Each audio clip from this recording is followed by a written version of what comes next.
Star Odyssey Chapter 1207 to Chapter 1257. Luin was helpless, and a gust of wind from his finger froze the man in place. He looked at him strangely. "You were quite calm the first time I saw you, but you're getting more and more out of hand." Kuwei exaggeratedly said, "Xiaowei is only like this when he sees your highness."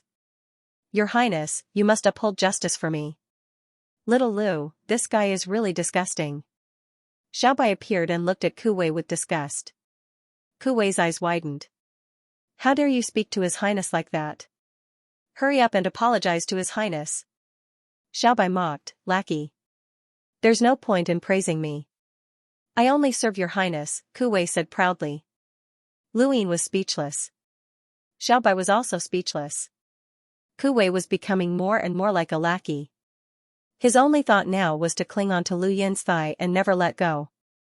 Even the Neo-Human Alliance could not do anything to Luin, and with the power behind him and Kuwei's own status, this thigh was just too thick. Kuwei had already completely lost the glory of being a disciple of the Seven Quartz Ku family. Rather than looking for trouble in the Ku family, he might as well come out and enjoy life. High Sage Shenwei had brought him here, and High Sage Shenwei had also brought him out of the Neoverse. Half a month later, Luin arrived at the Innerverse's first flow zone. This was the Sword Sect's territory. High Sage Shenwei returned to the Neoverse, and Luin took out the Radiant-grade collapsible spacecraft. This spacecraft had been obtained from Hai Chi-Chi, and it had been stored in his cosmic ring all this time.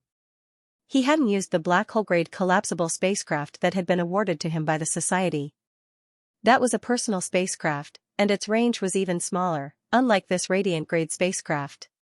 Although it was also a personal spacecraft, it could fit 2 people.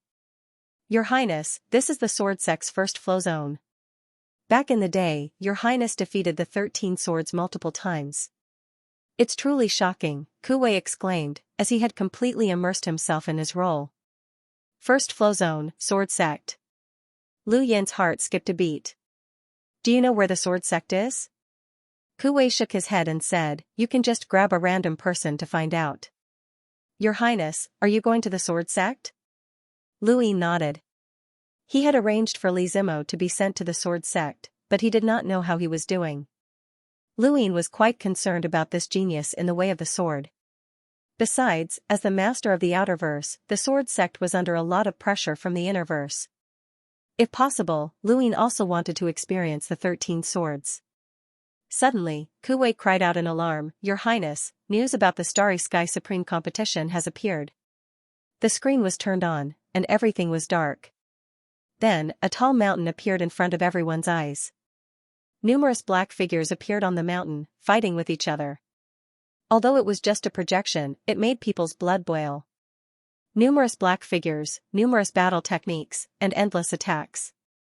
All of them had only one goal, which was to reach the top. Finally, a figure reached the top. He raised his hand and pressed down. His hand covered the entire mountain. There were no words, only very simple video transmissions. Coupled with the music and the unfamiliar yet familiar battle techniques, Luin was excited. He saw each and every one of those figures as Xianxia, as Ascension Mavis, as Lu Tianmu, as Wen Sansi, as each and every one of those invincible experts that stood tall in the starry sky. Everyone's attention was focused on the peak. This was the Starry Sky Supreme competition. Although the top 10 was enough, there was only one peak in each mountain, there was no second place. Since there was a competition, how could they only compete for the top 10? Kuwei clenched his fists. "Your Highness, you will definitely be able to stand at the peak.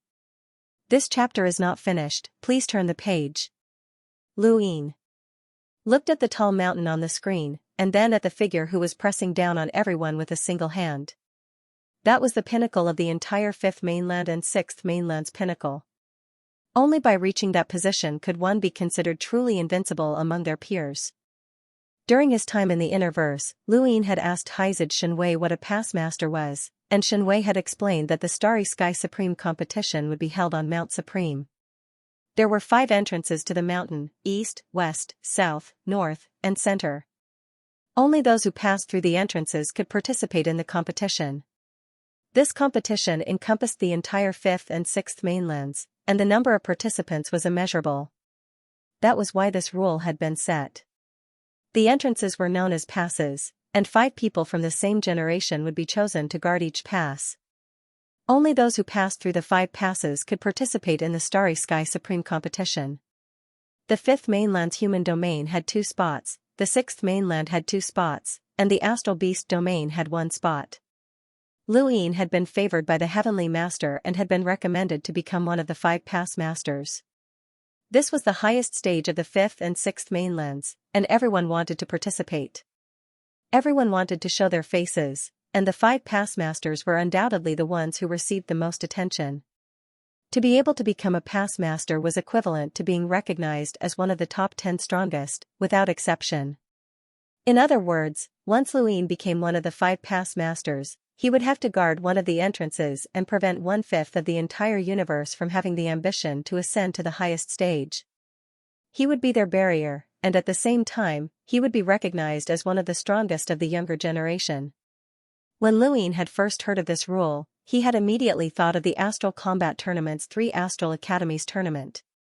Although he had not been there at the time, he had watched the replay, and the 2 rules were very similar.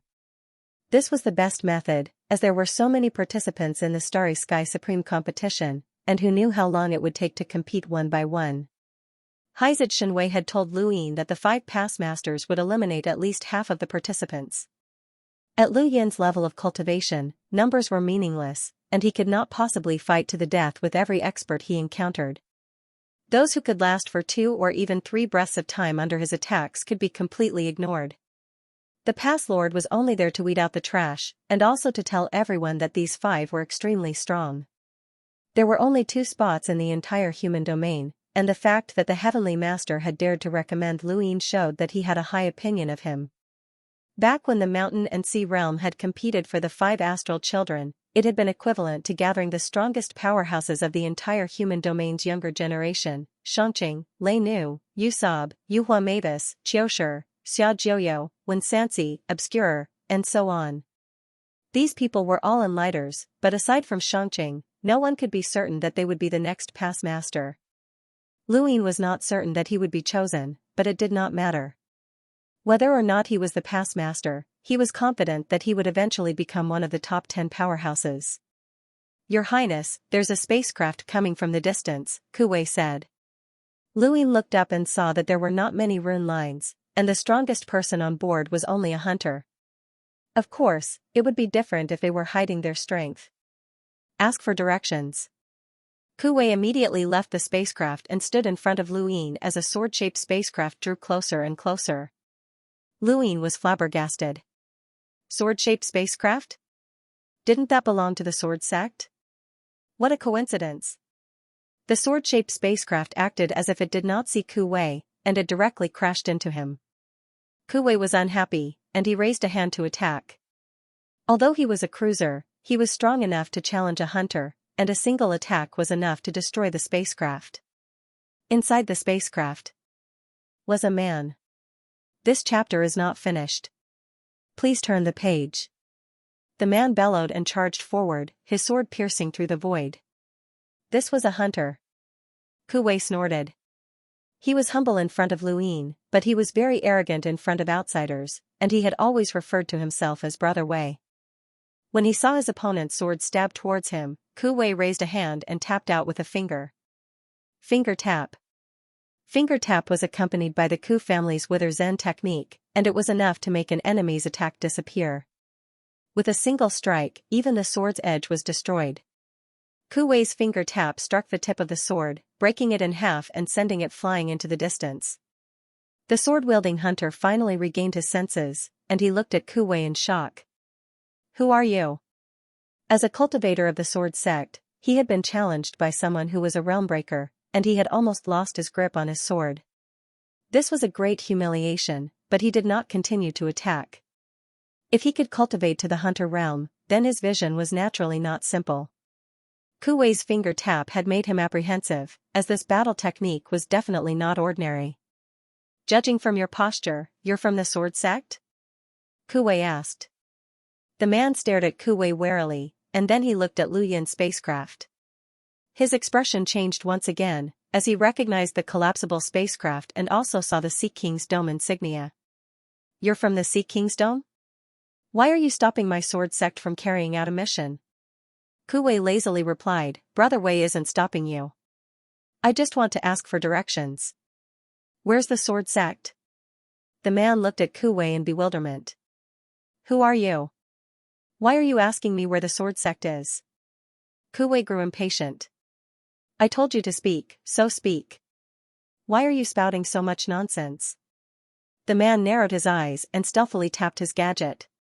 At the same time, he stared at Kuwei warily, as this guy did not seem like a good person. At that moment, Luin walked out of the spacecraft and looked at the man. He politely said, "Please inform the sword sect that Luin requests an audience." The man was stunned at first, but then he stared at Luin in shock. "You're Luin?" Luin nodded. The man sized Luin up again. "Are you really Luin? Why?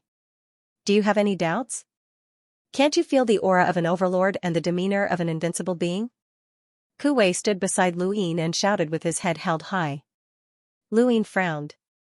Kuwei wasn't mocking him, was he? No matter how he heard it, he felt uncomfortable. The man hurriedly replied, "Please wait a moment. I'll report this." He then immediately returned to the spacecraft. Kuwei was unhappy. "Your Highness, this guy is too blind. Even with your Highness's demeanor, he didn't recognize you immediately after arriving in the Innerverse. What a good-for-nothing. No wonder you're still a hunter despite your age." Luin calmly replied, "In the future, don't talk about being an overlord or invincible. I'm not at that level yet. Also, call me Seventh Bro." Kuwei was delighted. "Seventh Bro? Is Little Wei qualified?" "Your Highness, you're too good to me. Little Wei is willing to do his best for you until the day he dies." Luin was speechless. He suddenly recalled that this guy was his own lockbreaker disciple. Luin wanted him to call him master and then flatter him? Just thinking about it made him shudder. Not long after, the man came out and respectfully said to Luin, "Alliance Master Lu, this place is rather far from the sword sect. Elder Lu has invited you to the charming mountain flow zone, and will return to the sword sect together later to receive you." Luin was puzzled. Charming mountain flow zone? The man nodded with a solemn expression. "Our sword sect is currently waging a war against the charming mountain sect. Thank you, brothers, for your support." End. The charming mountain flow zone was located between the first flow zone and the day-night flow zone. It was a small flow zone, but that was only because it was about the same size as the Northline flow zone when compared to the first flow zone and the day-night flow zone. There was only one dominant power in the entire flow zone, and it was called the Charming Mountain Sect. The Charming Mountain flow zone's name also originated from the Charming Mountain Sect. The reason why the Charming Mountain flow zone had been destroyed was because it was located between the two major flow zones and produced a resource called Charming Mountain Grass, which had been fought over by the two major flow zones. Before this, the first flow zone had failed to seize control of the first flow zone, and the Charming Mountain flow zone had been given to the day-night flow zone. However, after the day-night flow zone had almost been destroyed by Luin, the first flow zone had forcefully occupied the Charming Mountain flow zone. Luin had never expected that he would be the source of this war. The day-night flow zone was the first flow zone, and it was one of the Innerverse's 8 great flow zones. It covered a wide area and had great influence. Luin had borrowed the power of Leon's armada and the entire Outerverse to almost destroy the day-night flow zone, which had caused an unimaginable shock to the Innerverse power structure. The day-night flow zone was tyrannical, and it had taken over many of the Innerverse resources. The various great powers were furious, but they did not dare to speak up. Now that they had been overthrown, the consequences would naturally be severe. The Charming Mountain flow zone was just one of the many that Luin had not seen. This war was not fought between two sides, but rather the power structure.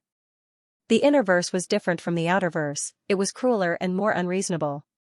Luin remained calm as he watched the battle in the distance. The Charming Mountain sect was much stronger than the Outerverse powers. Although they were not on the same level as the Taima Temple, they still had several enlighters. Sword Chi filled the sky and tore through the universe. Over 10,000 disciples from the Sword sect attacked, and the sharp glints of their attacks caused others to shiver. 10,000 swords attacked together, and an enlighter from the charming mountain sect was torn apart. Kuwei was speechless. Seventh bro, the sword sect is really ruthless. They don't even let anyone speak. Luyin calmly replied, since they've been destroyed, why should I speak? He had not said much when he had ordered the assassination of the Central Weave's allied forces. With a boom, the airwaves swept out in all directions. In the distance, several planets exploded, forming black holes. At the same time, a fleet of the charming mountain clan was directly ignited into flames. They were torn into countless pieces by the sword chi, and not even their bodies could be seen. My charming mountain sect is willing to surrender to the sword sect.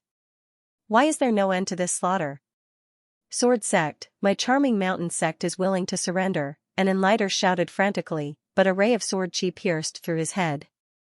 His eyes dimmed, and the despair in his eyes before his death was a stark contrast to the cold-blooded gazes of the sword sect's experts.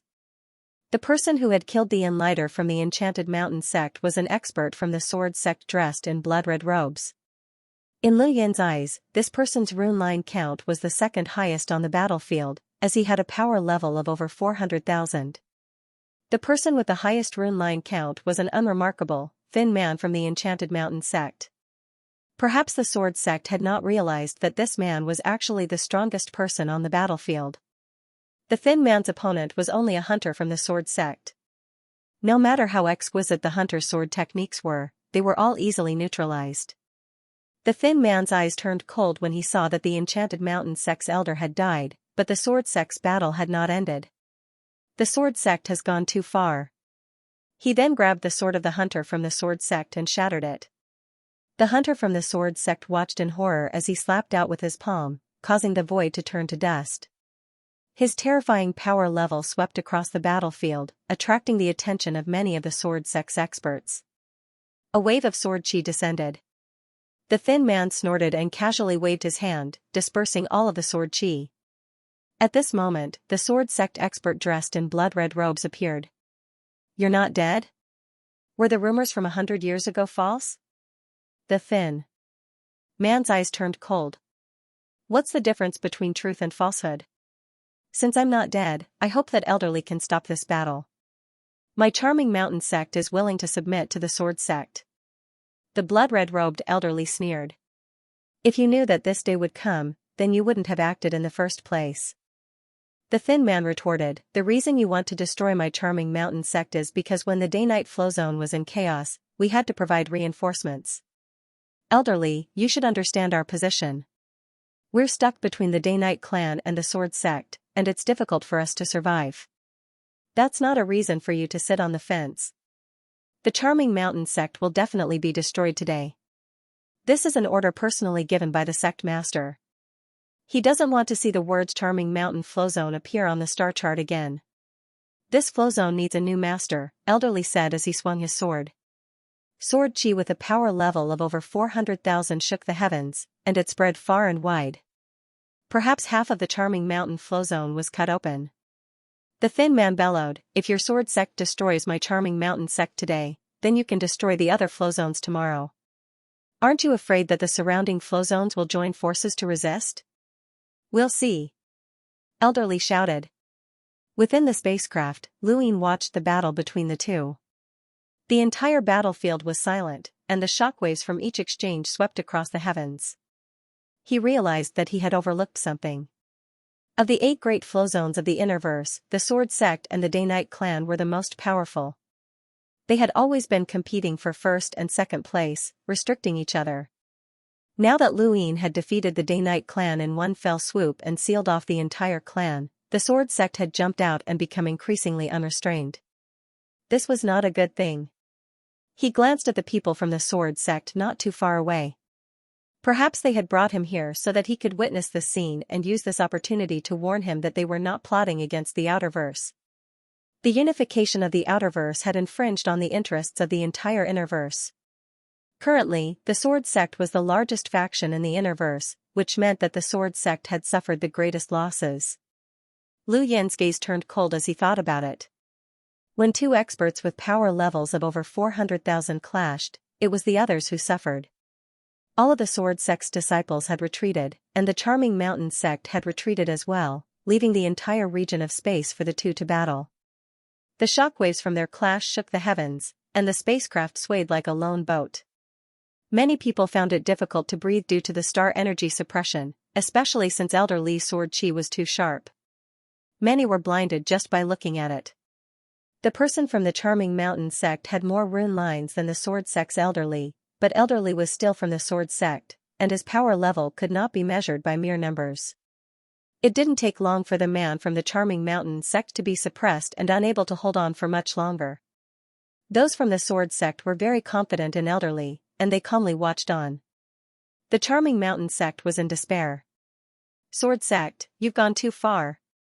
Even if my Charming Mountain sect is destroyed today, I'll drag you down with me, the thin man bellowed. It was unknown what he used, but it might have been an innate gift or a battle technique, but he actually managed to shatter Elder Li's sword chi. He then charged towards Elder Li like a ghost, his hand forming a strange shape that took the shape of a mountain before disappearing. Elder Li's eyes widened, and he turned his sword around. Just as he was about to attack, a figure wearing universal armor appeared in front of him. The man raised his left hand and blocked the attack. The man from the Charming Mountain sect slammed into the armor, but he was unable to shake the newcomer. The newcomer raised his right hand and pressed it against the man's abdomen. There was a thump, and a ferocious shockwave shook the surroundings, sending the man flying. The force was so strong that it tore through the void. Even Elder Li subconsciously took several steps back and looked at the newcomer in shock. Who could be so strong? He couldn't even react in time. If this person had attacked him, the consequences would have been unimaginable. The person who had attacked was naturally Luin, but he wasn't helping Elder Li. The rune lines from the man from the Charming Mountain sect weren't enough to deal much damage to Elder Li. Since that was the case, he might as well do the sword sect a favor and let them feel his strength. If the sword sect wanted to use this battle to intimidate him, then he had to return the favor. Elder Li knew that the man from the Charming Mountain sect's attack wouldn't have much of an effect on him, but the sword sect didn't. This favor had been forced upon them by Luin. I'm sorry, Elder Li. I couldn't hold back and attacked, Luin apologized. Elder Li and Luin exchanged glances. In the distance, the man from the Charming Mountain sect coughed up blood and stared at Luin in shock. This person had actually ignored his attack and even made him cough up blood with a single palm strike. Lu Yin's universal armor had been upgraded 7 times, and its rune lines were close to 500,000 power levels. It naturally wasn't something that someone with a power level of 400,000 could break through. It had been a long time since Lu Yin had used an external item to challenge someone of a higher realm, and it felt great. Elder Li shifted his gaze to the man from the Charming Mountain sect, and the chill in his eyes turned into sword chi. He raised his hand and stabbed out with his sword, which pierced through the void. This attack surpassed all of his previous attacks, and from Lu Yin's perspective, it even carried the concept of the 13 swords, which reminded him of Lu Xiaoyun. Although she hadn't inherited the 13 swords, she had used various methods to get close to it. The man from the Mei Mountain sect spat out a mouthful of blood after being struck by Lu Yin's full strength. Lu Yin's current strength was enough to fight against a 3rd Transformation Corpse King, and even 400,000 enlighters would not be able to compete with him in terms of strength. That palm strike had not been light, and the man was unable to dodge Elder Li's sword and was instantly killed. As he watched the man's corpse float in the air, Lu Yin was reminded of Northgate Taisui. Back then, he had felt the terror of a powerhouse with a power level of 400,000. Now, he could already pose a threat to such a person. Time passed so quickly. More than half of the 10 arbiters hadn't passed the age limit for the younger generation to reach 40, but they were probably very close to it. They were lucky to have made it to the Supreme Tournament. The death of the Charming Mountain sect's strongest powerhouse had led to the sect's destruction.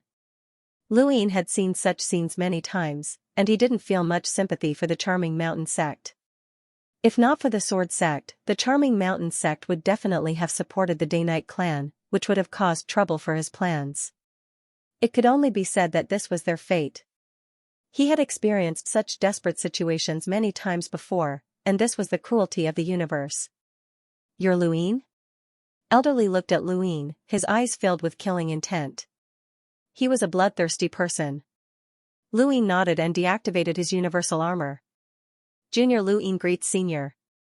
Elderly looked at Luin, and then his gaze landed on his right hand. You're very strong. Even I can't compare to you. Luin smiled. Elder's advantage lies in your swordsmanship. I only have a bit of strength, so how can I compare to Elder? You're the strongest when you reach the pinnacle, Elderly said before turning to leave. After Elderly left, an elder named Lucian arrived. He was much more polite and had a good attitude towards Luin. Alliance leader Lu, I've heard a lot about you. I'm Lucian. Junior Luin greets Elder Lu. I wouldn't dare. Alliance leader Lu is the master of the Outerverse, and your status is much higher than mine. Lucian smiled. Luin humbly replied, Elder Lu, you're slapping me in the face. After all, I'm still a junior. The two exchanged a few more pleasantries, but the background was the destruction of the charming mountain sect. To them, the destruction of a sect and the deaths of countless people were all too normal. In the distance, a man looked at Luin in astonishment, but he only glanced at him before charging towards the charming mountain sect. This man was Li Zimo, and he had participated in the battle to destroy the charming mountain sect. He was now a disciple of the sword sect. Luin noticed him, but the two could not greet each other, so he pretended not to see him. He did not even observe Li Zimo in order to prevent the sword sect's people from noticing him. With Li Zimo's talent in the way of the sword, his status in the sword sect would definitely not be low. Lucian was a smooth and slick person, and he spoke politely to Luin while probing him. His words were full of flattery, as if he wanted to elevate Luin to the heavens. Luin did not fall for this, as Lucian's flattery paled in comparison to the Outerverse media. Even Kuwei was better, at least he was shameless. Kuwei stood behind Luin and looked at Lucian with disdain. Lucian did not even know how to flatter, he was shameless. Lucian did his best to make Luin feel the sword sect's goodwill, and Luin did his best to make Lucian feel his goodwill.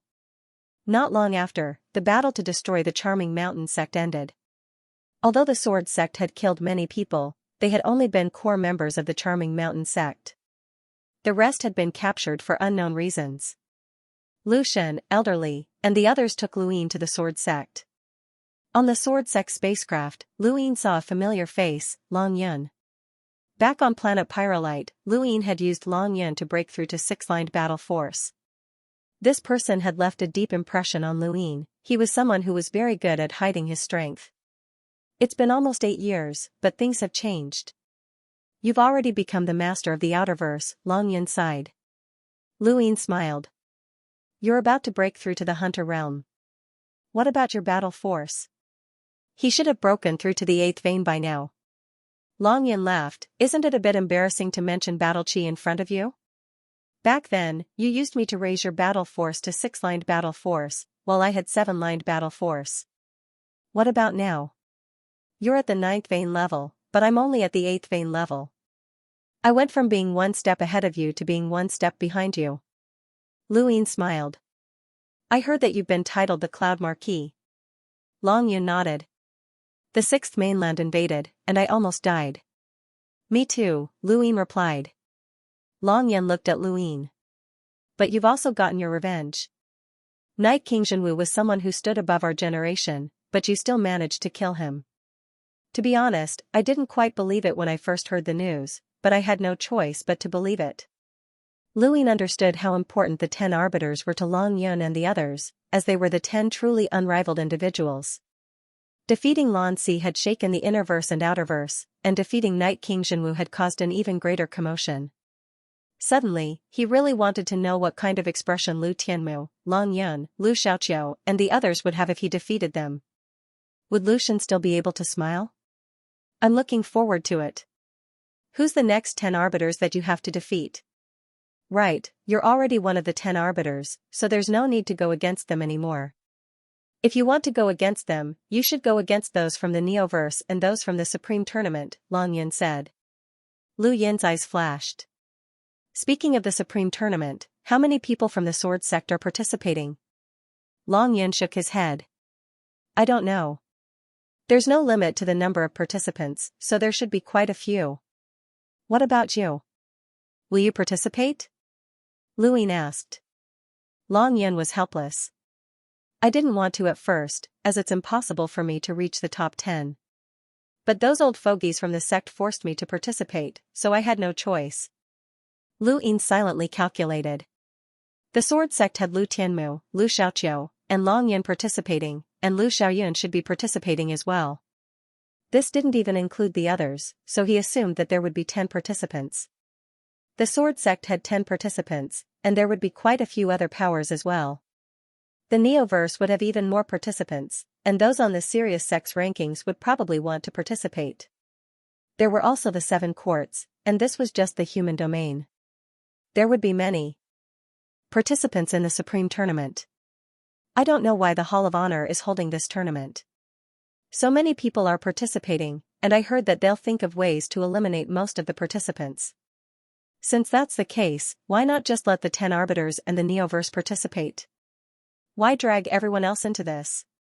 Long Yun grumbled, as he was someone who was very afraid of trouble. Luin knew some inside information, but he could not tell Long Yun. A commotion could be heard in the distance, and Luin and Long Yun looked over. Ku Wei had arrived, and he was gloating. 7th bro, there's an internal conflict in the sword sect. Luin was curious, and he walked over. The sword sect was controlled by the Lu family, and all of the previous sect masters had the surname Lu. Thus, the Lu family was superior to the rest of the sword sect. Even though the surname Lu was a primeval surname, the Lu family was publicly recognized as the strongest primeval surname in the entire human domain. The Lu family controlled the sword sect, and they had naturally nurtured a group of Lu family members who were superior to the rest. They controlled a large amount of resources within the sword sect and bullied the ordinary disciples. Many of the sword sect's disciples were already used to this, but the newcomers were not. On the spacecraft, the Lu family members and some of the sword sect's disciples who relied on the Lu family members were together. Opposite them were the new disciples who had just joined the sword sect. Those who could join the sword sect all had extraordinary innate gifts and stood out from many other regions. Many of them had extraordinary backgrounds, and they were not afraid of the Lu family. Moreover, there were only a few direct descendants of the Lu family that were worth paying attention to, and the rest were all from the side branches. When Luin, Long Yun, and Ku Wei arrived, they saw dozens of people arguing on both sides. If we tell you to hand over your resources, then hand them over obediently. The Lu family has the final say in the sword sect, a man said arrogantly. Across from him was another man who was equally arrogant. If these words came from Lu Xiaoqiu, I wouldn't dare to refute them, but you? I'm not afraid of you. How dare you? The Lu family is one entity, and you dare to resist? Why don't you ask what the disciples who joined the sword sect before you think? Some of them were just as arrogant as you, but they're all well-behaved now. Those who practice the sword show off their abilities, but in the sword sect, it's best to be well-behaved. Our surname is Lu. Behave yourself. So what? I don't believe that the sect will make things difficult for us new disciples just because of you. We won't make decisions for you either. Long Yun shrugged. Brother Lu, don't mind it. This kind of thing happens too often. The Lu family has some privileges in the sword sect. Luin replied, the Lu family members that I've met aren't like this. Long Yun replied, the higher you climb, the more you know what you have to face. It's lonely at the top. These people at the bottom are arrogant, but they won't go overboard. Brother Long, did you encounter something like this when you joined the sword sect? Luin was curious. Long Yun did not answer and only smiled. Not long after, Lucian arrived and berated both sides. The disciples of the Lu family were not afraid of Lucian, as they were already used to it. Only the new disciples did not dare to make a sound and could only endure the humiliation. Luin looked around and saw that Li Zimo was also behind the new disciples, but he was a bit further away and did not participate in the battle. Most of these new disciples were Lemeters, and only a few were explorers. The situation of the Lu family was much better, and they had a few more explorers. These people were fighting in the charming mountain sect, not in outer space. Just you wait. I'll teach you a lesson when we get back to the sect, one of the Lu family members sneered. Lucian glared at him. At that moment, a pretty girl from the Lu family spoke up. Elder, in the past, when there were conflicts, you would let us send our own people to fight, and the winner would have the final say. Why aren't you doing the same today? Lucian replied, we have guests today. Can't you see? Aren't you afraid of embarrassing yourself? Step down. Many people looked at Luin and Kuwei. Kuwei was pleased with himself and looked down on the crowd. His gaze had angered the entire Dark Phoenix clan, and now that he was facing the Sword Sect, not only had his ability to provoke hatred not decreased, but it had even increased. Even Lucian was annoyed by his gaze. Kuwei did not want to, but he had been born in the Neoverse, and this arrogance was difficult to change, even if he had left the Ku family. Elder Lu, it's fine. Since this junior sister wants to fight, I'd like to see the strength of the Sword Sect's geniuses. The girl from the Lu family stared at Luin and frowned. You look familiar. Long Yin scolded, don't be rude. This is the current Lu Ju. The crowd was confused, and someone suddenly exclaimed, the Luin who defeated Arbiter Zhenwu? The Outerverse Great Eastern Alliance leader? Once one person recognized Luin, the others all recognized him, and they all looked on in disbelief. Regardless of whether it was the Lu family's disciples or the new disciples, they all looked at Luin in shock, as if they were looking at a legend. The pretty girl from the Lu family was shocked. You're the Luin who defeated Brother Xiaoqiu? Luin looked at her. You're Lu Xiaoqiu's sister? I'm his cousin. Luin, I want to challenge you, the girl shouted. Shut up and step back. You're embarrassing yourself. Lucian barked. The girl stared at Luin indignantly. Kuwei smiled. Little girl, how about Brother Wei play with you? Luin barked back, shut up and step back. Kuwei hurriedly stepped back. Luin, accept my challenge if you dare, the girl shouted. Luin was amused. This girl was just an explorer, but she wanted to challenge him. He glanced at the new disciples and pointed at them. Your opponent is over there. The girl was disdainful. This group is too weak. Lucian wanted to continue berating her. Luin said, why don't I find you an opponent? If you can defeat him, then you can challenge me. The girl was delighted. Really? Who is it? That wretched guy behind you? Kuwei was unhappy, and he glared at the girl. Luin was amused, and he pointed at Li Zimo. Him. Everyone looked at Li Zimo. Li Zimo's expression was calm as he looked at Luin. Luin was smiling, but no one could tell what he was thinking. Lucian's eyes flashed as he looked at Li Zimo and then back at Luin. He exclaimed, Alliance Leader Lu, you have good eyes. Luin was surprised. What do you mean? Lucian smiled. This disciple is called Li Zimo. During the Sword Sect's disciple recruitment test, he ranked first. At the same time, Elder Lianxin took him in as a disciple and personally taught him the Calm Heart Sword. He's ranked at the very top of the Sword Sect's 10 million disciples. Luin suddenly understood. Looks like my luck is pretty good. The girl from the Lu family frowned when she saw that Luin had chosen Li Zimo. Li Zimo was quite famous in the Sword Sect, and Elder Lianxin only had one disciple. When she had taken him in, he had caused a huge commotion in the Sword Sect. Li Zimo was very strong, and it was rumored that he had even created his own sword technique. She was not confident in her chances, but since she had already spoken, she could only accept the challenge. Come, Li Zimo. The girl from the Lu family gripped her sword and stared at Li Zimo. Li Zimo did not move. She pointed her sword at him. Li Zimo, attack. Li Zimo looked up. My sword isn't for show. Lucian lowered his voice. Li Zimo, since Alliance Leader Lu has spoken, you should spar with Lu Ling, don't go overboard. Li Zimo frowned, stood up, and opened his right hand. A long sword appeared, and he pointed it at Lu Ling. Everyone else retreated. Lu Ling narrowed her eyes. I've always wanted to see what exactly you learned from Elder Lianxin, as well as your so-called self-created silent sword. As she spoke, the edge of her sword swung out with countless sword shadows. It was very similar to the myriad sword sect's 10,000 swords as one, but it was also different. The 10,000 swords as one focused on unity, and the final sword technique would be used to break through the void and unleash one's strongest sword technique. It was impossible to say which sword technique was better, as it only depended on who was using it. Lu Ying praised, "What a great sword technique." Facing Lu Ling's countless sword shadows, Li Zimo slowly raised his sword and took a step forward.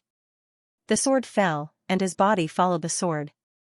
With a light bang, Lu Ling stood in place, stunned.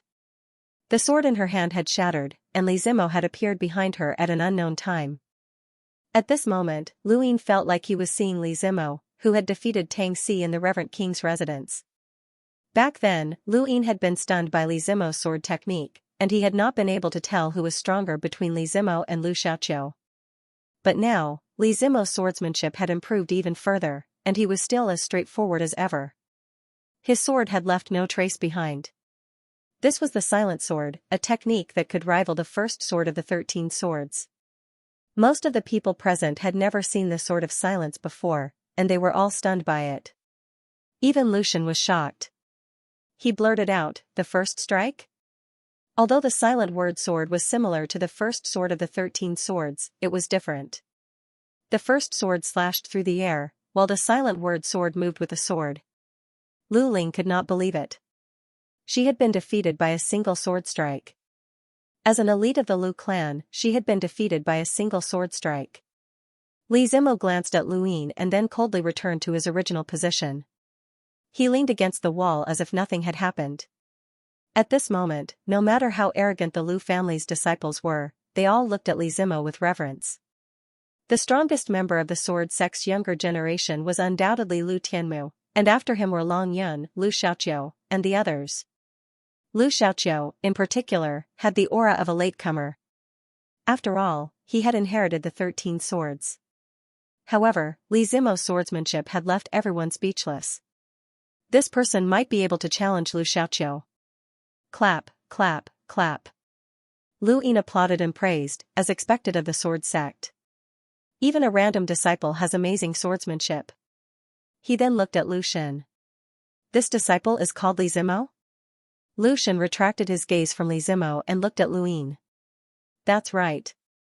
He's the only disciple of our sect's elder Lianqin. Does Alliance Master Lu like him? Elder Lianqin? Lu Ying was puzzled. Lu Shen explained, Elder Lianqin is an elder who is second only to the sect master. She's also an emissary. Lu Ying was shocked. So she's an emissary. No wonder she could train such an outstanding disciple. I'm impressed. Lu Shen smiled and glanced at Li Zimo again. Lu Ying looked back at Li Zimo. I hope we can meet during the Supreme Tournament. That sword was very interesting. Li Zimo looked at Lu Ying and narrowed his eyes. Do you want to experience it? The atmosphere froze. Lu Shen immediately reprimanded, impudent. Alliance Master Lu is not someone you can challenge. He's one of the 10 arbiters, and he defeated Lan Si, the Divine Fist, and Jinwu of the 10 arbiters. He shone brilliantly in the Neoverse, and he's someone who has truly stepped onto the highest stage of humanity. If you want to challenge Alliance Master Lu, then you'll never be able to do so in this lifetime. Lu Yin's eyes flashed, as this Lu Shen was trying to make enemies for him. Any normal person would not be convinced by such words, but this person was hiding a knife behind his smile. If you want to make a move against me, of course. I'll take it any time. Lu Ying smiled. Li Zimo gave Lu Ying a deep look before lowering his head and ignoring him. Lu Shen apologetically said to Lu Ying, Alliance Master Lu, I've failed to discipline him properly. When we return to the sword sect, I'll definitely report this to Elder Lianqin so that she can punish him. He then scanned the crowd. Why aren't you leaving? What are you still doing here? The sword sect disciples retreated one by one. Lu Ling stood there in a daze as she was pulled away by the other Lu family disciples. Before the disciples could leave, Elder Li appeared, dressed in blood-red robes. The sword sect disciples immediately bowed. Greetings, Elder Li, greetings, Elder Li. Elder Li calmly looked at Lu Ying. Alliance Master Lu, you've seen my sword sect juniors compete. Shouldn't you show them some of your skills? When they heard Elder Li's words, many of the sword sect disciples grew excited. It would not be easy for one of the 10 arbiters to take action. Li Zimo looked at Luin. Luin smiled. Elderly, do you wish to have a spar with this junior? Elderly's brows rose. You wish to spar with me? Lu Yin's lips curled up. I wouldn't dare to spar with you, but I'm just bragging. Of all the people here, who else besides Elderly can force me to take action? Lu Ling and the other Lu family disciples were enraged. How arrogant. Long Yun was flabbergasted, this guy had become arrogant. Lu Shen had not expected Luin to be so arrogant, even though he clearly seemed like an easygoing person. Elderly exchanged glances with Luin and then shook his head. If news of this battle spreads, others will laugh at me. He then looked at Long Yun. You go. Long Yun was stunned, but then he helplessly walked out. He was the only one present who could fight against Luin, and he was also from the same generation. Although he would definitely lose, everyone knew that, and he did not know why Elderly wanted Luin to take action. Luin did not know what Elderly was thinking, but since he had been asked to take action, he did not mind. He would even dare to fight Elderly. At worst, he would use external items, but he would not reveal all of his trump cards. His opponent was Long Yun, which meant that this would be a battle force.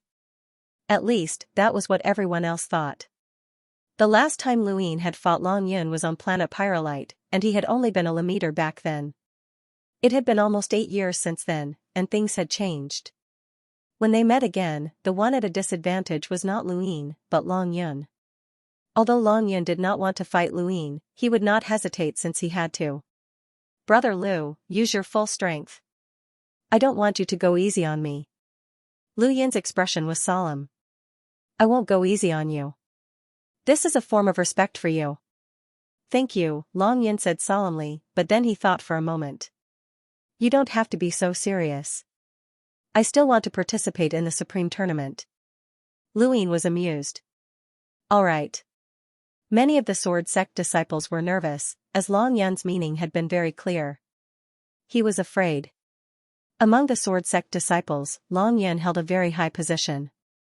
It could be said that among the younger generation, he was second only to Lu Tianmu. Now, he was afraid before the battle had even begun. This made everyone feel that Luin was even more mysterious and even more reverent.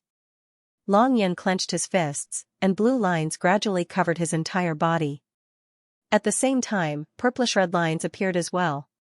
This was 8-lined battle force, and his powerful aura shocked the crowd.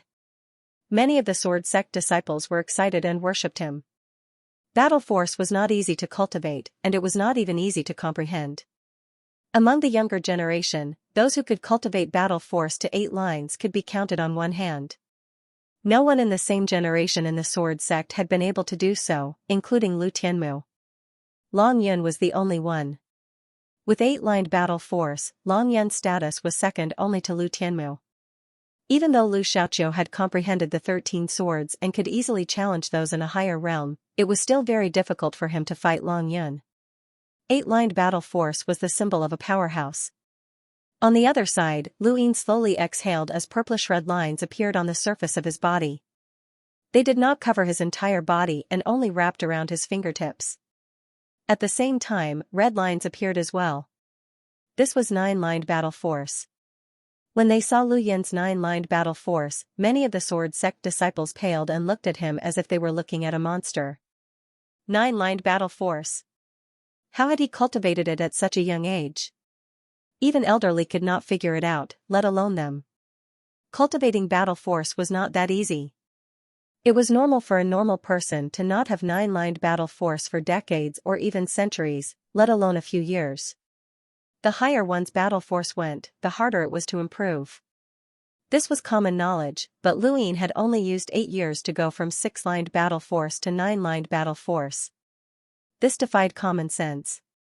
When Long Yin saw Lu Yin's 9-lined battle force wrap around his fingertips, he raised an eyebrow. Brother Lu, 1 finger of battle force isn't enough, is it? Luin raised a finger. It's enough. Long Yun's eyes narrowed. He had a good temper and was somewhat lazy. He did not like to fight, and he would admit defeat before a battle, but that did not mean that he did not have any dignity. It was too insulting to think that a single finger could deal with him. Elderly frowned. Defeating Long Yun with a single finger was a bit exaggerated, even for the 10 arbiters. Unless Lu Yin's battle technique was a fingertip battle technique, like the 13 swords. Although one sword was only one sword, it was enough. Long Yun nodded. Since Brother Lu is so confident, I'll make my move. A sword suddenly appeared in his hand, and he slashed out. It was a sword technique, single sword slash. It was a very ordinary slash, but it was extremely ferocious. It was different from the first sword of the 13 swords, which traversed the void. This slash did not seem fast, but it was filled with a domineering aura. Lu Ying was astonished. This slash felt different from the single sword slash that he had seen before, but there was no difference. As he thought about it, he tapped his foot and struck out with a finger. The single sword slash could change its trajectory, but Long Yun was infuriated by Lu Yin's provocation, and his sword pierced towards Lu Yin's finger. So what if Lu Ying had 9-lined battle force? Lu Ying wanted to break through it, and his single sword slash continued forward. Brothers, thank you for your support. Thank you. Pang! There was a loud sound, followed by several soft sounds. It was the sound of metal falling to the ground. Everyone stared blankly at the arena. Long Yun stood sluggishly in his original spot. The long sword in his hand had been shattered, and only the hilt remained. Fragments of the sword had fallen to the ground, and there were still remnants of his 8-lined battle force that had yet to dissipate. In front of him, there was a finger that was only millimeters away from his neck. The red-striped 9-lined battle force was glaring and shocking. Lu Ying had used a single finger to shatter the sword slash and 8-lined battle force. He then descended in front of Long Yun. As long as he took a single step forward, Long Yun would die on the spot. Long Yun's defeat was expected, but no one had expected that he would not even be able to withstand a single attack from Lu Ying. This was simply too ridiculous. Li Zimo's eyes lit up. Lu Ying was still the same Lu Ying, invincible and powerful. The disciples of the Lu clan were shocked and in disbelief. Lu Ling felt her scalp go numb, as this was the person she had wanted to challenge. Lu Ying was one of the 10 arbiters, and he was so powerful that he could not be surpassed. Would her senior sister be able to resist him? After all, he had defeated 2 of the 10 arbiters consecutively. Lu Shen gulped. Even though he was an enlighter, he still felt a chill run down his spine when faced with Lu Yin's finger attack. He could not withstand it. He did not want to admit it, but he had to admit that he could not withstand that finger attack. Elderly sighed in amazement and took a deep look at Lu Ying. As expected of 9-lined battle force. Alliance Master Lu, I'm impressed. Lu Ying retracted his finger, and the battle force at his fingertips vanished. He smiled at Long Yun and then looked at Elderly. Thank you for your praise, senior. Elderly calmly replied, no wonder you wanted to ask me for advice. You have the right to do so. Lu Ying replied, senior, you flatter me. Once we reach the sword sect, take a good look around. With that, he turned around and left. Lu Ying looked at Elderly's back as he left. He had a nagging feeling that this elder was targeting him, and the sword sect's intimidation towards him made him feel that there was something going on here. Long Yun bitterly put away his sword hilt. Brother Lu, I admire you. It was just a finger. Lu Ying said to Long Yun, this is 9-lined battle force. You'll be able to do the same once you level up. Long Yun was helpless. It's been 8 years, and there's not even a shadow. It's very difficult. After saying that, he shook his head and left. The other sword sect disciples retreated after being berated by Lu Shen. Before Lu Ling left, she took a deep look at Lu Ying, as if she wanted to carve his appearance into her mind. Lu Shen smiled at Lu Ying. As expected of Lu Ju. Alliance leader Lu's invincibility will probably shock an entire generation. Lu Ying smiled and said, Elder Lu, you're exaggerating. No matter how powerful I am, I can't block the 13 swords, especially the 13th sword. During the battle on the golden screen in the mountain and sea realm, he had personally witnessed Lu Tianmu unleash the 13th sword move. Truth be told, he still didn't know how to handle it, nor did he understand the principles behind it. Back then, Laian's Great War's Thunder Sword Troops commander, Lu Feng, had said that the 13th sword couldn't be dodged and could only endure it.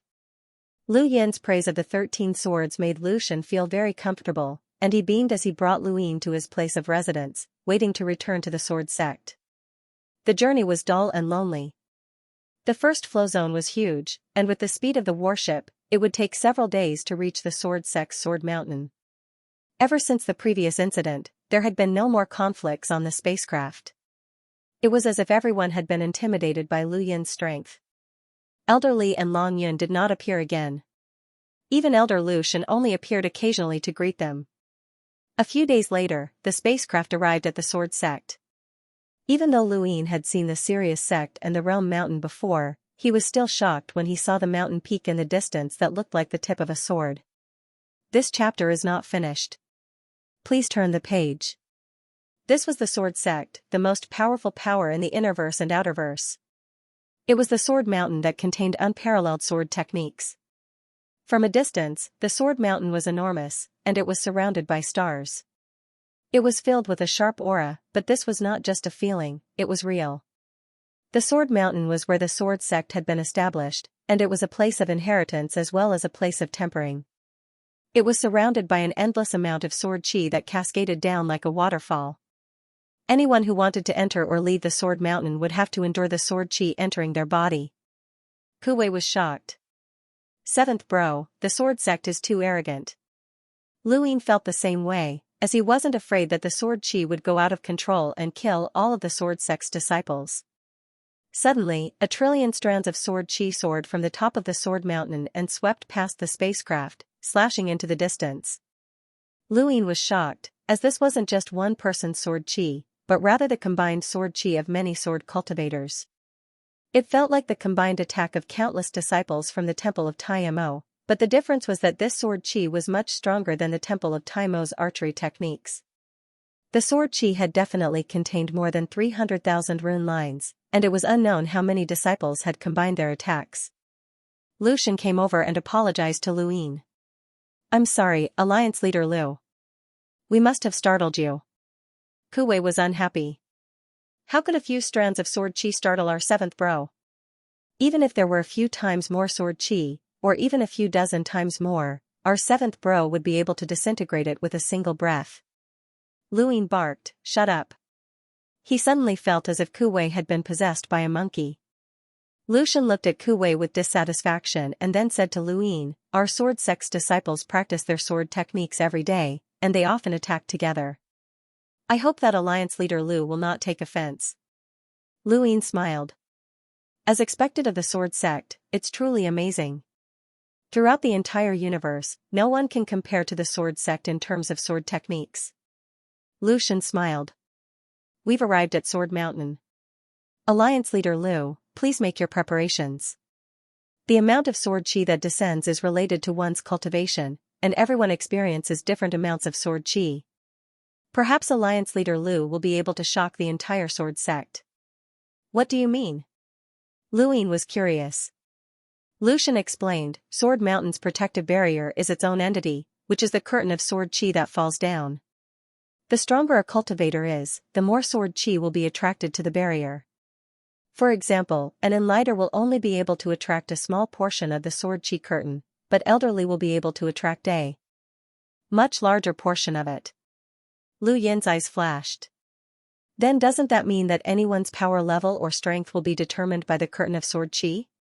Lucian replied, "That's not entirely true. I don't know what kind of power attracts the sword chi curtain. Generally speaking, people who practice the sword attract the most sword chi curtains. Alliance Master Lu has never practiced sword techniques, so you shouldn't attract too much sword chi curtains. However, you should still be able to attract far more sword chi curtains. With Alliance Master Lu's cultivation, you might be able to shake the entire sword sect." Luin nodded and looked at the distant Sword Mountain with some anticipation. Soon after, the spacecraft landed, and the group disembarked. "Alliance Leader Lu, please follow us into Sword Mountain," Lucian said. Luin nodded. At that moment, another spacecraft landed nearby, and the first person to walk out was a familiar face, Lu Xiaoqiu. Luin had not expected to meet Lu Xiaoqiu so soon. Lu Xiaoqiu seemed to have sensed Lu Yin's arrival as well, and the moment he disembarked, his eyes met Lu Yin's. He was shocked. "Why are you here?" Lu Yin replied, "I'm here to visit the sword sect." "It's been a while." Lu Xiaoqiu looked at Lu Yin. "I see you often online." Other people disembarked from the spacecraft one after another. Aside from Lu Xiaoqiu, there were also two familiar faces, Lu Xiaoyun and Yan Hua. Lu Xiaoyun. "This chapter is not finished. Please turn the page." She had not expected to see Lu Yin here. They were old acquaintances and had even been members of the Council of Astral Academy. "Brother Lu, long time no see," Lu Xiaoyun greeted. Lu Yin smiled. "Long time no see. Have you graduated?"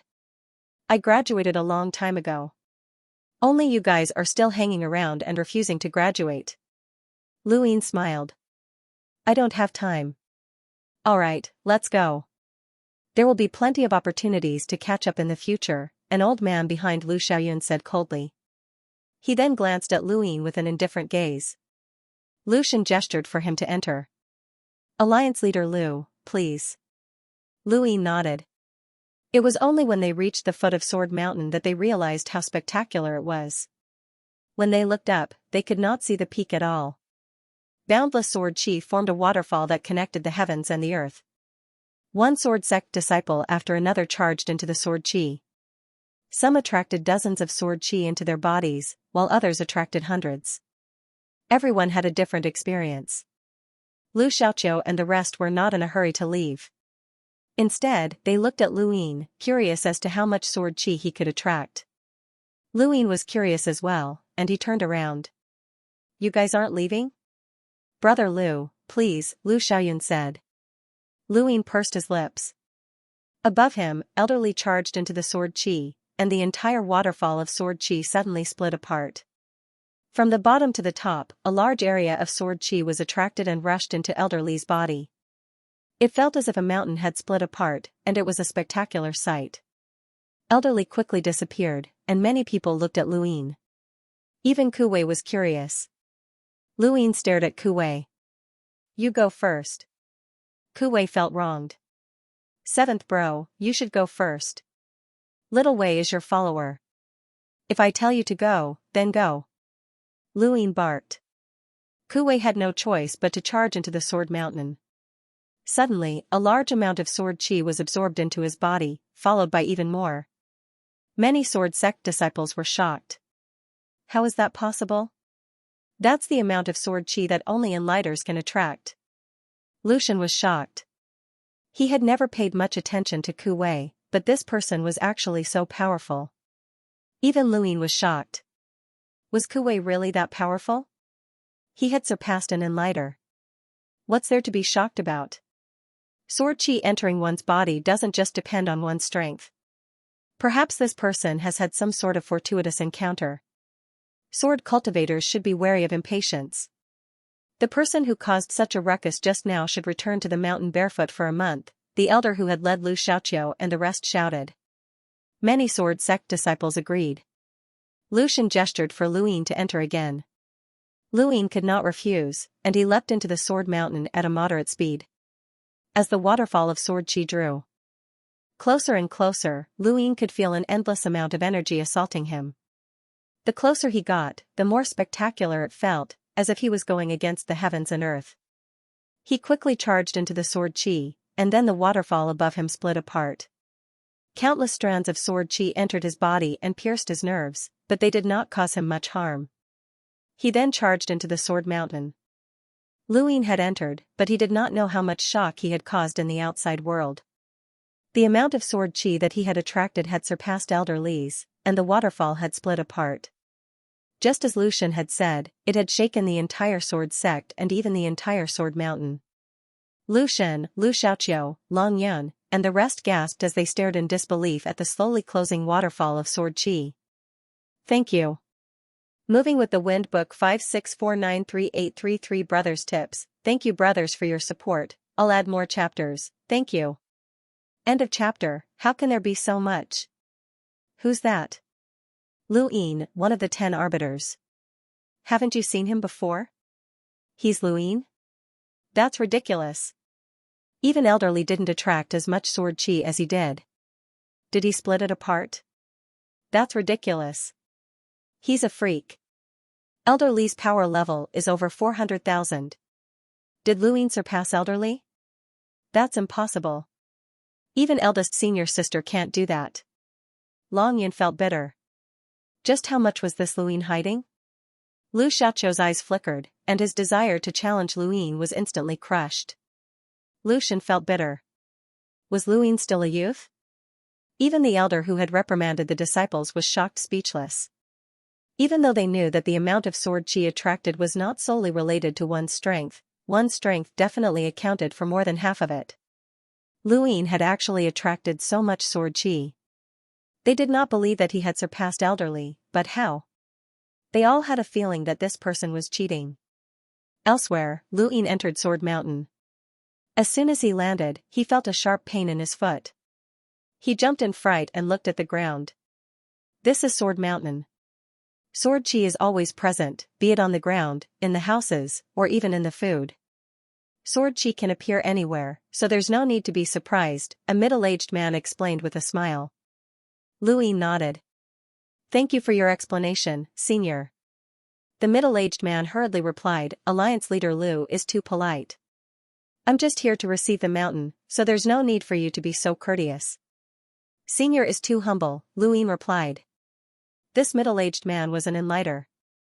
Ku Wei walked over to Lu Yin's side and complained, Seventh bro, this place isn't suitable for people to stay in. Sword chi can appear anywhere. Ku Wei had a strange expression on his face as he moved closer. Do you think that sword chi will appear when they're doing that? Luin glared at him. Don't be rude. The middle-aged man only smiled and did not reprimand Ku Wei. Soon, Lu Shan and the rest entered Sword Mountain. Their eyes were still filled with shock, but they did not say anything. Alliance leader Lu, I'll bring you to meet the sect leader. He's been waiting for some time, Lu Shan said. Luin nodded with a solemn expression. The Sword sect master was a truly important figure in the innerverse and outerverse. Even though directors like the old man were said to stand at the peak of humanity, that was only on the surface. Those people still needed to have someone supporting them from behind. For example, Night King Jing was backed by the Day-Night clan. Of the 9 directors, one of them was from the Sword sect, and that director had to take orders from the Sword sect master. Of the 9 directors of the Hall of Honor, 2 were from the Innerverse, the Sword sect and the Day-Night clan.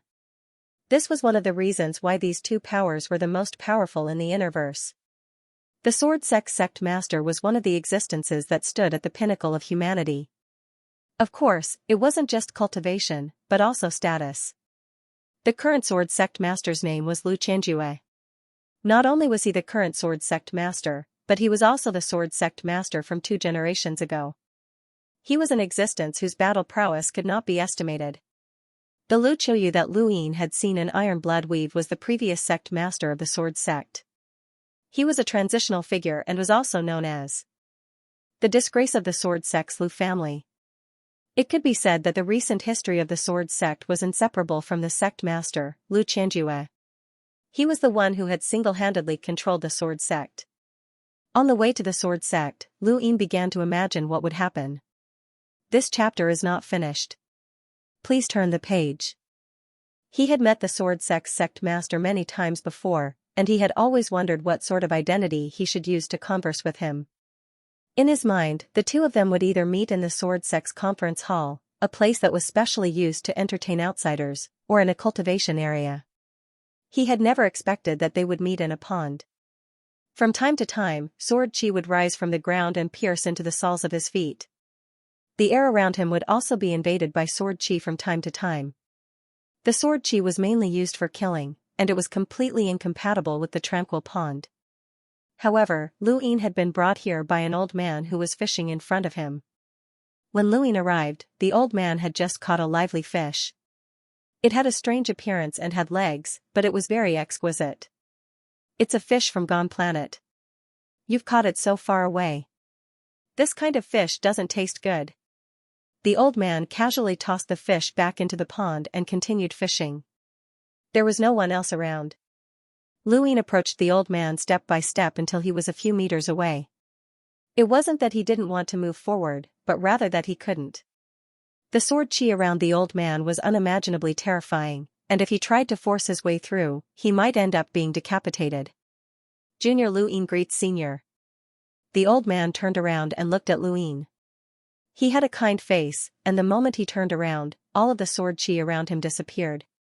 He patted the grass beside him and said, "Come, let's sit down and talk." Luin nodded and casually sat down next to the old man. After experiencing so many things, Luin could even deal with the Hall of Honor's Zen Elder, let alone the Sword Sect Master. Juniors only needed to be respectful in front of seniors, and there was no need for them to be afraid. The old man kept looking at Luin with a smile on his face. Luin sat down. "Alliance Master Lu, I've heard a lot about you," the old man said in a gentle tone. Luin smiled and said, "I've also heard a lot about the Sword Sect Master. It's my honor to meet you today." "Haha, what fame. You're just an old man." The old man laughed. He was the Sword Sect Master, Lu Qianjue. Luin praised, "The Sword Sect is the strongest sect in the Innerverse and Outerverse, the King of the Sword. Even in the Neoverse, no one dares to say that their swordsmanship surpasses the Sword Sect's. When the Sixth Mainland invaded, I heard about their reverence and admiration for the Sword Sect's swordsmanship. The Sword Sect's name is like an eternal lighthouse in the river of time that will always be seen by others." The old man shook his head. "Forget about the Sword Sect, even the behemoths in the Neoverse are nothing more than ripples in the river of time. No one can be a lighthouse, and the Day-Night clan is the best example." Luin looked at the pond in amazement. "Senior, did you just say that the fish you caught came from Gone Planet?" Lu Qianjue replied, "That's right. This pond connects to all of the mountains and rivers in the first flow zone. I like to fish." Luin was amazed. Fishing the entire flow zone was quite bold, and it also showed the Sword Sect's control over the first flow zone. This was a deterrent. "How did you do it, Senior?" "I like to fish as well. When I go back, I can build a pond that connects to the entire Outerverse." Lu Qianjue looked at Luin with a strange glint in his eyes. "Those people should be punished severely." Luin was puzzled. "I saw your battle with Xianxia during the Astral Combat Tournament. At that time, I ordered my subordinates to try and recruit you, but unfortunately, they failed." Luin suddenly recalled that after the Astral Combat Tournament, Old Kai had told him that the Sword Sect had tried to recruit him. This chapter is not finished. Please turn the page. However, the Sword Sect had offered him the status of the sect leader's personal disciple, which would have given him the same status as Lu Xiaoqiu. At that time, Luin had rejected the Sword Sect's offer, as with his abilities, he would not have been able to develop well even if he had joined the Sword Sect. There were countless geniuses in the Innerverse and Outerverse, and Luin did not walk the path of the sword. It was not worth it for him to join the Sword Sect for the sake of status. Furthermore, he had been confident that the Sword Sect would try to recruit him again in the future, but too many things had happened after that, and he had forgotten all about it. He no longer had the same enthusiasm for the Sword Sect, but he had never expected that the sect leader would still remember him. The sect leader's direct disciple was Lu Qianjue, the disciple of this old man in front of him. Luin had almost become this old man's disciple. "If you had succeeded back then, you would have been my disciple, and my Sword Sect would have gained another genius. What a pity." Lu Qianjue sighed, as he truly felt that it was a pity. Even though the Sword Sect specialized in swordsmanship, there were also experts who cultivated other battle techniques. Luin smiled bitterly. "It's my bad luck." Actually, with Lu Yin's current strength, Lu Qianjue still had the qualifications to recruit him as a direct disciple. However, Lu Qianjue did not do so. Lu Yin's glory was known throughout the universe, and he had even gone to the Neoverse. "Alliance Master Lu, what do you think of my Sword Sect?" Lu Qianjue asked as he looked at the pond. The water was very calm. Luin replied, "I just said that you're like a lighthouse in the river of time, a king of the sword." Lu Qianjue shook his head. "Empty exaggerations are useless.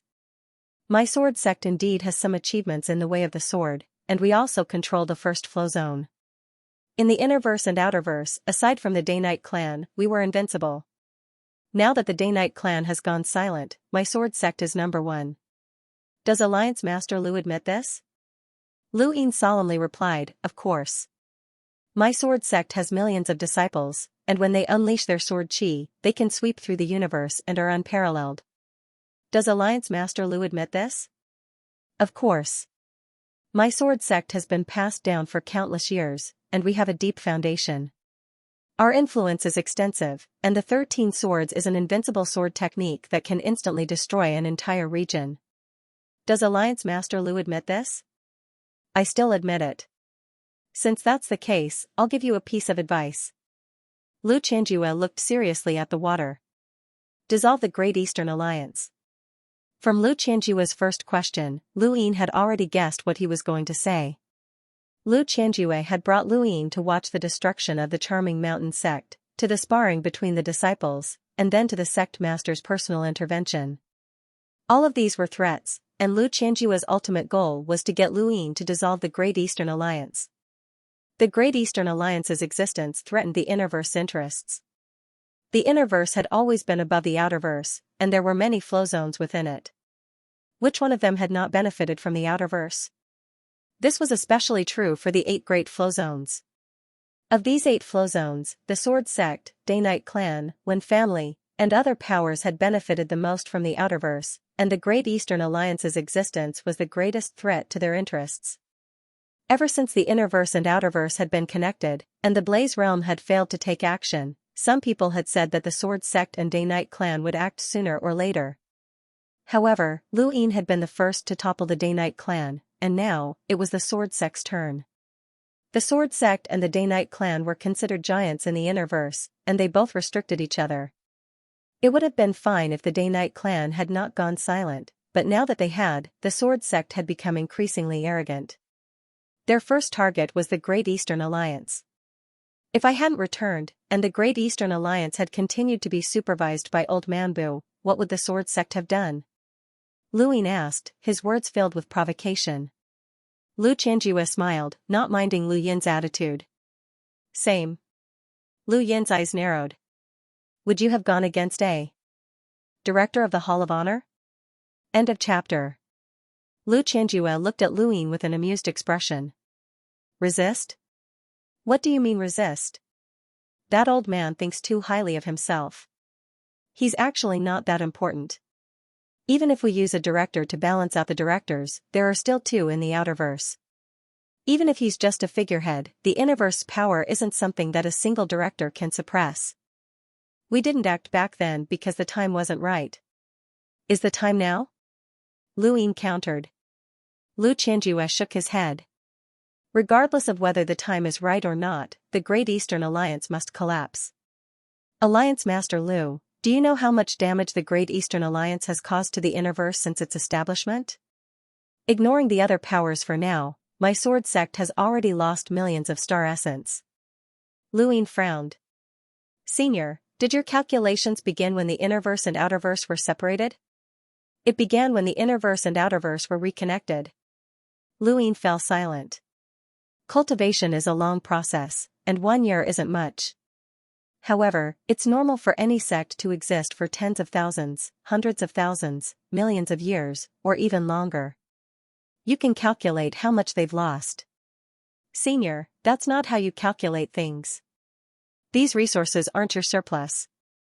Otherwise, after so many years, Sword Mountain wouldn't be able to bear the benefits of the Outerverse alone. The Outerverse doesn't have that many resources for you to enjoy. That's right. Even so, it's still a significant loss, and that's just the star essence. If you include the various resources and talents that were used for exploration, the losses are immeasurable. The Great Eastern Alliance cannot bear such a loss. Lu Yin looked at the calm surface of the pond. Senior, have you ever considered that if you catch a fish here, some planet will have 1 less fish? Lu Xianxia was amused. So what? Do I need to think about them? That's right. Senior, you don't need to think about those ants because they can't resist. Even if Senior fishes away their only food and casually discards it, they still can't resist. Lu Yin sighed and then stood up. Then, has Senior ever considered whether I'm one of those ants? Is there any way to resist? Lu Qianjue put down his fishing rod. The incident with Old Man Bu proved that you, Lu Yin, are no ordinary person. Even in the Hall of Honor, you have people supporting you, and you have Master Xianxia and Everlasting Island behind you. Otherwise, you wouldn't have been able to topple the day-night flow zone. You're not an ant, and I don't treat you as a junior, which is why I've said so much to you. However, everyone has a bottom line, and the inner verse is the same. Lu Yin's gaze was calm. What a coincidence. This is also my bottom line. Lu Qianjue sighed. Very few people are able to see the big picture clearly, and that includes a director like the Old Man. You know that the Outerverse Alliance can unleash a huge amount of power, and you can even resist the Day-Night Clan. But have you ever thought about what kind of power the Innerverse Alliance will unleash if the Innerverse Alliance is formed? Lu Yin's gaze turned cold, and he bowed to Lu Qianjue. This junior will take his leave. He then turned to leave. Lu Qianjue didn't look back and continued fishing calmly. It wasn't until Lu Yin was completely gone that a person in blood-red robes walked out from behind him. It was Elderly. Sect Master, how should we deal with this? Elderly asked coldly. Lu Qianjue was helpless. There's an important figure behind this kid, and it's not as simple as Everlasting Island. Don't do anything to him. Promise the Blaze Realm that they'll make the decision. We'll agree to that plan. Yes, Sect Master. Have Xiaoqiu show him around Sword Mountain. Yes. Lu Qianjue then nodded. This chapter is not finished. Please turn the page. He continued fishing calmly. Elsewhere, Lu Yin was led by a Sword Sect disciple to a pavilion. There was a waterfall nearby, and a Sword Sect disciple was cultivating beneath it, enduring the heavy pressure of the waterfall and the onslaught of sword qi. The disciple was only a melder, but his gaze was resolute and persistent. Anyone who could join the Sword Sect was an elite, and any one of them would be the strongest on Earth. When he thought of Earth, Lu Yin was reminded of Jupiter. When he had the time, he would definitely take a look at what was on that planet. The Outerverse was probably not going to be peaceful anymore, and Lu Qianjue's attitude indicated that the Sword Sect was going to make a move against the Outerverse. The Great Eastern Alliance was too enviable, and it was either coveted and wanted to be taken away or destroyed. Lu Yin felt that it was better for the Innerverse and Outerverse to be separated. Seventh Bro. Ku Wei arrived from a distance and carefully looked around the pavilion. He then whispered to Lu Yin like a thief, Seventh Bro, guess who I saw at Sword Mountain? Who? Lu Yin was puzzled. I don't know him. Lu Yin's gaze turned unfriendly. Are you messing with me?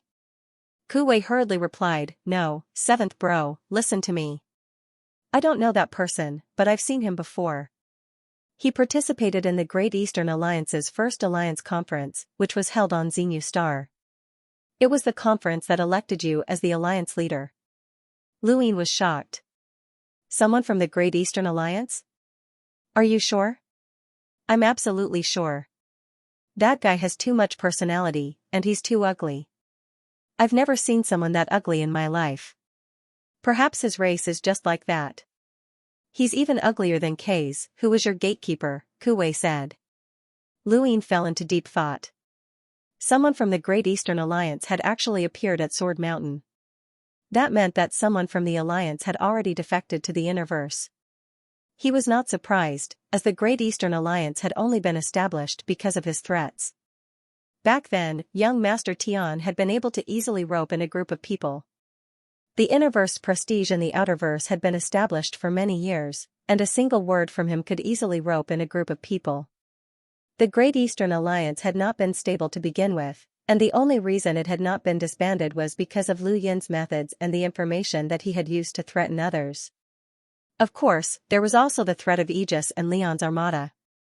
But no matter what, the Great Eastern Alliance was very easily divided. Lu Qianjue had said so much to Lu Yin today, and it seemed that he had not been trying to persuade Lu Yin to disband the Great Eastern Alliance. Rather, he had been warning Lu Yin not to interfere and to be wary of the people behind Lu Yin. To the Great Eastern Alliance, it did not matter whether Lu Yin was present or not, as the alliance could break apart at any time. Were they not worried about the Hall of Honor? The fact that the old man had been able to supervise the Great Eastern Alliance through the 9 directors meant that the Hall of Honor had tacitly approved of the Great Eastern Alliance's existence. Lu Yin's expression turned solemn, and he recalled Lu Qianjue's words about how much power the Innerverse could unleash if they joined forces. Of the 9 directors of the Hall of Honor, 2 were from the Innerverse. Although the Innerverse could not compare to the Neoverse, the power that it contained was not something that the Neoverse could ignore. If the Innerverse truly disbanded the Great Eastern Alliance, then the Hall of Honor would not be able to interfere. This was somewhat troublesome. As he thought about it, Lu Yin turned around to look for Lu Qianjue again, hoping to obtain more useful information. However, when he returned, he did not find Lu Qianjue. Instead, he met with Elderly. The sect master wants to rest. Alliance Master Lu, please come again next time. Elderly's attitude towards Lu Yin was very cold. Lu Yin knew that Lu Qianjue did not intend to continue the discussion with him. Xianxia will be here soon.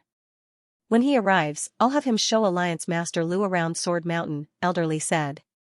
Lu Yin felt helpless, and he looked into the distance. This chapter is not finished. Please turn the page. Hu Ying could see the old man fishing with his back facing Lu Yin. He had a benevolent expression, and his methods might be very overbearing. Elderly, please tell the sect master that I, Lu Yin, am able to suppress the old man, and not just because of Eternal Sky Island, Lu Yin said. Elderly's gaze turned sharp. Are you threatening the sword sect? Lu Yin's tone was gloomy. A gambler who has lost everything isn't afraid of anything. If I can topple the day-night flow zone, then I can topple the first flow zone as well. Elderly's eyes narrowed, and they were filled with killing intent. Lu Yin was not afraid. As compared to the Day-Night clan, the sword sect was more rational. Furthermore, Night King Zhenwu's hatred for Lu Yin ran too deep. No matter what kind of background Lu Yin had, the only outcome would be a fight to the death. However, the sword sect was different. They would not offend Master Yuan and Eternal Sky Island just to kill Lu Yin. Besides, Lu Yin was not that easy to deal with. Elderly's position in the sword sect was special. Although he did not manage the sect's affairs, he was in charge of war. When the sword sect was at war, Elderly was the #1 killer. Elderly's thoughts were very simple: anyone who threatened the sword sect would be killed without mercy. He really wanted to destroy Lu Yin here and now. Lu Yin met the elder's gaze without fear. Elderly's expression suddenly changed, as if he had heard something. The killing intent in his eyes vanished. Alliance Master Lu, you should be aware that the various great powers of the Innerverse have their own interests in the Outerverse, especially the 8 great flow zones. For example, the Day-Night clan controls no less than 10 weaves, and those 10 weaves can only exchange benefits with the Day-Night clan. For example, the Blaze Realm exchanges benefits with places like the Dark Mist Weave. Lu Yin was puzzled, as he did not know why Elderly was bringing this up. The Innerverse and Outerverse have been separated, and they had no choice but to join the Great Eastern Alliance. The Innerverse cannot say anything about that, but since the Innerverse and Outerverse are connected, these people are still in the Great Eastern Alliance. To the Innerverse, this is considered a betrayal. They are our doorway to the Outerverse, and since they've betrayed us, we need to clean them up. Lu Yin's eyes went wide. The Innerverse wants to kill the upper echelons of the Great Eastern Alliance? The upper echelons who are unwilling to lead the Great Eastern Alliance and are unwilling to work with the Innerverse again. The name list has already been confirmed, and it's 409 people. Lu Yin clenched his fists. This was a threat, and it was an obvious one. 409 people were the upper echelons of the various weaves of the Outerverse. These people were all willing to stay in the Great Eastern Alliance, and the number of upper echelons in the Great Eastern Alliance far exceeded this number. This meant that the rest of them had already reached an agreement with the Innerverse. I'm only telling Alliance Master Lu this because I want to clarify a problem. The Great Eastern Alliance's collapse is inevitable. Forget the Great Eastern Alliance, even the Hall of Honor can't stop it. We can even hand over the list of names to Alliance Master Lu. Alliance Master Lu, do you have that many experts protecting you? Even if you do, what about the rest? They all want to leave the Great Eastern Alliance, so can you force them to abdicate? Elderly asked calmly. The executors of the Great Eastern Alliance's plan are the entire Innerverse, mainly the 8 great flow zones. How many people can you deal with? The plan has already begun, and there are only a few days left until the execution date. How can you stop it? Why are you telling me this now? Luin asked. Elderly replied, the sword sect does not wish to become mortal enemies with Alliance Master Lu, so we're only informing you of the Innerverse bottom line. You've violated this bottom line. Of course, the name list does not include the Great Yu Empire or the people you value. Thus, to Alliance Master Lu, aside from the collapse of the Great Eastern Alliance, there are no other losses. This is the sword sect's goodwill. Luin found this funny.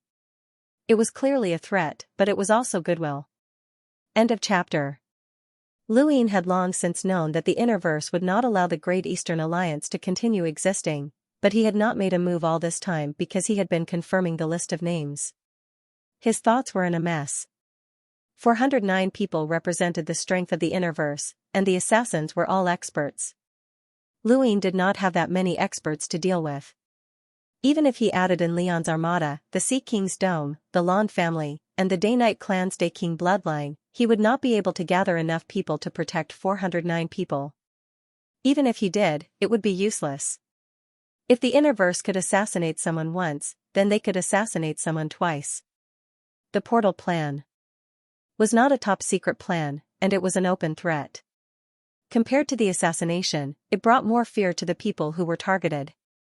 They were afraid that they would change sides and choose to withdraw from the Great Eastern Alliance, which he could not stop. No one wanted to live under a butcher's knife. This portal plan could easily disintegrate the Great Eastern Alliance. It was no wonder why Lu Qianjue had said that it would be useless even if the Headless Elder took over the Great Eastern Alliance. Unless the Hall of Honor intervened and suppressed the Innerverse. How dare you threaten Alliance Master Lu like this? Are you tired of living in the sword sect? Your broken swords are rusty, aren't they? Do you know that even the 7 courts would have to bow before our Alliance Master Lu, let alone a mere sword sect? Do you know? Ku Wei threatened without restraint. Elderly completely ignored him, and similarly ignored Luin. He had only been ordered to inform Luin of the portal plan. This was the sword sect's goodwill. They were apprehensive about the power behind Luin, and they did not want to have a falling out with him. Alliance Master Lu, the sect head wants me to tell you that if you wish, you can become friends with the sword sect at any time. If you need any help, you can contact the sword sect directly. You should know that the sword sect is fated with you, Elderly said. Luin looked into the distance. Fated? This should be referring to Madame Naylan. Her name was Lu Fuxue, and she was from the sword sect's Lu family.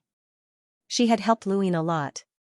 In 12 years, Luin had gone from an ant-like cultivator to where he was today. Even the sword sect's sect head had taken the initiative to show goodwill. It had only taken him 12 years, which was something to be proud of. However, Luin could not feel happy, as he was still being threatened. Ku Wei spouted lotus flowers beside Luin as he brazenly threatened Elderly. At this moment, Lu Xiaoqiu arrived and gave Ku Wei a strange look. Brother Lu, the sect master asked me to show you around Sword Mountain. Luin nodded and did not say anything else to Elderly. He then left with Ku Wei and Lu Xiaoqiu. Elderly's gaze turned cold as he watched Lu Yin's departing figure. Based on his personality, he would have directly killed this brat. Even though the Great Yu Empire had not been affected by the sect master's plan, this brat would still have resentment in his heart, which would be detrimental to the sword sect in the future. However, the sect leader had his own concerns. The leader of the sword sect, Lu Qianjue, was fishing calmly, but he felt uncomfortable in his heart. It had been many years since he had experienced this feeling. How could he describe it? For fear of breaking the vases. That's right, for fear of breaking the vases. He was actually afraid of a child.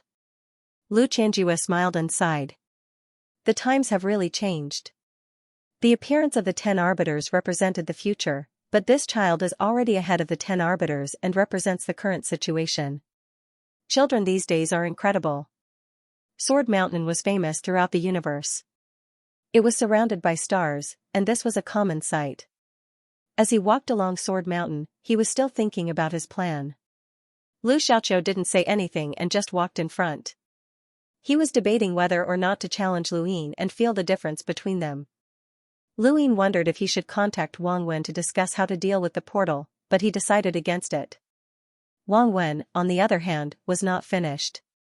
Wei Rong and Xianxia were both very smart, but when faced with the Innerverse general situation, their courage was lacking.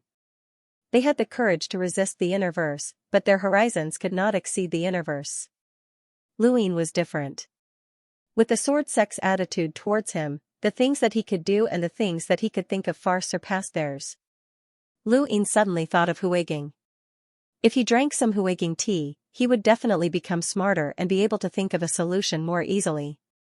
It wasn't that he hadn't thought of asking Eternal Sky Island or Leon's Armada, but this was the general situation of the entire Innerverse. Eternal Sky Island could threaten the Sword Sect, but it could not threaten the entire Innerverse. The various powers of the Innerverse hated each other deeply, but their attitudes towards the Great Eastern Alliance were surprisingly united, which made it very difficult for Lu Yin to deal with them. "Brother Lu, where's Muju? Why don't I see him?" Lu Yin was puzzled. Lu Xiaoqiu answered, "He's in seclusion." "Is he preparing for the upcoming Supreme Tournament?" Lu Yin asked. Lu Xiaoqiu nodded. "Brother Lu, I have a question, but I'm not sure if it's convenient for me to ask." Lu Yin hesitated. Lu Xiaoqiu looked at him. "Go ahead." Lu Yin was curious. "How old is Muju?" Lu Xiaoqiu was stumped, and he thought for a moment. "Almost 40. "Almost 40? Lu Yin was puzzled. Lu Xiaoqiu nodded. "Very close. Actually, the 10 arbiters aren't that far apart in age, and they're only about 10 years older than us. Their innate talent, resources, and opportunities created the 10 arbiters. If we were born 10 years earlier, we might not be any worse than them." At this point, Lu Xiaoqiu realized something. Although the person in front of him was about the same age as him, he was still one of the 10 arbiters. What was even more depressing was that this person had consecutively defeated 2 of the 10 arbiters.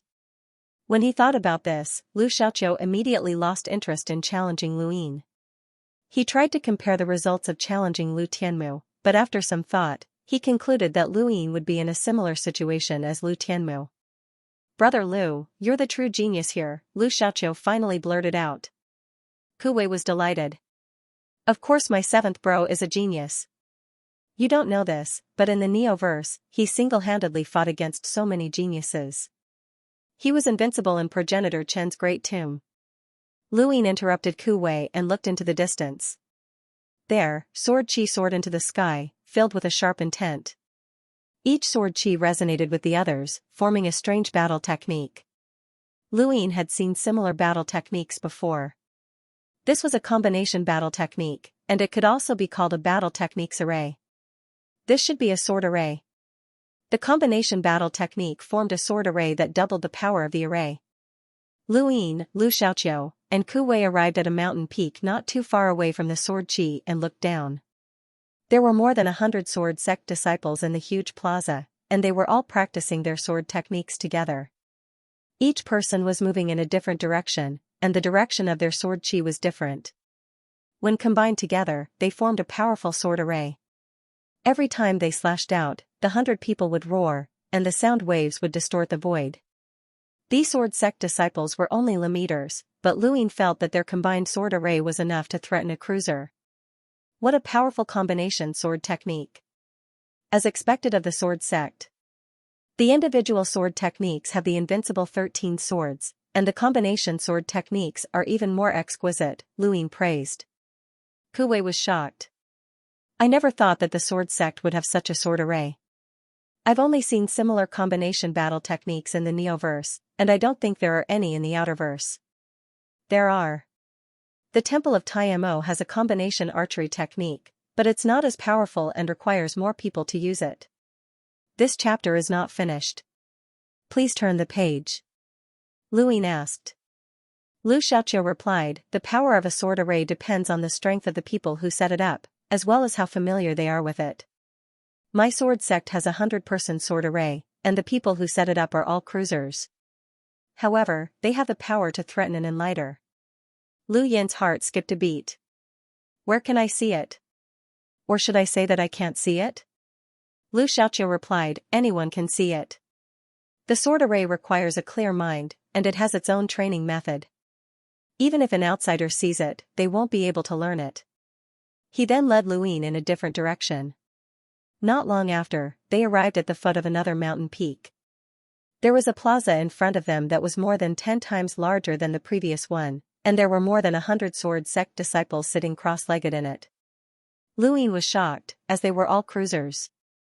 This was the sword sect's foundation.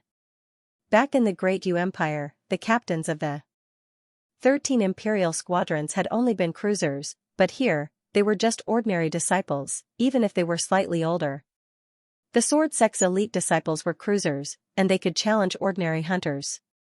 Although they might not necessarily win, they still had a chance of winning. This was the sword sect's strength.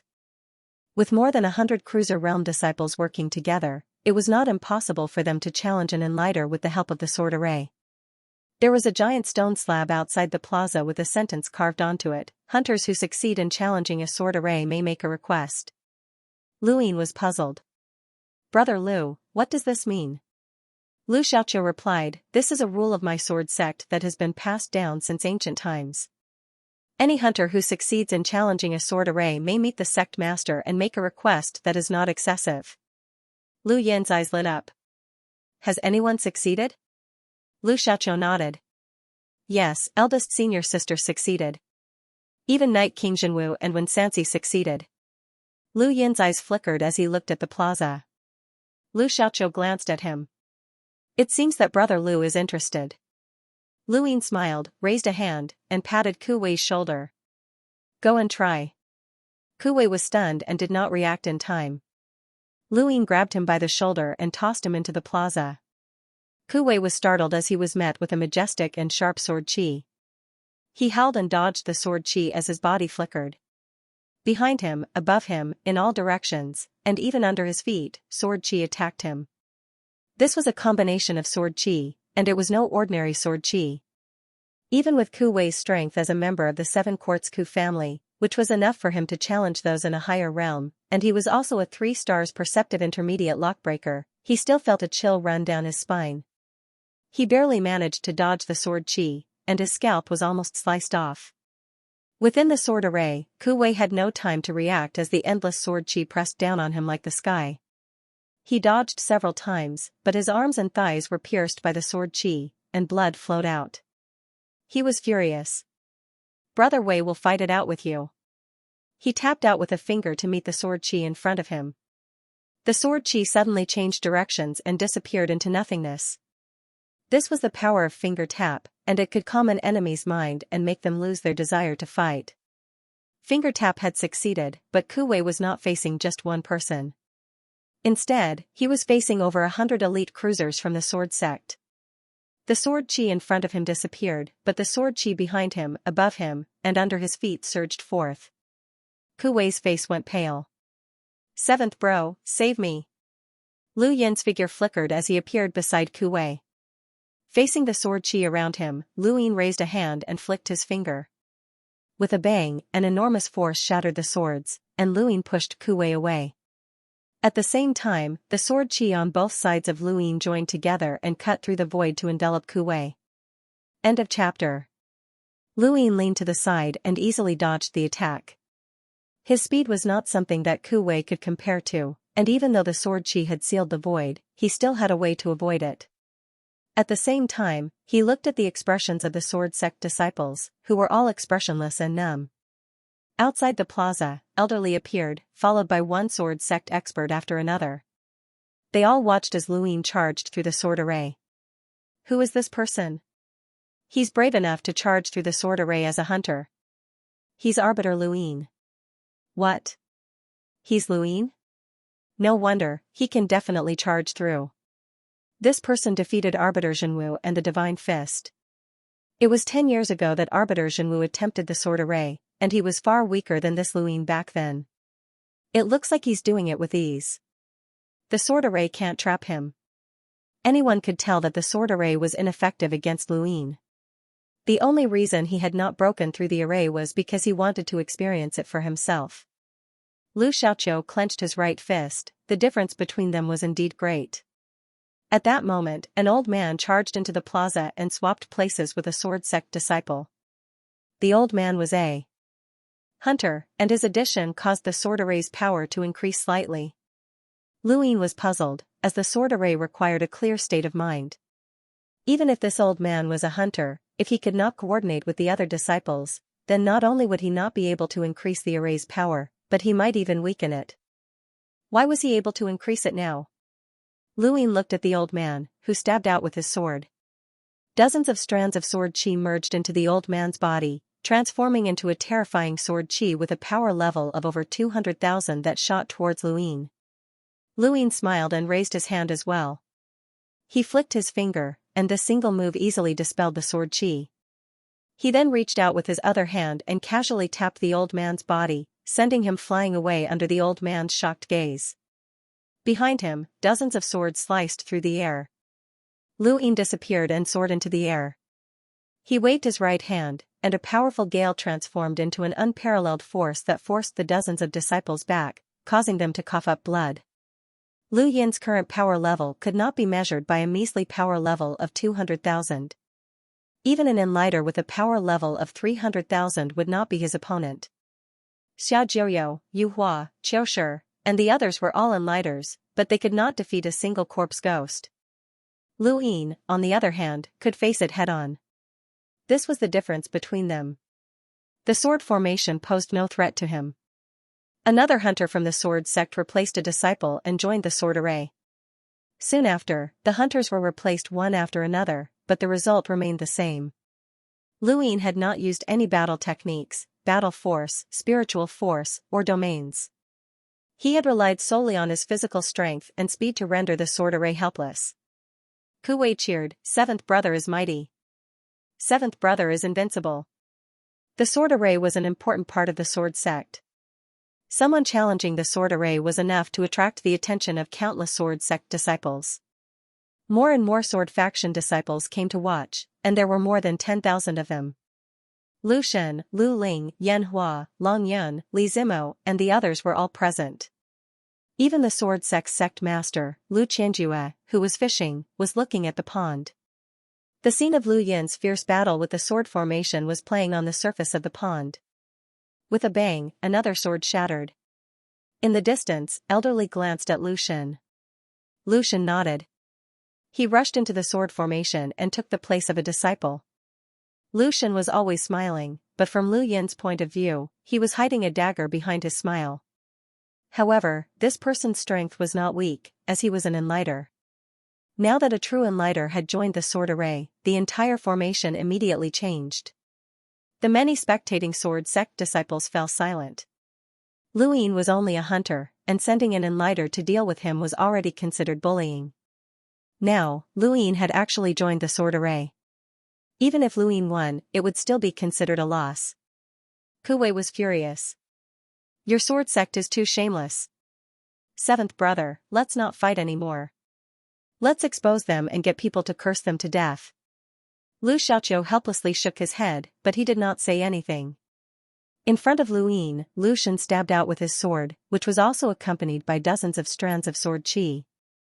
This was a sword array, and his attack was not something that someone with a power level of 200,000 could deal with. It definitely surpassed 300,000.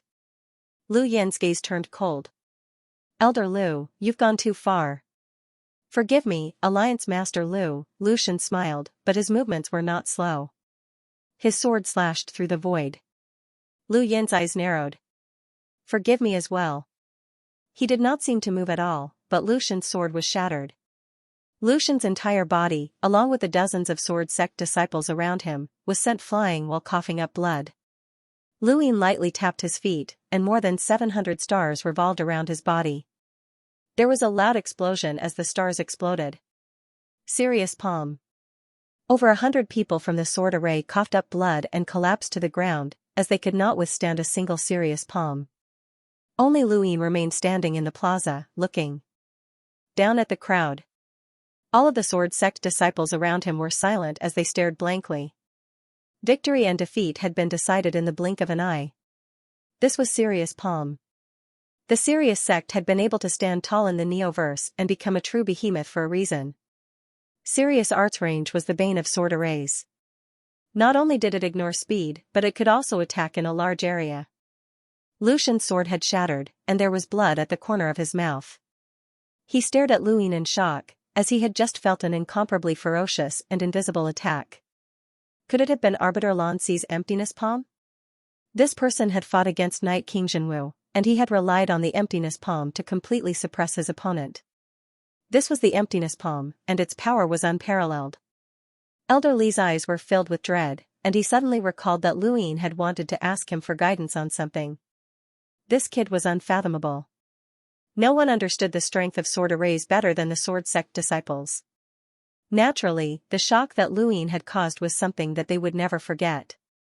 Lu Ling stared at Lu Ying in disbelief as he stood alone in the plaza. That invincible aura of his caused her entire body to tremble. This person was truly tyrannical. Lu Ying looked around before finally looking at Lu Xun.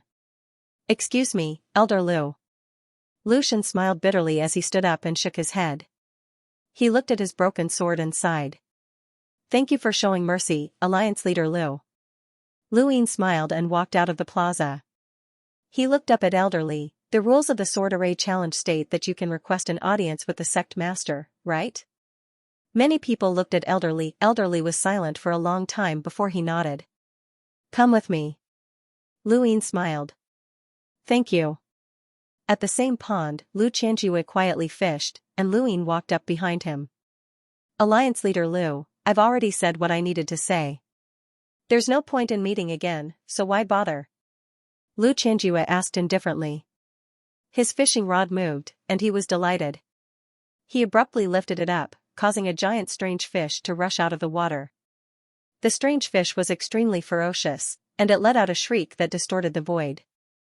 This strange fish had at least the power level of a hunter. Lu Qianjue laughed. "Naughty." He didn't seem to move at all, but the strange fish was torn to shreds. Its blood and organs vanished, and only its flesh was left behind. If you hadn't resisted, you could have returned alive. What a pity. Lu Qianjue sighed before continuing to fish. Lu Ying looked at Lu Qianjue's back. "Senior, will the portal plan be carried out?" Lu Qianjue replied, "The sword sect was not the one who created the portal plan, but rather the entire Innerverse. There's no need to ask." Lu Yin's gaze turned cold. "Can I make a request now?" "If your request is for the sword sect to withdraw from the portal plan, then you don't have to say it." Lu Yin's tone sank. "Of course not. I'm not that stupid. Even if the sword sect doesn't participate in the portal plan, the other flow zone's powers can do the same." Lu Qianjue was curious. "Then what request do you have?" Lu Ying looked up. "I would like to meet with the masters of the 8 great flow zones as a senior." Lu Qianjue stood up and looked at Lu Ying with a solemn expression. "You want to talk to them?" Lu Ying nodded. Lu Qianjue was amused. "You can't even convince me, so how are you going to convince them?" "Let's try. It's better than doing nothing." Lu Ying shrugged. Lu Qianjue looked at Lu Ying and recalled all of Lu Yin's past deeds. Although this kid was young, he was decisive, and he was also very calm. Since he had proposed a meeting, did he really have a solution? "Senior, are you not even willing to agree to such a small request?" Lu Ying asked. Lu Qianjue nodded. "All right, I'll agree. I'll contact them right away and see if you have the ability to convince them. You should know that the Great Eastern Alliance's existence has caused them great losses. You won't be able to compensate them." Lu Ying smiled. He wasn't sure, but he still had to try. The Innerverse was dominated by the 8 great flow zones, and only the Wen family of the Erudite flow zone, the Beast Tamers flow zone's Divine Grade Hall, the First flow zone Sword Sect, the Day-Night clan's Day-Night flow zone, the Gu flow zone's Divine Gu Dynasty, the Spirit Seal flow zone's Lingling clan, and the Chaos flow zone's Chaos God Mountain. As for the Blazing Mist flow zone, it had the Blaze Realm, the Sylvan Dragon clan, and the Ross Empire. The Day-Night flow zone also had the Phoenix family, but they were only China to the Day-Night flow zone and could not influence the entire flow zone. The Spirit Seal flow zone also had the Dire Barbarian clan and the Soul Dream tribe, but the Lingling clan was the absolute ruler. This time, Luin had met someone who was qualified enough for Lu Qianjue to extend an invitation. The surface of the pond was calm, and the fishing rod was laid flat. A gentle breeze blew through the pond, making it seem very peaceful. Luin stood beside Lu Qianjue as a screen of light rose up in front of them, revealing a ball of flames. Following that, a man walked out of the flames. Even though it was just an image, Luin could still feel the scorching heat of the flames. "Senior Lu, may I know why you're looking for me?" The man had a coarse appearance and well-built muscles. His skin was red and had flame-like stripes. His gaze was sharp, and even his pupils seemed to be burning with flames. A single glance from him seemed to be able to burn the heavens. He was the master of the Blaze Realm, Lord Red. "We'll talk about it when everyone's here," Lu Qianjue replied. Although the Blaze Realm was split into 3 parts of the blazing mist flow zone and could be considered a powerful force in the innerverse and outerverse, they were still lacking in comparison to Lu Qianjue. If not for the Blaze Realm's geographical location, Lu Qianjue would not have spoken to Lord Red at all. He knew where he stood, and he did not dare to be disrespectful to Lu Qianjue. At this moment, he saw Luin, and he was puzzled at first before being shocked. His confused gaze turned cold as he stared at Luin. Luin knew that Lord Red had recognized him, and he clasped his hands behind his back. Master Red's eyes narrowed as he glanced at Lu Qianjue. He was a little bewildered, as he did not know what Lu Yin's relationship with the Sword Sect was. Wait, could the Sword Sect be behind him? Master Red immediately rejected this ridiculous idea. If Luin had the Sword Sect behind him, then his path would be much smoother. Furthermore, the Sword Sect would not agree to the portal plan since he had been the one to come up with it. Another screen rose up, revealing a long-haired woman in white armor. Her face was hidden, but she had a heroic aura about her. Luin knew who she was when he saw her attire. She was definitely from the Lingling clan. "Senior Lu, are you looking for me?" the woman asked, her gentle voice tinged with a hint of coldness. She was Ling Qiu, the leader of the Lingling clan. Lu Qianjue calmly replied, "Wait a moment." Ling Qiu frowned. If Master Red respected and revered Lu Qianjue, then she only respected and did not fear him. The Lingling clan was not the Blaze Realm. Luin?" Ling Qiu cried out in surprise. Luin was not surprised that she had recognized him, and he calmly replied, "This junior is indeed Luin. You must be the leader of the Lingling clan."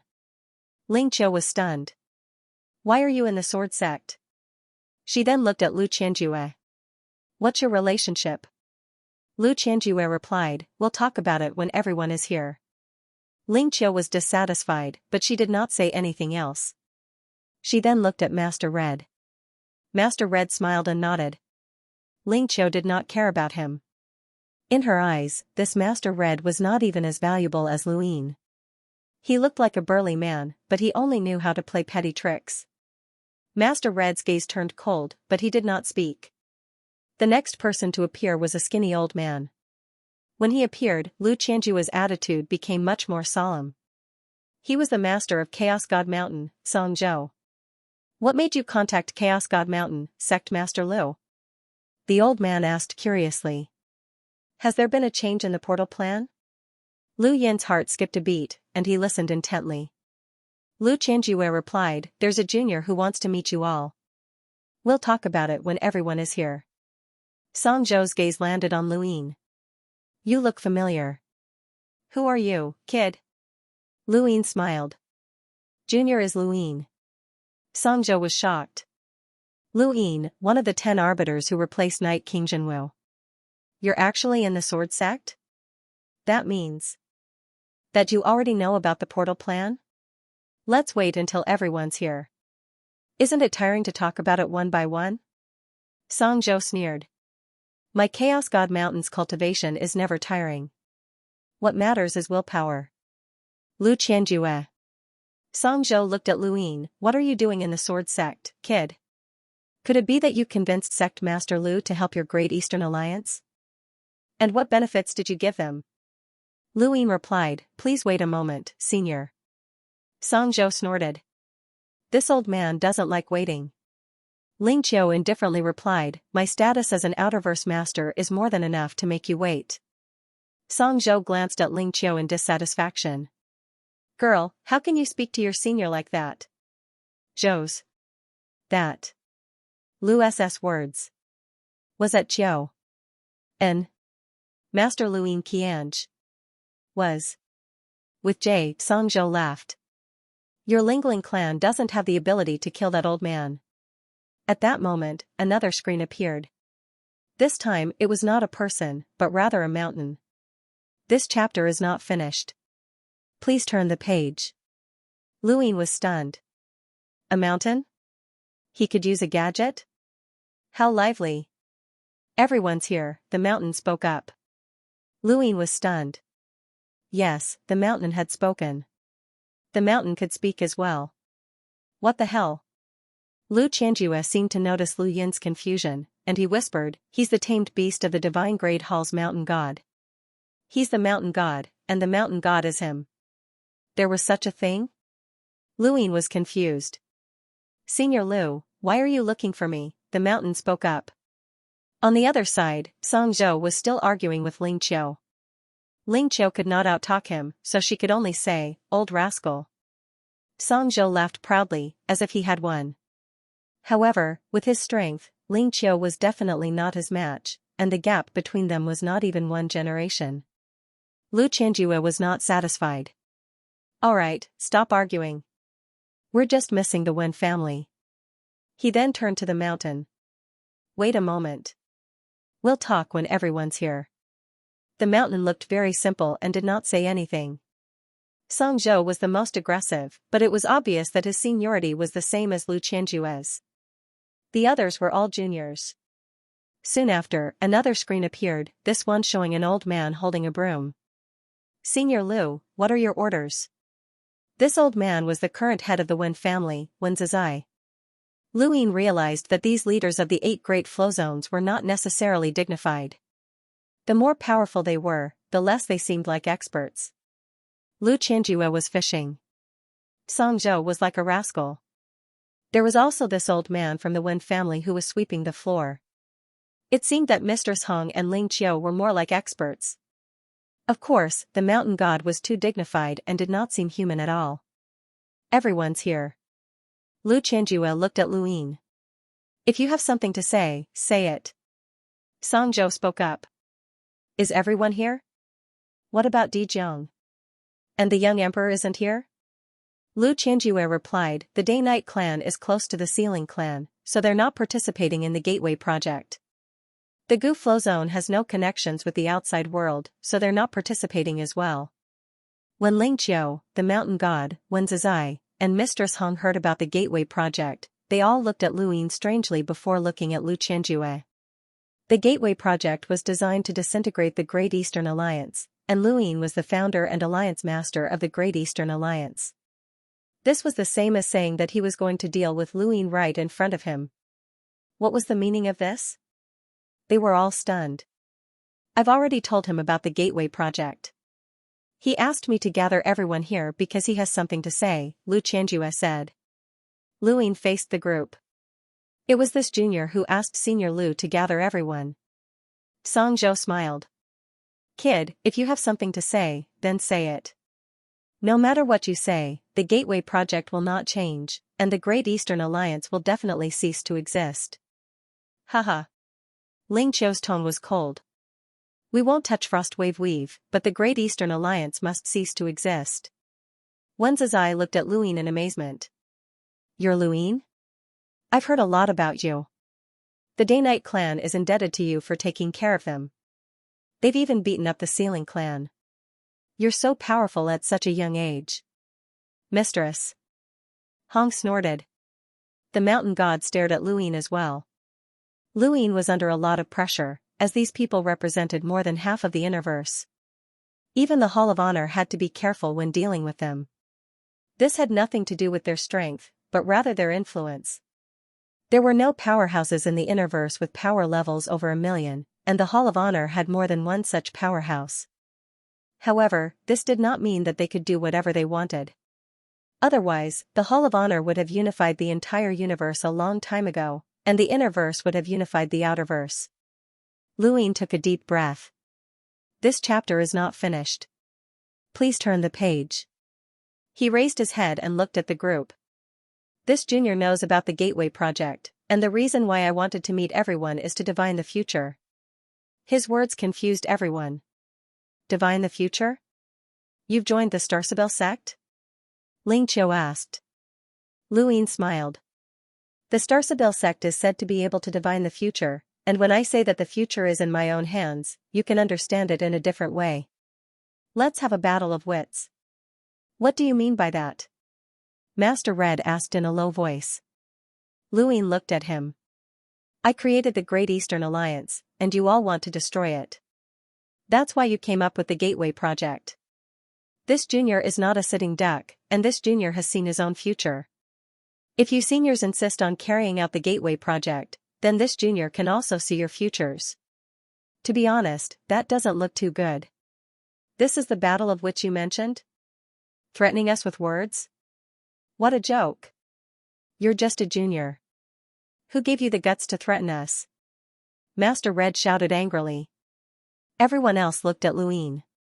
A normal person would have been scared silly, but Luin had seen all sorts of situations. He had even dared to mock the presiding judge during his trial, let alone a mere threat from a screen. He looked at Master Red. The Blaze Realm borders the Outerverse. When the Innerverse and Outerverse were connected, the Blaze Realm sent eccentric Qi and the Astral River Arc to try and destroy the Great Eastern Alliance, but they ended up in a rather miserable state. Senior Master Red, do you think that you are comparable to the Day-Night Clan, or do you think that the Blaze Realm surpasses the Day-Night Clan? Impudence. Master Red was enraged, and flames danced behind him as they swept into outer space, causing a planet in the distance to crack open. The planet that he was on to explode with lava that filled the sky. Luin ignored him and instead looked at the others. Seniors, what do you think? Songzhou laughed, and so did the mountain god. Soon after, Wen Zizai and Lu Qianjue laughed as well. A battle of wits. Interesting. No junior has ever dared to challenge and threaten all of us at the same time. Times have really changed. The mountain god's voice was loud, but his tone was low. Sure, try threatening us, Wen Zizai said with a smile. Lu Qianjue calmly sat down and continued fishing. He didn't seem to care about Luin at all. The plan is simple, but it's impossible for me to solve. Even though I have Leon's armada as my backer, and I can also borrow the strength of Master Yuan, Everlasting Island, the Lan family, and the Sea King's Dome, I still can't gather enough manpower to protect these 409 people. The assassins will definitely be experts from the Innerverse's great powers, and I won't be able to protect them. Once the plan is implemented, it will definitely succeed. Even if I can get Leon's armada and Everlasting Island to help, I still can't deal with the entire Innerverse at the same time. Master Red sneered. Wen Zizai calmly looked at him. Nobody said anything. The universe had its own rules. The disciples of Everlasting Island had the power to directly threaten the Innerverse, but that didn't mean that they could actually threaten the Innerverse. These were the rules of the universe, and once the balance was broken, even the Hall of Honor wouldn't be able to withstand the repercussions. Lu Yin's eyes narrowed. I have to say that the person who came up with this plan is very smart. I also believe that even if we gather enough manpower to protect these 409 people, it will still be useless. These people won't be able to protect them forever. There's a saying that we can catch thieves for 1,000 days, but there's no such thing as guarding against thieves for 1,000 days. This plan can succeed at any time. But seniors have forgotten something. At this point, Lu Yin's eyes suddenly turned cold and filled with killing intent. This killing intent caused the surface of the nearby pond to boil and the air to freeze. End of chapter. Even though Lu Yin was only a hunter, the killing intent that he exuded at this moment shocked even the leaders. To all of you, the people of the Outerverse are sheep, and to me, they are sheep as well. How many people are there in the upper echelons of the Outerverse great powers? 409 is only a small portion of the total, and the majority have already reached an agreement with all of you. Once the portal plan begins, they will immediately withdraw from the Great Eastern Alliance. But will they be able to withdraw? Lu Yin looked up and swept his bone-chilling gaze across the crowd. You can formulate a portal plan, but I can do the same. If an expert wants to kill a normal person, I can't protect them. But if I want to kill a normal person, none of you can protect them either. To all of you, they are normal people, and to me, they are normal people as well. Song Zhou's eyes went wide, and he stared at Luin in shock. This brat was ruthless. Lu Qianjue's face sank. What a ruthless heart. He wanted to destroy everything indiscriminately. Wen Zizai looked at Luin deeply. Everyone else had said that Luin had unified the inner verse and outer verse by relying on timing and background, but at this moment, Wen Zizai was certain that this kid had the ability, boldness, and skill to unify the outer verse. Wen Zizai was planning on reshuffling the cards. Those who joined the Great Eastern Alliance and the inner verse would all die, and then he would choose a new batch of people. Humph, Junior, do you really think that you can intimidate us like this? Those people are all from the outer verse. If you act, the Great Eastern Alliance will only disband faster, and they will view you as an enemy as well, Master Hong growled. Luin raised his head. Of course, but I, Luin, have never been afraid of anything. You can ask around and see how many voices of opposition the Great Eastern Alliance has faced since its establishment. Are those voices still around? Are their descendants still around? Since I dared to do something, I'm willing to bear the consequences. Is this the bargaining chip you're using to threaten us? Ling Qiu asked. Luin met her gaze. Ling Qiu shook her head. It's useless. Even if this batch of higher-ups all die, the next batch will still be within the scope of the portal plan. We don't care, but how many people can you kill? If they have to choose between you and us, who do you think they'll choose? The more you kill, the more resistance you'll encounter. In the end, your frost wave weave might be dragged into this, and no one will be able to save you. Song Zhou found it funny. This young man was full of spirit, but unfortunately, he didn't think things through. Lu Yin's lips curled up. Senior Ling Qiu is right. If the cycle continues, I'll definitely be cursed by millions of people. Compared to the disbanding of the Great Eastern Alliance, this outcome is even harder to accept. Thus, since I'm unlucky, I won't let anyone else have a good time either. The reason why everyone wants to disintegrate the Great Eastern Alliance is to obtain benefits from the outerverse. Regardless of whether it's plundering, trading, or cheating, the innerverse abilities are enough to obtain huge benefits from the outerverse. But what if something unexpected happens to these benefits? For example, you might be robbed by pirates, or the inside information of certain trades being made public, or the destruction of discovered resources. If that happens, will you still be able to live leisurely? Everyone's expressions changed. The pirates that Luin was referring to were not ordinary pirates, nor were they just a single group of pirates. Instead, they were Leon's armada, the Pirate King. A single sentence from him could gather more than half of the universe's pirates and topple the day-night flow zone. The pirates that Luin was referring to were quite large in scale. Junior, are you threatening us? The mountain god's tone was unpleasant. Luin smiled. I've said from the start that this will be a battle of words.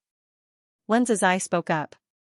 In the end, the pirates weren't able to make a name for themselves.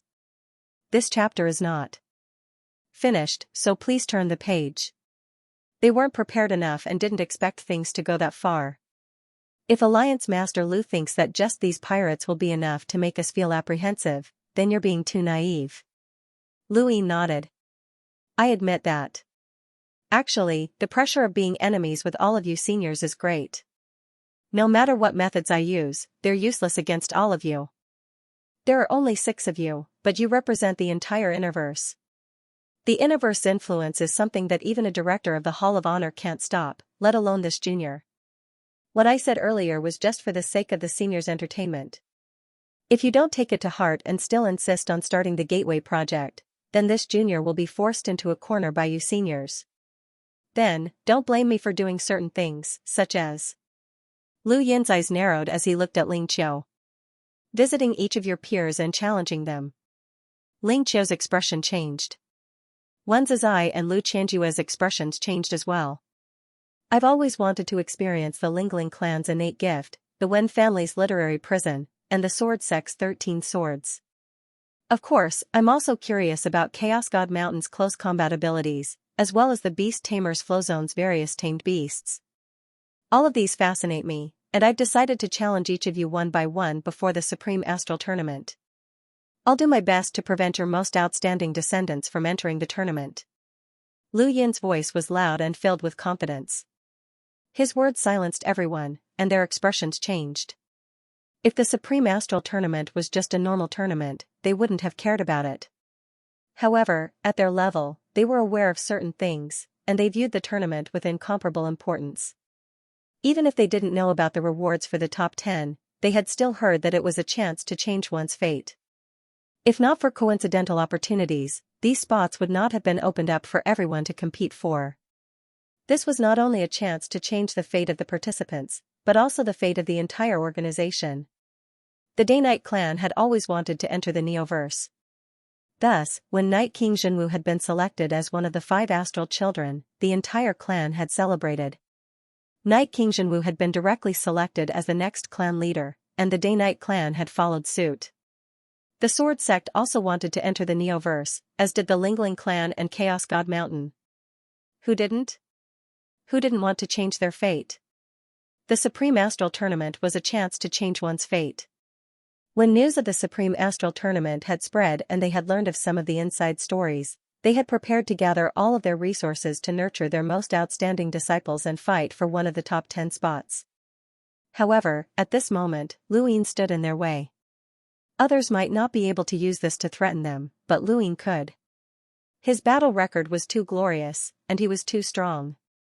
If he really did challenge them, then even if their descendants were on par with Lu Yin, they wouldn't be able to participate in the Supreme Astral Tournament.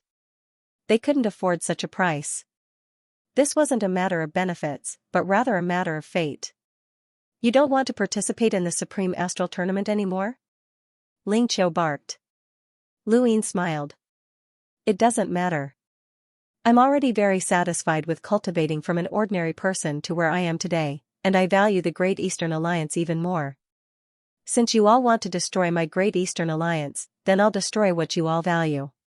Lingling Sky Palace has amazed this junior, and it's time for me to challenge it. Is the Great Eastern Alliance really that important to you? Its existence doesn't affect you that much. In the eyes of the Neoverse, you can be replaced at any time, Wen Zizai said. Lu Yin replied, it's very important, and none of you would believe me even if I told you. This chapter is not finished, so please turn the page. By the way, I'll add one more thing.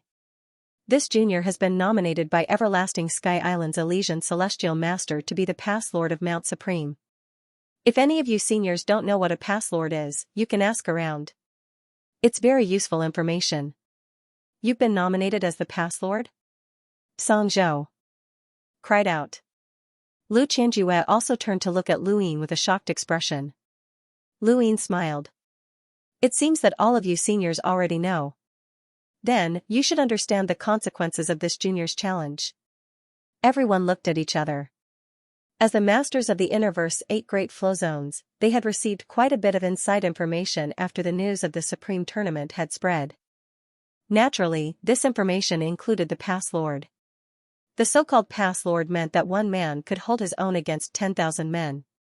Only the strongest person could become the Pass Lord, and there was a limit to the number of participants. In other words, whoever became the Pass Lord would be considered the strongest person and could be considered a seeded participant. Ling Qiu was very confident in Ling Gong, as the 10 arbiters were unrivaled among their peers. Even so, she had never thought that Ling Gong would be nominated as the Pass Lord, as it was too difficult. They had only chosen one Pass Lord, and that was the Xianxia Celestial Master, an unrivaled user of the Three Suns ancestral Qi. Only this person had the qualifications to become the Pass Lord. They had never expected that Lu Yin would be nominated, and by the Elysian Celestial Master at that. The Elysian Celestial Master was an existence that truly stood at the pinnacle of humanity, and his judgment could not be wrong. Could this person already be on par with the Xianxia Celestial Master? Any threat would be useless against them. Only this threat, which concerned their fate, would be effective. Regardless of whether or not they believed that their juniors could compete for one of the 10 spots, none of them dared to take the risk. Lu Yin was the type of person who would do what he said. Using battle to nurture battle. Junior's cultivation is to grow through battle, and the more I fight, the more I improve. I'm looking forward to fighting against the other 10 arbiters, Lu Yin said with a sigh. Junior, don't think that you can do whatever you want just because you defeated 2 of the 10 arbiters. Ling Gong, Wen Sansi, and Lu Tianmu have all broken through to the Enlighter realm, and they're not people that you can deal with. Any one of them can easily deal with you. Don't even think that we'll cancel our plan. Lu Yin looked at him with contempt and disdain. There's no one in the Blaze realm that's worthy of my challenge. Challenging you guys will only increase your reputation, and it's embarrassing. Arrogant. Master Red was furious, and he glared at Lu Yin as if he wanted to eat him alive. Lu Qianjue asked, "Are you confident that you can deal with the 13 swords?" Lu Yin casually replied, "It doesn't matter. I'm confident that I won't die under the 13th sword. As long as I don't die, I'll be able to drag out the battle." Lu Qianjue fell silent. Song Zhou sneered. Then make your move. You're one of the 10 arbiters, so you can only challenge them. Lu Yin looked at him. Even if the 10 arbiters participate, your juniors will still have to face those from the Neoverse. Don't forget that the 5 Scions of the Stars are from the Neoverse, and the 10 arbiters might be able to help you if they join. Wen Zizai sighed. I'm actually being threatened by a junior. Sweeping is still more comfortable. The mountain god looked at Lu Yin, and so did everyone else. They all felt that this was a thorny problem.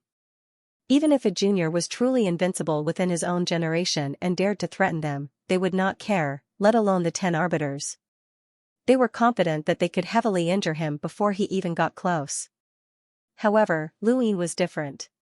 His background was too terrifying, and he could easily find an expert to protect him. End of chapter. Lu Yin was like a rock to them.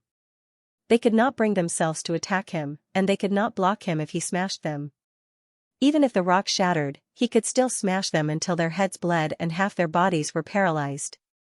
They had never met such a person before.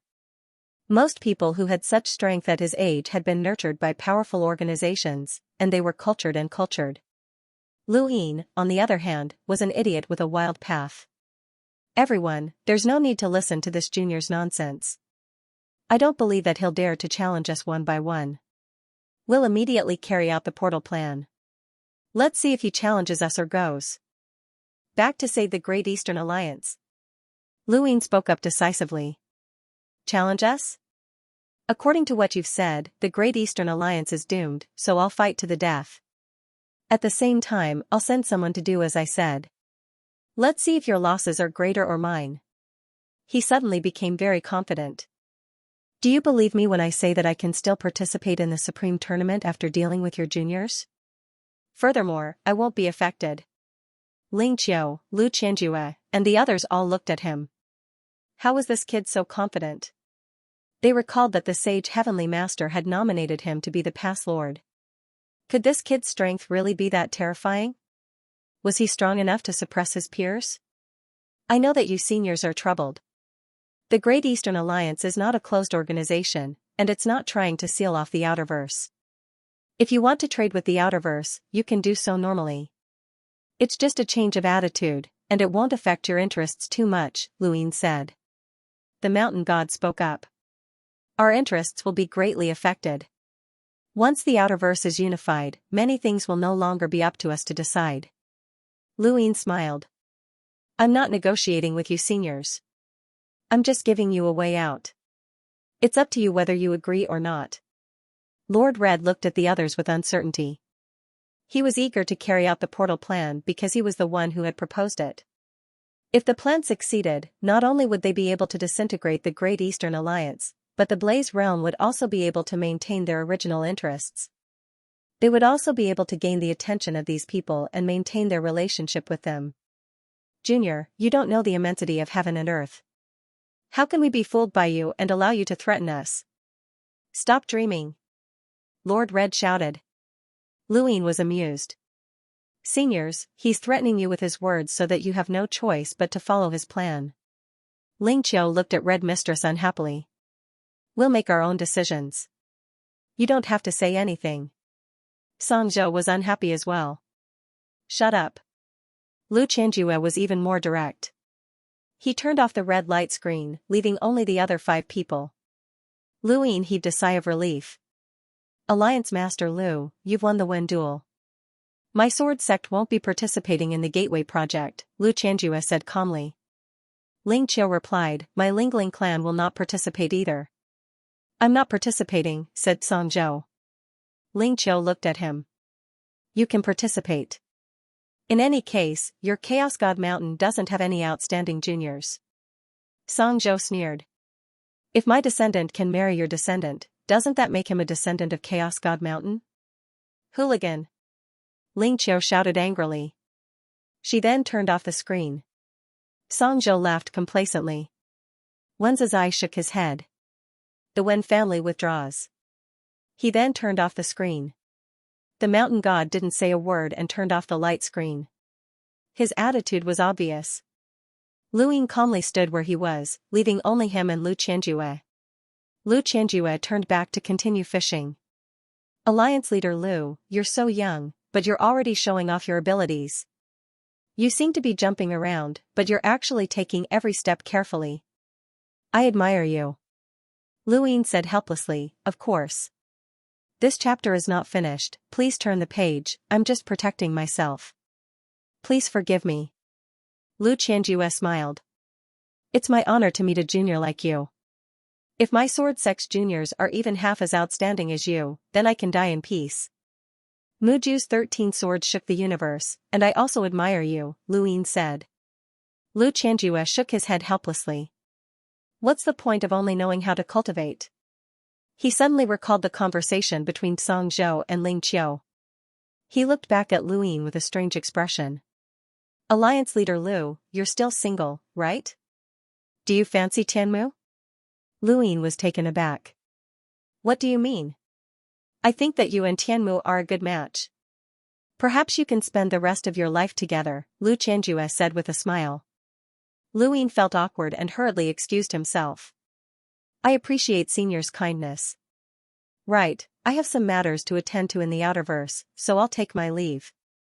He then left.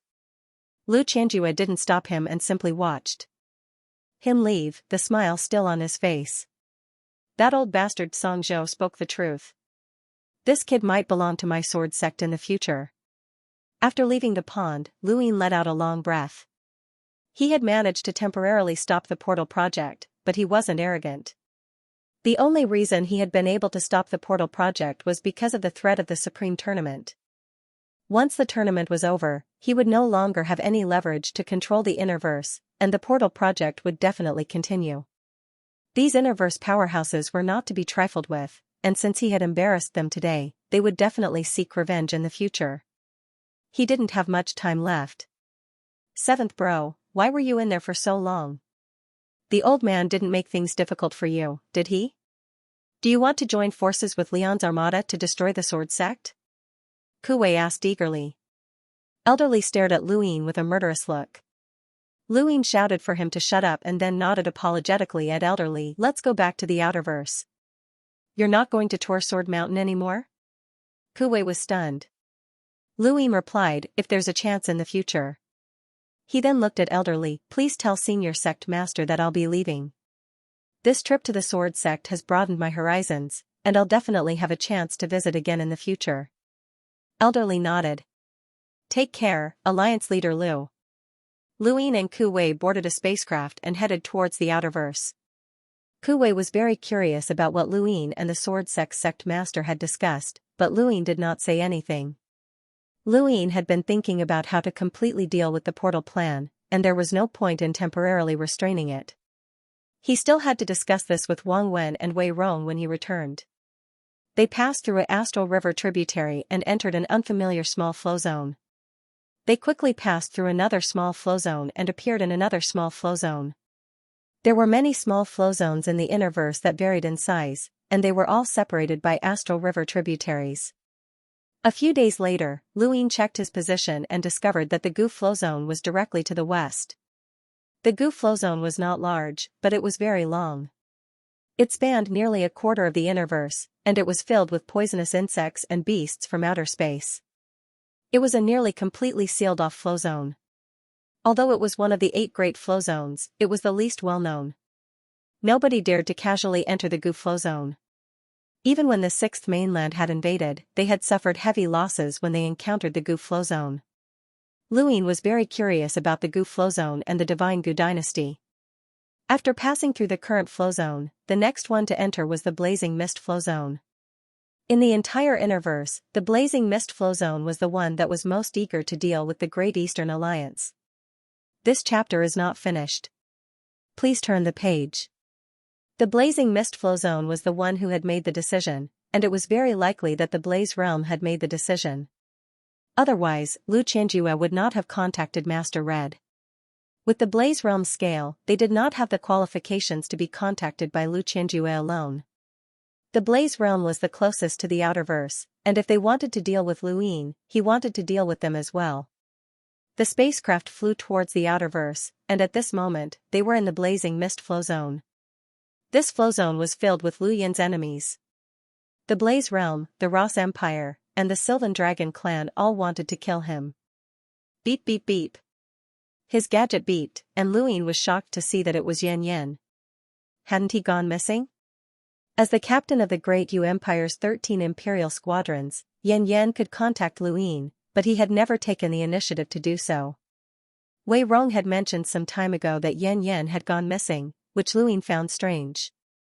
This was something that he had to investigate once he returned to the Outerverse. After all, Xianxia was not weak, and it was impossible for him to disappear into thin air. Luin connected to the gadget and heard Xianxia's voice. Your Highness, I've recovered my memories. Lu Yin's eyes flashed, and Ku Wei was curious. So? Did you leave the Great Yu Empire on your own accord? Yes. My apologies, Your Highness, but I didn't inform you. Actually, my name is Xianxia, and I'm the Chief Battle Officer of the Royal Frost Continent's Everlasting Ice City. Ever since he had destroyed Fire's Melt Planet, Luin had known that Xianxia, was from the Royal Frost Continent, and it was Shuashan Anna who had recognized him. However, he had not known that Xianxia's identity was so extraordinary. Since you've recovered your memories, what do you want? Leave the Great Yu Empire? You've already left? Luin asked. Xianxia was silent for a long time. Please save the Royal Frost Continent, Your Highness. Luin was puzzled. I left the Royal Frost Continent to seek help. Xianxia slowly explained the situation on the Royal Frost Continent to Luin. Luin slowly understood that the Royal Frost Continent was just a continent that was covered in glaciers. It was not as large as the Blaze Realm, and there was only one city on the entire continent, which was called Everlasting Ice City. I don't know when it started, but the Royal Frost Continent's climate suddenly plummeted. Even those of us who were born on glaciers and are adept at using ice battle techniques could not withstand the low temperatures. As time passed, the temperature continued to drop, and before long, the entire Royal Frost Continent would be frozen. There are hundreds of millions of people living in Everlasting Ice City, and the city lord had no choice but to order us to seek help. Xianxia explained. The spacecraft stopped, and Luin quietly listened to Xianxia's words. The more he listened, the more confused he became. Legend has it that the Royal Frost Continent is not even afraid of the Blaze Realm, which means that there must be someone with a power level of over 500,000 inside. How could an emissary not be able to protect you? It's just a continent, and for an emissary, let alone a continent, they can even protect an entire region of space. Everlasting Ice City City Lord, the Ice Emperor, is a powerhouse above an emissary, but he still can't protect us. Then let them come out and migrate to the Outerverse. I'll find a place for them to live, Luin said. Xianxia was silent for a moment. Your Highness, the Royal Frost Continent has its own reason for existing, and we cannot leave. Everlasting Ice City cannot disappear either. Luin was amused. Then what do you want me to do? An emissary can't help you, and I'm not even an emissary, so I can't help you. Your Highness can help us. The city lord didn't order us to search for powerhouses, but rather lockbreakers, Xianxia said. End of chapter. Luin was shocked by Xianxia's words. A lockbreaker? The city lord's original words were that only powerful lockbreakers can help the Royal Frost Continent, and they have to be lockbreakers who have comprehended sourcebox arrays. Your Highness is a lockbreaker yourself, so you must know more powerful lockbreakers. Thus, I would like to request that your highness find a powerful lockbreaker to enter the royal frost continent and save everlasting ice city. Luin shook his head. I don't know any powerful lockbreakers who can help the emissaries. Even if I did, they wouldn't agree to go to an unfamiliar place, especially one that even the emissaries can't protect. Do you understand? Xianxia anxiously replied, Your Highness, you can do it.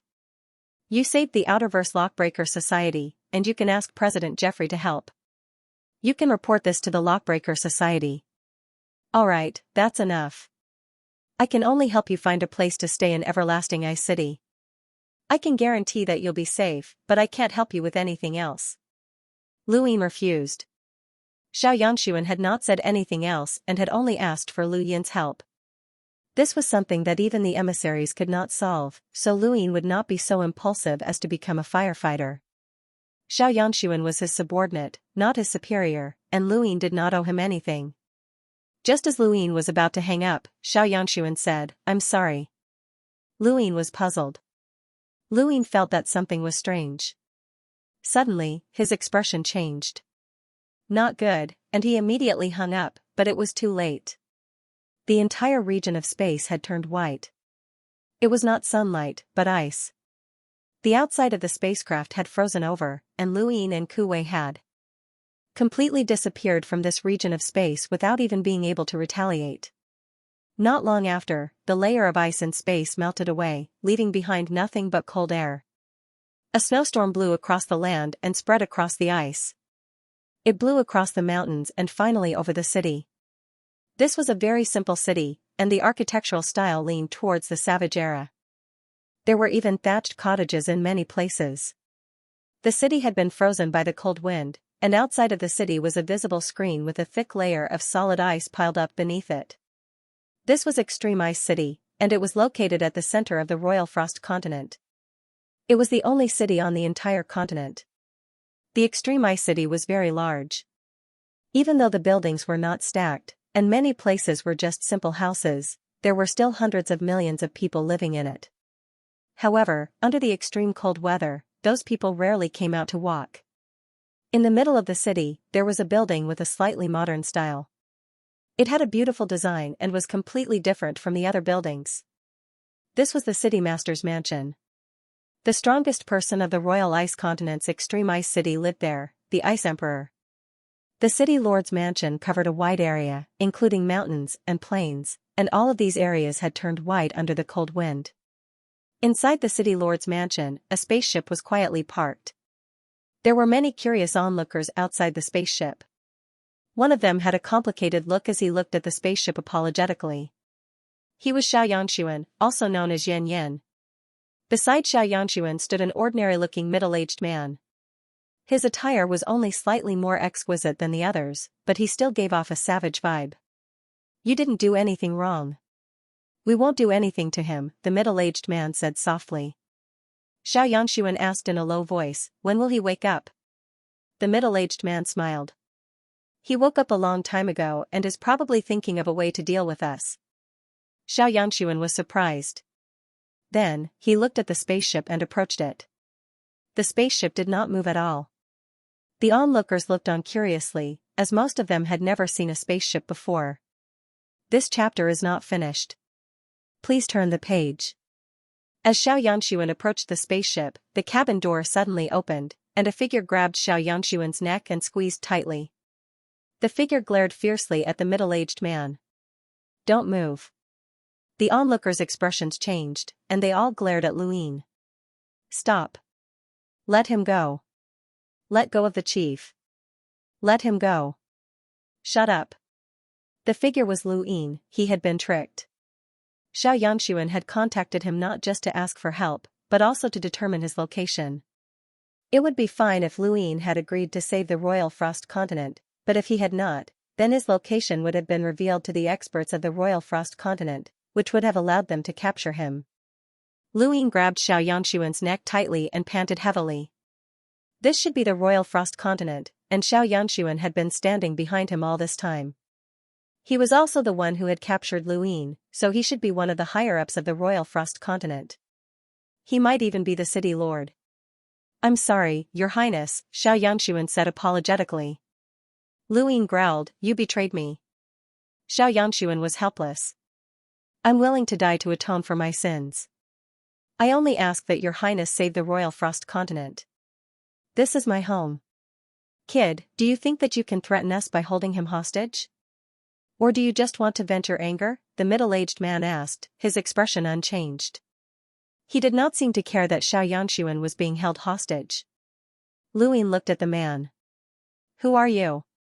The man smiled. Royal Frost Continent, City Lord of Arctic City, Ice Emperor. Lu Yin's eyes narrowed, and sure enough, his pupils turned into runes as he looked at the Ice Emperor.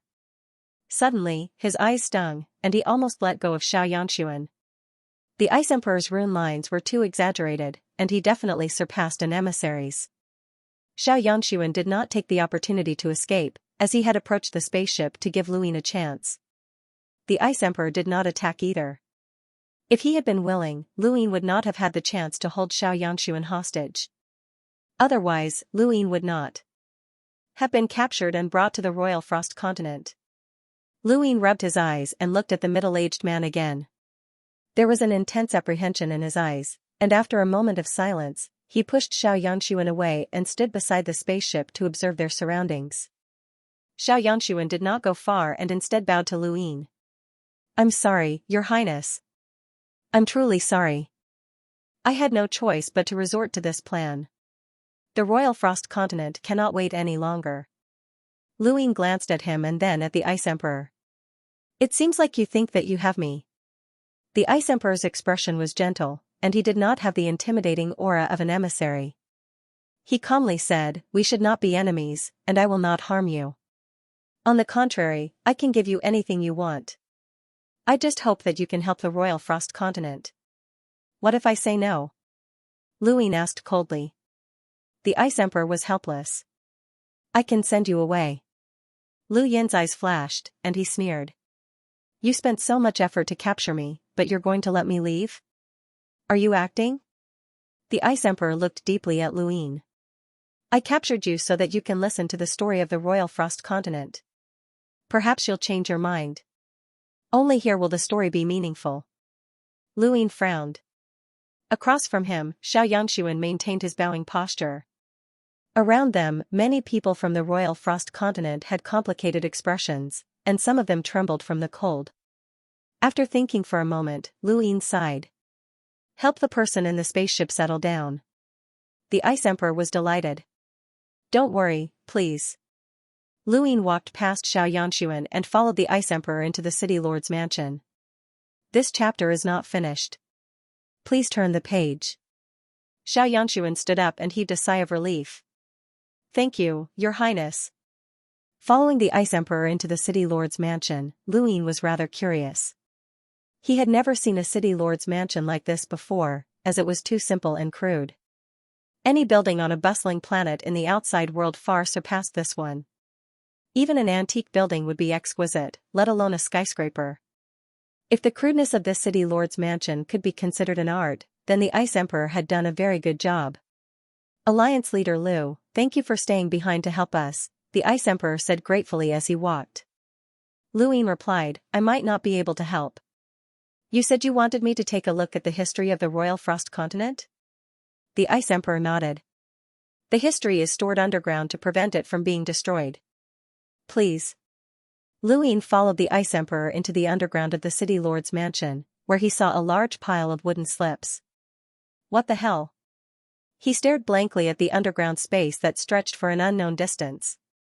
There were endless wooden shelves with countless wooden slips stacked on top of them. This is the history? The Ice Emperor sighed. The history of the Royal Frost Continent is here. Alliance Leader Lu can take a look at it at any time. Luin pursed his lips and picked up a wooden slip beside him. On it was written, 12th Generation Ice Emperor, Year 1826, 35th Day. The temperature was very low, and 235 houses were frozen. The cost of repairing them. Luin put down the slip and looked at another one. 12th Generation Ice Emperor, Year 1826, 36th Day. The ground cracked. The army of Extreme Ice City repaired it and helped Heir Zhuzi's family move the house 13 meters away. The house was old. Luin frowned and walked further away before looking at another slip. 11th generation Ice Emperor, year 925, 208 day. The city lord gave birth to a son. Extreme Ice City celebrates. Below is a list of the resources needed for the celebration, including food, accommodation, street cleaning. Luin put down the slip and looked at the Ice Emperor strangely. The Ice Emperor smiled. Luin retracted his gaze and walked further away. He picked up a wooden slip and put it down, then picked it up again and put it down again. He then looked towards a corner and picked up a dusty wooden slip. After looking through it, he gently put it down and looked at the Ice Emperor. Your daily lives must be quite boring. The Ice Emperor was puzzled. What do you mean?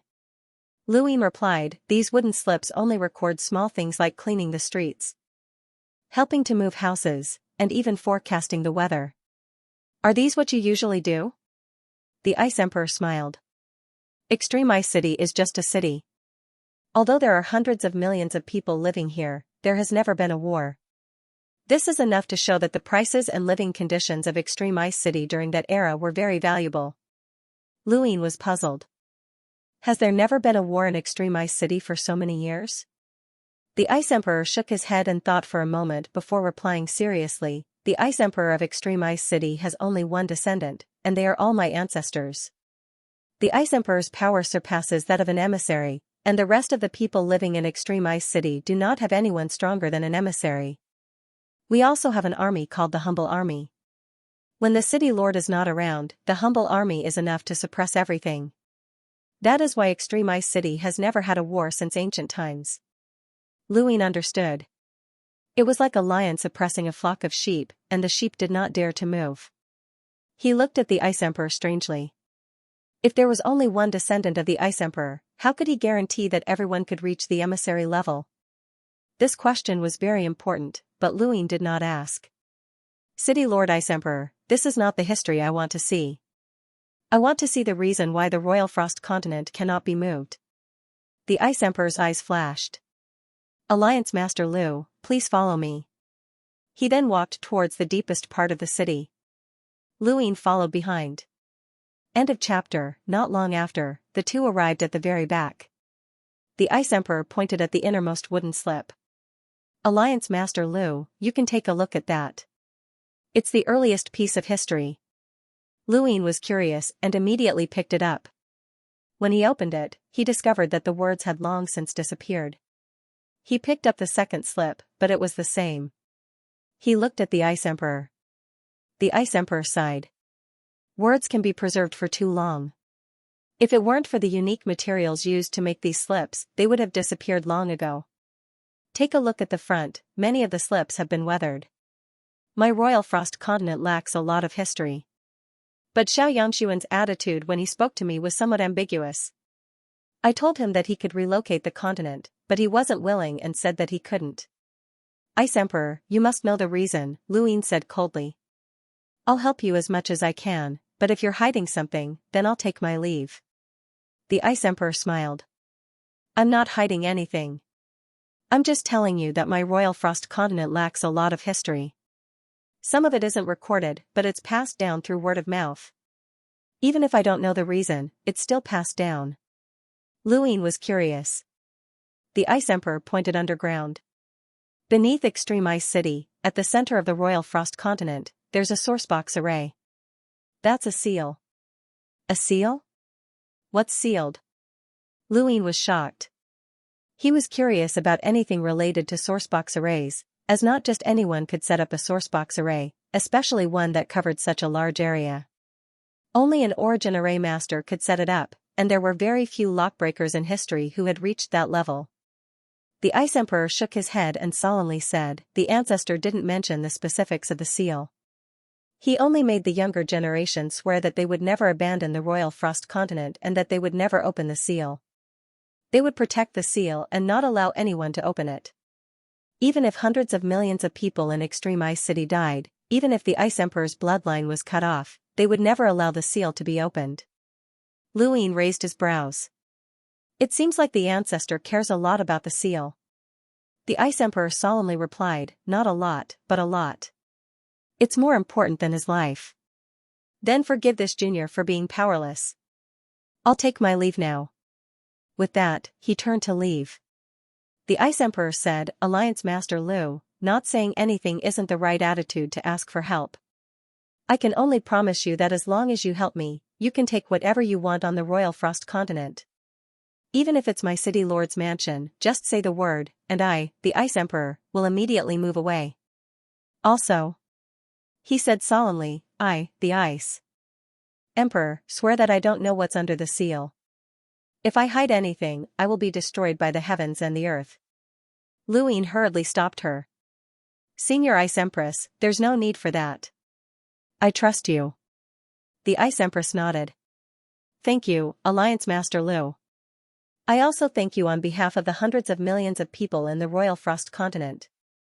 At this point, it would be difficult for Luine to leave even if he wanted to. He truly believed in the Ice Empress' words, cultivators could not simply make random oaths. This was not because they believed in the judgment of the gods, but rather because it was a form of deception that could easily affect one's mental state. The stronger a cultivator was, the less likely they would make random oaths. Furthermore, if what was under the seal was really that important, then it would be normal for them to not tell their juniors. Luine looked down, and he was very curious as to what exactly was being sealed. Alliance Master Lu, please help me contact a powerful lockbreaker. Only lockbreakers can repair the sourcebox array. The Royal Frost continent's cold energy originates from beneath the seal, and as long as the sourcebox array is repaired, there will be no need to defend against this extreme cold. Luine asked, why do I need help? I'm a lockbreaker. The Ice Emperor smiled. It's not that I'm looking down on Alliance Master Lu, but you're still too young. Luine raised his gadget and opened the lockbreaker network. Senior Ice Emperor, this junior is a boundless advanced lockbreaker. The Ice Emperor was shocked. Boundless advanced? He looked at the lockbreaker network seriously before looking at Luine and sighing. You're already a boundless advanced lockbreaker at such a young age. Even though the universe is vast and there are countless geniuses with innate gifts, not many can reach Alliance Master Lu's level. Luine put down his gadget. But a boundless advanced lockbreaker cannot help us. It has to be an origin array master, or at least an origin array master. Luine raised a hand and released star energy around him. He then waved his hand, and a wooden slip moved nearby. The Ice Emperor was shocked. A sourcebox array? Luine nodded. The difference between an origin array master and a normal lockbreaker is that they comprehend sourcebox arrays. This junior has comprehended a sourcebox array, so I wonder if I can be of any help. The Ice Emperor looked at Luine in amazement once again. Xianxia had told him many things when he returned from the outside world, and most of them were related to Luine.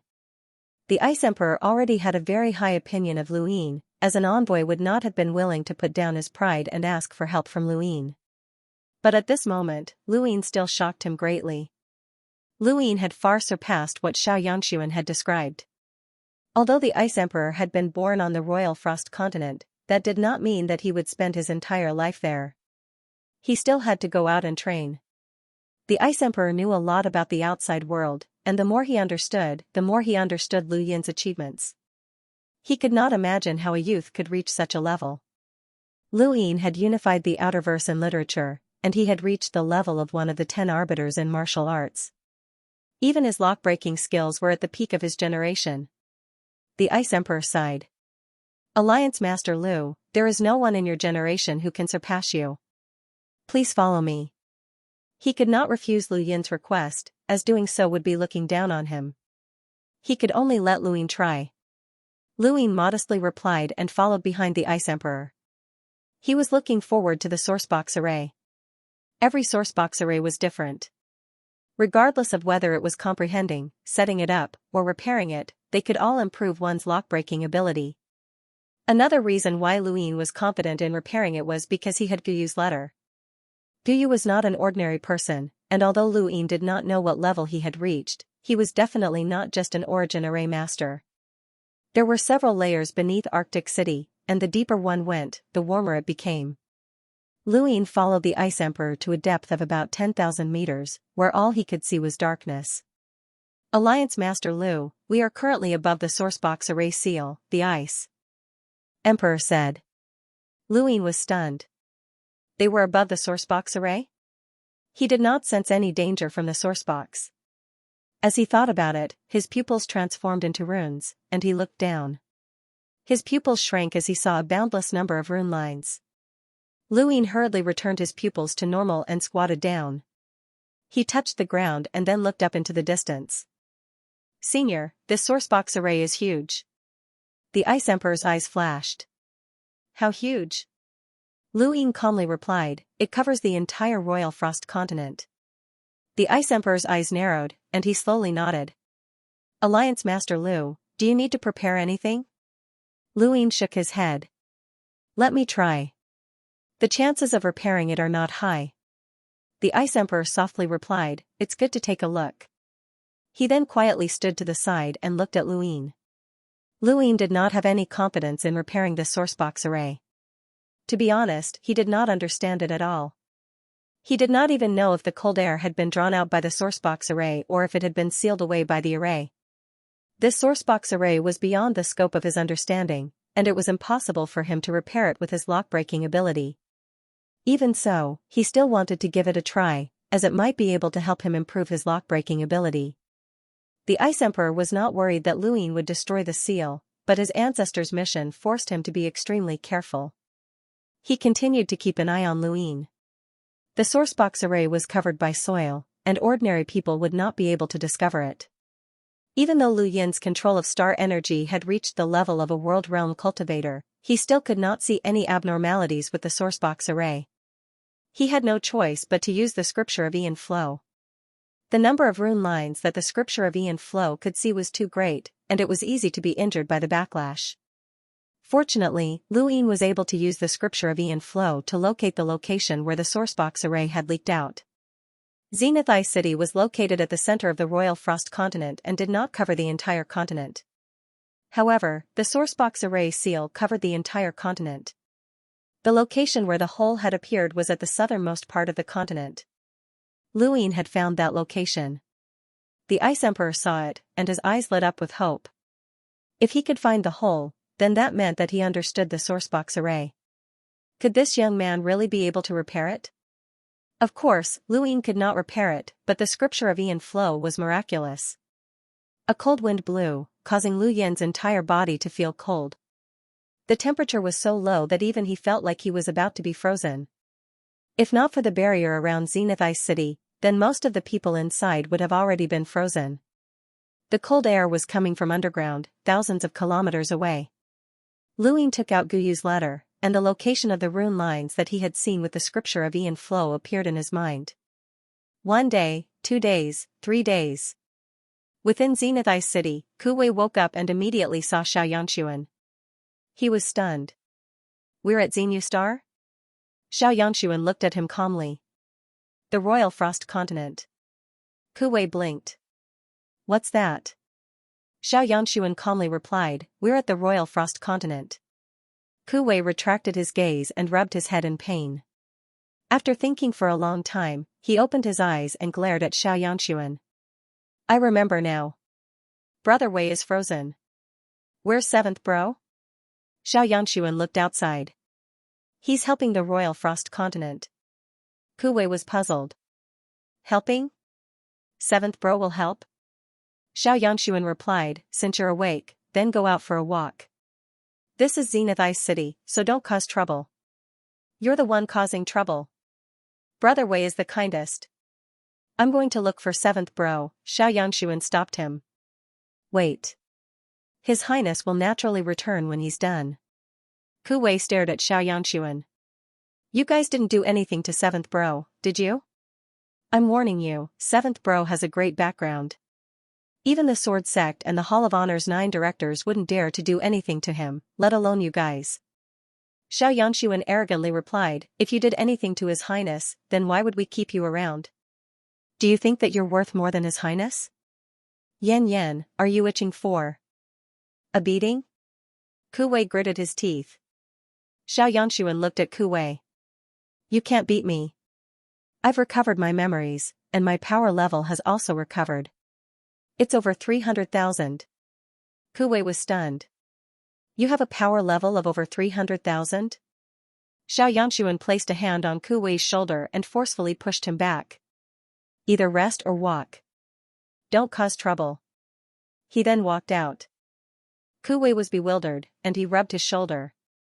He hadn't been able to resist just now, which meant that Lu Yin's power level was over 300,000. This bastard was also a captain of the 13 Imperial squadrons, but he dared to treat him this way. When 7th Bro returns, I'll definitely teach you a lesson. He walked out and was greeted by a gust of cold wind. He looked up and saw that the sky was white and snowy. What the hell is this place? South of Extreme Ice City, Lu Yin had been studying the sourcebox's seal for 10 days with the help of Guyu's notes. He had made some progress, but it was only in a small area. However, it was worth a try. After a few days of observation, he was certain that he couldn't break the seal with his current strength. Since he couldn't break it, he could try. Who knew, he might even be able to fix it. He was a daring person, and he could make a move if he wanted to. The Ice Emperor watched Lu Yin approach the hole in the sourcebox's array, and he grew flustered. Alliance Master Lu, are you confident? Lu Yin nodded. 90%. The Ice Emperor relaxed, but he was still worried. Lu Yin pursed his lips. He meant that he wasn't confident, but it didn't matter even if he failed since it wouldn't affect him much. Not long after, Lu Yin soared into the sky and looked down at the hole where the cold wind was howling. More than 700 stars revolved around his body as he charged down. The Ice Emperor was nervous and stared into the distance. Not long after, the cold wind stopped. The Ice Emperor was delighted. He had made the right choice by kidnapping this brat. But the next moment, an even more berserk cold wind swept towards the sky. Lu Yin turned into a block of ice and smashed into the distance before shattering. Ice Emperor, block the cold wind. There was no need for him to say anything, as the Ice Emperor had already acted the moment the cold wind started to wreak havoc. This cold wind was far stronger than the previous ones, and if it continued to wreak havoc in Extreme Ice City, the barrier would not be able to stop it. The Ice Emperor glared at Lu Yin. Didn't you say that you would succeed? Lu Yin was helpless. I didn't say that it would be 100%. The Ice Emperor was furious, and he wanted to teach Lu Yin a lesson. However, he forcefully restrained himself and waved a hand to stop the cold wind. He then stood in the sky. Think of a way to fix the sourcebox array. Lu Yin anxiously asked, Senior, can you block all of the cold wind? The Ice Empress glared at Lu Yin. You want me to be the core of a sourcebox array? Lu Yin was helpless. There's no other way. Senior, please hold them off for a while. I'll contact a powerful origin formation master. The Ice Empress panicked. Hurry up, the wind is getting colder and colder. Even if I can block it, the extreme cold that's spilling out is enough to freeze the entire Extreme Ice City. Lu Yin activated his gadget, but he suddenly remembered that he was on the Royal Frost continent, and there was no signal coverage here. Suddenly, an idea flashed through his mind, and he looked up at the Ice Empress. Senior, open a spatial crack that leads to the blazing mist flow zone. This junior will contact a powerful lockbreaker right away. Hurry up, said the Ice Empress. As she spoke, she raised her hand. Cold chi distorted the void and tore it apart. Senior, are you unable to guide the cold to the blazing mist flow zone? The Ice Empress replied, it's possible, but countless people within the blazing mist flow zone will also be frozen to death. That wouldn't do. What about the other folded spaces? The Ice Empress said angrily, do you think it's so easy to open a folded space? If you're not an emissary, you'll easily suffer a backlash if you try to tear open a folded space. Even an emissary would be in danger. Lu Yin thought about it and realized that she was right. Shenwu continent's folded space had been torn open by Guyu first, which was why the later generations had been able to reach the Enlighter realm. This chapter is not finished. Please turn the page. He opened the spatial crack again and thought about it. But even if you ask a powerful lockbreaker, it'll still take time. How long can you last? The Ice Empress gritted her teeth. 1 month at most. After that, the cold will be enough to break through Extreme Ice City's defenses. At that time, the billions of people in the city will be frozen. The spatial crack that led to the blazing mist flow zone opened, and a portion of the cold was absorbed by the crack. Luin also successfully contacted Sol through his gadget. On planet Hydrodink, Sol had been in a bad mood recently because of Jeffrey's return. Luin had thought that Jeffrey would seek him out for what had happened on Source Peak Planet, but the old man seemed to be very happy, as if he had hit the jackpot. Not only did he not care about Source Peak Planet's collapse or the box that had been stolen from the secret room, but the old man even hugged Lu Yin's shoulder as if they were close friends. He even asked Luin to drink with him every day. Sol was a very serious person, but he was also a very idealistic person. However, at this moment, Jeffrey had made him lose his temper. There was a thump as Jeffrey smashed the wine barrel onto the ground, giving Sol a fright. "Come on, old Sol. Drink up." Ha ha ha ha. Jeffrey was a withered old man, and aside from being ugly, there was nothing special about him. Regardless of whether it was his tone or his demeanor, he was just like a scoundrel. At least, that was what Sol thought. "President, I don't want to drink," Sol said coldly. Jeffrey patted Sol's shoulder. "Don't be like that, old Sol. You've been holding it in for so many years, and now you're finally free." Ha ha ha ha. Sol's forehead twitched. If anyone else heard this, they would misunderstand. "Didn't you want true insight? Tell me, and I'll give it to you. If you don't tell me, how will I know what you want? It's been so many years, and I still thought that you wanted something else, so I kept an eye on you." "Sorry, ha ha ha ha." Jeffrey laughed. The corners of Sol's eyes twitched. "President, you drank too much." At that moment, Sol's gadget beeped. He glanced at it and was shocked. "President, Luin contacted me." Jeffrey looked at Sol's gadget. "Luin? Was it that powerful little fellow? Why is he contacting you?" Sol replied, "This is his territory. In name, we're staying at his place." Jeffrey lifted the barrel and downed it in one gulp. Great. Sol no longer held any expectations for Jeffrey, so he activated his gadget. Lu Yin's voice sounded out, "Sol, help me contact President Jeffrey." Sol was stunned and subconsciously looked around, as he thought that Luin was looking at him. Luin repeated himself. "Did you hear that? Help me contact President Jeffrey." Sol looked at Jeffrey. "President, Alliance Master Lu is looking for you." Jeffrey put down the barrel and burped. His cheeks were puffy, and his eyes were red. He looked like he had drunk too much. "Alliance Master Lu? Looking for me?" He wobbled as he grabbed Sol's gadget. "I'm Jeffrey." On the Royal Frost continent, Luin was speechless, as Jeffrey was right next to him. "This junior is Luin. Senior, are you President Jeffrey?" "That's me. Do you want to have a drink?" Jeffrey shouted. Luin solemnly replied, "Senior, this junior has something to ask of you." "Ask of me? Do we know each other?" Jeffrey retorted, grabbing the barrel and taking a big gulp.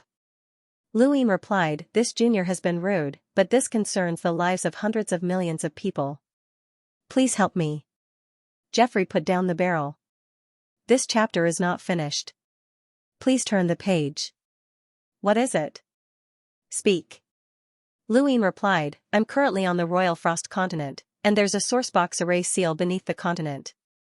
However, because there's a hole in the array, it's releasing cold air. If it's not repaired within a month, then the cold air will freeze the entire Royal Frost continent. When that happens, the hundreds of millions of people on the Royal Frost continent will be frozen to death. I hope that you can help repair the sourcebox array on account of the hundreds of millions of lives that are in danger." Jeffrey's eyes lit up. "Sourcebox array? Repair? Interesting. Where is it?" "Blazing Mist Flow Zone, Royal Frost Continent," Luin replied. Jeffrey burped. "Alright, I'll take a look at this. Sourcebox array." He then collapsed with a thump. Luin immediately expressed his gratitude. "Thank you, Senior." He then called out 2 more times, and Sol's helpless voice came from the other side. "Alliance Master Lu, the president is drunk." Luin was confused. Drunk? Saul sighed. The president's wine is very unique.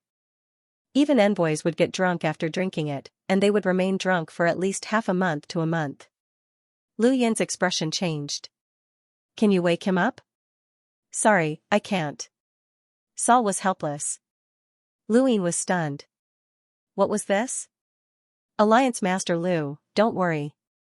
We'll try our best to wake the president up. Once he wakes up, he'll definitely head to the Royal Frost Continent. We should be able to make it in time.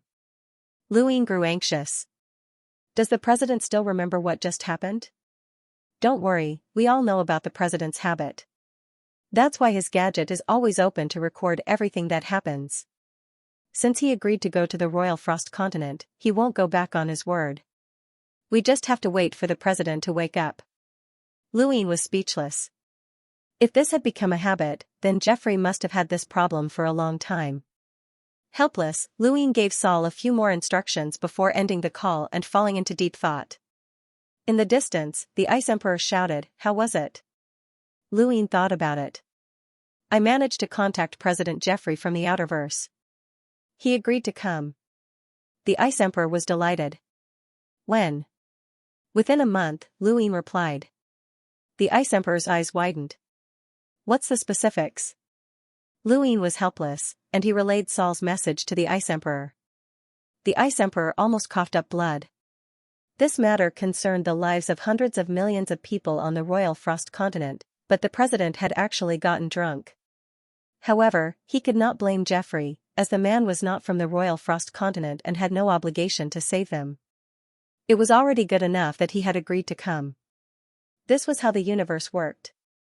A planet could be destroyed in an instant, but it was normal for hundreds of millions of lives on a planet to be destroyed. The Ice Emperor was anxious. Alliance Master Lu, can you contact other lockbreakers? Luin was troubled. There are, but I'm not confident. They might not give me face. The Ice Emperor was both helpless and anxious. Senior, this junior might have a way to extend the time. Luin had just finished speaking when the Ice Emperor rejected him. There's no need. Luin blinked, as the Ice Emperor did not trust him. Senior, I'm not trying to repair the sourcebox array. I'm just trying to find someone to help you control the cold. The more experts there are, the more they can stop the cold even if it descends. It won't harm Extreme Ice City. The Ice Emperor was annoyed. You can find an emissary? That's useless. Unless there's a relatively high temperature, there's no way to control the cold. This cold can freeze the void, so it's easy to control. I can do it alone. Luin smiled. Senior, have you heard of the Blaze Realm? End of chapter. The Blazing Mist flow zone was very large, and it was one of the 8 flow zones closest to the Outerverse. Many of the Innerverse transactions came from the Blazing Mist flow zone. Outer space was vast and boundless, and no matter how many people there were, it was very difficult to spot a spacecraft in many of the regions. The chances of 2 spacecraft meeting were not high, but in the Blazing Mist flow zone, the chances of that happening were many times higher.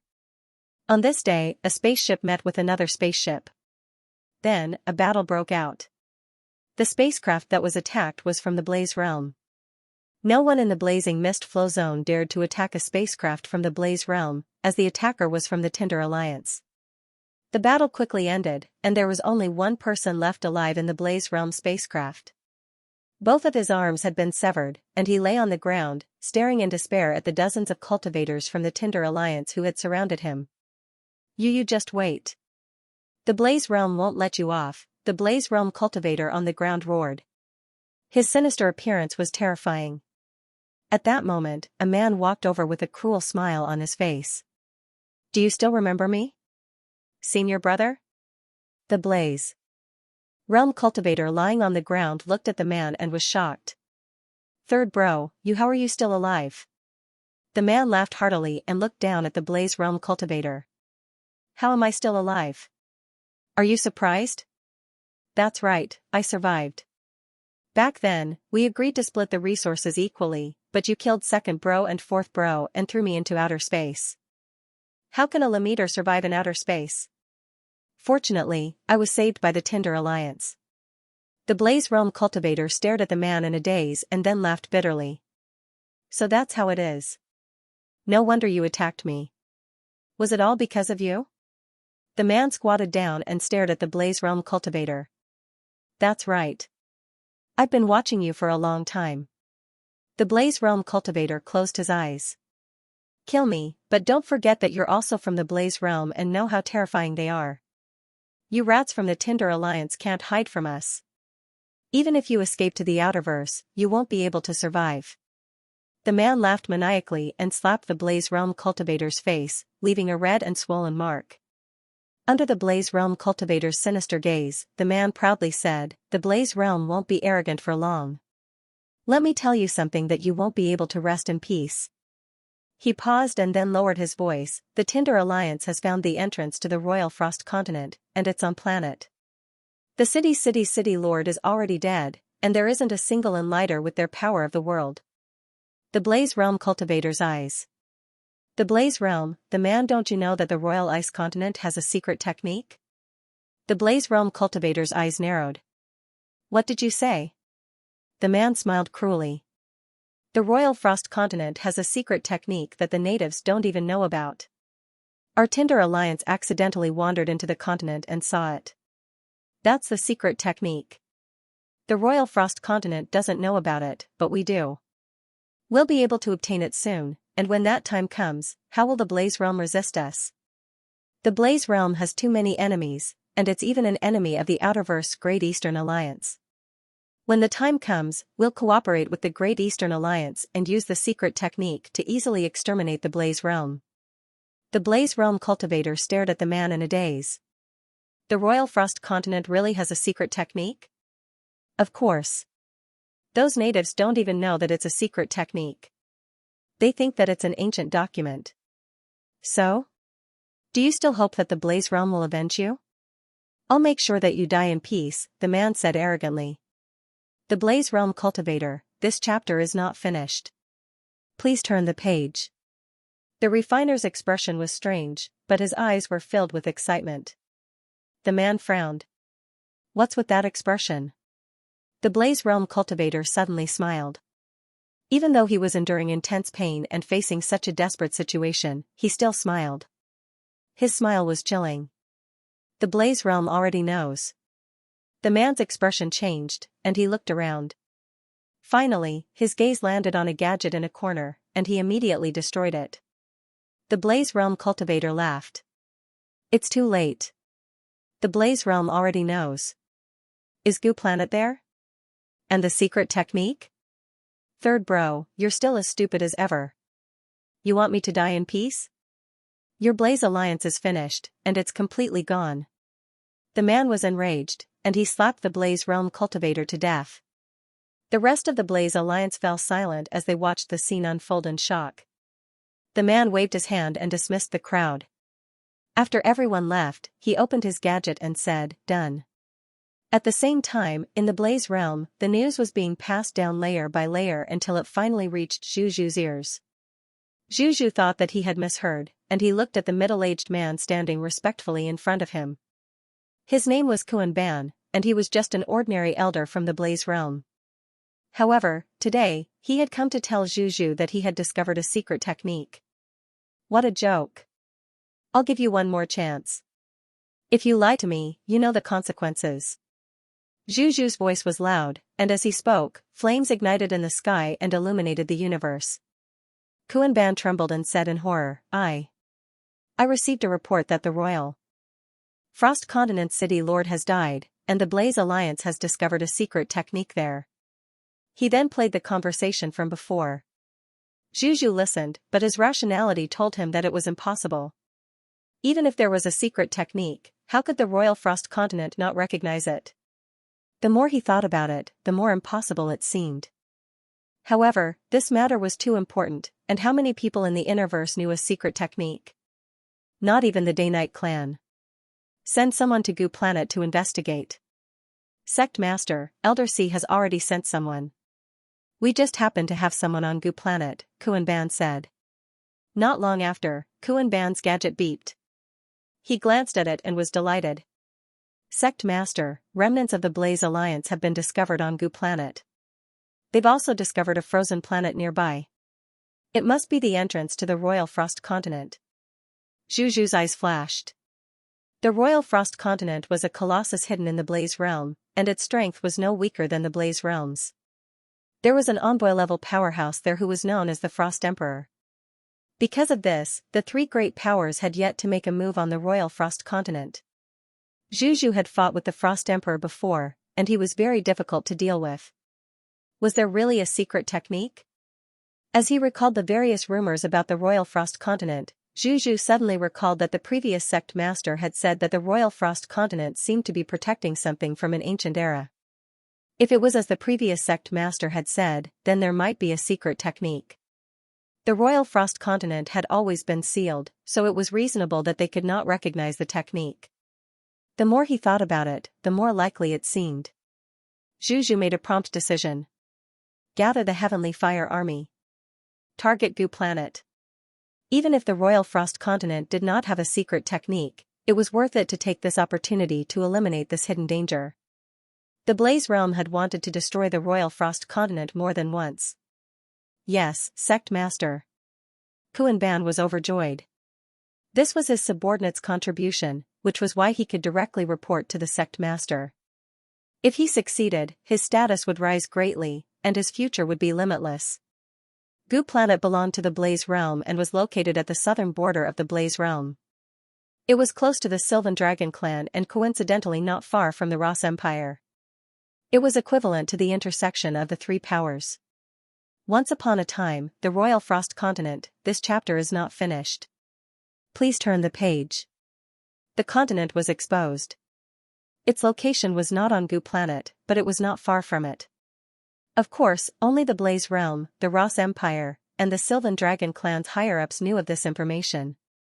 This was also the basis for Zhu to confirm the authenticity of the information. The lower-level people would not know the location of the Royal Frost Continent. Cold air spread from the void crack. Gu Planet, including the surrounding space, was frozen white. The starry sky was like a frozen river of stars that spread far and wide. Outside the river of stars, spacecraft from the Blaze Realm descended and surrounded the area. Zhu had already appeared outside the frozen river of stars and was looking at the void crack with his hands clasped behind his back. He was a cautious person, and the Royal Frost Continent's existence had not been exposed for so many years. Whether it was because of the City Lord's death or for some other reason, even if he was certain that he was invincible, he would not rashly enter the Royal Frost Continent. With that thought in mind, he ordered, burn the Royal Frost Continent. The Blaze Realm was most proficient in flames, and following Zhu's orders, endless flames spread out. They first melted the frozen starry sky and then burned the surrounding planets, causing many of them to collapse, including Gu Planet. Fortunately, no one lived on the surrounding planets, and they were not suitable for human habitation. The Blaze Realm was led by Zhu. Eccentric Qi, Elder Si, Ban, and the other experts arrived. Once Zhu gave the order, Ban was the first to rush out. The rest, including more than 10 hunters, all rushed out together. Together with 100 cruisers and over 1,000 explorers, they attacked with all their might. All sorts of fire battle techniques were used, and they spread into the void crack. On the Royal Frost Continent, the Ice Emperor saw the flames spreading in the outer space. He was delighted and retreated. Very quickly, the flames surged in and swept towards the Royal Frost Continent.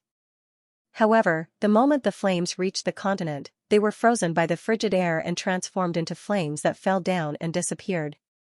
The Ice Emperor said, "These flames aren't enough to resist the frigid air." Luin saw this. "Don't worry, Senior. The Blaze Realm isn't this weak." The Ice Emperor replied, "I know. I've fought with them before." Luin was astonished, as it seemed that the Ice Emperor did not spend much time on the Royal Frost Continent. In outer space, the flames were frozen the moment they entered the Royal Frost Continent. The Blaze Realm's cultivators all saw this, and they all increased the power of their flames. However, once they entered the Royal Frost Continent, they were all frozen as expected. Zhu looked at Elder Si. Elder Si's name was Si Punhai, and he was an enlighter whose power level had reached 290,000. There were only 3 enlighters in the entire Blaze realm, and Si Punghai had surpassed Huahui and was second only to eccentric Qi Zhu looked over and walked out. The flames around his body transformed into a giant bird that charged into the royal frost continent. Along the way, it not only burned and distorted the void, but it also turned Kuan and the others' flames into nothingness. Flames burned flames, and this was an extreme suppression of power.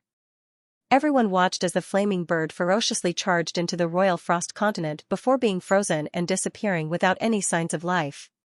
Si Penghai's face changed, and he gritted his teeth. He increased the power of his flames and took out a power vessel at the same time, causing the flaming bird to grow even larger. It charged into the royal frost continent, but it was still frozen. Zhu frowned and looked at eccentric Qi. This is going to be troublesome. Eccentric Qi was not Si Penghai, and he had a unique position in the Blaze realm. He was an elder with a power level of over 400,000, and even Zhu had to respect him. Thank you for your support, brothers. End of chapter. Eccentric Qi sighed. When I was young, I followed my master to attack the royal frost continent. My Blaze realm has fought with the royal frost continent many times, but I've never encountered such a cold Qi. It seems like something has really happened to the royal frost continent. He then walked past Si Penghai and approached the spatial tear step by step. The spatial tear's chill was oppressive, and because of the Ice Empress, eccentric Qi could not see inside. He stared at the spatial tear for a while before flames filled the sky around him.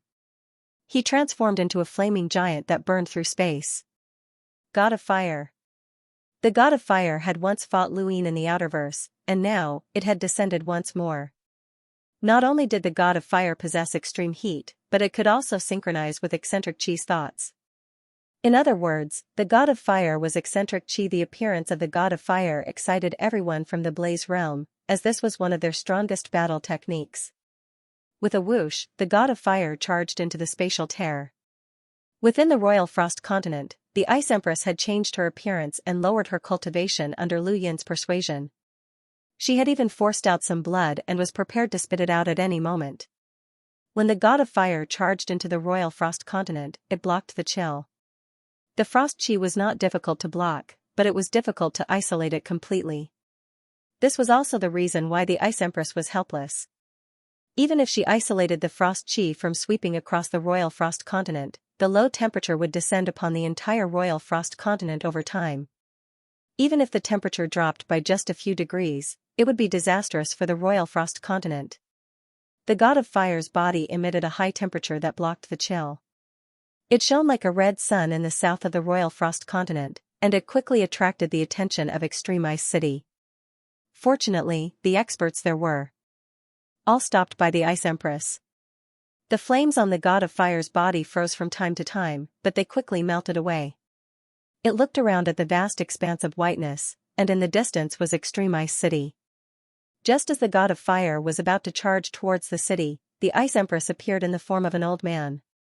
She raised a hand and slapped the God of Fire. The God of Fire snorted, and flames covered the sky, turning the white sky red in the blink of an eye. This shocked countless people in Extreme Ice City, but of course, it also brought warmth. To the people of Extreme Ice City, high temperatures meant warmth, and they liked it. You still dare to resist? Do you think your royal frost continent can resist the blaze domain?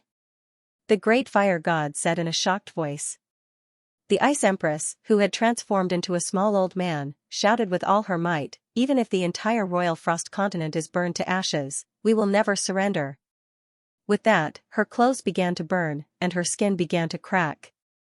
She spat out a mouthful of blood, die. With that, she borrowed the power of the cold wind, causing the white ice in the sky to turn into a 5-ringed ice plum blossom that completely froze the fire god and shattered him. Luin stared blankly at the screen. Inside the Extreme Ice City, countless people were shocked. Although the high temperature of the flames brought warmth, the 2 words fire region made them panic. Humans were fearful of the unknown. Most of the people in the Extreme Ice City had no idea what was going on in the outside world. Many people thought that they were the only ones in the universe. Xianxia looked towards the south and frowned. How did the fire domain find the royal frost continent? Their attacks had failed several times, so why were they here again? He wanted to go and take a look, but the city lord's voice stopped him and the experts in the extreme ice city. What was the city lord doing? And what role did His Highness play in all of this? Kuwei stood not too far away from Xianxia and was at a loss. However, he had a feeling that this had something to do with Seventh Bro. In outer space, as the fire god was frozen and cracked open, Eccentric Chi's face paled and he panted heavily as he glared at the spatial crack. This chapter is not finished. Please turn the page. He walked over to Master Red. Sect Master, there's no one in the Royal Frost Continent who can resist us. That emissary city lord should really be dead. I can't sense his aura, and there's only an old man with a power level of more than 300,000 blocking us. Master Red's eyes lit up. Did you see any secret techniques? Eccentric Chi shook his head. No. What did the people from the Tinderflame Alliance say? Master Red replied, they said that it's in the city. Eccentric Chi replied, there is indeed a city. The Royal Frost Continent isn't that big, and with Sect Master's strength, you should be able to sweep through it. Master Red nodded. Let's take a look. Check it out a few more times. Eccentric Chi nodded. All right. Within the Royal Frost Continent, the flames swept out once more. This time, Eccentric Chi joined forces with the others, and the flames swept across the sky above the Royal Frost Continent. Not only did they suppress the cold, but they also brought an even greater amount of warmth to the extreme ice city.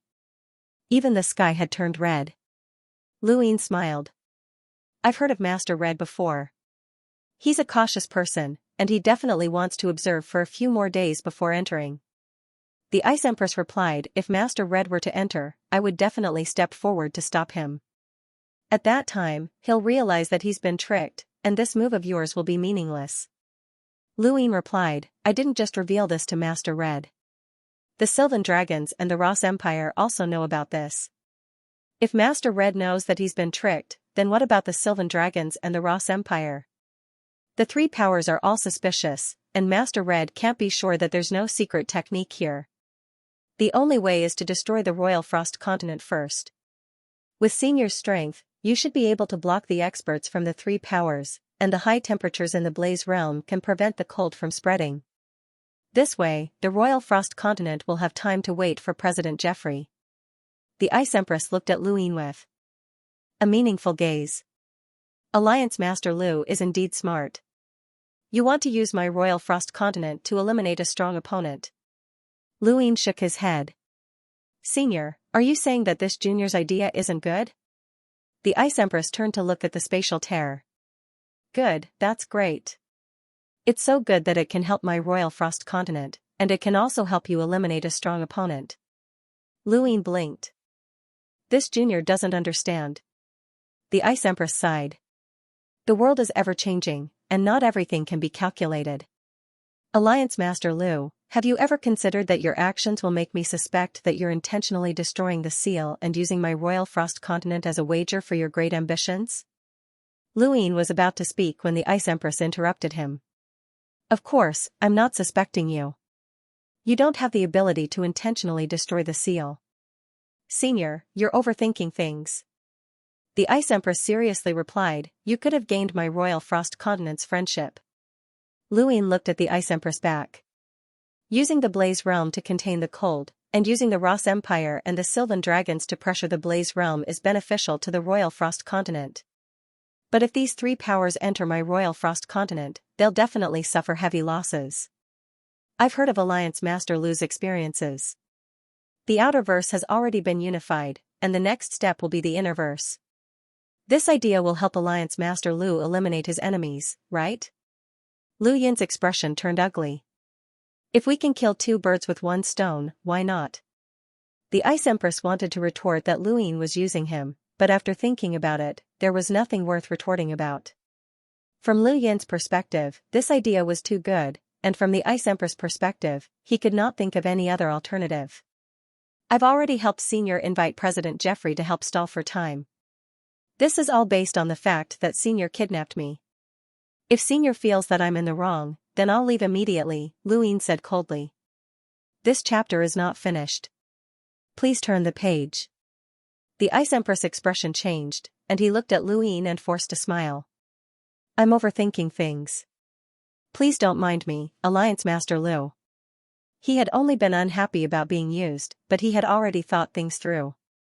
Why would Luin help him? Since Luin had already helped him, then there was nothing wrong with helping him back. Luin snorted. You're helping someone, yet you're still being cold. Senior's actions are a little disappointing. The Ice Empress voice was hoarse. My tone just now wasn't very nice. Please don't mind me, Alliance Master Lu. How about this, once this matter is over, you can ask for anything. As long as my Royal Frost Continent is able to do it, we will not refuse. Luin pointed at the spatial tear. I want to enter the Royal Frost Continent's 3 main powers. None of them will be able to escape. The Ice Empress expression changed, as Luin was blatantly using him to deal with the blazing mist flow zone. He wanted to refuse, but when he saw Lu Yin's resolute gaze, he remembered that Luin was the only one who could contact Jeffrey. Besides, if there were any problems with the seal in the future, he might need Lu Yin's help. Helpless, the Ice Empress said, I'll do my best, but Alliance Master Lu shouldn't have too much hope. The 3 powers are not to be trifled with, and blocking them is already the limit. Luin did not intend to force the issue, as he was already very satisfied with this outcome. The Ice Empress was right, he wanted to use the Royal Frost Continent to deal with the blazing mist flow zone's main powers.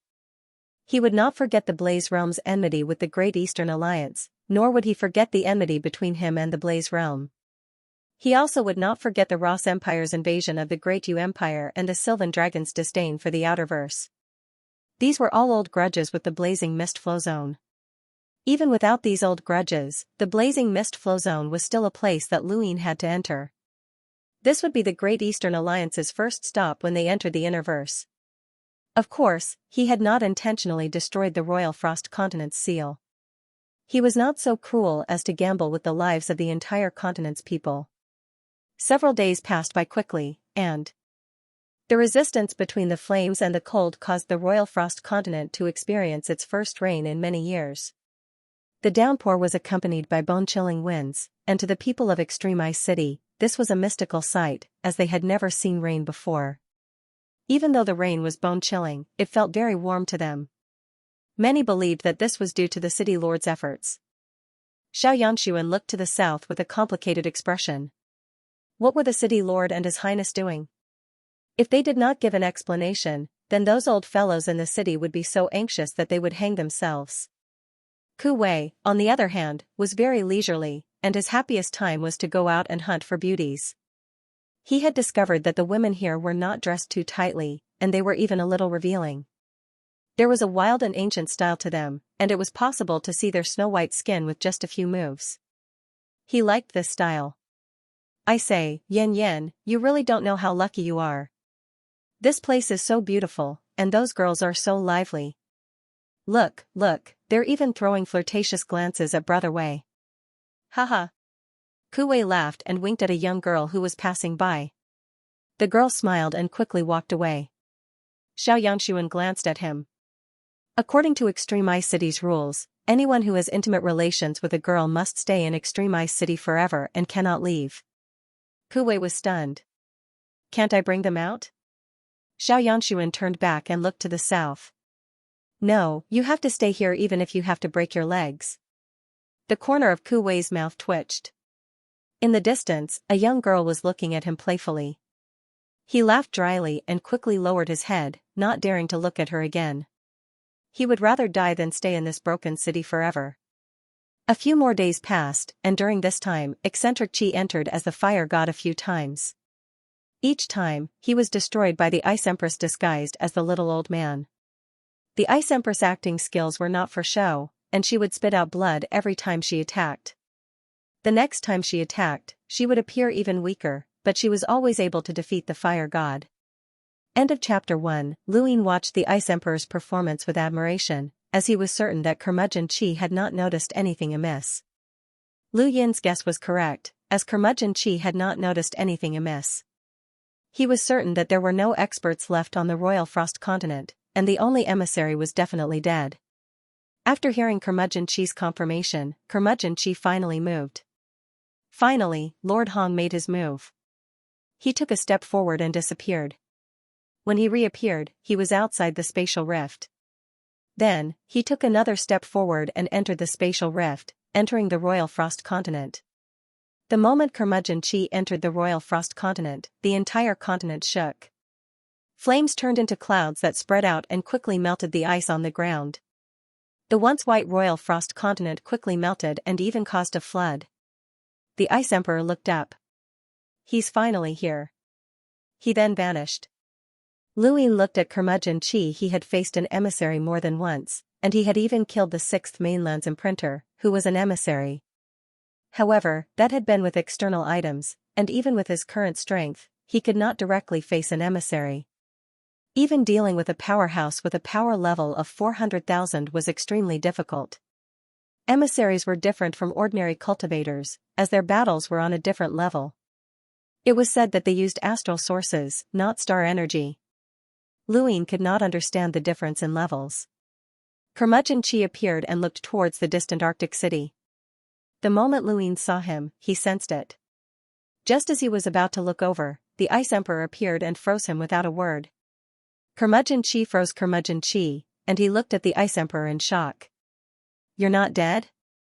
The Ice Emperor shouted, "Of course I'm not dead." He then slapped at Curmudgeon Chi. Curmudgeon Chi's eyes went wide, and flames connected the sky and the earth, shaking the entire Royal Frost continent. Luin was roasted by the high temperature, and he kept retreating.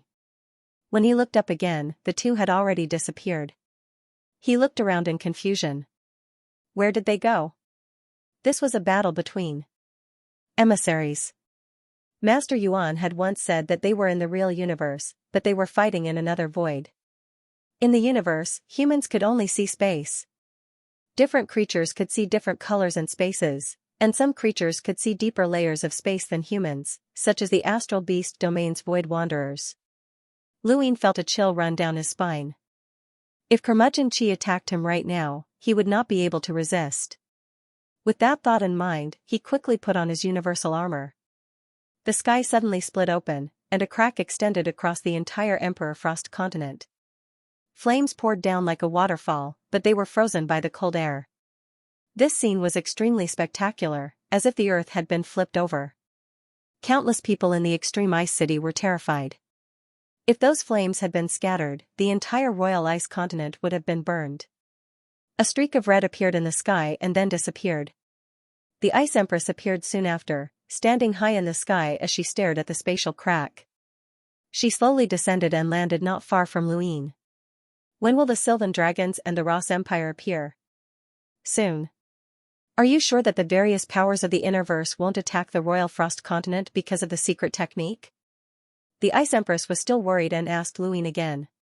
Luin had given her the same answer from the very beginning, and this time, he gave her the same answer. No, they won't. If they really can't do anything, then let them go to the Starsabel sect. Not everyone believes in this bait, and the Blaze Realm believes in it more because of their desire and geographical location. The Ice Empress was still worried. Luin replied, "There's no other way. Do you want the Royal Frost continent to be frozen and billions of people to die, or do you want to take a gamble? Are you betting that Mr. Jeffrey will wake up sooner?" The Ice Empress was helpless. "I hope what you said is true. This chapter is not finished, please turn the page."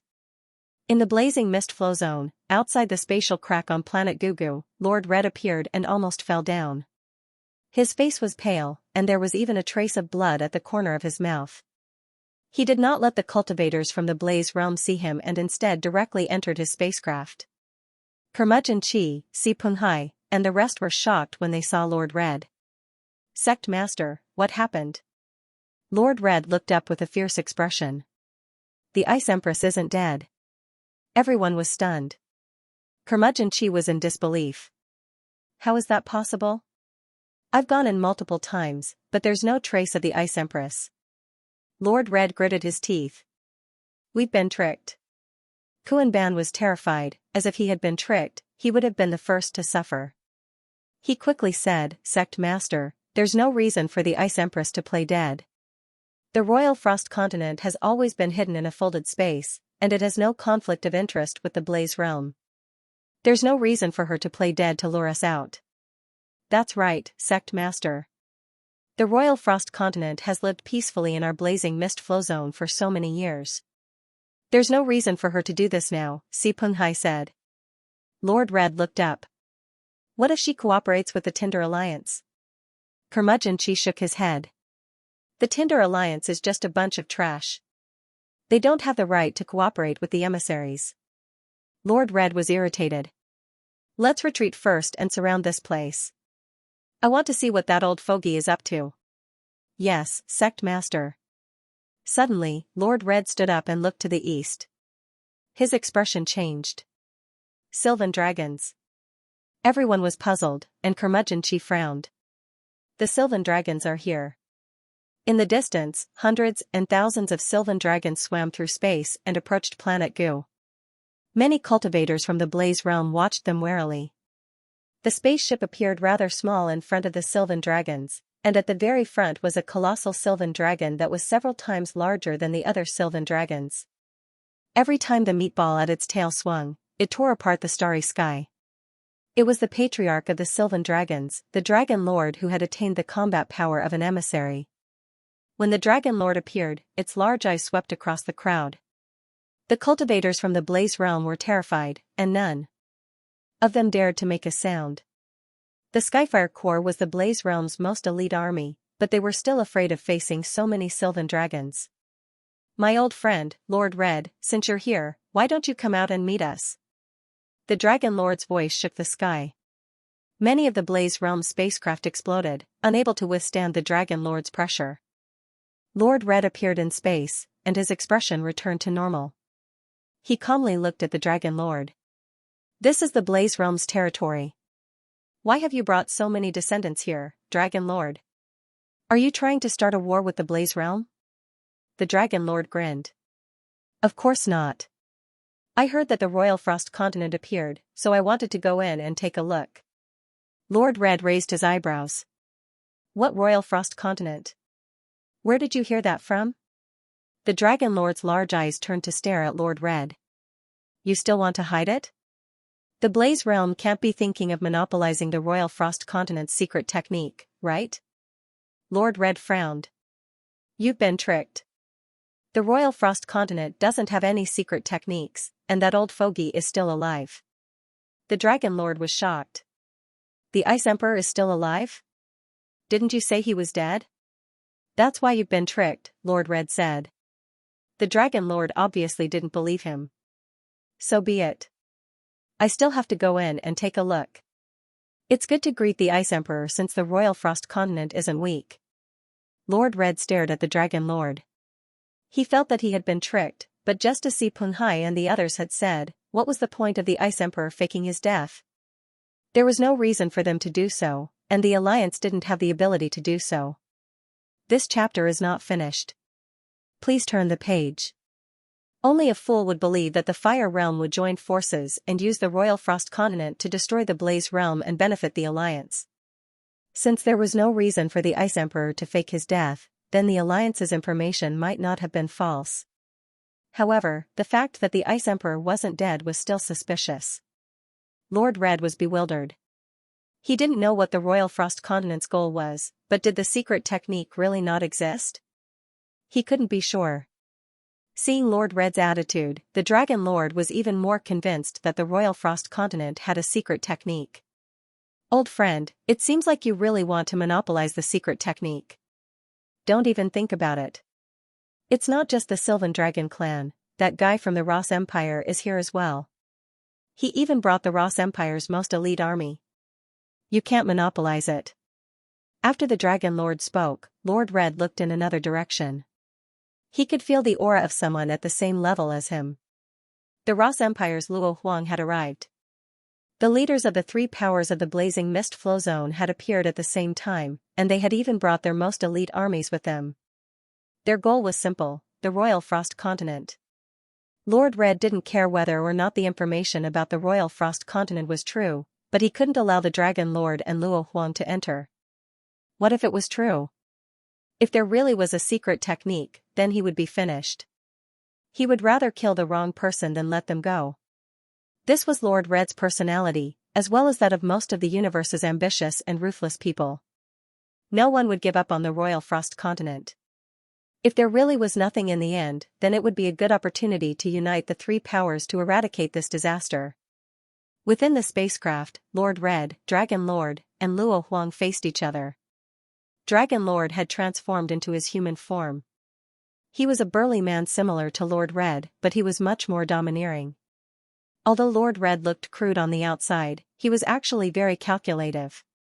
As for Luo Huang, his entire body was made of metal, and even his face was made of reflective metal.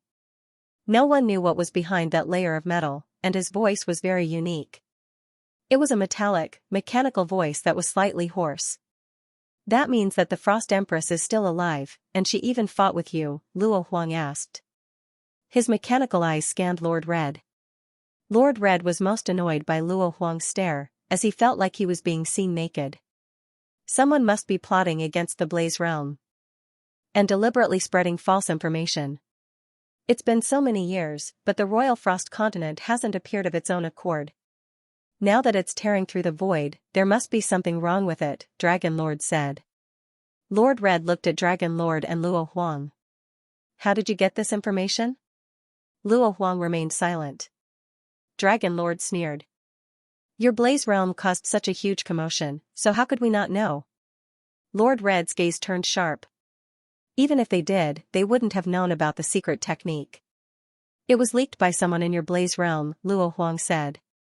Lord Red was furious. "You planted a spy in my Blaze Realm?" Dragon Lord laughed strangely. "Don't say that. It's the same for everyone." Luo Huang looked at Dragon Lord. "We didn't plant a spy in your tribe." "We couldn't," Lord Red said unhappily. Dragon Lord was pleased. "We're from different races. Who's to blame?" "Alright, the problem now lies with the Frost Empress. As long as we can figure out why he faked his death, we'll know the whole story," Luo Huang said calmly. Lord Red slowly said, "The Frost Empress isn't easy to deal with. None of us are her match in a one-on-one fight." "Then let's work together," Dragon Lord said. Lord Red frowned. He didn't want to fight the Frost Empress again. Fire suppressed ice, and similarly, ice suppressed fire. Lord Red would be seriously injured if he fought the Frost Empress, but he didn't feel safe letting these two enter the Royal Frost continent, and they definitely wouldn't feel safe leaving him alone outside. End of chapter. Emperor Luo glanced at Master Red. "You don't trust us, but we can't retreat either. Let's enter the Royal Frost continent together." Master Red's eyes flickered, as if he was thinking about something. Emperor Luo suddenly asked, "How's the portal plan?" Master Red's tone was gloomy. "It's been suppressed by Luin." "Didn't I tell you?" "How exactly did he suppress the portal plan?" Emperor Luo asked. Master Red snorted and gave a simple explanation. Dragon Master clenched his fists. "That brat is quite powerful. The Sword Sect and Lingling clan were intimidated by him just like that?" Master Red replied, "There aren't many in the younger generation who can fight him, and the only ones who can definitely beat him are the geniuses from the Neoverse or Lu Tianmu, who used the 13th sword. The rest basically have no chance. It won't be difficult for him to kill one of them." "Is the Supreme Astral Tournament really that important?" Dragon Master asked. The Sylvan Dragons were in an awkward position in the human domain. They were traders of the Astral Beast domain, but they were also considered a foreign race to the human domain. Thus, they were ill-informed, which was why they had sought refuge with the Day-Night clan, even if it meant becoming their mount. Unfortunately, Luin had foiled their plans. The Sylvan Dragon's hatred for Luin was no less than the Blaze Realm's. The enmity between the Ross Empire and the Great Yu Empire had started when Luin had first entered the Astral Combat Academy, and it had continued to this day. No one answered Dragon Master's question, as Master Red also looked down on the Sylvan Dragons. If not for the fact that they were powerful, he would not have allowed them to live in the blazing mist flow zone.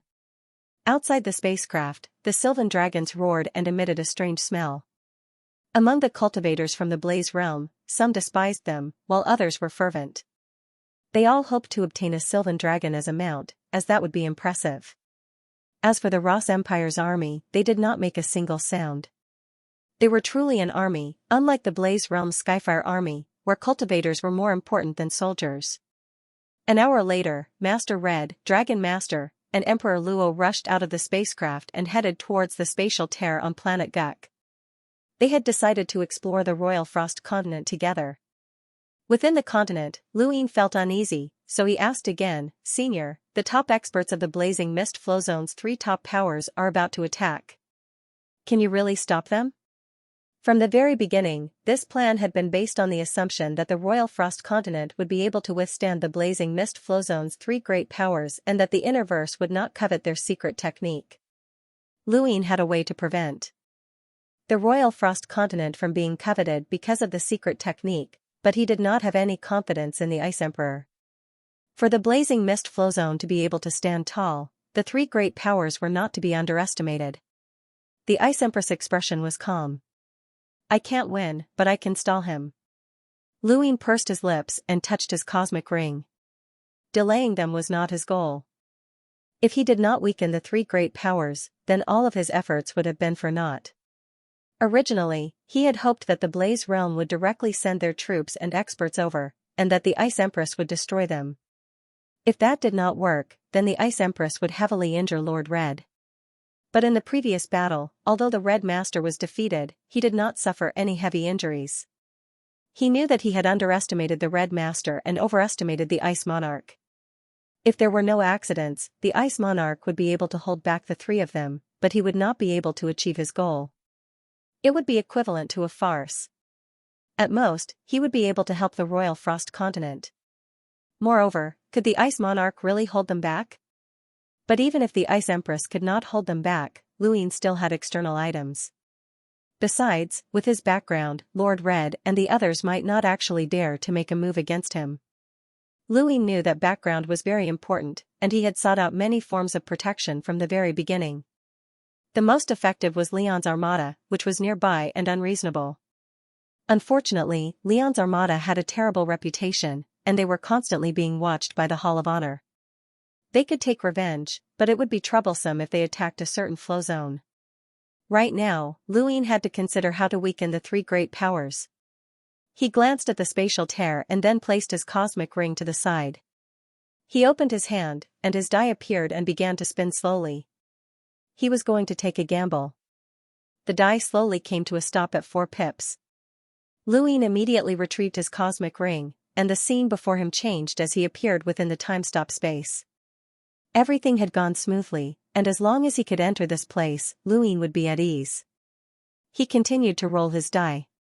He would definitely be able to roll 3 pips in the time-stop space, but it would depend on how many times he rolled.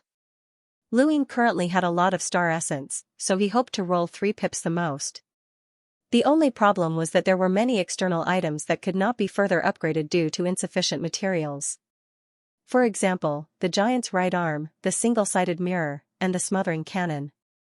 However, there were 2 items that Luin cared about the most right now. One was the universal armor, and the other was the poison. Of his offensive weapons, the owl arrow and the war arrow could be further upgraded, but Luin was not very proficient with arrows, so he was not as proficient with the poison. However, the owl arrow did not necessarily need to be used as an arrow, and a transparent object like this would be best. The universal armor had not been upgraded to its limit yet, as it had consumed too many star essence in the past. Luin estimated that this universal armor, which had been made from materials from the technocracy, would be able to reach a power level of 600,000 to 700,000 rune lines. He tapped his die, and it was 6 pips. Useless. Luin calmly sat down and silently recited the Stonewall scriptures. At the same time, he increased the gravity within the time-stop space to a level that even he found difficult to bear in order to temper his body. 10 days quickly passed. He rolled his die again, and it was 1 pip. Still no use. He rolled it again, and it was 5 pips. Still no use. He rolled it again, and it was 3 pips. Lu Yin's eyes lit up, he had succeeded. He looked at the 2 screens and took a deep breath. It had been a long time since he had used 3 pips to upgrade an external item. He missed this feeling, but he also looked forward to it. External items, external items. They were not external items. He could not unify the outerverse, as they had been destroyed when the innerverse and outerverse had been separated. As he thought about this, he tossed the most important universal armor onto the upper screen and then frantically tossed in star essence. 1 million, 2 million, 3 million. The universal armor dropped. Luin felt his heart ache, as he had spent 3 million star essence just to upgrade it once. He had used up 1.5 million star essence to upgrade it 7 times, so it was normal for him to use 3 million star essence for the 8th upgrade. This was 3 million star essence.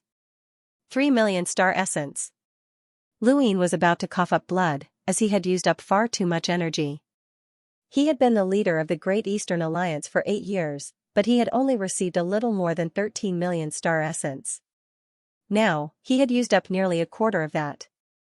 Luin felt that he was spending money at a rate comparable to the great powers of the Innerverse 8 great flow zones. It was comparable to the expenses of an entire organization and countless disciples. Luin gulped as he looked at the universal armor that had been upgraded 8 times. He touched it, and the 7th time, the armor had nearly 500,000 rune lines.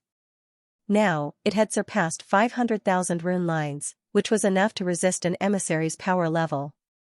Luin had spent more than 6 million star essence to break through an emissary's barrier, and this was under the premise that he had obtained the precious materials from the technocracy. If the cost of those materials was factored in, he would not have been able to obtain them even if he had spent more than 10 million star essence. Now, the question was whether or not he should upgrade it again. Luin gulped as he looked at the universal armor. He decided to wait and upgrade his poisons first. He was a little flustered, as he was afraid that he would not have enough poisons to upgrade it again. Why was it that money was becoming less and less valuable as he upgraded it? Luin was a little depressed. Luin felt that poisons were rather mystical, as if they had no limit, or perhaps they had not reached their limit yet.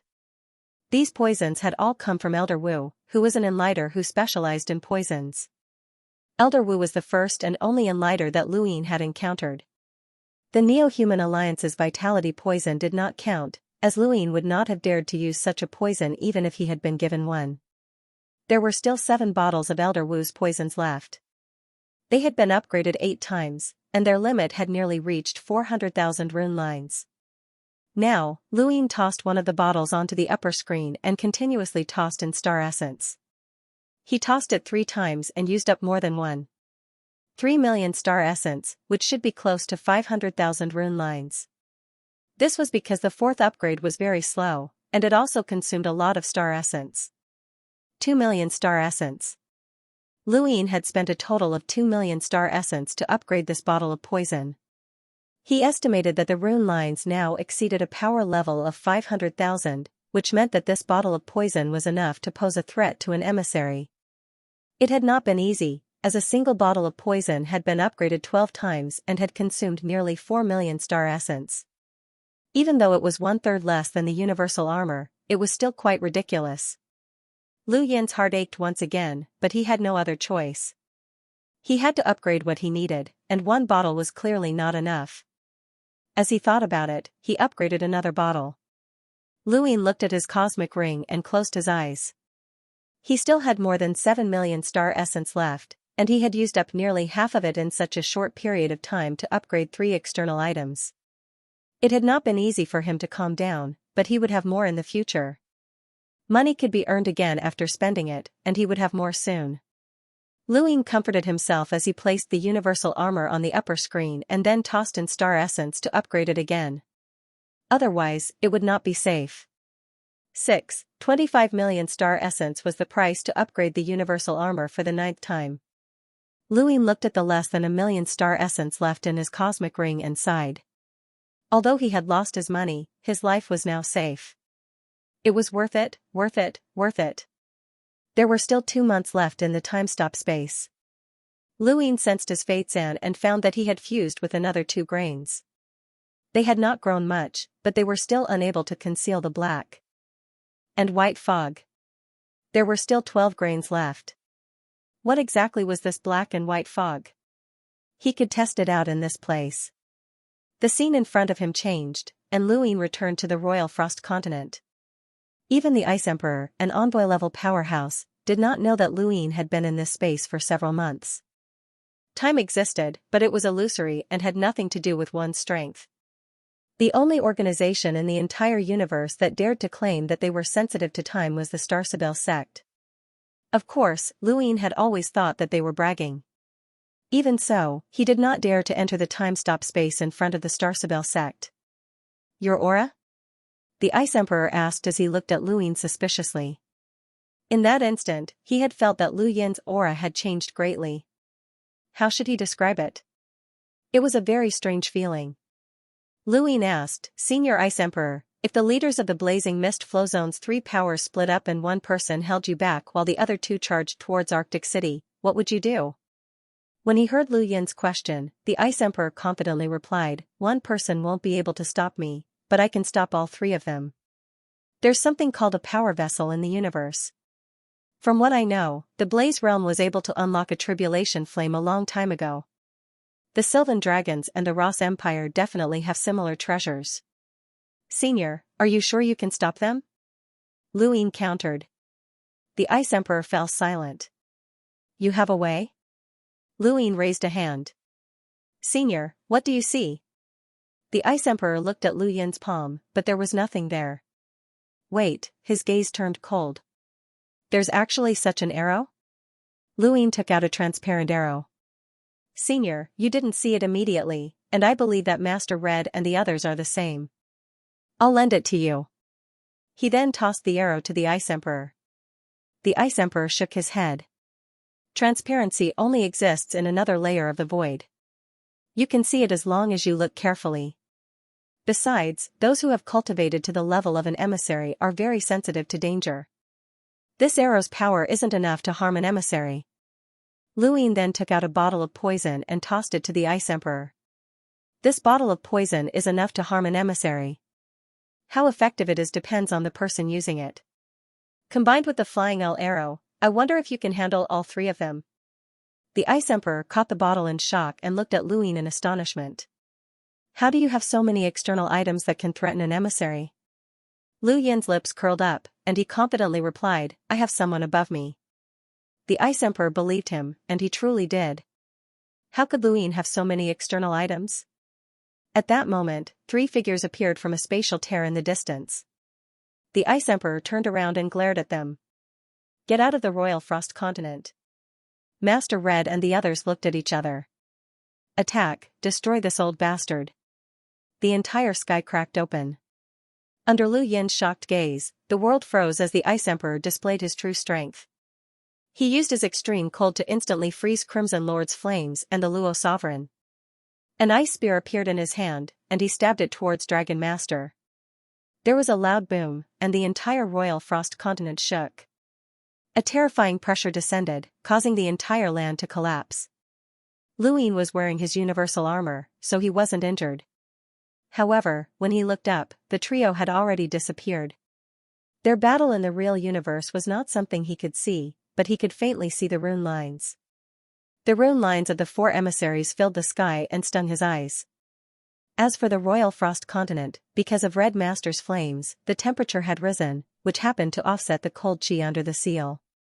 This was his goal, to use the Red Master's flame to save the Royal Frost Continent. From the looks of it, this goal had been achieved. Now, it all depended on how long the Ice Empress could stall for. She had to stall for time until Geoffrey arrived.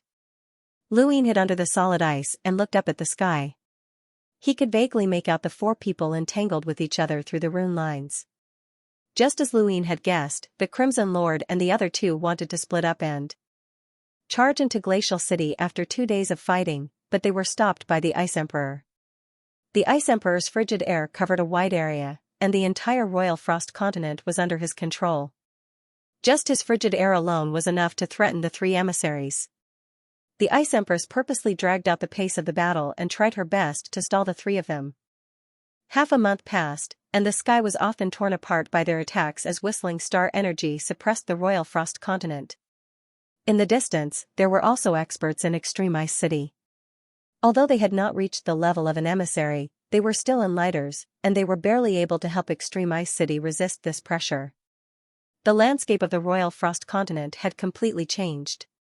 Lord Crimson used high-temperature flames. The Sylvan Dragon relied on its physical body and speed, and the most noteworthy one was the mechanical Luo Huang. His attacks were unpredictable, and he had attacked Lu Yin several times, as if he was trying to probe for something. Lu Yin felt that the Luo Huang might have recognized him. After being delayed by the Ice Emperor, the three emissaries could no longer endure and issued orders to the outside world. Soon after, Freak Chi and the others charged into the spatial tear. This time, it was Lord Crimson's turn to stall the Ice Emperor and prevent him from rescuing Extreme Ice City. The Ice Emperor was not in a hurry, as he was confident that he could stall Lord Crimson's group, not because of his superior power, but because of his frigid air. Ice covered a wide area, and fire was the same. If the Ice Emperor could use his frigid air to freeze Lord Crimson's group, then he could naturally extend his range to the spatial tear as well. When Freak Chi and the others first appeared, they were almost frozen, and they quickly retreated in fear. Lu Yin sighed in admiration. Although he could not understand the Ice Emperor's battle, he felt that the Ice Emperor was worthy of his title as an emperor, as his use of ice had reached perfection. An angry roar came from the sky, and the Sylvan Dragon suddenly appeared before disappearing once again. Next, flames dripped into the sky like magma flowing backwards, attempting to flood Extreme Ice City but being frozen by the frigid ice instead. Finally, the Luo Huang sent out dozens of beams that swept towards Extreme Ice City, but they were frozen halfway and fell to the ground. One of the beams landed less than a kilometer away from Lu Yin. Lu Yin approached and reached out to touch it. The solid ice cracked, and the beam forced him back a few meters. His hand hurt from the impact, and if not for his universal armor, his hand would have been gone. An emissary and an initiate were on completely different levels. In the sky, the Luo Huang appeared and looked down at Lu Yin. His eyes were mechanical, and it was unknown what he had seen, but he suddenly attacked Lu Yin. The beam swept through the void and tore through space, enveloping Lu Yin within. Lu Yin's scalp went numb, and he rushed into the distance, but he could not outrun the beam. The beam streaked past his back, smashing him into a layer of ice. His back felt like it was on fire, and he felt a burning pain. The Luo Huang was shocked. "You actually blocked my attack. What a strange technological armor. Hand it over." He then charged towards Lu Yin, but the frigid air froze him as he crashed into the solid ice. He looked up at the sky and saw the Ice Emperor thrusting down with his spear. "Get back here." The Luo Huang growled, "Who's that?" The Ice Emperor did not answer him, and a 5-ringed plum blossom appeared in the sky and imprinted itself into the void. It disappeared in an instant, but the next moment, it froze the world again. The Luo Huang, the Sylvan Dragon, and Red Lord were all frozen within. Lu Yin looked up and saw that the Luo Huang and the other two had been frozen. "Attack Red Lord," he barked. His eyes turned into runes as he stared at Red Lord. In that instant, tears of blood streamed down from the corners of his eyes. He was trying his best to weaken Red Lord's rune lines.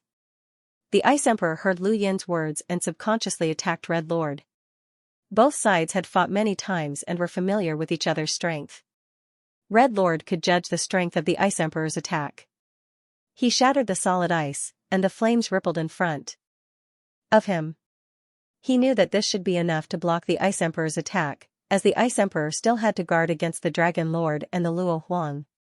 Strangely, Red Lord felt that something was wrong. His strength had been weakened. The ice spear pierced through the flames and into Red Lord's shoulder, the frigid air entering his body through the wound. Red Lord's eyes widened as he grabbed the spear and snapped it in half. The Ice Emperor raised his right index finger, and Red Lord spat out a mouthful of blood as the frigid air wreaked havoc in his body. His face flushed red as an extremely high temperature appeared in front of him and blasted towards the Ice Emperor. The Ice Emperor had not expected to injure Red Lord so easily. He took out a flying arrow without hesitation and threw it at Red Lord. Lord Red didn't notice the existence of the flying arrow at first, but as an emissary, he had rich battle experience.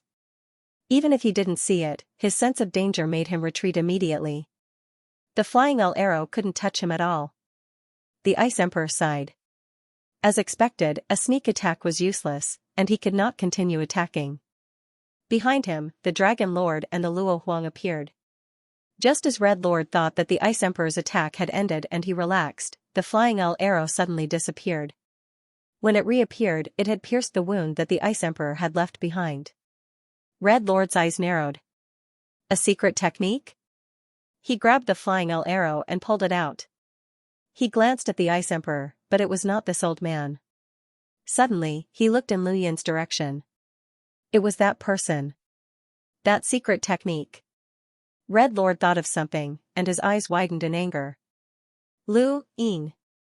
Below, Lu Yin knew that he had been exposed, but he had also succeeded. You're courting death. Red Lord roared and charged at Lu Yin. A sun appeared in the sky and pressed down, one that was powerful enough to roast the entire royal frost continent dry. The Ice Emperor hurriedly intervened. However, in the next moment, Red Lord's body twitched and he spat out a mouthful of black blood. He had been poisoned, and his face darkened. He gritted his teeth and looked down at his wound, only to see that it had turned pitch black. He hurriedly channeled high temperatures into the wound in an attempt to burn away the poison. However, Lu Yin had raised this poison to a level of rune lines with a power level of 500,000, so it was not something that high temperatures could easily dispel. Red Lord's pain turned into an angry roar. Lu Yin, I'll kill you. He waved his hand and sent flames towards Lu Yin. The ice on the ground was melted by the flames and evaporated. Lu Yin was struck by the flames and was sent flying. He coughed, and there was blood at the corner of his mouth, but he was not seriously injured. Red Lord fell to the ground after unleashing this attack. Red Lord, be careful, the Luo Huang shouted. Red Lord looked up and saw the Ice Emperor standing high in the sky, his 5 rings of plum blossoms freezing him. In the sky, the Dragon Lord sent the Ice Emperor flying with a claw, but it was too late. Red Lord had been frozen by the Ice Emperor's extreme chill.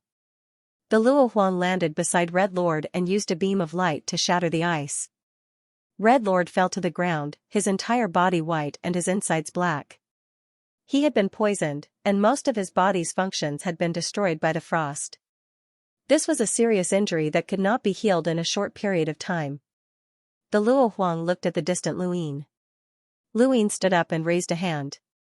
His 9-lined battle force imprint exploded with full power as he unleashed his emptiness palm. The Luo Huang raised a hand, and a barrier of light appeared in front of him. The emptiness palm landed squarely on the barrier, causing ripples to spread out, and the enormous force forced the Luo Huang to retreat. The Luo Huang was shocked. Lu Yin was only a hunter, but he had actually been able to force him back. In the distance, a chill wreaked havoc as the Ice Emperor stabbed his spear towards the Luo Huang. The Dragon Lord fiercely charged forward, but the Ice Emperor suddenly threw his spear out. The spear swept past the Dragon Lord and pierced through the spatial tear. On the other side of the spatial crack, strange Master Qi looked at the time. Master Hong had asked him to enter the royal ice continent once every other day to distract the Ice Monarch. Time was up. Thinking about it, he led a group of fire domain experts, including Si Penghai and the Skyfire Army, and rushed towards the royal ice continent. However, a long spear pierced through strange Master Qi and the fire domain experts behind him. Thank you, brothers, for your continued support this month. Thank you. Everyone was instantly pierced by the spear's power and pushed into outer space. In the end, the spear exploded, and the chill spread out and froze Curmudgeon Qi and the others. The people from the Blaze Realm, the Sylvan Dragon Clan, and the Ross Empire all watched as Curmudgeon Qi and the others turned into ice statues. It was like a work of art, they had all died. Within the Royal Frost Continent, the Red Sovereign was half-kneeling on the ground, his entire body cold. The poison's invasion was causing him unbearable pain, and he glared at Lu Yin with hatred. The Dragon Sovereign was also being corroded by the Ice Empress chill, and he hurriedly retreated. Let's retreat, Luo Huang. The Luo Huang grabbed the Red Sovereign and charged towards the spatial tear. This time, the Ice Empress did not chase after them, as she had also been injured. None of the 4 were doing well, but the Red Sovereign was the most miserable. Lu Yin half-knelt on the ground and panted heavily. He put away his universal armor and sat on the ground as he stared at the spatial tear. There were still traces of blood at the corners of his eyes. The Ice Empress landed beside Lu Yin and looked at him in amazement. Alliance Master Lu, you were able to survive multiple attacks from the emissaries. How admirable. Luine coughed twice. It would have been even better if Senior had been able to completely stall the three of them. The Ice Empress apologized. I was injured as well. Just as you said, they used a power vessel right from the start. If I didn't have one of my own, I might not have been able to block them. Fortunately, Alliance Master Lu's injuries weren't too severe, or else I wouldn't have been able to rest easy. Luine raised 3 fingers. 3 attacks. I withstood 3 attacks. Senior, you have to remember that this is all for the Royal Frost Continent. The Ice Empress nodded. Don't worry. Right, are the other 2 injured? Luine asked, as this was something that he was concerned about. The Ice Empress replied, of course they're injured. The chill has entered their bodies, and it will take at least half a year to resolve it. If they don't resolve it in time, the chill will only worsen. A day's delay will take several months to resolve, and they won't be able to handle it. Lu Yin's eyes lit up. This was good, this was good. Senior, aren't you going to stop the chill? The Red Sovereign resolved the chill, but the seal's chill is still being released. The Ice Empress asked, Alliance Master Lu, do you need to return to the city to rest? Luine, the Ice. The Ice Empress said, thank you, Alliance Master Lu. My Royal Frost Continent will definitely repay this favor. Then, she leaped out and faced the seal, continuing to block the cold chi. Lu Yin's month. If Jeffrey didn't come in a month, the Extreme Ice City would be completely frozen. Half a month had passed since he had contacted Jeffrey. Half a month should be enough for Jeffrey. He activated his gadget. Gather the troops and be on standby. Target, Blaze Realm. Fire Domain? Chess piece bro, the Blaze Realm is not to be trifled with. With the addition of the Sylvan Dragons and the Ross Empire, it's unrealistic for us to attack the Blaze Realm on our own, Wang Wen said. Red Lord is seriously injured? How heavy? Wang Wen was overjoyed. All right. Wang Wen smiled. Blazing Mist Flow Zone. Outside the spatial crack on planet Guk, the Luo Emperor grabbed the Red Sovereign and threw him towards the Blaze Realm spacecraft. Dragon Master glanced at the Blaze Realm spacecraft, and his eyes flashed as he charged towards the Dragon Clan as well.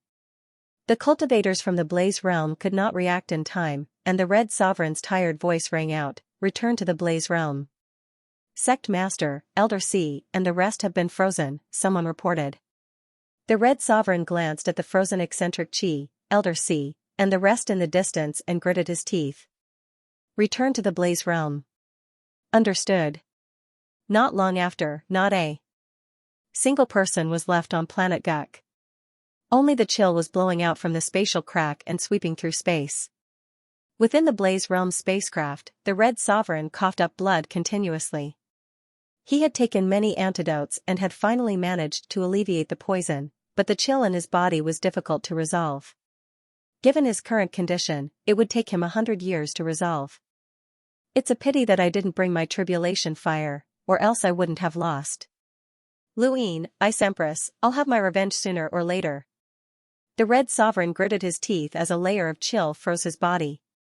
He coughed up blood again, but this time, the blood froze as soon as it left his body and fell to the ground. On the other side, Dragon Master had transformed into a giant Sylvan dragon and was flying through the stars. Behind him was a white, cold air. Around him, all the other Sylvan dragons stayed far away from him, not daring to get close. Just now, one of the Sylvan dragons had touched the cold air out of curiosity and was frozen. Within the Ross Empire's warship, the Luo Emperor's body was placed in a sealed machine that was constantly being dismantled. The machine would occasionally freeze, but it would quickly melt. The Ice Empress was stronger than the 3 of them, and her chill was not that easy to resolve. Luine is actually on the Royal Frost Continent. It looks like he's allied with the Royal Frost Continent and used a secret technique as bait to lure the 3 of us over. He's already prepared for this. How vicious, the Luo Emperor's voice echoed, as if he was analyzing something. After a while, he ordered, spread the news of the Royal Frost Continent's location and their secret technique. Since they want to play, let's play big. At this moment, in the Outerverse, warship after warship was assembled, along with army after army. Although the scale of the gathering was huge, everyone was part of the plan, so the information had not been leaked. Wei Rong had not expected the plan to begin so soon. The Crimson Lord had been severely injured, and this was a rare opportunity. But even if he was heavily injured, an emissary was still an emissary. Could they deal with him? Besides, the Blaze Realm's many years of accumulation had not been for nothing. No one knew just how many tricks they had up their sleeves. Hold on, Wei Rong suddenly thought of someone, the old smoker. Ever since Luin had banished young Master Tian, the old smoker had followed the plan and disappeared. This disappearance had been a direct order from Luin, and Wei Rong had no idea where the old smoker had gone. In terms of familiarity with the Blaze Realm, if the old smoker claimed to be second, no one would dare claim to be first. Even the upper echelons of the Blaze Realm did not know as much as the old smoker, as he had attempted to assassinate the Crimson Lord more than once. Even during the battle that had toppled the Day-Night Flow Zone, he had assassinated the Crimson Lord once.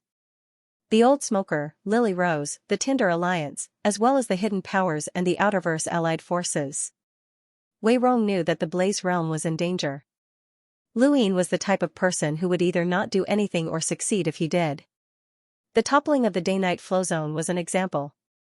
Although most of the credit went to Leon's armada, it had all been led by Luin.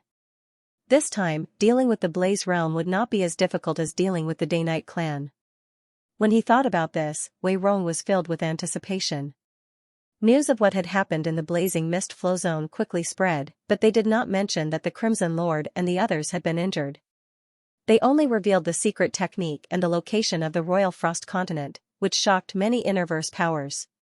A few days after the commotion in the Blazing Mist Flow Zone, Jeffrey woke up on Frostwave Weave's planet Hydrodink. The first thing the skinny old man did after waking up was to drink, and he even dragged Saul to drink with him. Saul had no choice but to play the conversation he had with Luin on his gadget for Jeffrey to hear. Jeffrey was confused at first, but then he slapped his head. How long was I asleep? More than half a month, Saul replied. Jeffrey sighed in relief. That's good, there's still time. He then stood up and was about to leave when he suddenly thought of something and patted Saul's shoulder. Do your best, and the next president will be yours. Saul's bones almost fell apart from the slap. Saul felt bitter as he watched Jeffrey leave. If he had known that things would end up like this, he would not have tried to use petty tricks to obtain true insight. Jeffrey was not interested in becoming the president of the Universe Lockbreaker Society at all, and his only mission was to guard that box. If Saul had not fought for it, he might have been able to obtain true insight long ago. After experiencing so many things, Saul had finally let go of some of the knots in his heart. However, he knew that it would not be easy for him to become the president. He could not just forget what he had done in the past, and he had to bear the consequences of his mistakes. Of course, he still had one more hope, and that was Luin. When he thought of Luin, he was filled with anticipation. He had not expected that this person would become a boundless advanced lockbreaker at such a young age. It was simply inconceivable. To Saul's knowledge, there were very few lockbreakers who had become boundless advanced lockbreakers at such a young age.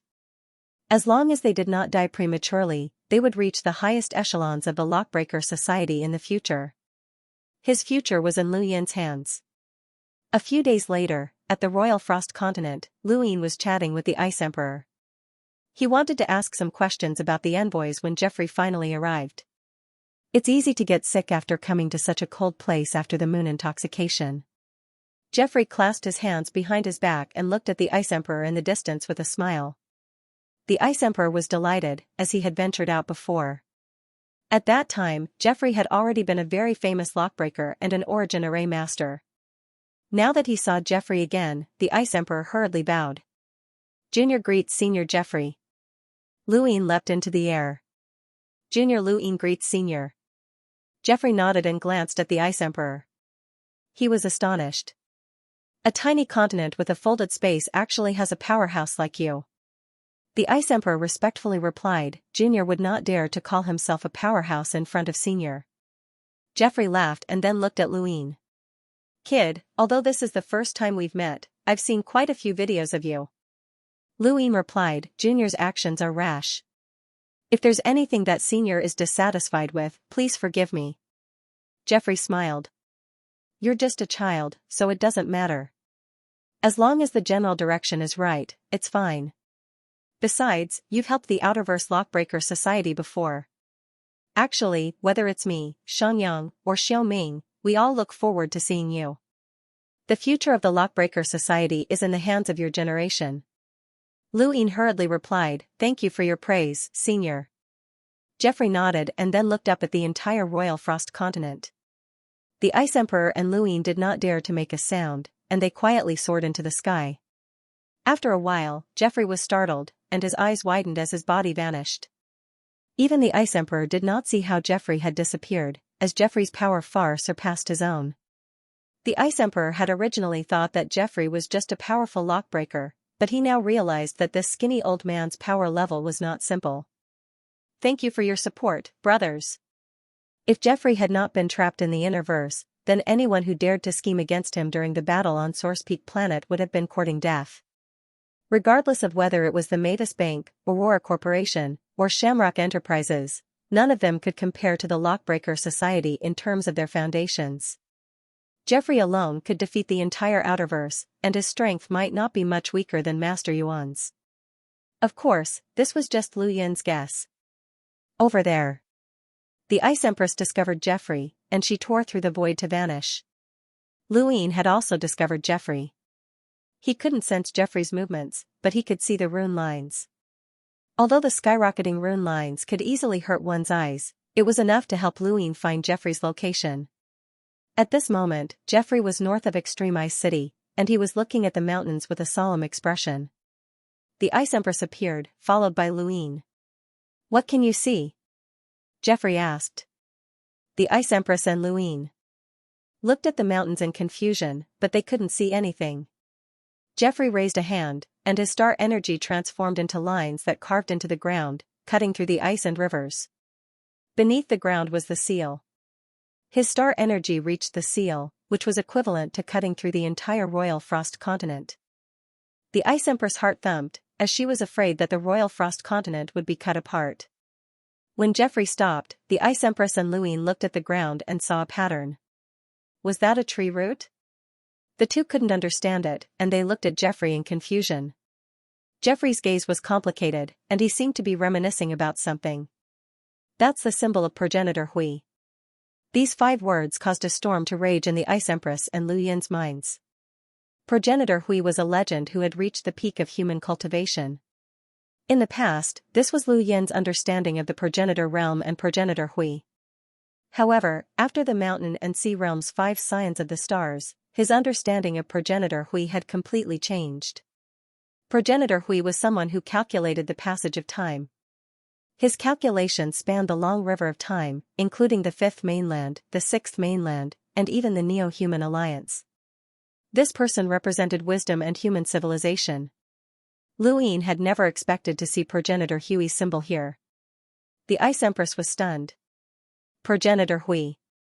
Did Progenitor Hui leave behind the Royal Frost continent? Jeffrey looked at the Ice Empress. Is there any record of who left the seal behind?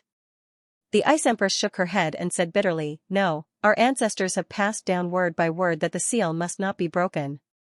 Even if everyone in the Royal Frost continent is destroyed, the seal must not be broken. Now that he heard these words again, Luine felt completely different. If the seal was really left behind by Ancestor Hui, and Ancestor Hui said that it couldn't be broken, then it really couldn't be broken. The thing that was sealed could bring unimaginable disaster. At that moment, Luine was flustered as he stood in the sky above the Royal Frost continent. He was afraid that he would break the seal if he stepped on the ground. Jeffrey straightened his hunched back. You can leave. The seal is only a small crack, and I can't create such a seal with my abilities. However, I can still repair it. The two of them hurriedly retreated, not daring to delay, for fear that the sealed thing would escape. They didn't know what was sealed, but it still made them panic. Jeffrey arrived at the gap in the seal and disappeared. Immediately after, the earth trembled. Luine and the Ice Empress returned to Arctic City and waited. If Jeffrey couldn't repair it, then their presence wouldn't make a difference. When he'd heard that the seal might have been left behind by ancestor Hui, Lu Yin's first thought had been to contact the Elysian Heavenly Master and ask him to repair it, but that would be looking down on Jeffrey.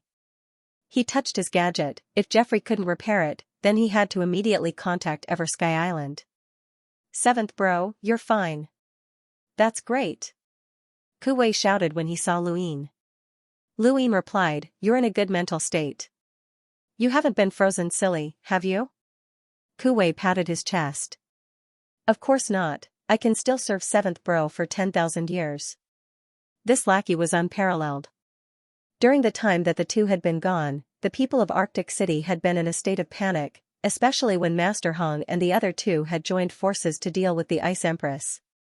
The entire Royal Frost continent had been shaken, and if not for the Ice Empress, Arctic City would have been destroyed long ago. The Ice Empress' return calmed the people of Arctic City. Xianxia bowed to Luin. "Your Highness." Luin looked at him. "You're Xianxia, so you can't call me Your Highness. You're Yan, so you can call me Your Highness." Xianxia had a complicated expression. The Ice Empress saw this and said, "Alliance leader Lu has helped the Royal Frost continent a lot. You can continue to be Yan and work for Alliance leader Lu to the best of your ability." Xianxia respectfully replied, "Yes, City Lord." He then bowed to Luin. Yan is guilty." Luin was furious that he had been betrayed, but this was also a blessing in disguise. Yan had his own standpoint, and the two of them were not friends. Yan was just a captain of the Great Yu Empire's 13 imperial squadrons and a subordinate. When he thought about this, Luin looked at the Ice Empress. "Senior, don't forget what you promised me." The Ice Empress replied, "Don't worry. As long as the seal is successfully repaired, you'll be handsomely rewarded." In the distance, a man looked at Luin with a complicated expression. His name was Che Han, and he had once been an expert on the top 100 rankings who had fought with Luin at the Sea King's Dome. At that time, the difference between the two of them had not been that great. Even though Luin had surpassed him, the gap between them had not been so large as it was now. He still owed Luin a favor, as it was Luin who had allowed him to retrieve the Sea King's trident. Unfortunately, Che Han had not been able to retrieve it himself. Back then, he had participated in the Sea King's son-in-law selection in order to ask the Sea King to help the Royal Frost continent as external aid. This had been the reason why Che Han had left to explore the continent. Now that he thought about it, it felt like a lifetime had passed. His favor was now useless to this person. After seeing the Innerverse, the Cosmic Sea, and the Neoverse, Luin was no longer as curious as he had been in the beginning. He quietly waited in the City Lord's mansion, waiting for Jeffrey's results. Several days passed in the blink of an eye, but Jeffrey did not show any signs of repairing the seal. It was as if he had done nothing at all. The Ice Empress was curious and wanted to go take a look, but she was stopped by Luin every time. She patiently waited for 2 more days. On this day, Kuwei looked up at the sky strangely. Why did it seem like the temperature was not that low anymore? He was not the only one, as Luin had noticed it as well. The Ice Empress appeared and was ecstatic. "Alliance Master Lu, the temperature has risen. This is not due to the power of the flames, but rather the temperature of the entire Royal Frost continent." Luin smiled. "It looks like President Jeffrey has succeeded." The Ice Empress nodded. Ever since there had been a gap in the seal, she had been worried that the Royal Frost continent would be completely frozen, and she was even more worried that the seal would be completely destroyed. Her ancestors' warning was still fresh in her mind, and it made it difficult for her to calm down and cultivate. She had sent many people out to explore the continent, and on the surface, she wanted them to get to know powerful lockbreakers and help the Royal Frost continent. Xianxia was one of them, along with Che Han and many others. In reality, she knew that the chances of these people being able to invite powerful lockbreakers were close to zero. She had done this in hopes of leaving a spark for the Royal Frost continent. After all, the people she had sent out were all elites, and if not for the ancestors' orders, she would have long since moved everyone out of Extreme Ice City. Actually, if she really wanted to ask for help, she could easily find the Origin Array Master. After all, she was an envoy. However, that was the final step. Unless absolutely necessary, she would not leave the Royal Frost Continent. The moment she left, Extreme Ice City would be frozen in the shortest amount of time possible, and she would be restricted to the Royal Frost Continent. Luin could be considered unlucky. If he had not coincidentally appeared in the blazing mist flow zone, which was very close to the Royal Frost Continent, he would not have been captured. The Ice Emperor had used a sneak attack to capture Luin because Xianxia had told him that Luin had relied on external items to challenge those who were a realmbreaker. The Ice Emperor did not want any accidents to happen, or else he would not have been able to ambush a hunter. This youth had become successful because of external items, but he had also lost because of them.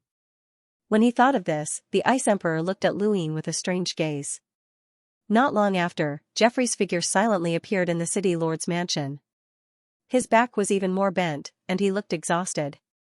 The Ice Emperor had the others leave and looked at Geoffrey expectantly. Geoffrey sighed. As expected of something left behind by the Hui ancestor. There's a 90% chance that this seal was placed by the Hui ancestor himself. The array of killing intent contained within is as vast as the ocean, and it's not just a single sourcebox array. There are several or even more than 10 sourcebox arrays stacked together. It's impossible for anyone below the level of a sage to understand it. Lu Yin's heart sank, and he took out his gadget. It seemed that Geoffrey had failed and had not been able to completely repair the seal. He had to contact Eversky Island. The Ice Emperor was helpless. Even Senior can't repair it? Geoffrey sighed. Luin activated his gadget. It's been repaired, Geoffrey said. The Ice Emperor was stunned. Luin paused and looked at Geoffrey in confusion. Senior, what did you say? It's been repaired? Geoffrey nodded and smiled, a hint of pride appearing on his thin face. Of course, it's been repaired. Didn't you say that anyone below the level of a sage wouldn't be able to understand it? Luin was puzzled. Geoffrey raised his head. This old man is infinitely close to the level of a sage. Luin was speechless. You understand it? No, Geoffrey replied bluntly. Luin choked a few times, and he fell silent. The Ice Emperor asked, Senior, you don't understand the seal? Then, has it been repaired? Geoffrey sighed. It's just a crack. It's meaningless if I don't understand it. The Ice Emperor did not believe him. Luin did not believe it either. How could a seal be repaired if one did not understand it? What a joke. Geoffrey saw their expressions and rolled his eyes. What? Just because the paint on the spacecraft fell off, does patching it up mean that you can repair it? That crack is at most equivalent to a piece of paint falling off the spacecraft. You just need to reapply it, and there's no need to change anything. With that, the two of them understood. Luin blushed with shame. He was a boundless advanced lockbreaker, but he could not even fix the paint on the spacecraft. This also proved that the path of lockbreaking was broad and profound, and he was still far from it. After Geoffrey fixed the crack, the Ice Emperor hurriedly ordered for the best wine to be served. To Geoffrey, there was nothing in the Royal Frost Continent that could move him, so the Ice Emperor could only entertain him with wine. Thank you. Just look at the wind, a reward from a brother, thank you for your support. Here's the update, thank you. The wine was to Geoffrey's liking, and he was delighted. I've traversed the universe and drank countless good wines, but I've never tasted something like this. Although it's not the best, it's very special. He then downed the entire barrel. The Ice Emperor accompanied him and smiled. The Royal Frost Continent is lacking in resources, so there's nothing much to thank you for. If you like, I'll have someone prepare some good wine for you. Geoffrey waved his hand. Give me a spacecraft. Luin was stunned, this was a true wine lover. Speaking of which, just how much did Geoffrey care about spaceships? Why did he always talk about spaceships? The Ice Emperor held a banquet in Geoffrey's honor, but Geoffrey received a call halfway through and left. Before he left, he repeatedly reminded the Ice Emperor and Luin that the seal could not be destroyed. Luin asked Geoffrey what was under the seal, but Geoffrey said that he did not know. However, with the symbol of the Hui ancestor, it could not be destroyed. After Geoffrey left, Luin also bid farewell to the Ice Emperor. The Ice Emperor apologized to Luin once more. Senior, if I'd known that the seal was placed by the Hui ancestor, I would have come even if you hadn't tied me up, Luin joked.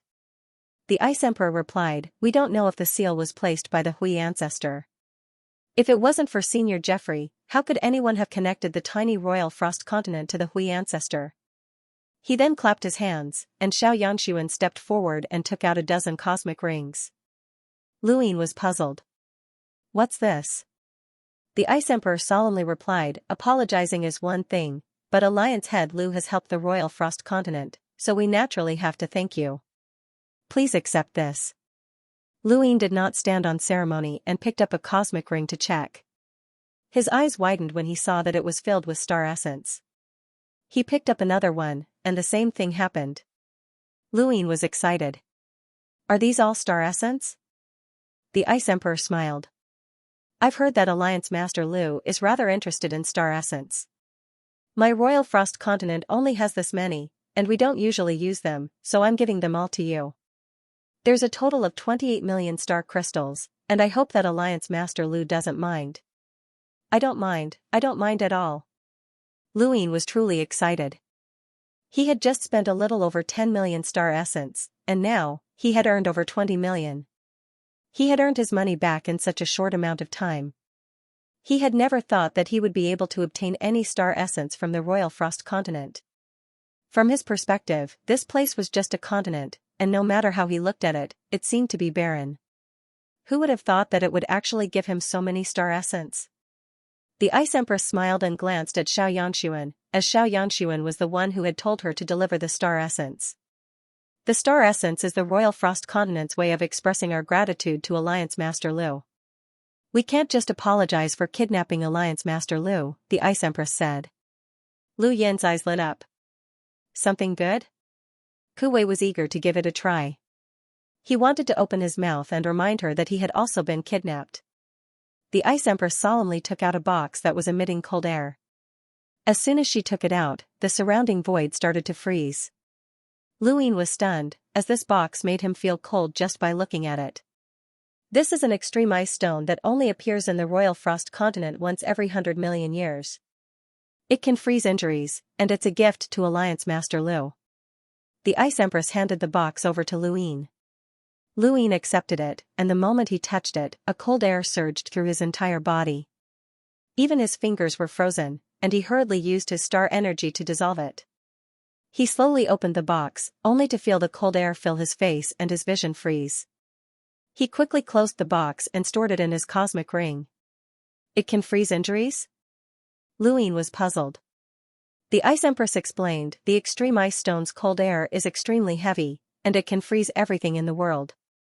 The way I see it, it can even freeze time in theory, but that's only in theory.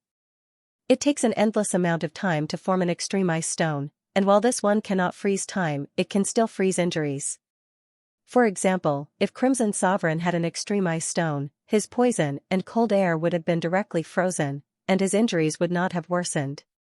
Luin was pleasantly surprised that there was such a good item. Theoretically speaking, freezing time would take an endless amount of time. Then, he thought of his Dai's Enhance. Wasn't that just an upgrade? Although the cost would be ridiculous, as long as he had enough money, he could definitely upgrade this extreme ice stone to its theoretical peak. Luin wondered what it would feel like to freeze time. Senior, you're not giving me such a precious item just to express your apology, right? Luin asked. The Ice Empress smiled. Of course it's to express my apology. Luin nodded. Alright, then I'll take my leave. Alliance Master Lu, please wait. The Ice Empress hurriedly stopped him. Luin looked at the Ice Empress in amusement. Senior, do you have any other instructions? The Ice Empress hesitated. Alliance Master Lu, have you forgotten what bait you used to lure Crimson Sovereign and the others here?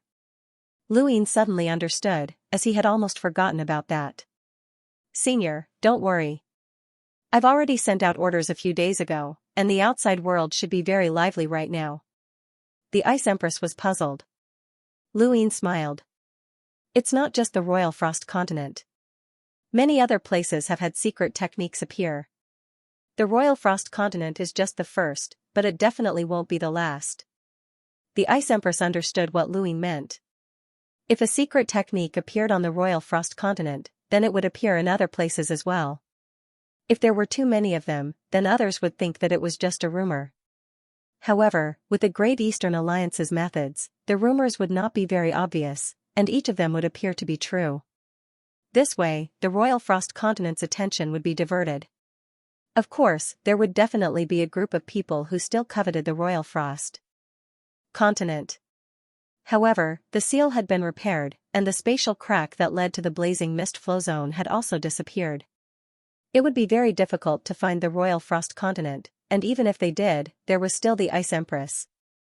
Even Crimson Sovereign and the others had been defeated. Unless someone at the level of the Sword Sect Master acted, they would not be able to affect the Royal Frost continent. However, how could someone at the level of the Sword Sect Master act so easily? Soon, they would discover the truth.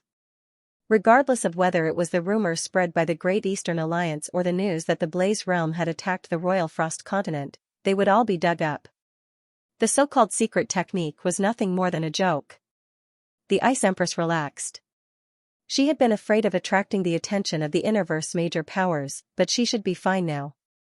Also, even if there are people who can threaten the Royal Frost continent, Senior can contact me, and I'll ask President Jeffrey to prove that no one can threaten the Royal Frost continent, Luine said. The Ice Empress replied, "That's good. Thank you, Alliance Master Lu." "Is there anything else, Senior?" Luine asked. The Ice Empress replied, "I've already troubled Alliance Master Lu enough, but we cannot allow any accidents to happen to the seal. Thus, I'll have to ask Alliance Master Lu to be more patient in the future as there might be more trouble." Luine smiled. "Don't be so polite. We'll help each other out." The Ice Empress smiled. "Thank you, Alliance Master Lu." Luine blinked and looked at the Ice Empress. "Right, there's something I almost forgot. Senior mentioned that there's a humble core in Extreme Ice City. Can you introduce them to me?" The Ice Empress was stunned, as she did not understand why Luine had suddenly asked about the humble core when he was clearly about to leave. The Ice Empress replied, "The humble core is one of Extreme Ice City's protective forces. When the city lord is inconvenient, the humble core will be mobilized, and they can suppress everything. Of course, Extreme Ice City has never experienced any unrest since ancient times, but the humble core has always existed." "What kind of core is this?" Luine was curious. The Ice Empress looked at Xianxia. Xianxia stepped forward and whispered, "If your cultivation reaches the Enlighter realm and you're willing to be sealed in ice to protect Extreme Ice City, you can join the humble core." Lu Yin's eyes widened, and he cried out, "An Enlighter?" Xianxia explained, "Only Enlighters can withstand the erosion of time while sealed in ice. Otherwise, after 1,000 years, their bodily functions will begin to deteriorate. Within the humble core, the oldest person has been sealed in ice for 10,000 years. After 10,000 years, he or she will retire from the humble core and enjoy the rest of his life. That's why the humble core maintains 100 people throughout the year." Lu Yin's eyes lit up. This was truly a good core. The last time the humble core was mobilized was when the blazing mist flow zone attacked, and it was similar to this one. However, the scale of the attack was larger, and the humble core sacrificed more than 30 people to defeat the blazing mist flow zone's 3 great powers. The Ice Empress recalled. "How many people are there in the humble core now?" Luine asked. Xianxia answered, 86. Luine sucked in a breath of cold air. This was 86 Enlighters, which was too exaggerated. If the Royal Frost continent could do it, then did that mean that the other powers could do it as well? As time passed, more than 100 Enlighters had been born from those behemoths. Even if an Enlighter was born every 1,000 years, there would still be more than 100 people. The Blaze Realm had existed for more than 1,000,000 years, so what about the Day-Night clan? Why hadn't they seen such a terrifying army when they overthrew the Day-Night flow zone? The Day-Night clan was not something that the Royal Frost continent could compare to. The Ice Emperor seemed to have seen through Lu Yin's thoughts, and he continued, "Only my Royal Frost continent has formed the humble core, and joining the humble core is completely voluntary. My Royal Frost continent is only so big, and we rarely venture outside. We lack resources, and we can't afford to raise Enlighters. Enlighters either die of old age or freeze to join the humble core. This is also the foundation for the humble core. In the outside world, enlighters are capable of roaming the universe, and no one would willingly freeze to join the humble core. Luin relaxed when he heard this, as this was not a bad idea. After becoming an enlighter, who would be willing to join an army? They would rather roam the universe and cultivate to a higher realm. Once a hunter reached the enlighter realm, they would experience exhaustion, and unless they were frozen, they would be forced to search for resources. The reason why cultivators cultivated was so that they could live longer. What was the point of being frozen after becoming an enlighter? Enlighters were not sentinels or melders, and they could be created at will. From the looks of it, it was unlikely that the great powers in the outside world would be able to form a humble core. However, nothing was absolute, and Luin had to be careful. Senior, if this junior has any difficulties and needs the help of the humble core, would you be able to help me? Luin asked as he looked at the Ice Emperor fervently. The Ice Emperor knew that Lu Yin's sudden question about the humble core was not a good thing, and he hesitated. Lu Yin's expression turned ugly. If Senior is making things difficult for you, then forget it. He then turned to leave. The Ice Emperor hurriedly said, Alliance Master Lu, you're overthinking things. I'm not making things difficult for you, but I'm afraid that you won't be able to command them. They only listen to me, and I can't leave the Royal Frost Continent as I wish.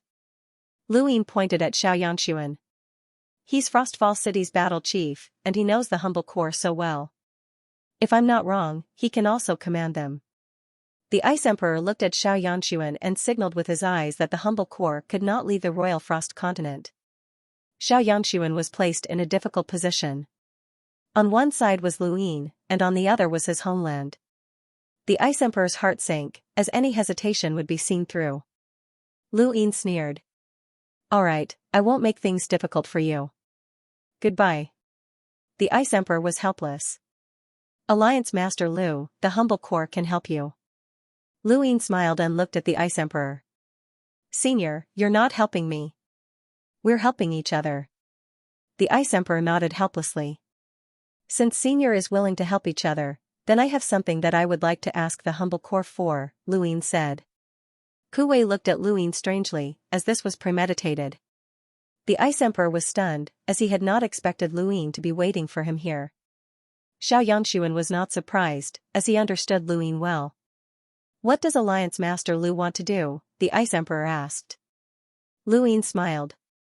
The Blaze Realm is too much of an eyesore. I want to get rid of him. On this day, exactly 13 years after Luin had embarked on his path of cultivation, a major event occurred in the Innerverse and Outerverse. The Astral River Arc had been stolen. The Astral River Arc was connected to the Innerverse and Outerverse, and it did not belong to a single person or power. At most, it was supervised by the Blazing Mist Flow Zone. The Astral River Arc had originally been the Blazing Mist Flow Zone's cash cow, but ever since the Great Eastern Alliance had been established, the Astral River Arc had been jointly supervised by the Great Eastern Alliance and the Blazing Mist Flow Zone. The Blazing Mist Flow Zone could not completely control the Astral River Arc, and it was no longer as domineering as before, where a Lammeter could force an explorer to kneel. The Blaze Realm had been extremely dissatisfied with this, as they had suffered the greatest loss from the Astral River Arkansas. This was also one of the reasons why the Blaze Realm had been trying to break up the Great Eastern Alliance.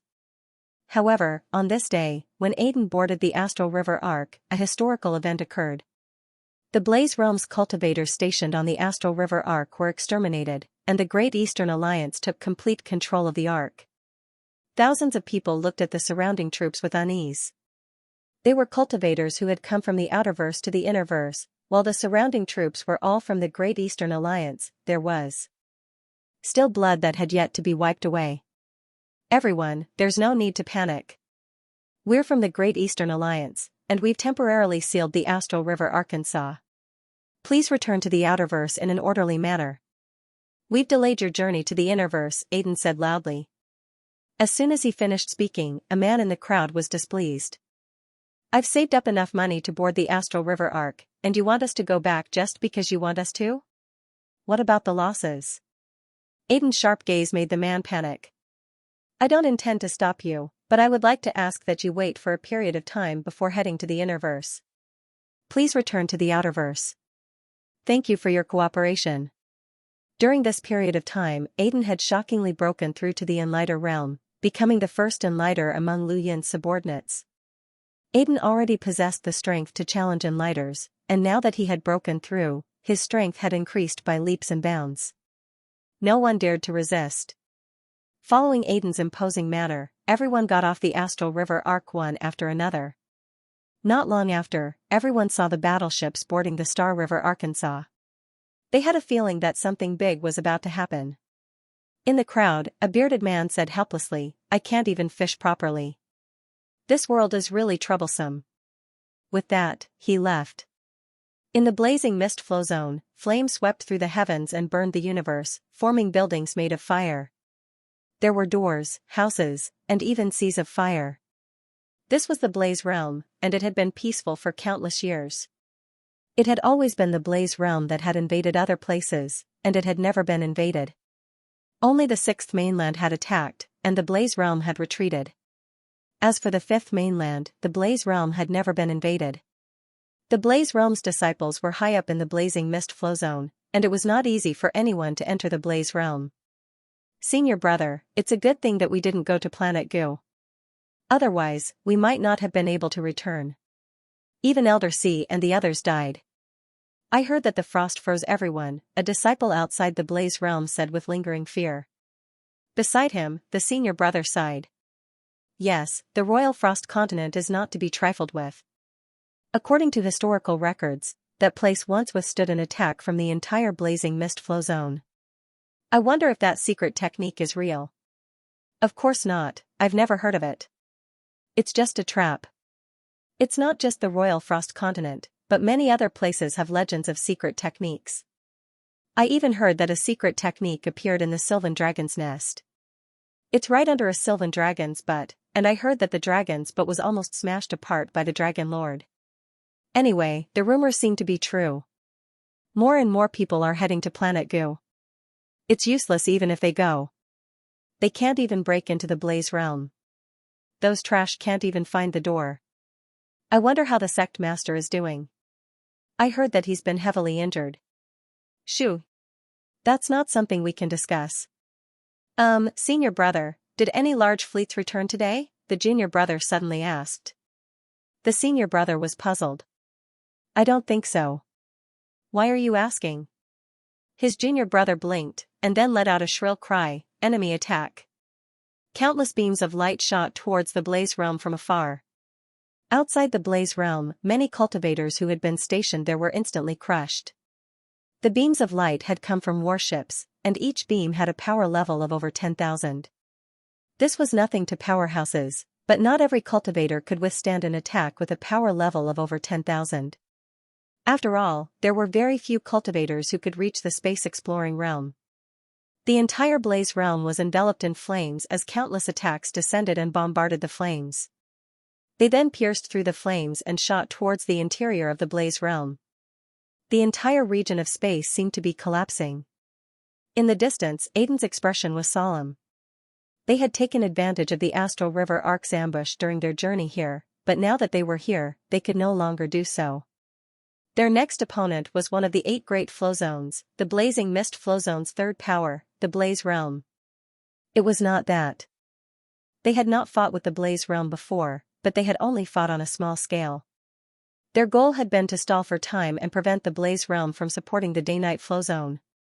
The real battle in the Day-Night Flow Zone had been with Leon's armada. This could be considered the Great Eastern Alliance's first real battle against the Innerverse. There were close to 15,000 battleships that filled the heavens.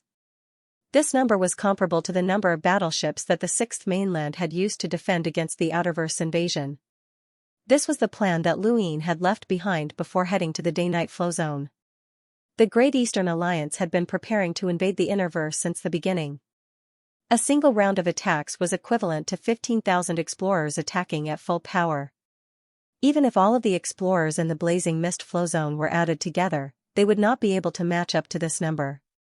The outermost layer of the Blaze Realm's flames were destroyed, and many planets were instantly destroyed. These planets belonged to the Blaze Realm's cultivators, and they were also where the Blaze Realm's warships and various resources were stationed. Countless attacks were launched continuously, and one figure after another appeared in outer space. There were more than 10 of them, and they were all space-exploring cultivators from the Blaze realm. The most powerful of them all was Kuan-ban. Because of what had happened on the Royal Frost continent, he had been punished to guard the outskirts. As a hunter, he could completely ignore the attacks of explorers, and no matter how many of them there were, they would not be able to harm him. Attack! Kuan-ban barked. Behind him, more than 10 cultivators from the Blaze realm attacked in unison. Flames condensed to form a giant fireball that flew towards the Great Eastern Alliance's allied forces. Several figures walked out from the allied forces and raised their hands. All sorts of attacks descended and dispersed the fireball. Kuan-ban was stunned. Hunters? What happened next shocked Kuan-ban even more. One hunter after another walked out, and in the end, a total of 50 hunters stood in a row in outer space. Kuan-ban was so shocked that his face turned pale. Why are there so many hunters? The next moment, the hunters' attacks descended and drowned out Kuan-ban and the others. When the attack ended, there was nothing but a giant crack in outer space. Inside the spacecraft, Aiden's lips curled up. This was the strength of the Great Eastern Alliance, a rapid response force formed by the Outerverse experts. These hunters had come from the Outerverse 72 Weaves. 15,000 warships headed towards the Blaze realm. The Blaze realm had long since descended into chaos. Under the leadership of the sex powerhouses, all of the space-exploring cultivators charged out. Spacecraft after spacecraft took to the skies to meet the Great Eastern Alliance's allied forces. At the same time, the flames that surrounded the Blaze realm suddenly transformed into a long whip that slashed towards the Great Eastern Alliance. Aiden leapt out and combined his innate thunder shield with his Thunder Mountain technique and 9-lined battle force to resist the flaming whip. However, he was sent flying by a single blow, and his thunder shield shattered. Aiden spat out a mouthful of blood, and his face turned pale. Within the Great Eastern Alliance's allied forces, the dozens of hunters were overwhelmed with shock. Their combat rating monitors continuously beeped, and from time to time, machines would explode. This flaming whip's power exceeded 400,000, and it was already close to the level of an envoy. However, that was not all, as it was not the full power of the flames. Aiden was lucky that the flaming whip had just formed. Otherwise, if it had been just a second later, its power would have been completely different, and a single blow would have been enough to kill him.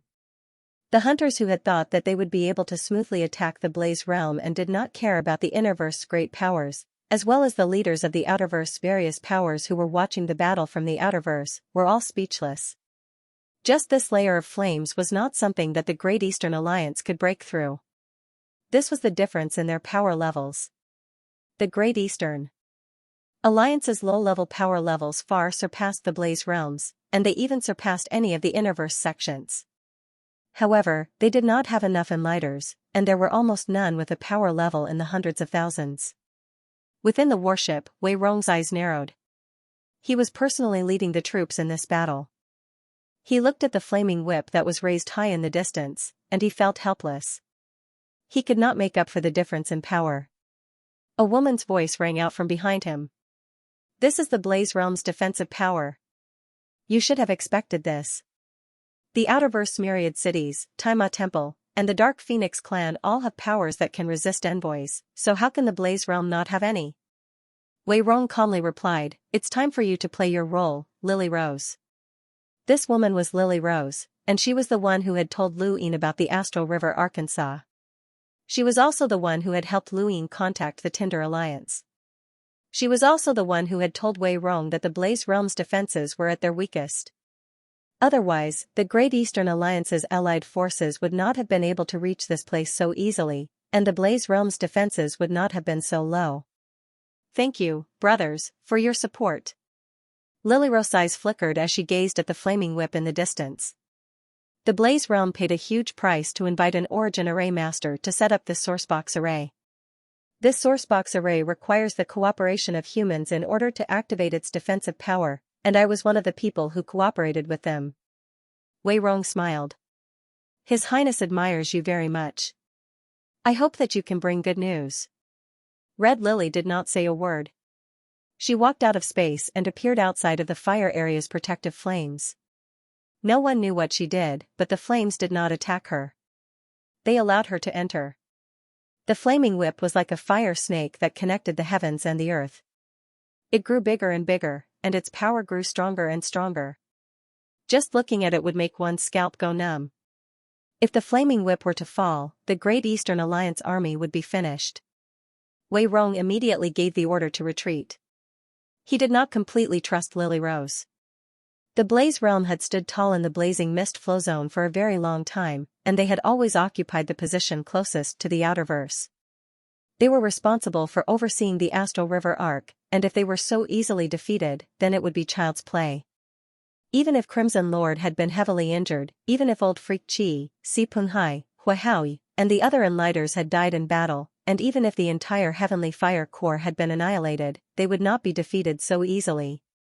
Madame Lan was currently in charge of the Inferno Realm. She was the Red Master's wife and a terrifying existence with a combat power of 400,000.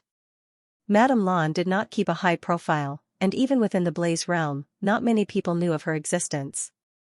This was all because of the Crimson Master's temperament and habits, which Madame Lan could not accept. However, she could not do anything to the Crimson Master, so she chose to go into seclusion all year round. Even when the Sixth Mainland attacked, her seclusion grounds were transported away, and she did not wake up. She had been in seclusion for over 1,000 years. Now, she had awakened because of the Great Eastern Alliance's attack. Aside from Madame Lan, there was another Enlighter elder from the Blaze Realm. His surname was Tan, but his name had long since been forgotten. Everyone referred to him as Elder Tan. He was very timid, and he was also the youngest and weakest Enlighter elder in the Blaze Realm. The Great Eastern Alliance had attacked, and Master Hong had been severely injured. Elder Tan could not carry the banner of the Fire Realm, so he could only wake Madame Lan up. At the very center of the Blaze Realm was an incomparably gigantic fiery planet. The air, water, and everything else was filled with high temperatures. Only explorers and above could survive on this planet. This was the center of the Blaze Realm, where Crimson Lord resided. The planet's name was the Red Planet. Looking at the layers of flame spreading in the distance, this was the fire domain's strongest defense mechanism, which was enough to withstand the attack of an emissary. Outside the Red Planet, Madame Lan frowned. She was about the same age as Red Mistress, but she looked very young. She wore a red translucent dress, and her long hair reached her waist. She walked barefoot through the starry sky, giving off a seductive vibe. Behind him, Elder Tan gulped, not daring to raise his head. In front of them were 1,000,000 disciples from the Blaze Realm. Their strength was uneven, and they were all gathered on huge battleships unique to the Blaze Realm. There were also a few space-exploring powerhouses around them, but there were less than 10 of them scattered around. Madame Lan's tone was unpleasant. How many years has it been? The Outerverse actually dares to attack my Blaze Realm? What a joke. Elder Tan lowered his head even more, not daring to say anything. Within the warship, the 1,000,000 disciples of the Blaze Realm remained silent. Their faces were filled with grief and indignation, as well as anger and killing intent that came from being provoked by an ant. The Outerverse had actually dared to attack the Blaze Realm, which was a joke. This wasn't the same as delaying the Blaze Realm's reinforcements to the day-night flow zone, this was a real attack. A mere ant from the Outerverse. Even if they managed to repel the Great Eastern Alliance's attack, the Blaze Realm would still be mocked by the Innerverse. Where's the esteemed elder? Madame Lan asked. Elder Tan answered in a low, terrified voice, he's dead. The Sixth Mainland attacked, and the esteemed elder was sacrificed. He then gave a brief account of the Sixth Mainland's attack. Madame Lan was astonished. So you're saying that when the Sixth Mainland attacked, my Blaze Realm sacrificed a esteemed elder and 2 Enlighter elders? There were also hundreds of thousands of disciples, Elder Tan said. Madame Lan's gaze turned cold. How did Old Chi and Si Punghai die? Elder Tan gulped and glanced at Madame Lan's bare feet. They were so white that he hurriedly averted his gaze, afraid that he would be discovered. Elder Chi and Elder Si were frozen to death by the people from the Royal Frost Continent. Madame Lan laughed. The Great Blaze Realm once had 2 emissaries, 6 enlighters, dozens of hunters, and the powerful Skyfire army at its peak. But now, it's actually been reduced to such a state. That idiot Red Lord has squandered all of his ancestors' wealth. Elder Tan didn't dare to speak, and he didn't even dare to breathe loudly. Madame Lan looked into the distance. The Great Eastern Alliance is an alliance created by a child, yet it's forcing my Blaze Realm to activate its defensive array. Do you know how much energy it costs to activate the array? Elder Tan bitterly replied, Madam, the Great Eastern Alliance isn't simple. The sect master went into seclusion to recuperate, and he said that the Royal Frost Continent was schemed against by the Great Eastern Alliance's alliance master, Luin, which led to their heavy losses. The plan to open the door was also ruined by Luin. That brat even expelled the Hall of Honor's director, so there are many important figures behind him. Madame Lan shouted, so what? Are there any emissaries among the enemies who attacked us this time? No, there aren't. If there aren't any, then activate the array. I'll go out and meet this so-called Great Eastern Alliance, Madame Lan said coldly. Elder Tan hurriedly complied. Suddenly, in the distance, the enormous flaming whip suddenly shrank, and the flames protecting the Blaze Realm instantly weakened. Madame Lan's expression changed, as something had happened to the array. She immediately stepped forward and rushed out of the Blaze Realm. Within the flaming array, explosions rang out, and each explosion detonated the void, causing it to distort and tear apart. This was the power of an enlighter. Red Lily retreated far away and stared into the distance in shock. She had never expected that thing to be so powerful. It was clearly just a piece of paper, but it had displayed the power of an enlighter and caused the cultivators from the Blaze Realm who were cooperating with the array to die. She had only used 5 pills, which was equivalent to 5 full-strength attacks from an enlighter.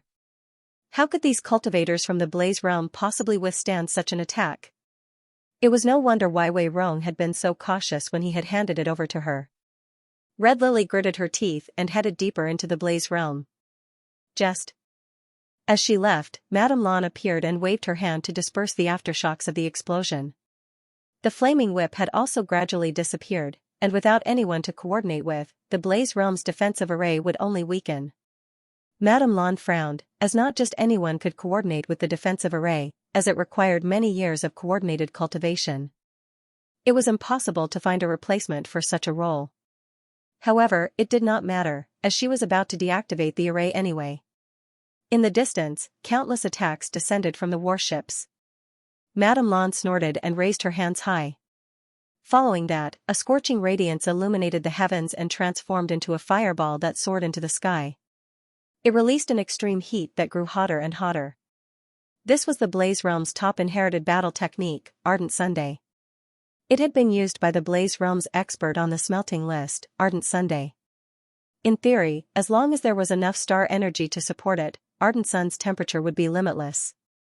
Madame Lan used a power level of nearly 400,000 to create a giant Ardent Sun and pushed it towards the Great Eastern Alliance. She wanted to reduce the Great Eastern Alliance to ashes and leave nothing behind. The appearance of Ardent Sun caused Wei Rong's face to turn pale.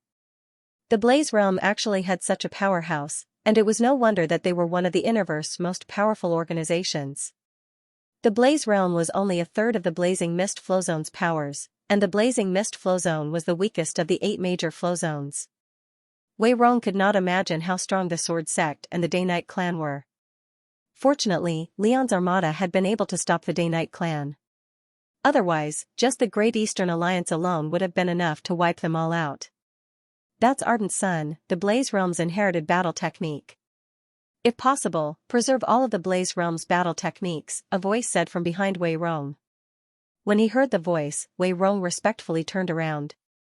Your Highness, you're here.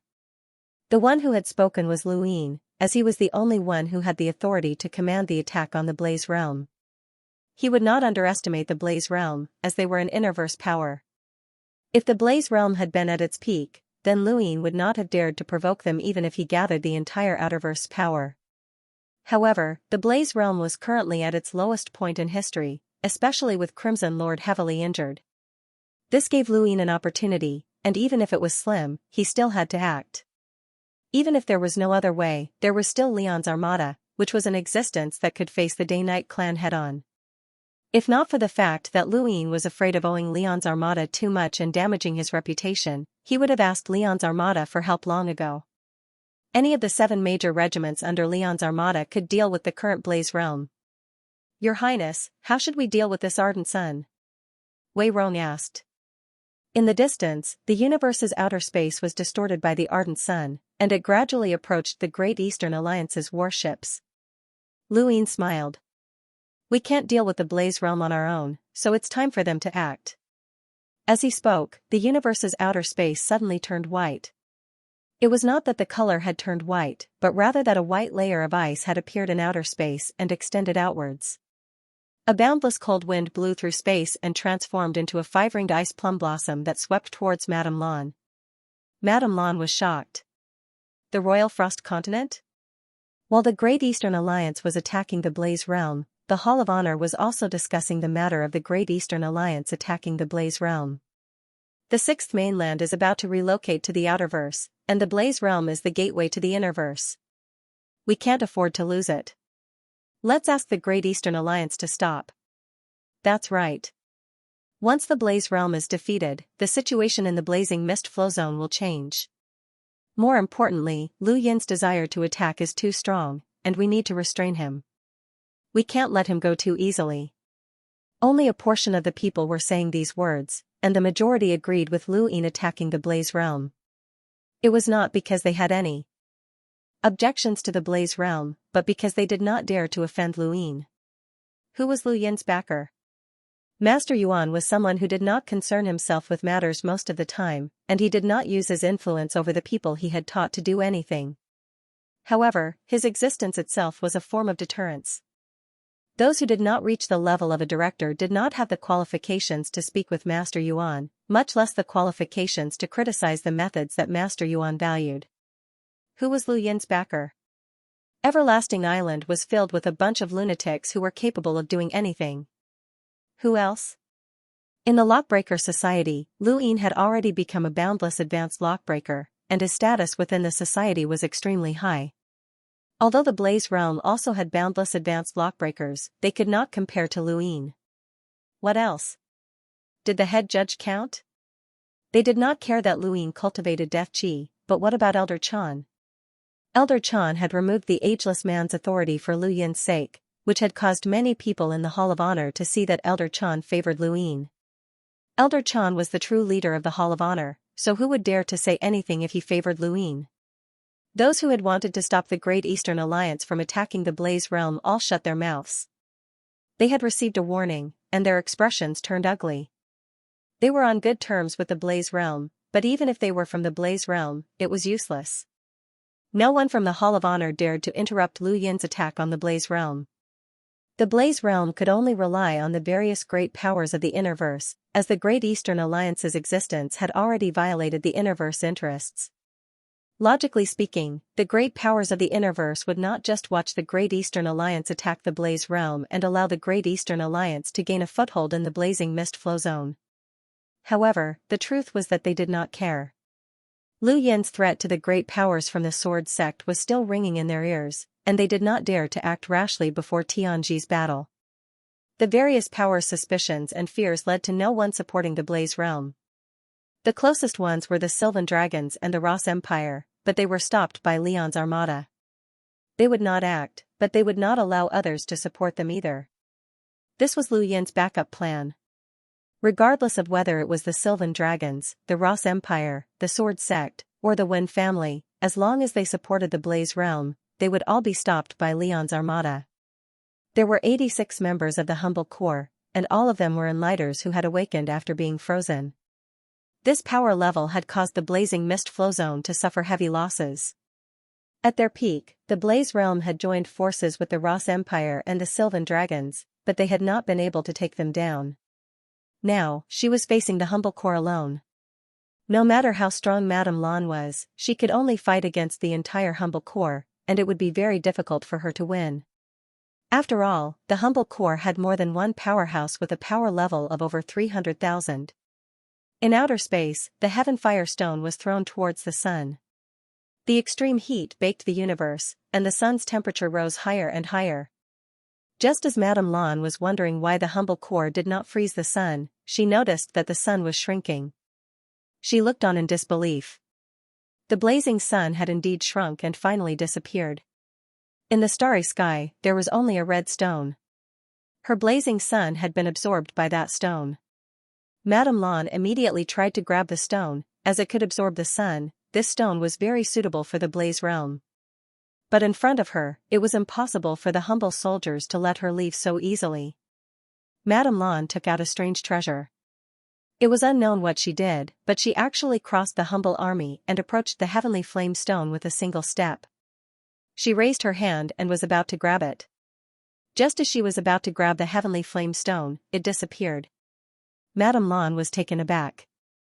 She looked into the distance and saw a red dot.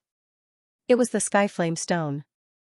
At the moment, the sky flame stone was in the hands of a young man who was smiling at her. Madame Lan looked at the young man and narrowed her eyes. Luin? Luin raised his brows. Madame Lan, Mistress Red has treated you so well. Why are you sacrificing yourself for the blaze realm? Madame Lan sneered. A mere junior like you wants to persuade me to surrender? She then struck out with her palm, causing a gentle flame to howl as it enveloped the entire Great Eastern Alliance army. This was a battle technique from the blaze realm, soft palm. Back then, Eriker had used his innate gift of black gold to change the soft palm into a technique that was most suitable for him, and he had shone brightly during the Astral Combat Academy tournament. Before the soft palm could reach Luin, it was stopped by a figure. It was Xianxia. Xianxia looked up, and one of his pupils turned blue while the other turned red. Ice burst flame. Blue ice appeared and wrapped around a strand of flame as he tossed it towards Madame Lan. Madame Lan's pupil shrank, and a chill ran down her spine. This person's battle technique made her feel as if she was in danger. His power level was definitely not weak, at least not much weaker than hers. Luin was astonished, as Yan Yan's power level had actually recovered to nearly 400,000. He truly lived up to his name as the Royal Frost Continent's chief of battle and the commander of the humble army. In outer space, Madame Lan gritted her teeth as she faced the ice-burst flame. She took out an orb from her cosmic ring that contained a strand of flame. Her gaze was sorrowful. Master, your disciple is useless. This is the last life-saving item that you left for me, and I'll have to use it today. Her gaze was resolute as she raised her hand to throw the orb at the ice-burst flame. However, the orb vanished in an instant. Madame Lan was stunned, and then she stared at Luin. It was a secret technique. In the distance, Luin opened his hand to reveal the orb. He saw a boundless amount of rune lines, and it had a power level close to 500,000. This orb contained the power of someone who had come before it. It was a strange treasure, just like the pearl necklace and walnut that Master Yuan had given him. Give it back. Madame Lan barked. She ignored the ice-burst flame and charged towards Luin. Her appearance was beautiful, but she looked sinister at this moment. Lu Yin's lips curled up as he put the orb away and raised his hand. Empty palm. With a bang, Madame Lan was hit by the empty palm. She was powerful in battle, but her physical strength was weak. She had just fought with the humble soldier, so she was hit by the empty palm. She spat out a mouthful of blood and flew back. Even the Luo Emperor had been sent flying by the empty palm, let alone Madame Lan. A single empty palm was enough to take away half of Madame Lan's life. Xianxia did not throw the ice-burst flame at Madame Lan. Instead, the moment she charged towards Luin, he threw it into the blaze domain. The next moment, the blaze domain exploded, distorting space and turning into waves that swept out in all directions. The humble army erected ice in front of the Alliance army to block the might of the ice-burst flame. Madame Lan's face paled, and she looked towards the blaze domain with blood dripping from her lips. Her body trembled uncontrollably, but she could no longer stop it. Protect the army, Luin barked at Xianxia. He donned his universal armor and charged towards the blaze domain. At this point, the cultivators of the blaze domain were no longer a concern. Only Madame Lan was worthy of his attention among the higher-ups, but she was no match for Xianxia. He had to find Master Red. After passing through the Blaze Domain's defensive array, Luin felt that it was a pity that he had arrived too late. Otherwise, he would have used the Skyfire Stone to absorb the defensive flames. If he had known earlier, he would not have left the smothering cannon for Wei Rong. There was a black hole in space in front of him that sucked in the wreckage of many spacecraft. The iceburst flame had shattered space and destroyed the Blaze Domain's reinforcements. That attack had buried hundreds of thousands of Blaze Domain disciples. In the distance, Elder Tan panted heavily as he watched this scene in horror. He did not dare to stay any longer, as that attack was too terrifying. He had almost been killed, and that attack was not something he could withstand. Even Madame Lan would not be able to withstand it. He no longer cared about her, his life was more important. Just as he was about to flee, Luin appeared in front of him. Elder Tan's face went pale, as he recognized Luin. Anyone with a bit of status in the Innerverse and Outerverse would definitely recognize this person. This was the same person who had attacked the Blaze Domain today in a futile attempt to replace them and enter the Innerverse. "Who are you?" Luin asked in a low voice. Elder Tan trembled. "An elder of the Blaze Domain. Take me to Master Hong." After saying this, he grabbed Elder Tan and rushed into the Blaze Domain. Elder Tan hurriedly begged for mercy. "Alliance Master Lu, the sect master is in the innermost region. The largest and reddest planet you can see is where the sect master is. Let me go, I'm just a puny enlighter." Luin did not reply. He tore through the void and continued forward. Along the way, countless people from the Blaze Domain fled in all directions. There were also quite a few who had gathered and were shouting slogans to beat back the Great Eastern Alliance. Luin did not care about these people, and he soon arrived at the planet at the center of the Blaze Domain, the Red Star. Lu Yin's eyes narrowed as he looked at the Red Star. He saw Master Red's rune lines, and even though he was heavily injured, he still seemed unfathomable. An emissary was still an emissary. Cultivators from the Blaze Domain appeared one after another and surrounded Luin. They were all space-exploring cultivators, and they were too weak to the current Luin.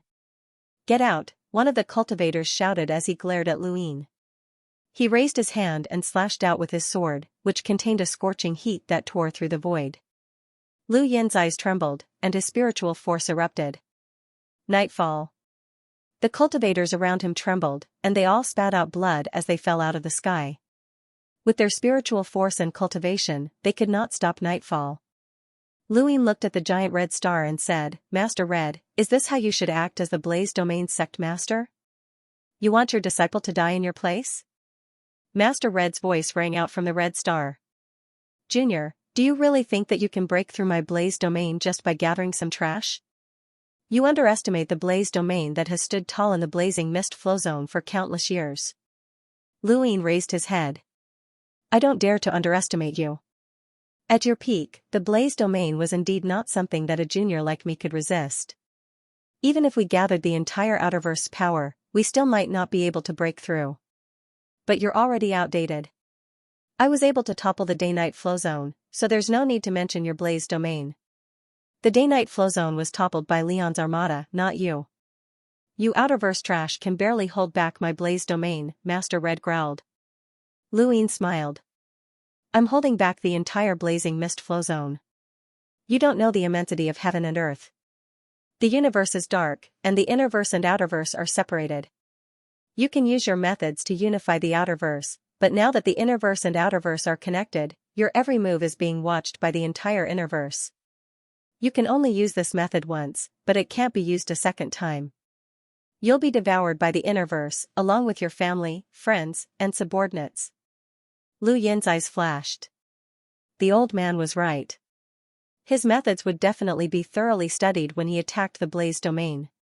His methods, such as the Heaven Flame Stone's ability to absorb fire, Lilyrose's ability to coordinate with the outside, and his methods would all be thoroughly studied. Once he used them, he could not use them a second time, which was very troublesome. "If you retreat now, my Blaze Domain will coexist peacefully with your Great Eastern Alliance. My Blaze Domain guarantees that we will not participate in the portal plan," Master Red declared loudly. His voice shook the red planet and caused the heavens to tremble. Flames spread out from the red planet in all directions. Luin laughed. We've already fought to this point, and you still want me to retreat? Master Red, you're getting more and more naive with age. Impudent. Master Red bellowed. The giant red planet flickered and transformed into a ball of flames that swept towards Luin. Master Red was using the red planet's power to increase his power level, which Luin had already guessed. Back when he had destroyed Fire's melt planet, Yan Wujiu had turned the entire planet into energy to increase his power level. Luin didn't even try to dodge. Although Red Lord's ability to use the red planet to increase his power level was terrifying, it couldn't hide the fact that he was heavily injured. Even if he increased his power level, he wouldn't be able to reach his peak. Lu Yin's universal armor could block Envoy's attacks. Seeing that his attacks were useless, Red Lord shouted, Luin, I'm on the red planet. You can't kill me. Once I recover, will you be able to resist me? Also, the Sylvan Dragons and the Ross Empire will not allow you to take over my Blaze realm. Retreat, and I can pretend that none of this happened. Luin didn't speak, and he merely looked at the red planet. Red Lord shouted again, did you hear that, Luin? Retreat from the Blaze realm. Luin still didn't speak. Red Lord didn't speak either, and the red planet trembled. It was obvious that something was brewing. Red Lord, Madame Lan is about to die, Luin suddenly said. Red Lord's tone was gloomy. She's not dead yet, and she won't die so easily. What makes you say that? Based on this? Luin took out the sphere. Flames raged on the red planet, revealing Red Lord's unease. Junior, do you really want to fight to the death with my Blaze realm? Let me tell you, my Blaze realm has been in the Innerverse for many years, and we have countless disciples. There are even people from my Blaze realm in the Hall of Honor. I know that you have a strong background, and as long as you retreat, we will have nothing to do with each other. Otherwise, my Blaze realm disciples will destroy you sooner or later. Luin listened quietly as Red Lord continued, as long as you retreat, the Blaze realm will be your ally from now on. Lu Yin's eyes lit up. You're willing to ally with my Great Eastern Alliance? Of course, Red Lord replied. Luin thought about it and then slowly descended onto the red planet. You won't take this opportunity to attack me, right? Of course not, Alliance Leader Lu. Retreat. The Blaze realm has a strong foundation, and it's not like the Outerverse. Besides, your Outerverse isn't truly unified, just an alliance. My Blaze realm can also join the Great Eastern Alliance. Luin seemed to be thinking. In front of him, flames condensed and transformed into Red Lord. His rough body was intimidating as he approached Luin. Alliance Leader Lu, the Blaze realms joining the Great Eastern Alliance is much stronger than those trash from the Outerverse. You only need to retreat. Luin looked at her, has your poison been cured? Master Hong's eyes flashed with a trace of hatred, but she quickly concealed it. How can mere poison affect me? Alliance Master Lu, what do you think? As he spoke, he took another 2 steps closer. He looked at her feet, are you confident that you can kill me at this distance? After saying those words, the star-scattered chessboard appeared beneath his feet. Lu Yin's body vanished, and a strand of fiery sword chi shot up into the sky from where he had been standing. It tore through the heavens and cut through the universe, almost splitting the entire Blaze realm in two. This was Crimson Lord's power, and he wanted to kill Luin. However, Luin did not retaliate. Instead, he charged towards the planet's interior. Master Red's eyes were filled with murderous intent. Trying to escape after coming to the Red Planet? You're courting death.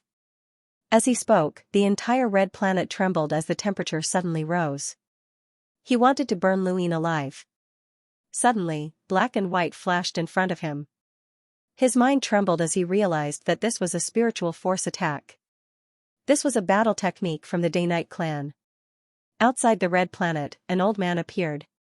His hair was a mess of black and white, and he looked at the Red Master solemnly. Day-Night Force. Mistress Hong looked up at the old man. You're from the Day-Night clan? You're a traitor of the Day King bloodline. This old man was Duan Day-Night, and he was the one who had activated the array beneath the Ancestral Land stone tablet to prevent the elders from rescuing the Night King. Planet. He had followed Shui Day Knight into the Outerverse and was now helping Luyin deal with Mistress Hong. You're courting death. I'll eradicate you traitors on behalf of the Night King clan. Mistress Hong barked. She raised a hand, and flames filled the sky above the red planet as a giant figure stood up. This was the Blaze Realm's top battle technique, the Great Fire God. It was Eccentric Chi's signature battle technique. Duan Day Knight's expression turned serious as he continuously attacked Mistress Hong with his spiritual force. Fortunately, Mistress Hong was heavily injured and could not use her power as an emissary. Otherwise, Duan Day Knight would not even be qualified to fight against her. Although Mistress Hong was an emissary, she was the weakest in terms of spiritual force, and she had been suppressed by Duan Day Knight multiple times. The Great Fire God raised a fist and punched Duan Day Knight. Duan Day Knight's face flushed red as he was sent flying by the Great Fire God's punch. He spat out a mouthful of blood as he faced an emissary head-on. Even a heavily injured emissary was a close shave. He had come here to repay Luyin for saving Shui Day Knight's life, as well as the entire Day King bloodline. However, this was all he could do, and he was only able to delay Mistress Hong for half a minute. Half a minute was enough for Luyin to venture deep into the Red Planet. Just as Mistress Hong was about to continue attacking Duan Day Knight, her expression suddenly changed. She looked down and saw the high temperature pressing down on her from all directions. Luyin, how did you know that thing was in the Red Planet? Mistress Hong already knew Lu Yin's goal, but it was too late. Luyin was ecstatic. He waved his hand and used the secret art once more. An irregular crystal appeared in his palm, and within it was a flame. This was karmic fire. The Blaze Realm's strongest battle technique, the karmic flame sword, could only be used with karmic fire. This was Mistress Hong's greatest trump card. Even if he was heavily injured and had dropped from the emissary realm, the karmic flame sword was still enough to instantly kill anyone below the emissary realm. It could even pose a fatal threat to an emissary. This was Mistress Hong's trump card, and now, Luyin had obtained it. In the innermost region of the Red Planet, a cloud of smoke had disappeared. It was the old smoker. Luyin had continuously conversed with Mistress Hong in order to buy time for the old smoker to find the karmic fire. Only by knowing its location could Luyin use the secret art to obtain it. As for entering the planet's core, it was a matter of distance.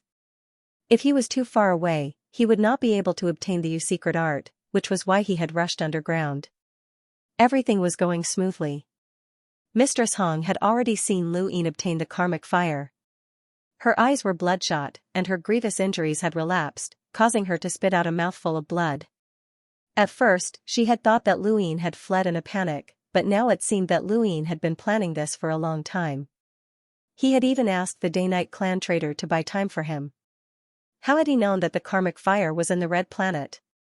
How had he found it?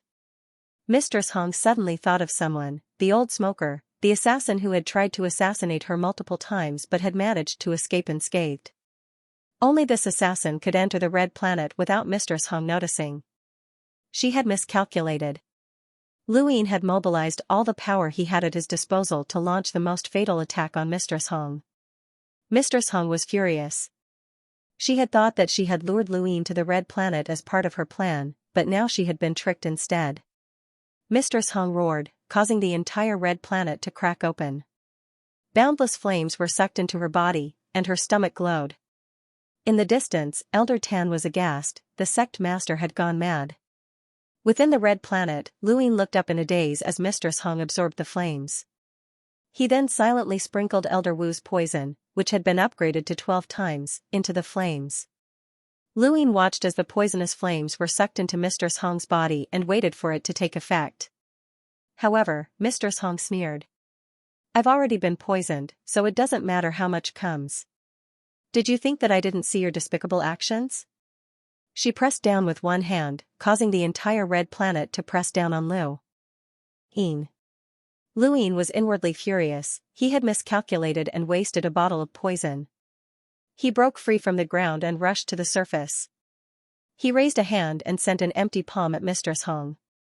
Mistress Hong's expression changed, and she dodged. Even an emissary had to dodge the empty palm, which showed just how powerful Lu Yin's empty palm was. At the same time, it also showed that Mistress Hong's injuries were too severe. Otherwise, even if the empty palm could push her back 2 steps at his peak, it would not be able to harm her. Lu Yin's eyes lit up. It was good that Mistress Hong was wary of the empty palm, but he was afraid that Mistress Hong would not be. Mistress Hong stretched out her hands, and the flames converged into a sword that slashed at Lu Yin. There was no sword technique involved, only an indescribably high temperature. Lu Yin forcefully endured the attack, and his body was sent flying. The high temperature roasted his universal armor, and even though it could not harm his physical body, Lu Yin could still feel the scorching heat. If the temperature had been any higher, it would have been hard to say. At that moment, Mistress Hong's sword descended once more. Lu Yin's pupils transformed into runes that weakened the number of rune lines as he released his spiritual force. Day-Night Tribute. Day-Night's Tribute was the highest spiritual force battle technique that Lu Yin had grasped, and it could be considered the highest spiritual force battle technique in the entire Day-Night clan. This was the first time that Lu Yin had used the Night King Heaven Opening technique against someone, and his target was the heavily injured Mistress Hong. Mistress Hong's body trembled, and he was about to attack a 3rd time when the scene in front of him changed. He saw his master, the lofty man who seemed to be able to incinerate space itself. Mistress Hong's pupil shrank when he saw his master. Impossible. You can't still be alive. The man in front of Mistress Hong raised a hand. Wretched disciple, you ambushed your master and stole the position of sect master. Today, your master will clean up the sect. He then raised his right hand and slashed down. The words, clean up the sect, jolted Mistress Hong back to her senses, and she thought about the plan and Lu Yin. This was an illusion, and she did not resist the man's attack. Instead, she slashed out in all directions, intending to break through this illusion. From what she knew, this slash would cause everything around her to vanish. However, the man's hand slammed into Mistress Hong's forehead. Mistress Hong felt as if she had been struck by lightning, and she spat out a mouthful of blood as she stared at the man in disbelief. How could this be? This had to be an illusion. What kind of illusion could be so terrifying? His pupils had turned crimson red. Wretched disciple, you still dare to resist. The man slapped down again. Mistress Hong roared, and flames erupted from her body, burning everything around her. The next moment, Mistress Hong's vision changed, and she returned to the red planet. A wisp of white smoke had appeared out of nowhere and coiled around her neck. Mistress Hong's face was deathly pale, and his eyes were bloodshot. Blood flowed from the corner of his mouth. Lu Yin, I'll kill you. The red planet shattered, and flames surged up from underground to envelop him. Even the white smoke was incinerated. Even though the old smoker had tried to assassinate Mistress Hong many times, it had not been of much use. Mistress Hong was not someone he could deal with, and Mistress Hong didn't even care about him. Lu Yin panted heavily, as the Day-Night's tribute was too taxing on his spiritual force. His muscles were trembling, and he felt dizzy and nauseous. Lord Crimson had absorbed all the flames of the Red Star, and his combat power had increased. His rune lines were gradually approaching the rune lines of envoys. Lu Yin knew that he couldn't wait any longer. Otherwise, even if the Crimson Lord was half dead, it would be pointless if they couldn't win. He hadn't come here to fight to the death with the Crimson Lord. He took a deep breath, and a platform appeared in front of him. He cut his finger, and a drop of blood flowed out and floated in the air. His expression was sincere and solemn as he said, "With my blood, I summon the general." Fresh blood floated and dripped onto the general. Appointment stage. Then, the blood covered the giant emperor's mark on the stage. A roar seemed to come from afar, getting closer and closer. When the Red Lord finished absorbing the flames, the figure of the giant emperor appeared in front of the general appointment stage. At that moment, more than half of the star energy in Lu Yin's body vanished. The giant emperor had been formed from blood and star energy, and it had been summoned from the innate talent general platform. This was Lu Yin's innate gift. As he looked at the giant emperor's back, Lu Yin was stunned. This was his first time using it, and it really did seem like the giant emperor from progenitor Chen's tomb had been reborn. Regardless of whether it was the expression or the movements, everything was exactly the same. The giant emperor within progenitor Chen's tomb had not only been intelligent, but it also possessed a powerful physical body. Even though Luin had become a hunter, he had only been able to force the giant emperor back by a few steps. If not for the fact that everyone had used their power vessels to work together, they would not have been able to kill the giant emperor. Even though the giant emperor didn't have any battle techniques or use star energy, his physical strength was enough to make an emissary raise her eyebrows. In the distance, Master Hong stared at the tall giant emperor in a daze. What was this? Where did it come from? He hadn't noticed it at all. Outside the Red Planet, Duande Knight and Elder Tan saw the giant emperor and were both stunned. No one knew where the giant emperor had come from, but no one had noticed such a huge creature. It was unbelievable. Summoning the giant emperor had exhausted him both physically and mentally. The giant emperor roared into the sky. Lu Yin's heart skipped a beat, and he controlled the giant emperor to attack Master Hong. The Red Sovereign's eyes widened. Giants, you're courting death. As he spoke, flames surged from the ground and wrapped around the giant emperor. Then, the giant emperor was flung into the air and smashed into the ground. The surging flames covered the giant emperor, attempting to burn him to ashes. Lu Yin's eyes narrowed. He could sense that the giant emperor was unharmed. Sure enough, in the next moment, the giant emperor stood up and charged toward Master Red. Along the way, he grabbed huge rocks and threw them at her. Master Hong frowned. He waved his hand, and the flames turned into a long sword that slashed down, shattering the boulder. At the same time, the flaming sword chi slashed towards the giant emperor. A bloody wound appeared on the giant emperor's chest, but there was no blood flowing out. Instead, the wound was actually healing itself, but the cost was that Lu Yin's star energy had been consumed once again. He suddenly realized that if it weren't for his extraordinary star energy reserves, he wouldn't have been able to support the giant emperor at all. Even if someone else had the innate gift of General's platform, they would not have enough star energy to support it. Could this be considered a predestined fate? The giant emperor quickly recovered from Master Red's attack. He closed in on Master Red and punched out. The Red Lord's expression changed as he watched the giant emperor's wounds heal. Talent? He had no time to think. Seeing the giant emperor's fist coming down on him, he hurriedly dodged. The earth cracked, and the entire Red Planet was split into two. The tremendous force even distorted the void, turning it into a spiderweb of cracks that spread out.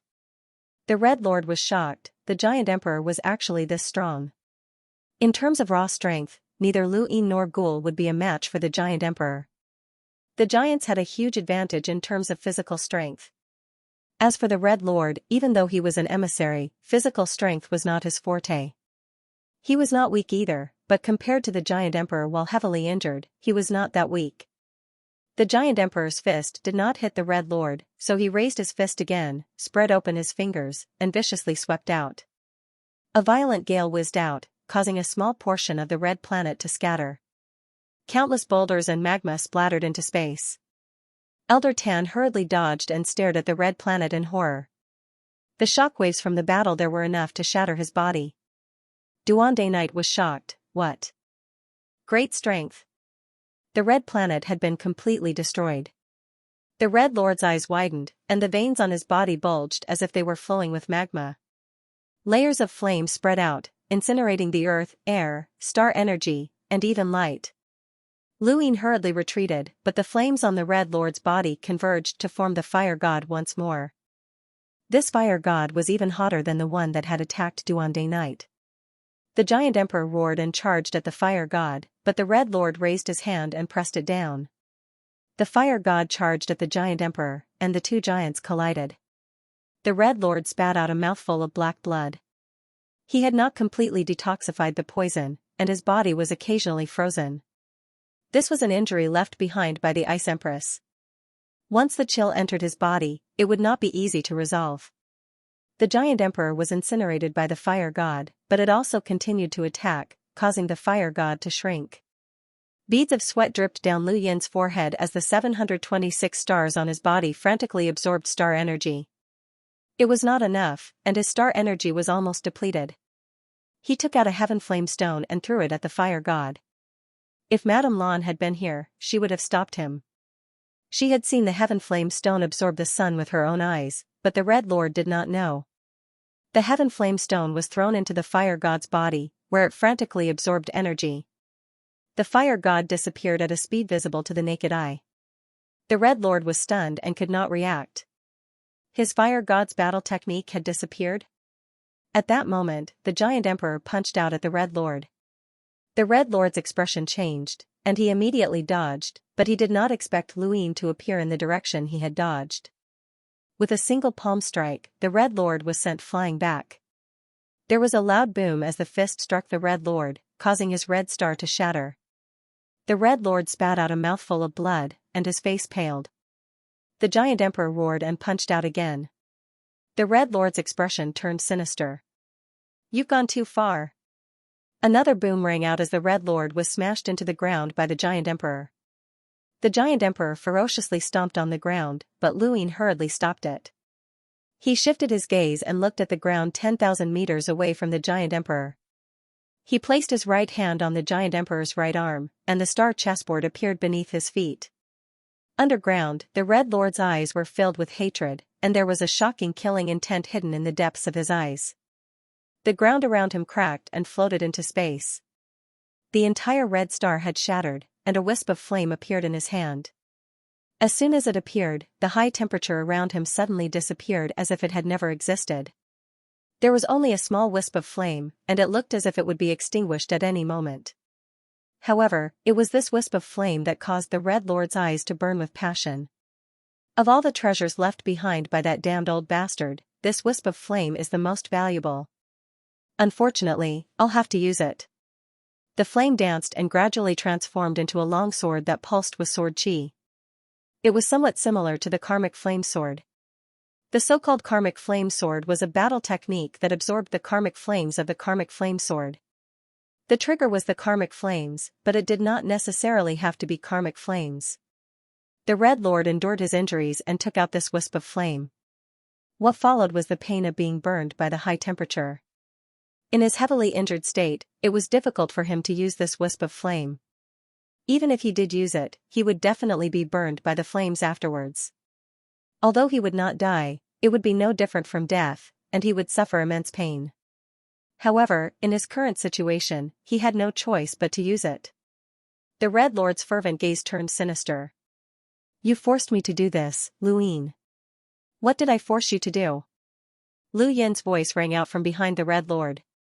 The Red Lord was shocked. A secret technique? The Red Lord turned around and struck out with a palm that carried a flame imprint. This was the Blaze Realm's battle technique, soft palm. Luin took out the single-sided mirror with his left hand while the giant's right arm punched out at the Red Lord's arm with his right. As the Crimson Lord's soft palm neared Luin, his star energy was suddenly uncontrollably absorbed by the single-sided mirror. His entire body was smashed into the ground by Lu Yin's fist, and the wisp of flame that he had just summoned fell out of his control. It then spread out and burned the sky.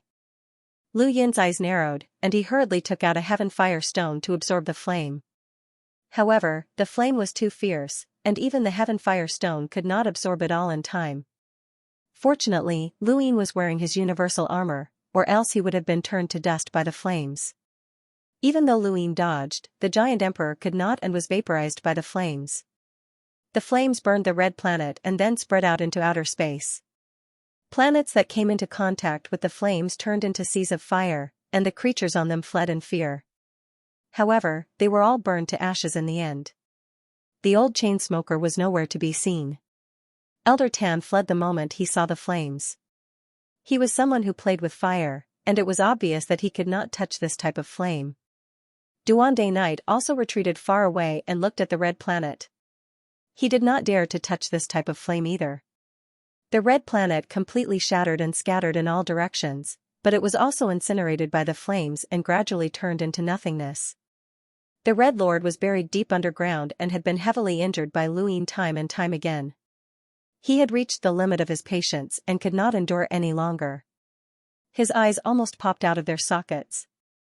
"Junior, if you want to die, I'll fulfill your wish." He then opened his mouth and swallowed the burning flames. This was the second time he had swallowed flames. The first time had been the red planet's flames, and this time, it was the wisp of flame that even the Red Lord himself was afraid of. However, he was so enraged that he used the power of an emissary. Even if he would never be able to recover his strength after this, he would still destroy Luin. Luin continuously dodged the flames and looked at the Red Lord. He saw that the Red Lord's rune lines were rising endlessly, and his scalp went numb. Not good, this old man is going all out. This was the true power of an emissary. They did not use star energy, but rather astral sources. At this moment, Luin felt as if he had been submerged in mud, and he could not breathe. The star energy in his body had uncontrollably stopped flowing as if it had been suppressed. The Red Lord had completely displayed what an emissary was. His eyes and mouth burned with flames as he looked at Luin. "Junior, I'll burn your bones to ashes." Lu Yin's eyelids twitched. He could not possibly deal with an emissary, as they were on a completely different level. The gap was even greater than when a Lemiter challenged an explorer. Was it over? The challenge was no longer possible. It seemed that he would have to ask an emissary for help, which left Luin somewhat helpless. He only knew of 2 emissaries who could help him besides those from Leon's armada, the Sea King's Dome, Elder He, and the Ice Empress. The Ice Empress could not come out, and Elder He had already been invited by Luin. Unless it was absolutely necessary, Luin would not ask for Elder He's help. The Sea King's Dome had its own stance, and the price of asking for help was too great. Just as Luin was debating whether or not to ask Elder He for help, the Red Lord suddenly spat out another mouthful of blood. The blood froze in midair and fell to the ground, slowly freezing his entire body. Luin was shocked, as the Ice Empress had actually injured him so severely. It was no wonder why he hadn't dared to use the power of an emissary. The Ice Empress was an emissary, so she naturally used an astral source. Once Red Lord used his astral source, the chill would explode. The Red Lord didn't expect the cold air to be so strong. It knocked him down from his emissary-level power. He knelt on the ground, panting heavily, and coughing up blood. What he coughed up was also red ice. His blood had already begun to coagulate, and there was even a trace of black in it. Luin relaxed, glad that he had set up a trap on the Royal Frost continent. Otherwise, even Elder He might not have been able to resist Red Lord at his peak. Red Lord stared blankly at the ground and smiled bitterly. He had lost. His blood had congealed, and his astral source had dissipated. Flames were burning his organs, and at this moment, even if Luin hadn't acted, he would have been burned to ashes by those flames. Those flames had come from his master, the previous Blaze Realm sect master. Red Lord had rebelled and killed the previous sect master. "Master, are you the one who took revenge?" Heaven's will, Red Lord muttered to himself as blood flowed from his orifices. A trace of flame spread from his mouth and covered his entire body, burning away the frozen chill and himself. This scene was extremely tragic. The dignified Red Lord, the Blaze Realm sect master, a powerhouse who had dominated the Innerverse and Outerverse for many years, had met such a tragic end. Luin looked at Red Lord from afar to prevent him from acting out of desperation. Red Lord glared at him, and the hatred in his eyes seemed to be imprinted in Lu Yin's mind. "You'll have this day as well. You'll definitely have it." Luin took a deep breath. "Even if it does, you won't be able to see it." Red Lord's skin was being burned and peeled off layer by layer. It was a terrifying sight to behold. He glared at Luin. "I'll wait for you below. You'll come, and sooner or later, someone will make you suffer a fate worse than mine." Lu Yin's eyes narrowed as he watched Red Lord turn into a flaming man. Complex emotions welled up in his heart. This was the universe, and it was cruel. Even the Blaze Realm sect master could not escape his fate. At that moment, 2 people came over. One of them was Lily Rose, while the other woman looked like Lily Rose, but she was even more bewitching and mature. She looked quite flustered and tried to break free from Lily Rose's grasp, but Lily Rose continued to hold on to her until she was not too far away from Master Hong. Red Master saw the 2 of them. His skin had been burned away, but his eyes could still be seen. "Who is my biological father?" Lily Rose stared at Red Master and asked loudly. The girl who was caught by her looked at Master Hong in fear and shivered. She looked like she was in a daze. She was trembling in fear. "Tell me, who is my biological father?" Lily Rose asked again, staring at Red Master. Red Lord's arms fell off and were incinerated, and his legs gradually disappeared. Half of his body fell to the ground, but his eyes could still be seen. He first looked at Lily Rose, then at the woman in Lily Rose's hands. Red Lord's burned face revealed a sinister smile. You'll never know that it was you who betrayed the Blaze Realm. You and that woman will always be bitches. Lily Rose's eyes were bloodshot. You really aren't my biological father. The woman in Lily Rose's hands kept twisting her body. Let me go, Lily Rose. I'm your mother, let me go. Lily Rose's eyes widened, and her hands turned green. Luine watched the scene quietly. At that moment, a figure tore through the void and appeared in the distance. It was Madame Lan. There was blood at the corner of her mouth, and her abdomen had been frozen by ice. Her entire back was frozen as well. Xianxia chased after Madame Lan. When Madame Lan saw that only half of Red Master's body was left, she smiled miserably and rushed over. Xianxia wanted to attack again, but he was stopped by Luine. He stood behind Luine and looked at Madame Lan warily. In outer space, Duande Knight also descended and watched the scene with a complicated expression. One of the Innerverse overlords had fallen just like that. Madame Lan walked in front of Red Master and looked down at him. Did you ever think that this day would come? You were the one who burned Master alive. Red Master could only move his eyes now, and he could no longer speak. Madame Lan took a deep breath, raised her left hand, and touched the flames that had burned Red Master. The next moment, her body was engulfed in flames as well. Red Master's eyes widened in disbelief. I couldn't stop you from killing Master. Today, I'll go with you to atone for my sins. She suddenly attacked Lily Rose. Lu Yin's gaze froze, and he was about to attack when he suddenly stopped. Madame Lan did not attack Lily Rose, but instead grabbed the woman. Flames spread out and enveloped the woman as well. The woman screamed in agony. Lily Rose was shocked. Stop. Luine suddenly appeared behind her and grabbed her. Don't touch her, you'll die. No. Lily Rose shouted. Even though she hated her mother, she was still her mother. The woman screamed and reached out to grab Lily Rose. Save me. I'm your mother. Save me. Lily Rose was dragged to the side by Luine, and she screamed helplessly. Madame Lan was burned by the flames, and she coldly said, You've served him for so many years. Let's go together. Didn't you say that you loved him? The woman screamed in agony, but it only lasted for a few seconds before she turned to ash. Her strength was not enough to withstand the flames, and she died even faster than Red Master, but she was also much more fortunate. Red Master's eyeballs fell to the ground and turned to ash, completely disappearing from the universe. Madame Lan was also incinerated and gradually turned to ash. Lily Rose sat on the ground in grief, staring blankly at the spot where her mother had been burned. Luine clasped his hands behind his back and looked around. He didn't know what he was thinking, but it was very complicated. Red Master's words echoed in his mind. He had been scheming since the Royal Frost Continent to deal with Red Master. He had used the Ice Empress power to severely injure him and then had the old smoker sneak into the Blaze Realm to search for the Tribulation Fire and steal it. Luine had done everything he could to deal with the severely injured Red Master. In the end, if not for the chill that the Ice Empress had left in his body, he would have still needed to ask the emissaries for help. He had won, but the credit did not belong to him. But it did not matter. From this day onwards, the Blaze Realm belonged to Luine. This was different from the Great Eastern Alliance. Although the Outerverse had been unified, the only territories that truly belonged to Luine were Frostwave Weave, Grand Top Weave, North Castle Weave, and Armament Weave.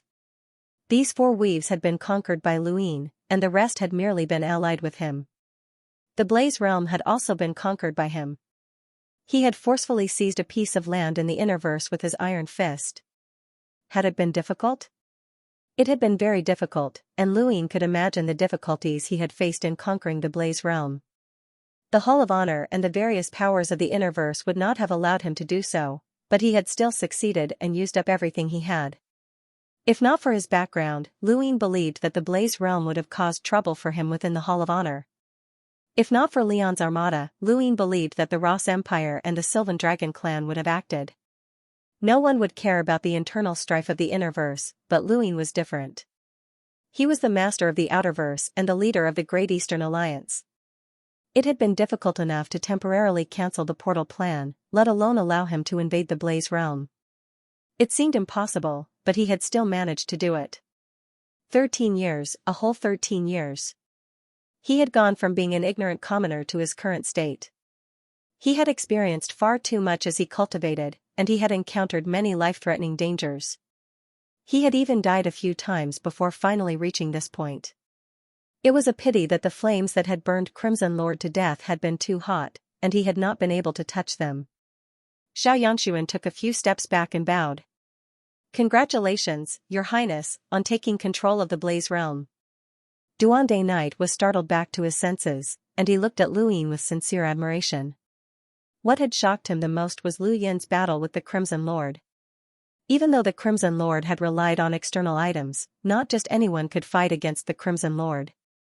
This young man's future was unimaginable. In the void, the white smoke formed words. "Congratulations, Your Highness, on taking control of the Blaze Realm. Can I reward you with some natural treasures?" Luin saw that the old smoker had indeed contributed greatly. If not for the old smoker, Luin would not have been able to find the karmic flames. If Crimson Lord had used the karmic flame sword, the outcome would have been different. Luin tossed the old smoker 50 natural treasures that could be upgraded to avoid danger. "Your reward." The old smoker was delighted, and the white smoke distorted to form words. "Thank you, boss." He still had 30 natural treasures that he had obtained from Bushtree Planet that had been upgraded to avoid danger. There were also 10 natural treasures that had been given to him by Shamrock Enterprises that had been upgraded to avoid danger. He looked at the white smoke and suddenly asked, "What's your relationship with the Neoverse Smokescreen Mountain Range?" The white smoke did not answer and slowly dissipated. Luin looked to his right. "You don't have to tell me if you don't want to. If you need any help, just let me know." The white smoke vanished, and the old smoker left. Actually, when the 6th mainland had invaded, Luin had already guessed what had happened when he saw Gushour smoke. How could a hunter like the old smoker infiltrate the Blaze Realm and assassinate Crimson Lord time and time again? The only possibility was that kind of smoke, magical smoke. That smoke could even resist Zi's life energy, and it had even saved Gushour's life from ghouls. It was truly miraculous. It was also because of this smoke that the old smoker had been able to assassinate Crimson Lord. Although it was useless, it had helped him make a name for himself. The red planet was completely destroyed and burned away. Luin stood quietly on a shattered piece of land. In the distance, the humble corps appeared, followed by the Great Eastern Alliance's fleet. Wei Rong saw Luin from his spacecraft and was delighted. They had won. From this moment on, the Great Eastern Alliance had officially taken over the Blaze Realm. The Blaze Realm's remaining million disciples had all been captured, and many had escaped. The spacecraft had scattered, and the blazing mist flow zone was thrown into chaos. Luin announced that he did not need to worry about these matters and that he could leave them to Huan Sha, Wei Rong, and the others. What Luin needed to do now was take over everything in the Blaze Realm, and by everything, he meant the resources. Elder Tan trembled as he stood in front of Luin, his attitude extremely respectful. "Sin Sinner Little Tan greets the Alliance leader." Luin was stunned and looked at him strangely. "Little Tan?" Elder Tan fearfully replied, "Yes, sir." Luin laughed. "You're very tactful. Thank you, brothers, for supporting Little Seven in conquering the Blaze Realm.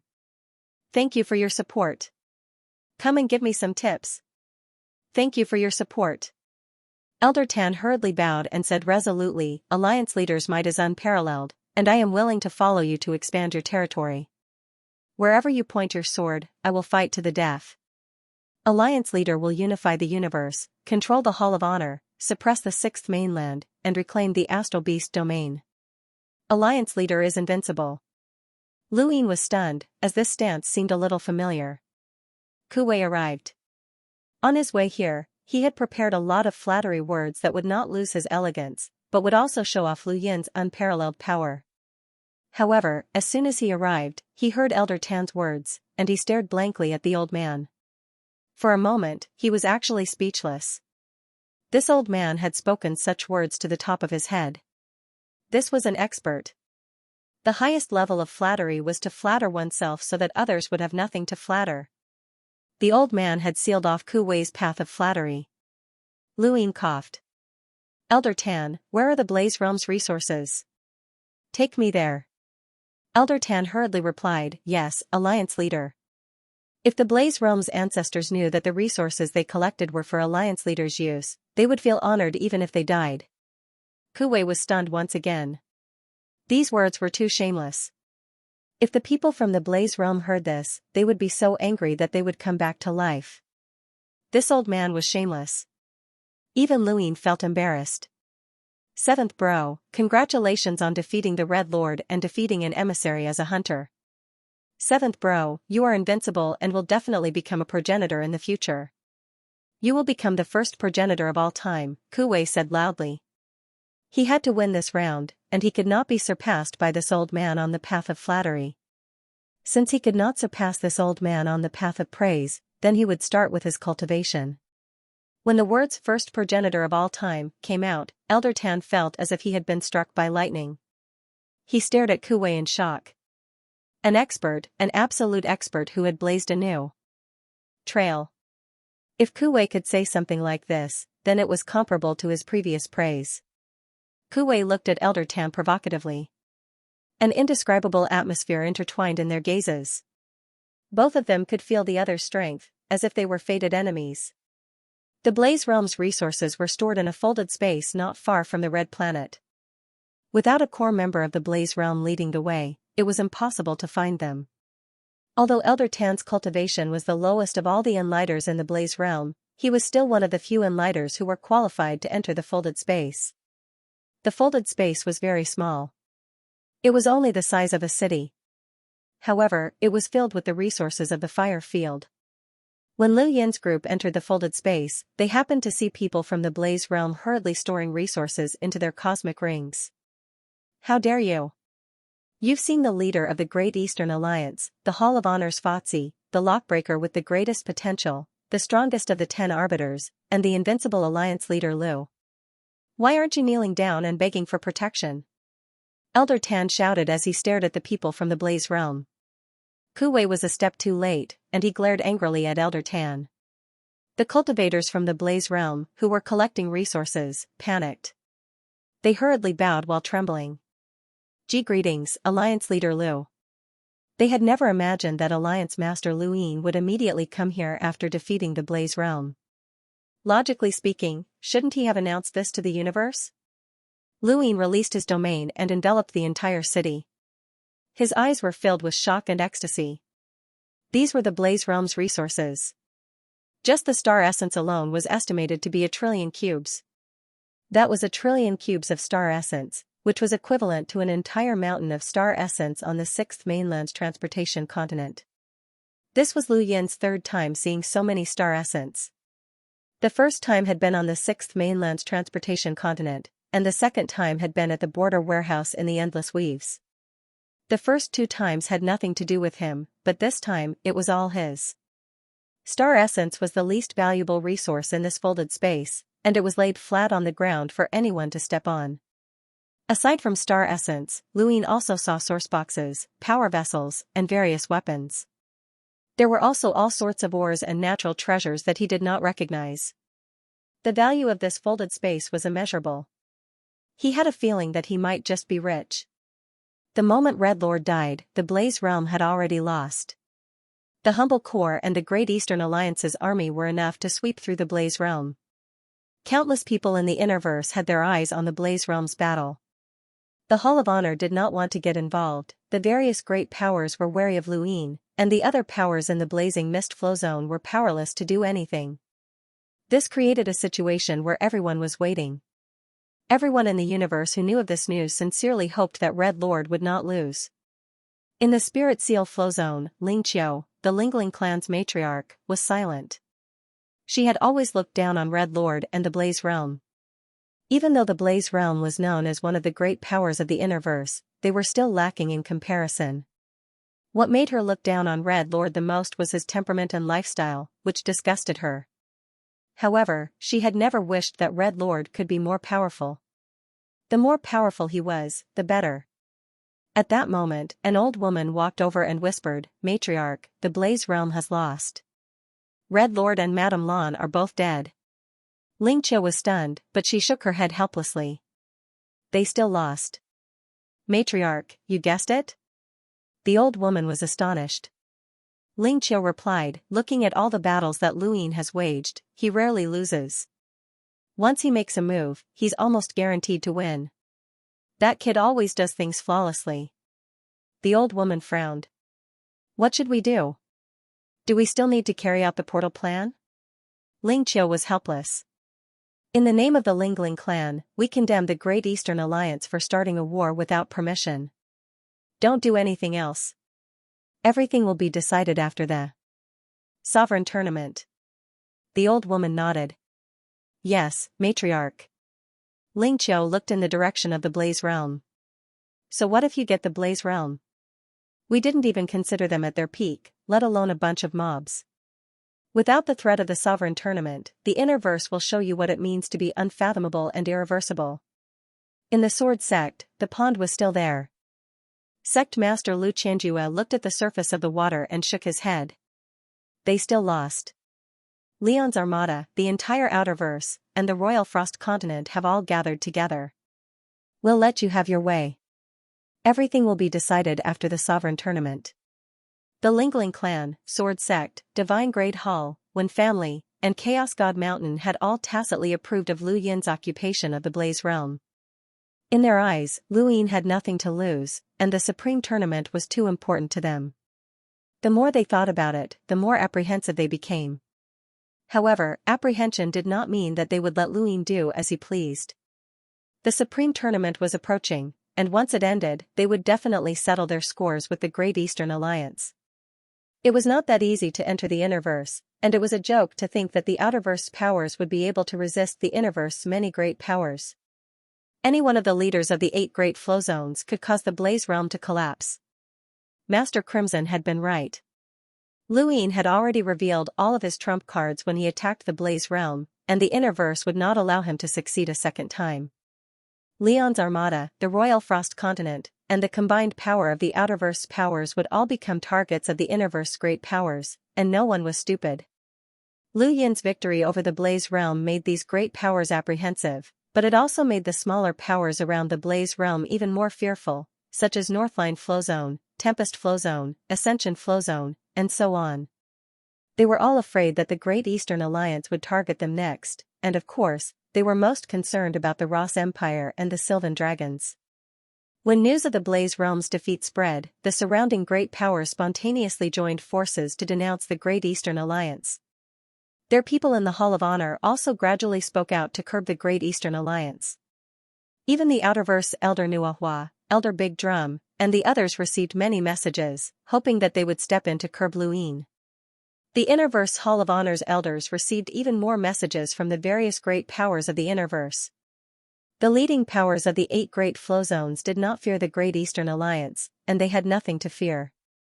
They planned to deal with Lu Yin after the Supreme Tournament, but the smaller flow zones' powers did not know about this, nor did they have the qualifications to participate in this discussion.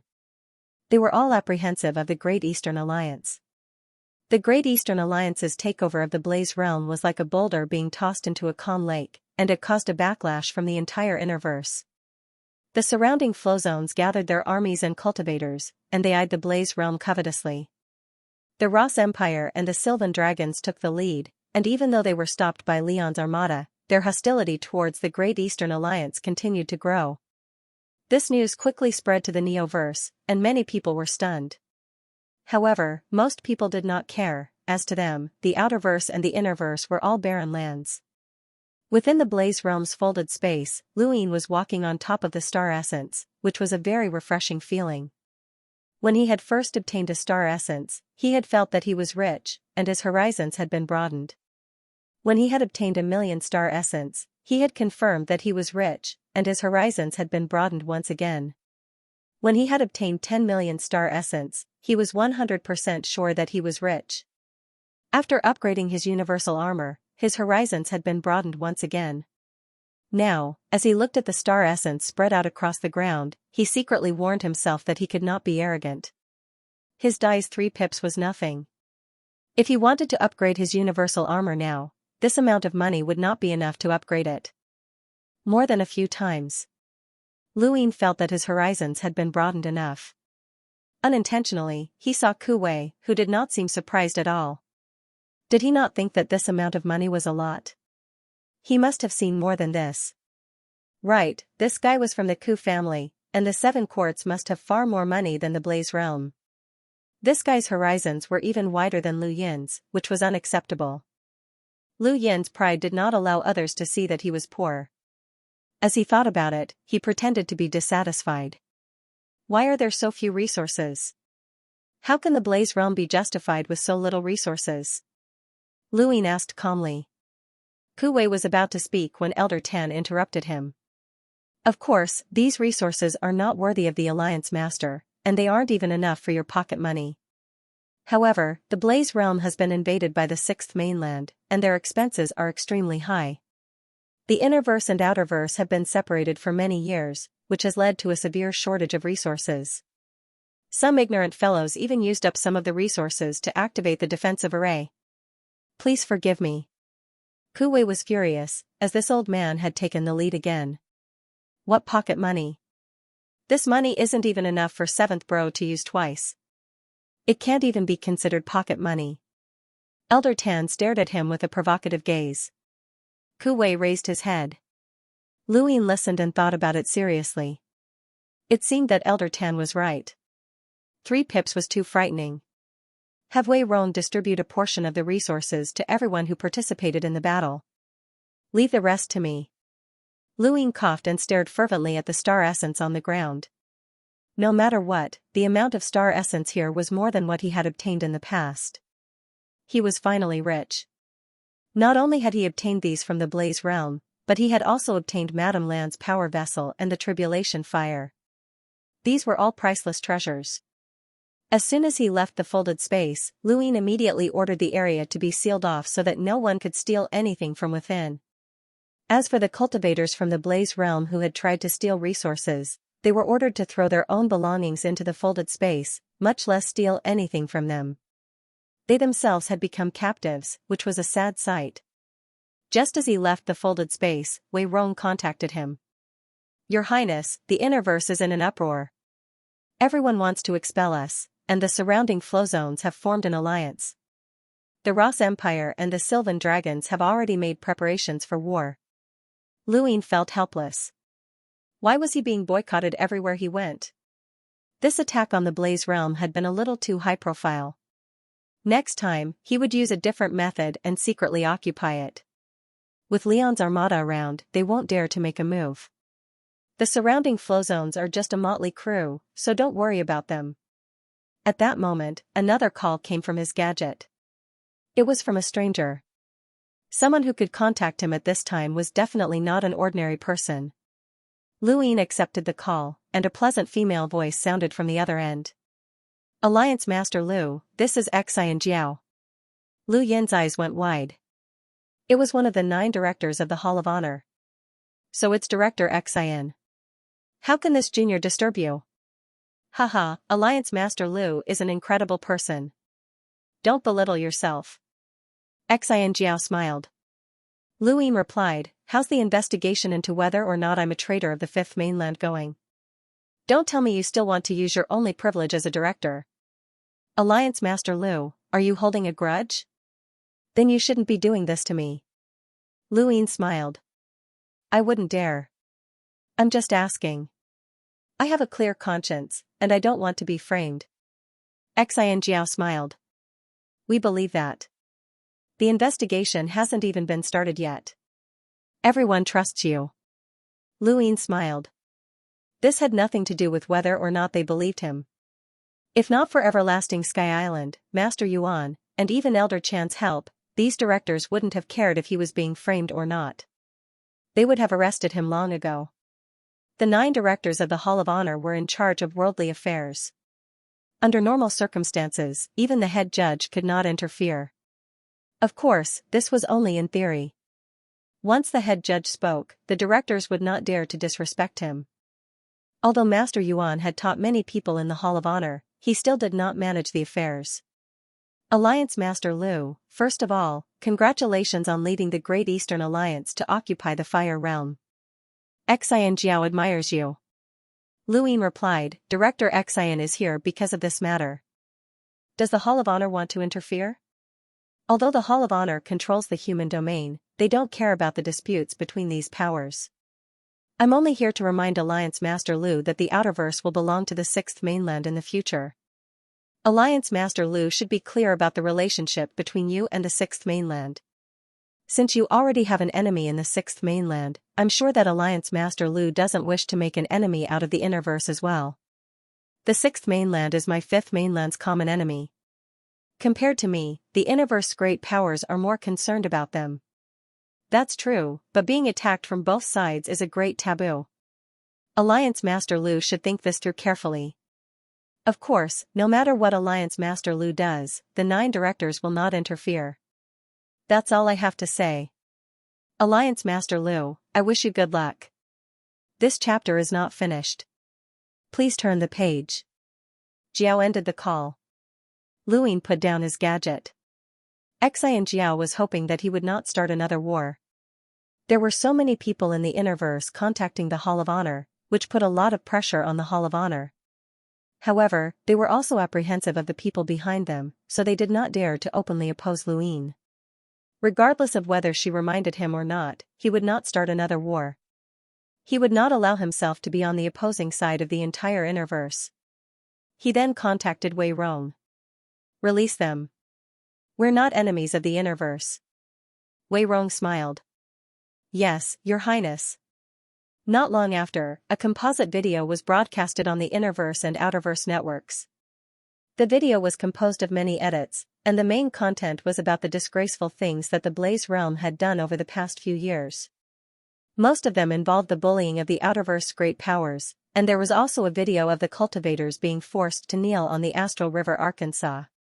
The video lasted for more than 10 hours, and it recorded dozens of incidents that had happened in the Blaze Realm. These incidents could easily incite public outrage, especially the Outerverse cultivators. At the end of the video, there was a statement from the Blaze Realm cultivators to the public. Those trash from the Outerverse who want to enter the Innerverse can only become slaves.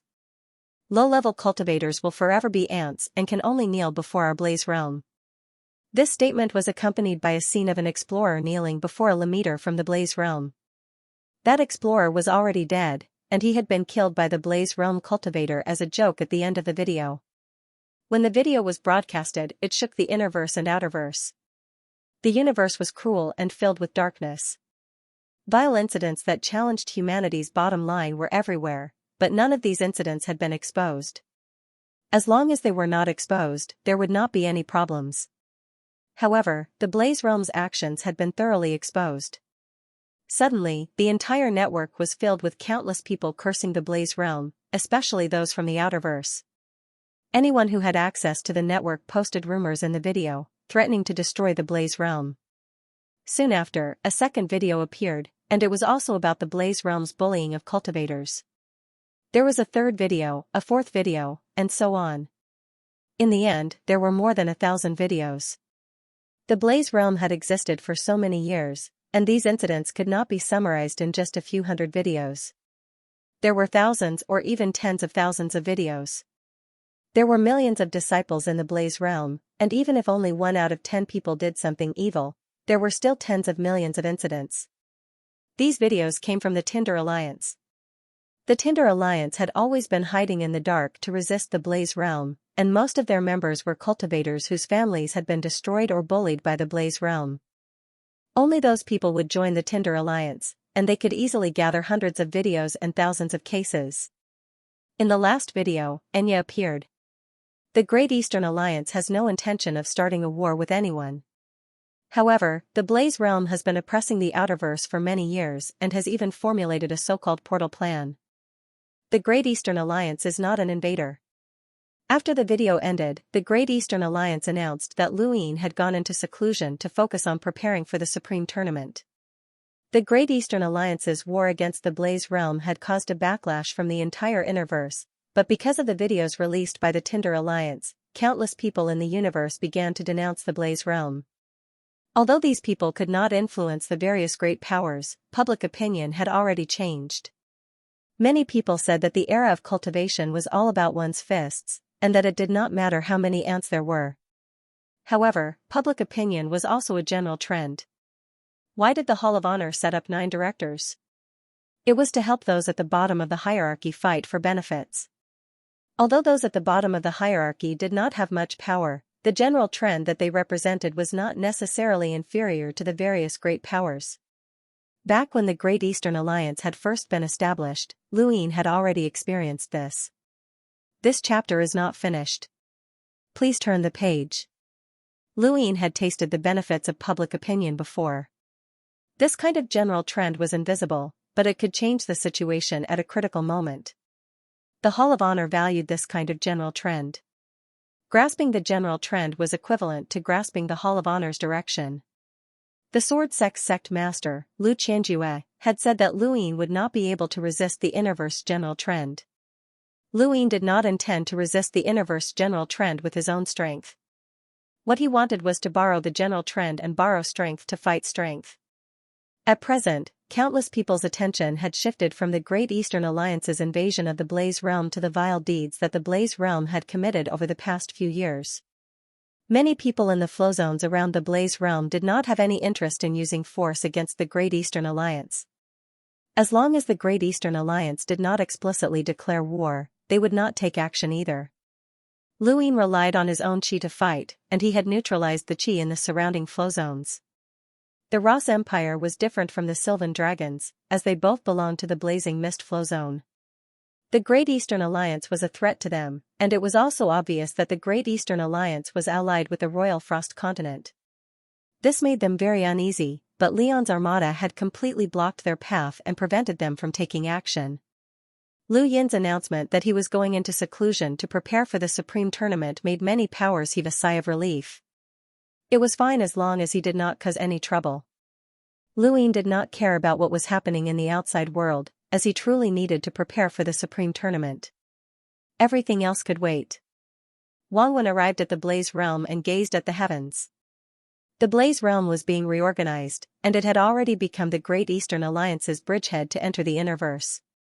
There were more than 1,000 habitable planets in the Blaze Realm, and Luin was currently on one with the most beautiful environment. Although this planet was habitable, it was uninhabited because it was still in the Savage Era, and there were enormous creatures everywhere. Any random one of them was at least 100 meters tall, and there were even some that were over 1,000 meters tall. These creatures were not simply tall, and some of them were not weak at all. This planet was used by the Blaze Realm's disciples for their trials. Luin stood on the back of a giant creature called a dread elephant. It looked very similar to an elephant, but it was over 1,000 meters tall and more than 3,000 meters long. Every step it took shook the earth, and it let out an angry roar that even Lemeters could not bear. Wang Wen descended from the sky and stepped onto the dread elephant's back. I never thought that the Blaze Realm would have a planet that isn't hot. Luin smiled. Long time no see. Wang Wen smiled. Long time no see, Your Highness. You're becoming more and more domineering. Luin laughed and sat down cross-legged as he looked at the volcanoes erupting in the distance. Many creatures were scrambling to escape, and many of them were trampled to death along the way. The Blaze Realm is like those creatures that were trampled to death. They're not moving forward, but they're actually retreating. Wang Wen sat down as well. And Your Highness, you're like the one running at the very front. Just as he finished speaking, the creature at the very front slipped and fell off a cliff to its death. Wang Wen pursed his lips, feeling a little embarrassed. Luin sighed. You're right. It's easy to fall to your death if you rush too quickly. The ones that survive are usually second or third. You want to be second or third? Wang Wen asked. Luin smiled. Of course not. So what if I fall to my death if I rush too quickly? The one who survives is the leader, and all the creatures have to follow their leader. Wang Wen nodded. Then I'm relieved. I was just afraid that you would be intimidated by those people from the Innerverse. Thank you. Only look at the Wind Book friend 542104114. Be good. The Supreme Tournament is about to begin. Thank you, brothers, for your support. End of chapter. The two sat on the elephant's back, but the creature did not seem to notice them. It swung its trunk around and stomped many creatures to death. It was like an overlord. Actually, before this, my target wasn't the Blaze Realm. Its influence is too great since it's one of the 8 great flow zones. But you moved too quickly, Wang Wen said. Luyin replied, Crimson Master is heavily injured, and this is a rare opportunity. I can't not seize it. Yes, occupying the Blaze Realm will result in 2 outcomes. You will either be beaten back to the Outerverse, or you will beat the Innerverse into submission, Wang Wen said. Luyin shrugged. So we have to fight no matter what. Of course. Even if you don't fight, others will force you to, Wang Wen said helplessly. Luyin thought about it. Once the war starts, we'll only have a chance of victory if Leon's armada joins the Great Eastern Alliance. Otherwise, we won't be able to stop the Innerverse powers. They're not united, so we'll just sow discord. We'll always be able to incite internal strife. They're not stupid, and with the sword sex background, even if they have internal strife, they'll still have enough experts to deal with us. The best way is to intimidate them so that they won't dare to make a move. We'll plan in secret and destroy them in one fell swoop. How will we intimidate them? Wang Wen looked at Luyin seriously. When you returned from the technocracy, I asked you if you had any confidence in dealing with Knight King Jinwu. You said yes, and that's why Knight King Jinwu died. Now, let me ask you another question. Wang Wen became unprecedentedly serious. Are you confident in winning the Supreme Tournament? Luyin met Wang Wen's gaze, and his lips curled up. What kind of confidence? Wang Wen pointed at the elephant beneath his feet.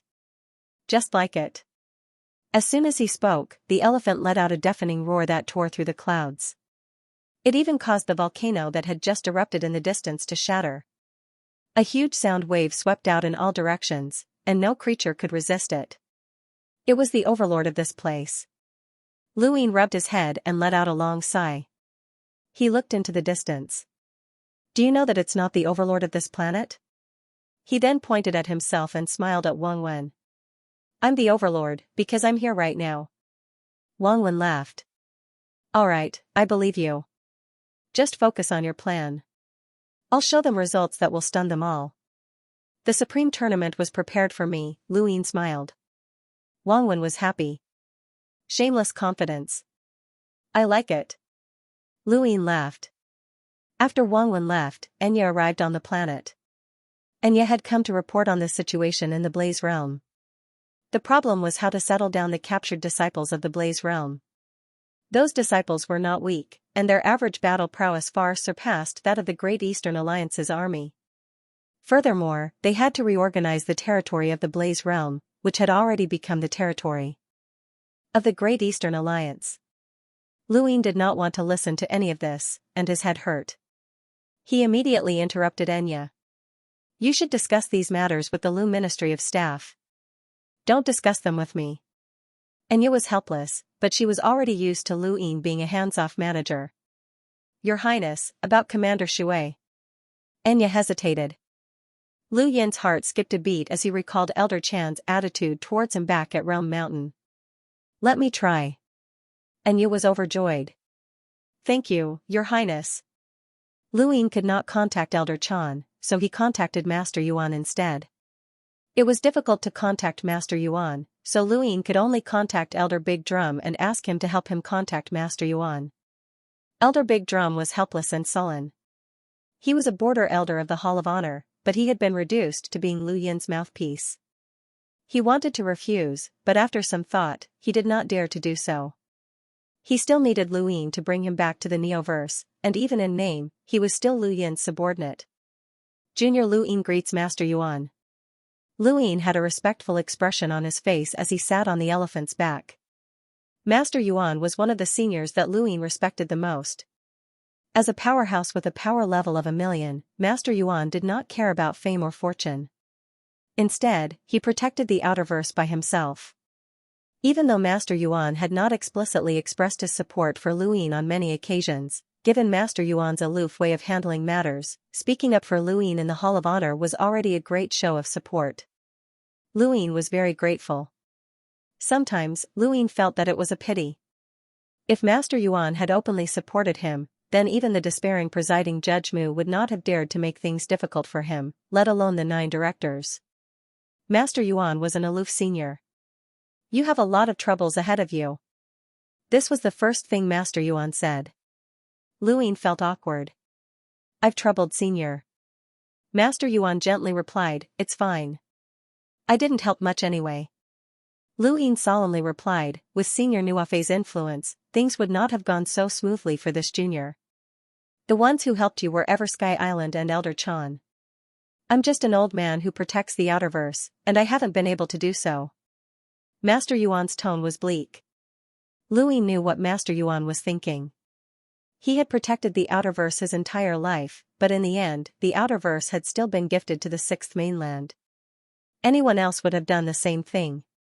However, the fact that Master Yuan was able to express such emotions in front of Luin meant that he already considered Luin one of his own, or rather, a junior that he could confide in. Senior, there are some things that you shouldn't be too stubborn about. You're protecting the human race and the 5th mainland, not just the outerverse, Luin said. Master Yuan smiled. That's right. I've been enlightened by you. Alright, what do you need from me? Luin glanced at Enya and respectfully asked, Senior, do you know of Kuan's swamp? Master Yuan was puzzled. The Hall of Honor's prison? Yes, this junior wants to bring someone out, Luin replied. Sentence. 10,000 years. 10,000 years? Master Yuan was stunned. What's his name? Luin solemnly answered, Shui Chuanchao. Master Yuan did not reply, as he was probably still investigating. Luin waited quietly. Enya was apprehensive, and her eyes were filled with all sorts of complicated emotions. Most of all, she was filled with anticipation, and her hands had turned white. She knew who Luin was contacting, Master Yuan. She did not have the qualifications to meet him, but she had long since known of his existence. She had heard from Commander Shui that he was the outerverse protector. Although she did not know much about Master Yuan, she had heard from Commander Shui about his status. If Master Yuan spoke up, then Commander Shui would definitely be saved. Luin glanced at Enya again, and his curiosity about Shui Chuanchao grew. What kind of charisma did the most intelligent commander in human history have to make his subordinates do all they could to save him? Even if he had betrayed the Endless Weaves, they still trusted him without hesitation and spoke up for him. It felt like brainwashing, but how could Enya and the others, who had survived the border war and were very resourceful, be so easily brainwashed? Tell me more about Commander Shui, Luin suddenly said. Enya did not have the time to talk about such things, but since Luin had asked, she had to answer. She muttered, What does your highness want to know about Commander Shui? Luin answered without hesitation, something that will make you work for him wholeheartedly. Enya looked at Luin in shock and thought about it. Commander Shui has not done anything special, but he has a certain charisma that makes people feel that as long as they follow him, they will be able to achieve victory. Luin raised his brows. Was it that exaggerated? Does your highness think that the erudite Flowzone's borders only have those beasts that you saw back then? That our only enemy is the Desolate Beast Alliance? Enya asked. Luin shook his head. Of course not. The Astral Beast domain can compete with the human domain, so how can a mere Desolate Beast Alliance do that? They only have 7 in lighter realm astral beasts. Back when Luin was still in the Astral Combat Academy, an Enlighter was already considered a peak powerhouse. But now, from his perspective, those 7 astral beasts were something that he could deal with alone. Your Highness has experienced the border wars between Iron Bloodweave and Endless Weave, so how can there only be one Desolate Beast Alliance at the erudite Flowzone's borders? That was not originally their territory, but after a bitter battle, countless astral beasts from the Astral Beast Domain's Celestial Beast Empire retreated. The Desolate Beast Alliance was forced by both the Celestial Beast Empire and Commander Shui to stay there. The Desolate Beast Alliance was forced by Commander Shui? Luin was shocked. This was not what he had heard when he had first gone to the Erudite Flowzone's border wars. Enya muttered, Commander Shui and the Celestial Beast Empire tacitly established a buffer zone at the Erudite Flowzone's border with the Desolate Beast Alliance. Perhaps even the Desolate Beast Alliance isn't aware of this, as they've been toyed with by Commander Shui from start to finish. The Innerverse's largest border starts from Erudite Flowzone, extends to the Cosmic Sea, and even extends to the Neoverse. That's the true border. Commander Shui is the commander of the entire human domain's borders, and he can command all borders, including Iron Blood Weave and Endless Weave. He even knows of Master Yuan's existence, and he's been given a special privilege that allows him to mobilize everyone at a critical moment, including Master Yuan. Enya's words completely shocked Luin. In this universe, there was a common sense that strength was greater than everything else. A cultivator could easily seize power, and the stronger they were, the more they could obtain. A powerhouse like Master Yuan had the power to kill anyone in the Innerverse and Outerverse, and no one could stop him. This was the privilege of the strong. The reason why Master Yuan was so respected was because he had selflessly taught many people and also because he had never used his strength to suppress others. Strength was greater than authority, and authority increased strength. This was how the universe worked. However, Shui Chuanxiao had reversed this concept. He was a hunter at most, and yet, he could command Master Yuan. This completely overturned everyone's worldview. Not many people in the Innerverse even knew of Master Yuan's existence, let alone the Outerverse, but Shui Chuanxiao could command him. Luin did not believe that this was a special privilege that had been given to him by someone else. The only possibility was that Master Yuan had agreed to be commanded during the war. Regardless of whether it was Shui Chuanxiao or anyone else, as long as they were the commander of the entire border, they would have such authority.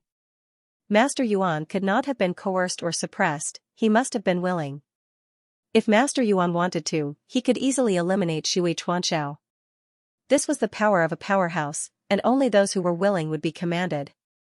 Shui Chuanxiao had betrayed half of the Endless Weave and caused countless deaths. He had brought about despair, but in the end, he had not been sentenced to death and had only been imprisoned. From this, it could be seen that Shui Chuanxiao was the commander of the entire border. There are many people that the commander can command, Enya said. Luin looked up. That's why he was able to betray Endless Weave. That's why he was able to raise objections to the Hall of Honor and connect to the universe through the network. Your Highness, please save the commander no matter what. He can die on the battlefield, but he can't die in prison, Enya pleaded. After hearing Enya's words, Luin suddenly lost all hope of saving Shui Chuanxiao. At the very least, he no longer had any hope of saving Master Yuan. Master Yuan had selflessly agreed to be commanded during the battle, which showed that he valued the greater good. At the very least, Luin could not do that. Shui Chuanxiao had betrayed half of Endless Weave, so would Master Yuan still agree to save him? That went against his principles. After a while, Master Yuan's voice came from his gadget. There's nothing I can do. Enya's eyes dimmed. Luin was not surprised. Senior, it's true that Commander Shui is guilty, but he connected to the entire human network and allowed humanity to communicate instantly. If not for the network, the Outerverse might not have been able to send reinforcements during the war in Iron Blood Weave or the war in Endless Weave. I know, but half of Endless Weave and countless lives were lost. Who will pay for that? Master Yuan asked. Luin had nothing to say, as this was a trial of the bigger picture and morality. Shui Chuanxiao had gained the bigger picture but lost his morals. Master Yuan was detached from worldly affairs and did not care about power. He could even order Luin around, which meant that such people often valued morals. Luin guessed that Master Yuan did not have a good impression of Shui Chuanxiao. 10,000 years is his punishment. Regardless of whether or not he can be saved, I won't save him, Master Yuan said. Luin was helpless. This junior understands. I'm sorry for making things difficult for senior. Master Yuan was silent for a while before saying, everyone has their own value. The prison term is his punishment, but that's not the goal. If he can make up for his crimes, then his sentence can be reduced. Lu Yin's eyes lit up. This junior understands. Thank you for the reminder. Many people say that the bigger picture is more important, but does that mean that you can lose your morals? You have a bottom line, and I hope that this bottom line will not be crossed, whether now or in the future. After ending the call, Lu Yin looked at Enya. Let's wait a little longer. Enya pursed her lips. Thank you, Your Highness. Enya quickly left, and Lu Yin thought about Master Yuan's last words. Morals? Bottom line. In the Neoverse, the brothel was as lively as ever. In Mingyu's room, young Master Tian's face was pale as he looked at the two women in front of him. One was Mingyu, and the other was Mingyan. She was the Yenyu that young Master Tian spoke of. You? You actually dared to poison me. Young Master Tian glared at Mingyu sinisterly. Mingyu's eyes were filled with fear. Her fear of young Master Tian made her feel uneasy. However, when she looked at Mingyan who was beside her, she regained her confidence. She didn't expect Mingyan's poison to be so powerful. Not only young Master Tian and the others, even the old man who was protecting young Master Tian was poisoned. What made her even more confused was that Mingyan actually had two personalities. No, it was one person. Two personalities. That was not right either. Black hair and white hair. Their transformations were unpredictable. The black-haired Mingyan was kind-hearted, while the white-haired Mingyan was ruthless. Both personalities had one thing in common, and that was decisiveness. Who does the Black Street belong to? At this moment, Mingyan's hair was white, and her tone was cold. Young Master Tian was insidious. Bitch, you dare scheme against me? I'm old Manbu's grandson. Do you know how many people from the Hall of Honor work for my family? The white-haired Mingyan didn't waste any time and directly broke one of young Master Tian's arms, causing him to howl miserably. In another room, the old man who was protecting young Master Tian was becoming more and more ancient. His skin looked like dried tree bark that could fall off at any moment. It was a terrifying sight. In front of him, Huanyang was terrified. However, she wasn't afraid of the old man, but of Mingyan. She was very clear about this old man's strength. To be able to poison someone at this level was too terrifying. Quick, notify old man Bu, notify him immediately. The old man raised his head and glared at Huanyang. Huanyang retreated in fear, not daring to respond. The old man's gaze was fierce. You dare betray the Black Street? Do you know what will happen to you? It'll be 100 times worse than death. Do you want to experience it? Huanyang shook her head, her face pale. I wouldn't dare. I wouldn't dare. You're just two little girls. Do you think you can rebel against the Black Street just because you have some poison? Notify old man Bu immediately, the old man threatened. At that moment, the door opened, and the white-haired Mingyan walked in. She calmly looked at the old man and then at Huanyang. Keep an eye on him. Otherwise, I'll let you experience what it's like to wish you were dead. Huanyang's body trembled. Yes, yes. The old man stared at the white-haired Mingyan. You're courting death. Do you know who you've offended? You're a director of the Hall of Honor. Do you know the consequences of rebelling against a director? The white-haired Mingyan looked at the old man strangely. My man just rebelled. The Chaos Flow Zone was the darkest place in the Innerverse. It was filled with pirates, assassins, slave traders, and so on. There were all kinds of darkness that a normal person could think of, and there were even some that they couldn't think of. Many of the planets in the Chaos Flow Zone had black markets, which were used for illegal transactions. On this day, a man appeared outside one of the planets. His entire body was covered in a strange suit of armor that concealed his appearance. There was only a single word carved onto the armor, Arbiter. This was the symbol of the interstellar arbitration. The man stepped through space and disappeared in a flash. When he reappeared, he was already in the darkest corner of the planet's core. This was the planet's black market. The planet's core was surrounded by magma, which floated in all directions and illuminated the planet's core. The scene was spectacular and beautiful, but it was also very dangerous. The moment the man arrived, countless strands of sword chi shot out in all directions and tore through the void. The invisible force that had originally isolated the planet's core was also torn apart, and endless amounts of magma poured down like a waterfall. The moment the man attacked, someone from the black market sensed it. They immediately tried to stop him, but they were helpless. The man was too strong, and the guards of the black market were only hunters. They couldn't even retaliate against a single wave of sword chi. What's that? The interstellar arbitration? Not good. Run. Who offended the interstellar arbitration? Who brought disaster to this place? Sir, please stop. This place is under the protection of Chaos God Mountain. Please be merciful. The planet's core was being washed away by magma, and with the addition of countless cracks in the void, it was like the end of the world. After another wave of sword chi, the man slowly said, "The supreme tournament will be held in the Chaos Flow Zone. Under the head arbiter's orders, I'm here to clean up the Chaos Flow Zone." The man's words echoed through the planet's core, and countless people wailed. Why is the supreme tournament being held in the Chaos Flow Zone? What should we do? Let's run. We'll hide in the other flow zones until the supreme tournament is over. Who came up with the idea to hold the supreme tournament in the Chaos Flow Zone? Does Chaos God Mountain agree? Brother, stop dreaming. The Hall of Honor is the organizer of the supreme tournament. Can't you see that Chaos God Mountain has the right to object? Chaos God Mountain is probably having a headache right now. Chaos God Mountain was indeed having a headache. Song Zhou glared at Mu'en with grief and indignation. Why should Chaos God Mountain maintain order? Clean up the darkness? If we do that, who in the Chaos Flow Zone will give us face in the future? Mu'en smiled. This is an order from the Hall of Honor. Sect Master Tsong, you'd better cooperate. Otherwise, the next person to talk to you won't be me, but the head arbiter. Song Zhou gritted his teeth.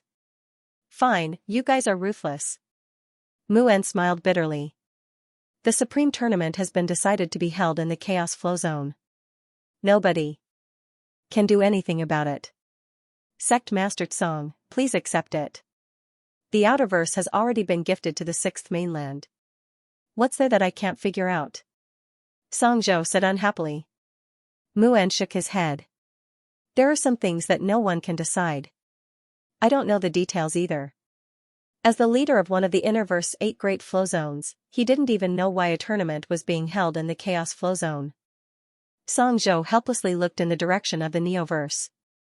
Only by establishing a foothold there would he have the right to speak. He suddenly thought of Luin. That junior had left a deep impression on him. He was just a junior, but he had forced them to give up on the plan to open the portal. Now, he had even defeated the Blaze Realm and entered the Innerverse. His goal should be the Neoverse as well. Although he's a junior, his drive is something that we old fellows don't have. Song Zhou sighed. Only Chaos God Mountain could purge the Chaos Flow Zone in the shortest amount of time. As the master of the Chaos Flow Zone, Chaos God Mountain understood the Flow Zone all too well. Chaos God Mountain had given the people of the Dark Realm 10 days to evacuate from the Chaos Flow Zone and then used the remaining 10 days to purge those who were unwilling to leave. In a total of 20 days, the Chaos Flow Zone had been purged. Although Chaos God Mountain was hated by countless people and was mocked for being the Hall of Honor's lackey, this had nothing to do with the Hall of Honor. On the second day after the purge of the Chaos Flow Zone, Mount Supreme appeared. Song Zhou sighed in amazement when he saw the majestic and imposing mountain not too far away. Mount Supreme was a mountain, but it was made of a type of stone called Taika. Taika stone was known as the hardest stone, and its hardness was comparable to many metals used to make weapons. Even a hunter would find it difficult to leave a mark on a Taika stone. An entire mountain made of Taika stone was enough to become a battlefield for the younger generation to fight for the Supremes. And this was just the material of Mount Supreme. The gravity on Mount Supreme was not something that a normal lemmeter could withstand. 100 times the normal gravity was the highest gravity that a normal lemmeter could withstand. Aside from that, Mount Supreme also had unpredictable weather as well as many other strange tests. At the center of Mount Supreme, there were 4 valleys in the north, south, east, and west. These were the checkpoints, and if one wanted to reach the top of Mount Supreme, they had to pass through these valleys. Above these 4 valleys, there was another huge valley near the top of the mountain, which was the final checkpoint. There were 5 checkpoints in the north, south, east, west, and center, and each of them was overseen by a pass lord. The moment Mount Supreme appeared in the chaos flow zone, the heavens trembled, and an image was transmitted to the entire universe, including the 6th mainland. Everyone wanted the title of Young Supremes, and it represented that they were the true powerhouses of the younger generation. It was also at this moment that the registration for the Supreme Tournament began. The west of Chaos Flow Zone had long since been completely sealed off by the Hall of Honor, and that area now belonged to the 6th mainland. The 6th mainland had continuously sent its descendants into the 5th mainland through the only gap, and they were currently residing in the Floating World. The Floating World was located in the west of Chaos Flow Zone, and it bordered the Starfall Sea. Back when Ghost Monkey had taken Luin to the technocracy, they had passed through the Floating World. The 6th mainland had continuously sent its descendants into the 5th mainland's Floating World. At this point, the Floating World had been renamed, and it was now called the Upper Realm.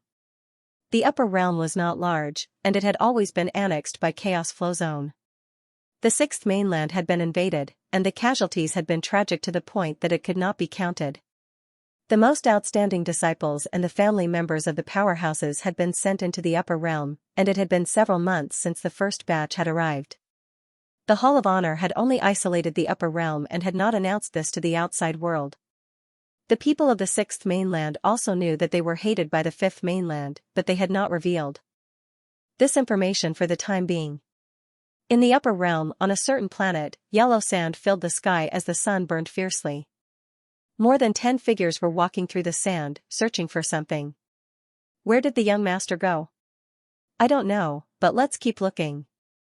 We can't let the young master miss this opportunity. I don't know what the 5th mainland's Hall of Honor is thinking. They're organizing a Supreme Tournament, and they're actually inviting people from the 6th mainland to participate. With the Dowsource 3 Skies and the Realmlings involved, will they still have a foothold? I've heard that the 5th mainland isn't as simple as it seems. I hope that the young master will be careful. While they were talking, a pair of eyes opened beneath the sand. Strangely, there were no pupils, and the eyes were pitch black. This person was Xiao Bai, the young master of the Eyeless clan from the Black Blood region. He was known as an existence second only to the Realmlings, Shang Rong. Xiao Bai leapt out of the sand and appeared in front of the crowd. Everyone was delighted. Young master, you can register for the 5th mainland Supreme Tournament. Xiao Bai nodded. Got it. In the past, Xiao Bai had been arrogant, and he had even dared to challenge Shang Rong. He believed that he would not lose to the Realmlings, but now, his expression was one of weariness, exhaustion, and deep sorrow.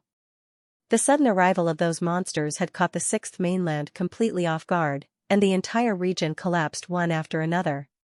Even the Dowsource sect had been completely destroyed, and it was only after the 3 progenitors had joined forces that they were barely able to repel those monsters. The Black Blood realm had suffered terrible losses. More than half of the direct descendants of the Eyeless clan had perished, and the cultivators who relied on the Eyeless clan had almost all perished. The most tragic thing was that the super-strong cultivators of the heavenly imprint of the Black Blood realm had all perished. And this was just the Black Blood realm. In the 9 domains, countless experts from the Dowsource sect had died. They hadn't expected that after invading the 5th mainland, they would return to the 5th mainland so quickly. However, they weren't invaders, but survivors. The arrogant invaders had become defeated dogs. This change caused Xiao Bai to fall silent. Similarly, it also caused the 6th mainland's prodigies to fall silent. On another planet, the Bloodburn Realm's Realmling, DFA, and the Grand Martial Realm's Realmling, Bai Ling, met each other and remained silent. Another group of people has arrived. I heard that they're from the Martial Immortal Realm. The Martial Immortal Realm, didn't they want to live and die with the 6th mainland? Why did you run away too? Shu, stop talking. It won't be good if the people from the progenitor of Martial Realm hear us. Bai Ling heard this, but she didn't say anything.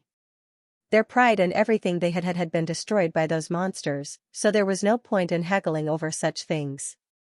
Have you heard? You can register for the 5th mainland Supreme Tournament organized by the Hall of Honor. The Supreme Tournament? What arrogance! Does a mere fifth mainland deserve to be called supreme?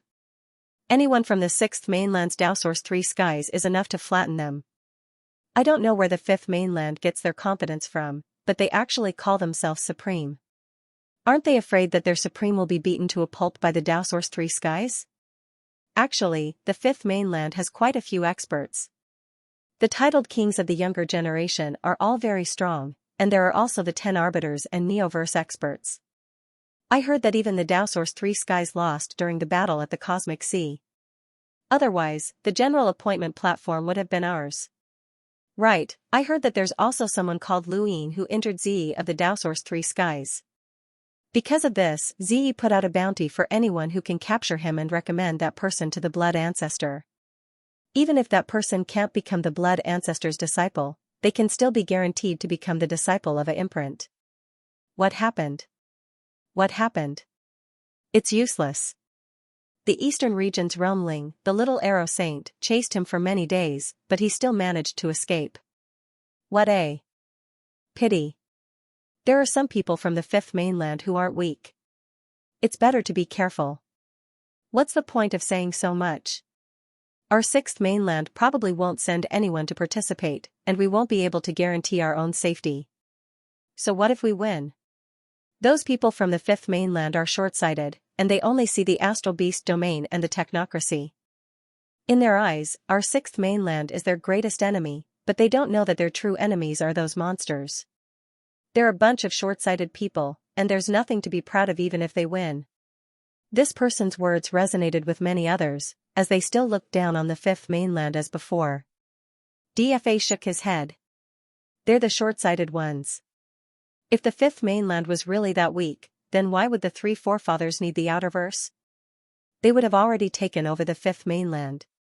At the very least, they could have lured those monsters into the fifth mainland and had them whittle them down.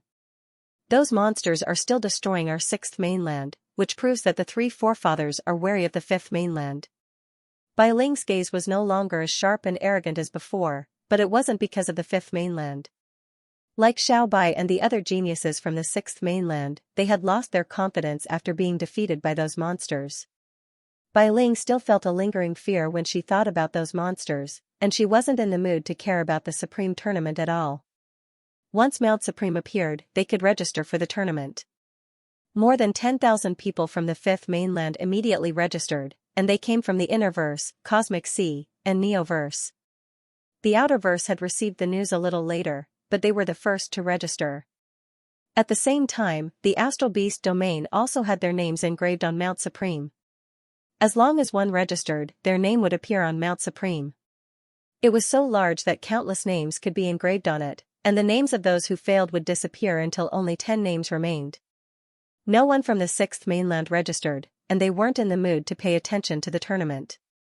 All of them were focused on cultivating and chasing away those monsters so that they could return to the sixth mainland. All of them bore a grudge against those monsters. The three forefathers didn't tell them that those monsters had appeared in the sixth mainland because of progenitor Huey's scheme. Otherwise, these people wouldn't have been able to live peacefully. The grudge between the fifth and sixth mainlands was so deep that it couldn't be resolved. From the black hole, one person after another from the sixth mainland entered and headed to the higher realms. Jianru's face was filled with grief and indignation as he looked back at the sixth mainland. His eyes were bloodshot, and the people from the martial immortal realm were the same. At that moment, a voice traveled into Jianru's and the others' ears. At the same time, it also traveled into the ears of the sixth mainland's cultivators in the higher realms. I am the blood progenitor. Everyone looked up at the sky in shock. The blood progenitor? The blood progenitor had sent a message? I know that you are unwilling, and I know that you are not afraid of death. However, what is the point of pointless sacrifice? The fifth mainland's cosmic sovereign tournament is about to begin. Preserve your useful bodies and fight for the title of Soul Paragon. Whoever becomes one of the top 10 paragons will be accepted as a disciple and imparted to him everything I know. In the future, we will reclaim the sixth mainland and become invincible in the universe. The blood progenitor's words shook everyone in the sixth mainland. Bai Ling and DFA stood up and looked at each other. They could see the shock in each other's eyes. In the desert, Xiao Bai was shocked. The blood progenitor had spoken? Also in the higher realms, a fatty who was eating like a madman looked up and muttered to himself as he swallowed his food. The blood progenitor actually spoke? He was Nan Yanfei. In another part of the higher realms, a white sun illuminated the land. Below the sun, several cultivators were screaming in fear. However, no matter how they screamed, they could not prevent their fate of being disintegrated. The sixth mainland. We'll pay the price sooner or later. This is the fifth mainland, and you will definitely be driven out, one of the cultivators shouted. High up in the sky, Xianxia's eyes were cold and merciless under the sun. He had also changed. After experiencing the invasion of those monsters, many people in the sixth mainland had changed. Your ruler sent us here. The weak can only accept it. You have no right to resist.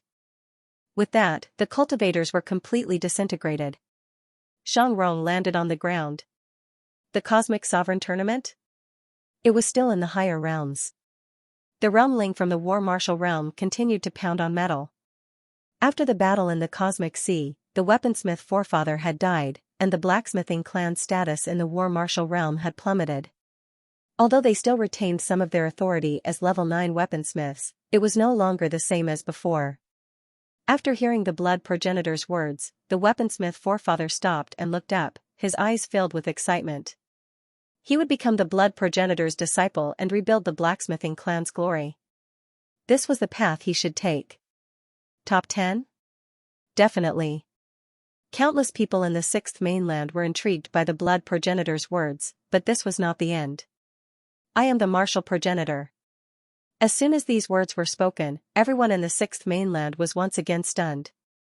The fifth mainland's Cosmic Sovereign Tournament has begun. All geniuses of the sixth mainland will fight for the title of Soul Paragon.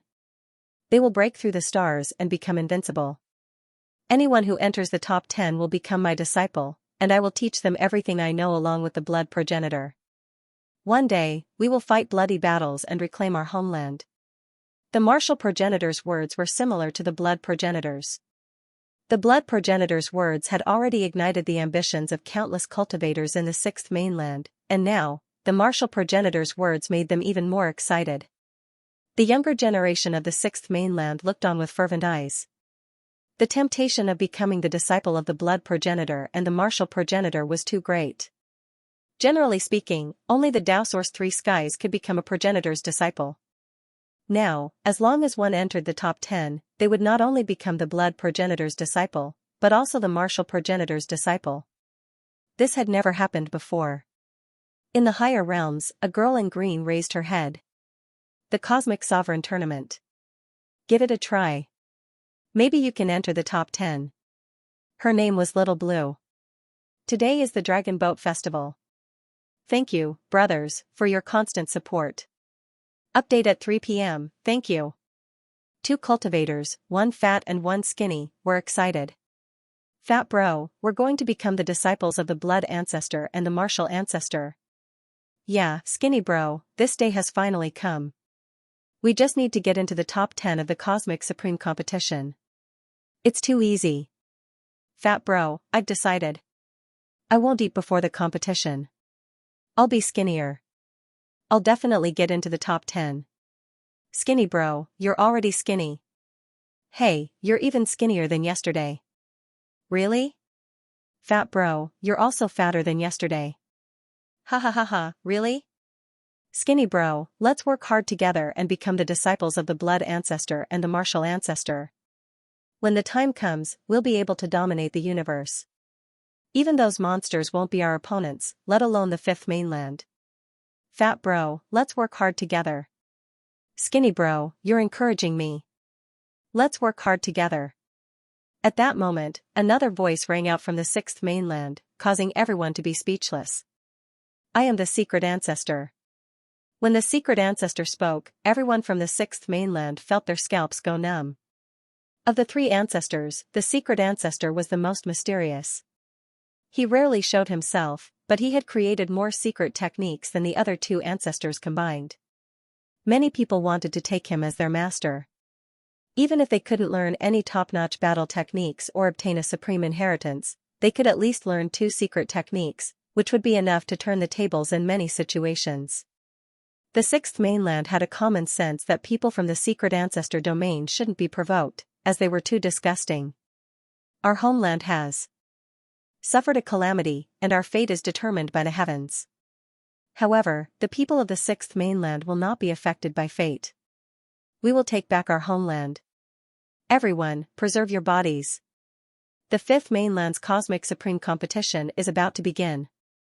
Anyone who enters the top 10 will become the disciples of the three ancestors and receive their inheritances. The secret ancestors' words ignited the hearts of all the cultivators of the sixth mainland. The younger cultivators immediately signed up for the cosmic supreme competition, while the older cultivators allowed their juniors to sign up. They decided to do everything they could to increase the strength of their juniors. The cultivators of the sixth mainland, who had originally been indifferent to the cosmic supreme competition, were now excited. In the darkness of space, an arrow pierced through the void. No one knew how far it had traveled. Perhaps it was no longer in space. The little saint of archery raised his head, his eyes burning with an unprecedented passion. A disciple of the three ancestors could only be found by chance. Back then, he had hunted down Luin in order to become a progenitor's disciple, but unfortunately, he had failed. This time, he did not want to fail again. Whether it was the various realmlings, the Dowsource three skies, the fifth mainland's 10 arbiters, or the Neoverse geniuses that stood in his way, he would defeat them all and step into the top 10. Similarly, in the starry sky of the upper realm, a man dressed in white robes was strolling through the starry sky with a faint smile on his face. A disciple of the third patriarch? They all had different cultivation paths, but the Supreme Starry Sky tournament was quite interesting. It's been a while, 10 arbiters. He was Mr. Bai, one of the Dowsource three skies Wu Tai Bai. In the distance, Ji opened her eyes. Her gaze was cold. She stood up and respectfully said, "Disciple understands." Just now, she had heard the blood ancestor's message, telling her to become the Lord of Xianxia Pass. At the same time, she also understood what it meant to be a Pass Lord. Don't worry, Master. Disciple will definitely trample everyone from the fifth mainland under my feet, Ji said resolutely. Elsewhere, Bukong had also received a message from the secret ancestor, ordering him to become the Southern Pass Lord of Mount Supreme. He didn't think it was that simple. He had a deep impression of the fifth mainland's experts from the battle in the Cosmic Sea. The only reason he could become the Pass Lord was to let the sixth mainland's people through. In terms of average power, he was certain that the sixth mainland was far superior to the fifth mainland. Many people had already gathered outside Mount Supreme.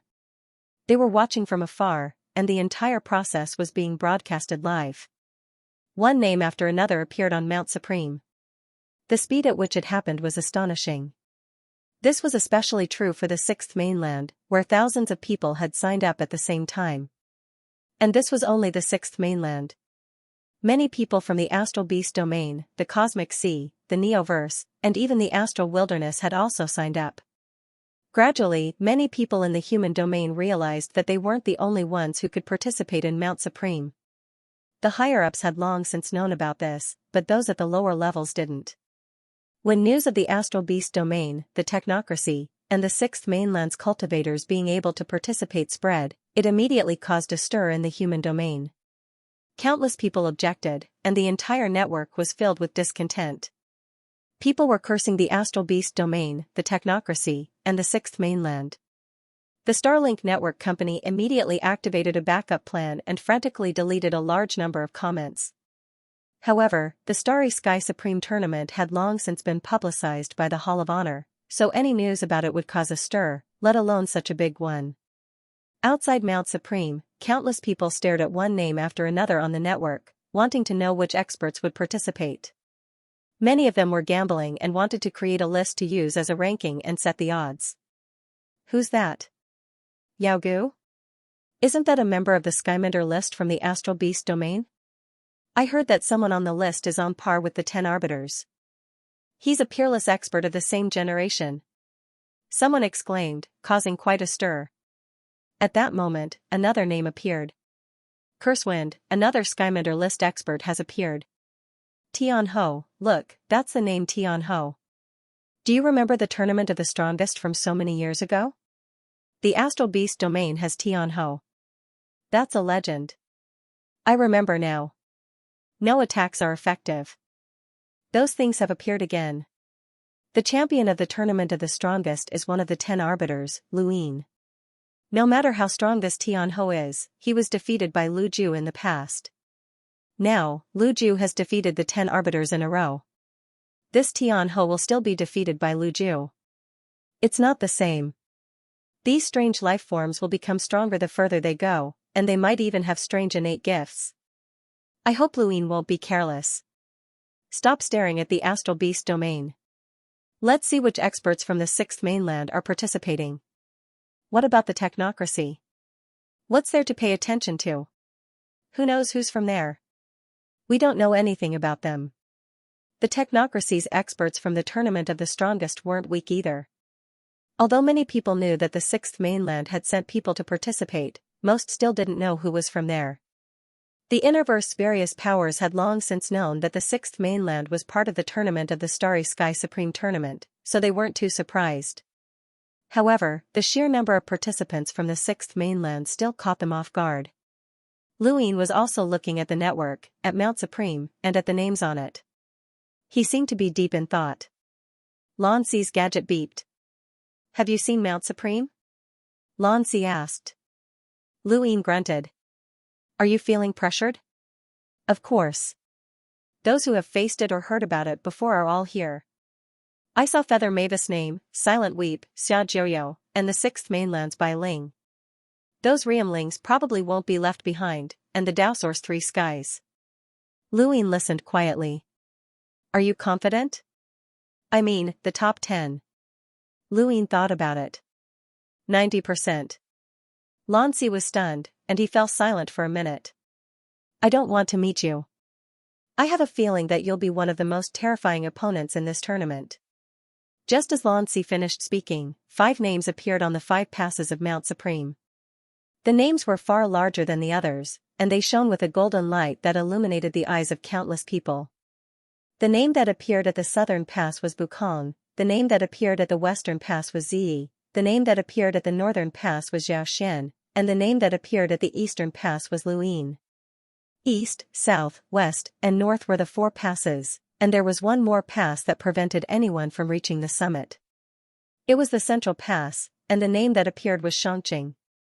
Ever since news of the Supreme Tournament had spread, there had been rumors of a pass master. Everyone wanted to know who the pass master was, and now, the person had finally appeared. Luin raised his brows and looked at Mount Supreme. He had really become the pass master, and the eastern pass master was going to be attacked by many people. On the other end of the gadget, Lan Si was speechless. He had just said that Luin could be one of the most terrifying opponents, and now, he had become the pass master. The Hall of Honor could not randomly appoint a pass master, as this was a candidate who would block half of the participants. If the pass master was casually defeated, then the Hall of Honor would be the one to lose face. In other words, since the Hall of Honor had appointed a pass master, then that person would be invincible among their peers, and there was a 99% chance that they would enter the top 10. I was right. Lan Si smiled bitterly. Luin replied, break through to the Enlighter realm. The 6th mainland's Riemlings will probably break through as well. That's right. If they don't break through, then they won't be able to deal with them, Lan Si said before ending the call. Just as Lan Si ended the call, Ku Wei's voice traveled to Lu Yin's ears. 7th bro, the great 7th bro. You're too great. You're one of the 5 pass masters, and you're the strongest of your generation. The 6th mainland must be dumbfounded, and the astral beast domain must be dumbfounded. 7th bro. Luin rolled his eyes, as this guy was becoming more and more shameless. He felt that this guy was developing in an unpredictable direction, and he would never be able to turn back. There was another person who was even more shameless, Elder Tan. He was not Ku Wei, and his words were useless. When he saw that Luin had become a pass master, he immediately ordered everyone who could command to take to the network to cheer and sing Lu Yin's praises. They even claimed that Luin was the number 1 expert in the universe. Elder Tan wanted to invisibly flatter Luin. Of course, he had to think of a way to let Luin know that there was also that despicable Ku Wei, who was a competitor. The Sixth Mainland's participation in the competition had already caused countless people in the human domain to feel disgusted, and now, two of the past masters were actually from the Sixth Mainland. This immediately infuriated countless people. Although their anger had reached the Hall of Honor, it could no longer affect the upcoming sovereign tournament. Left with no other choice, some people shouted slogans and ordered the human domain's experts to chase away all of the participants from the Sixth Mainland, the Astral Beast domain, and the technocracy. It had to be said that many people had been incited, and even some participants from the Neoverse had clearly expressed their desire to chase away the invaders from the Sixth Mainland, with Gu Shower being the most active. The human domain's anger had ignited a passion. The Sixth Mainland's emotions had been stirred up by the three progenitors, but when they saw that Luin had become a past master, they were completely stunned. In the higher realm, Autumn Frost Qing stared at the network in a daze as he saw the words East Supreme Mountain Pass. This person had actually become the past master? How was this possible? Was he on par with the Dowsource Three Skies? Or had the Fifth Mainland's experts all died? In the higher realm, a group of people were barbecuing outside a pool of magma that flowed through space. A fragrant aroma filled space as a giant beast's leg was being barbecued, causing everyone to drool. 16th brother cleverly handed over the freshly barbecued leg to Susan. Susan was satisfied. 16th brother, with your cleverness, you'll definitely be in the top 10. 16th brother smiled flatteringly. Please put in a good word for me in front of the ancestor, 3rd brother. Please guide me, and I'll try my best to get into the top 10. Ha ha ha, no problem, no problem. We're old friends. Susan laughed heartily. He was very happy, but only he knew the bitterness in his heart. He had thought that he would have no worries for the rest of his life after relying on ancestor Ling Tong, but who knew that a group of monsters would invade the Sixth Mainland? If not for his good luck, he would have died. Susan trembled as he thought back to that disaster. It had been too terrifying, and he did not know how that guy was doing. Had he saved him, or had he saved him? Susan did not understand, but he was certain that that guy was from the Fifth Mainland, and he was very strong. San, 3rd brother, look. 16th brother suddenly exclaimed and pointed at the network. Susan took a look and saw that the beast leg had fallen off. What did he see? There were two golden words on Mount Supreme, Luin. Boss, it's boss. 16th brother stared blankly, and his mind was blown. Boss had actually become the past master? Was this a joke? Could he be on par with the Dowsource Three Skies? Susan's eyes burned with passion.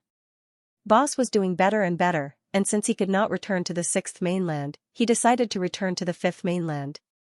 In any case, with Boss around, no one would dare bully him. As for Ancestor Ling Tong, Susan sighed. That old fellow was too good to him, and if possible, he would ask Boss to protect her as well. Even now, he still did not understand how terrifying a world imprinter was. In the higher realm, on a planet not too far away from Susan, Nong Zaijian looked at his hoe and sighed. His home was gone, and so were his treasures. Where had his other hoe gone? Nong Zaijian searched the Fifth Mainland's Dowsource sect his hoe. At this moment, out of everyone on the Sixth Mainland, Tong Zhan was the one who cared the most about Luin. He had long since known who had attacked him, and he had basically been crippled by Luin. Even though his ancestor had used some extraordinary methods to restore him, Tong Zhan had lost the cultivation talent that he had once been so proud of, and he had been abandoned by the Tong family. Looking at the name on the Mount Supreme, Tong Zhan's gaze was filled with bone-piercing hatred. During the sovereign competition, he would definitely cripple that person. Ziyi had the same thoughts as Tong Zhan, as she had never thought that Luin would actually become a past lord. She found it both funny and fortunate. There's no one else left in the Fifth Mainland. Since that's the case, I'll just cripple you during the sovereign tournament. The Sixth Mainland shook, and so did the Neoverse. During the battle in the mountain and sea realm, Luin had become one of the past lords instead of Yuhua Mavis, Xia Jiuyo, and the others. This was tantamount to telling everyone that Luin had surpassed them, which was something they cared about. On the ancestral turtle's back, Yu Hua's eyes lit up as she looked at Lu Yin's name. I look forward to competing with you again. I wonder how many punches you can take to become a Pass Lord. The Hall of Honor has confirmed your strength, so I hope you won't disappoint me. Lu Yin becoming a Pass Lord had caused a huge commotion, but so had Wukong, Zi, and Yao Xian. They had caused a huge commotion throughout the human domain, and countless people hoped that those three would be defeated. As for the Prime Clear lineage, they were the most important experts. The name of the three sons' ancestral chi had already spread to the sixth mainland. The Prime Clear lineage's three sons' ancestral chi could transform into progenitor experts of the same realm. Two of the three ancestral chi had transformed into progenitor Chen, while the last ancestral chi had caused countless people to speculate. Regardless of which ancestor the last one had transformed into, progenitor Chen was already quite troublesome to deal with. Who could guarantee that they could defeat progenitor Chen? The fifth mainland? No one could guarantee that. The sixth mainland? Not even history dared to record it. When the Prime Clear had learned that he could borrow the power of two clones of progenitor Chen, he had become the sixth mainland's public enemy. The name of Mount Supreme and the five Pass Lords had shaken the entire universe. Lu Yin turned off the network, as the commotion in the outside world had nothing to do with him. He was considering rolling possession and cultivating in the time-stop space for a few years or even a decade. Just thinking about it gave him a headache. If he really did cultivate for a decade or so, Lu Yin estimated that he would be completely different by the time he came out. His gadget rang, and he glanced at it. He had received quite a few calls recently. Eh? It was actually from the Astral Combat Academy's internal network? Lu Yin accepted the call, and an old voice spoke out, "Little brat, do you still want to graduate?" The familiar yet unfamiliar voice brought Lu Yin back to 10 years ago, when he had still been a student of the Astral Combat Academy. Student Lu Yin greets the trial master. "Little brat, you still remember me?" The trial master smiled. Lu Yin respectfully replied, "I would never dare to forget the academy's teachings." When he had been in the academy, Lu Yin hadn't been clear about how powerful these mentors were, but the further he went, the clearer he became. Every student in the Astral Combat Academy had the power to fight against super powerhouses. He hadn't forgotten how Astral 9 had blocked Ancestor Autumn Frost's attack at the border, nor had he forgotten how Astral 10 had made the sixth mainland apprehensive. The Astral Combat Academy was very strong, especially Astral 10. "I don't have time to chat with you. Your juniors have all graduated, so when do you plan to graduate?" the trial master asked. Lu Yin was helpless. "Mentor, I don't have time right now. I need to prepare for the Astral Supreme Tournament." The trial master replied, "Yes, I saw it. You're one of the five Pass Lords. Are you confident?" Lu Yin was about to confidently say something, as he still wanted to show off in front of his alma mater. It would be perfect if he could show off to his juniors when he returned to the academy. However, he suddenly felt that something was off. What did the trial master mean by this? Lu Yin thought of a possibility, and he bitterly said, "The Hall of Honor thinks too highly of me. Actually, I'm under a lot of pressure." The trial master replied, "The Hall of Honor really does think too highly of you. You've only been cultivating for a short period of time, and it's indeed difficult for you to face a quarter of the entire universe's competitors. However, it's also good for you to temper yourself. Have you become a boundless advanced lockbreaker?" Lu Yin hurriedly replied, "Yes, I have." "Have you tried to comprehend any sourcebox arrays?" "It's a little difficult." "You haven't graduated yet, but you're representing Astral 10. The academy will give you some support. Although I don't have much ability, I still have some achievements in the field of lockbreaking. I'll give you a sourcebox array. Don't embarrass yourself in the Supreme Tournament. As long as you comprehend a little bit of it, it'll be enough to reduce the difficulty of the passes," the trial master said. Lu Yin was delighted. "Thank you, mentor. The sourcebox array will be delivered to you in 3 days at most.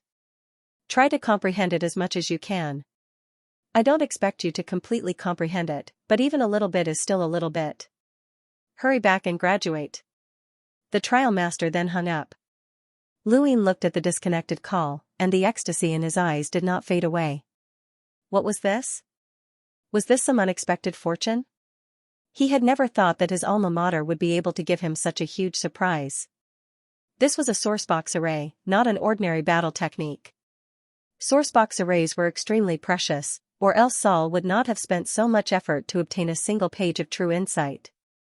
Now, Luin had several sourcebox arrays in his possession, and in terms of quantity, he was comparable to an Origin Array Heavenly Master.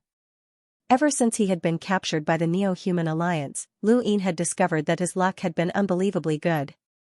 It was simply miraculous. As for graduating, that was impossible. It would never happen in this lifetime. As long as Astral 10 was still an academy, Astral 10 would not forget about him. If anything happened, this would be a form of support.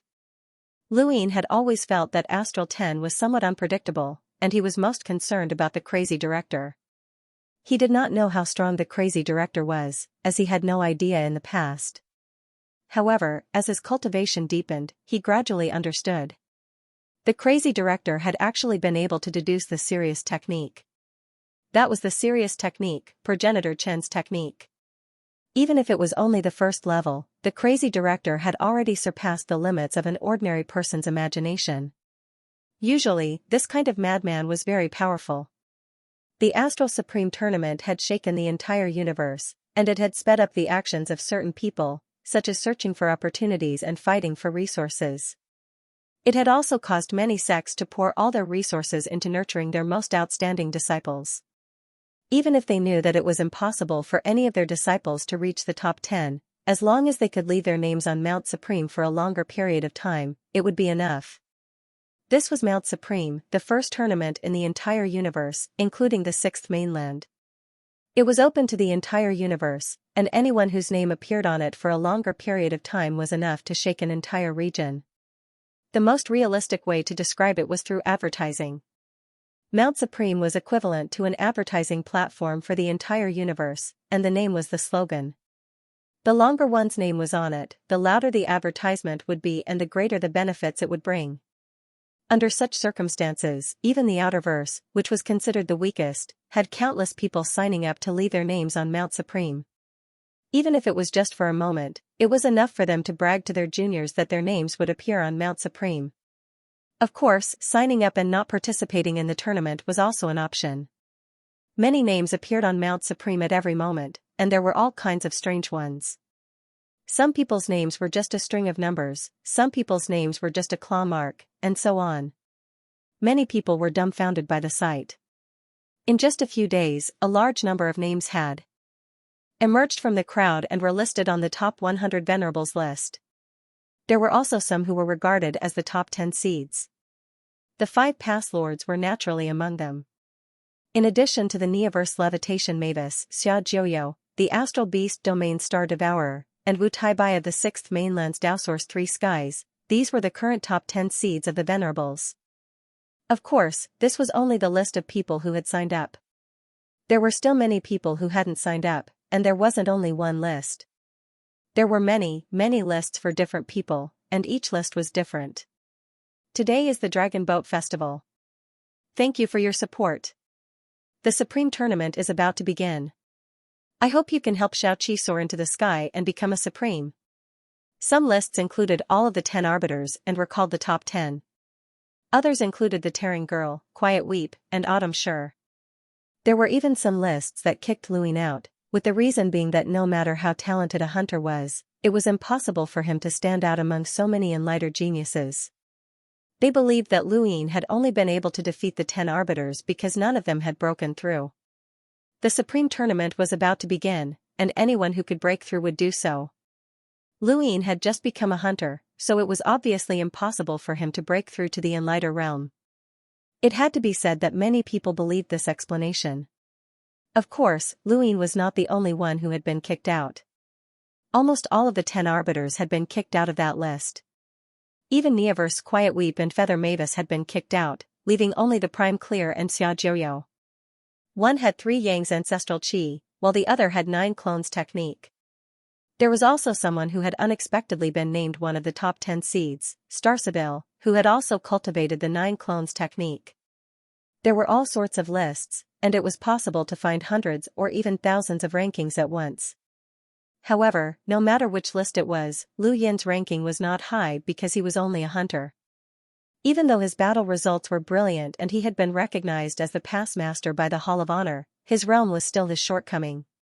The ones who were the angriest about these lists were not Lu Yin, but rather Ku Wei and Elder Tan. The former was constantly praising Lu Yin and thinking of ways to slander the people who had made these lists, making Lu Yin seem invincible in the universe. The latter had people crazily singing Lu Yin's praises on the internet. The appearance of these lists was like a slap to their faces, and they were so angry that they wanted to find the people who had made these lists. Ku Wei walked over to Lu Yin and scolded the people who had made these lists in a cynical manner. "Seventh bro, those stupid mortals don't understand how strong you are. They actually put you below Xiaojiu and Wu Taibai.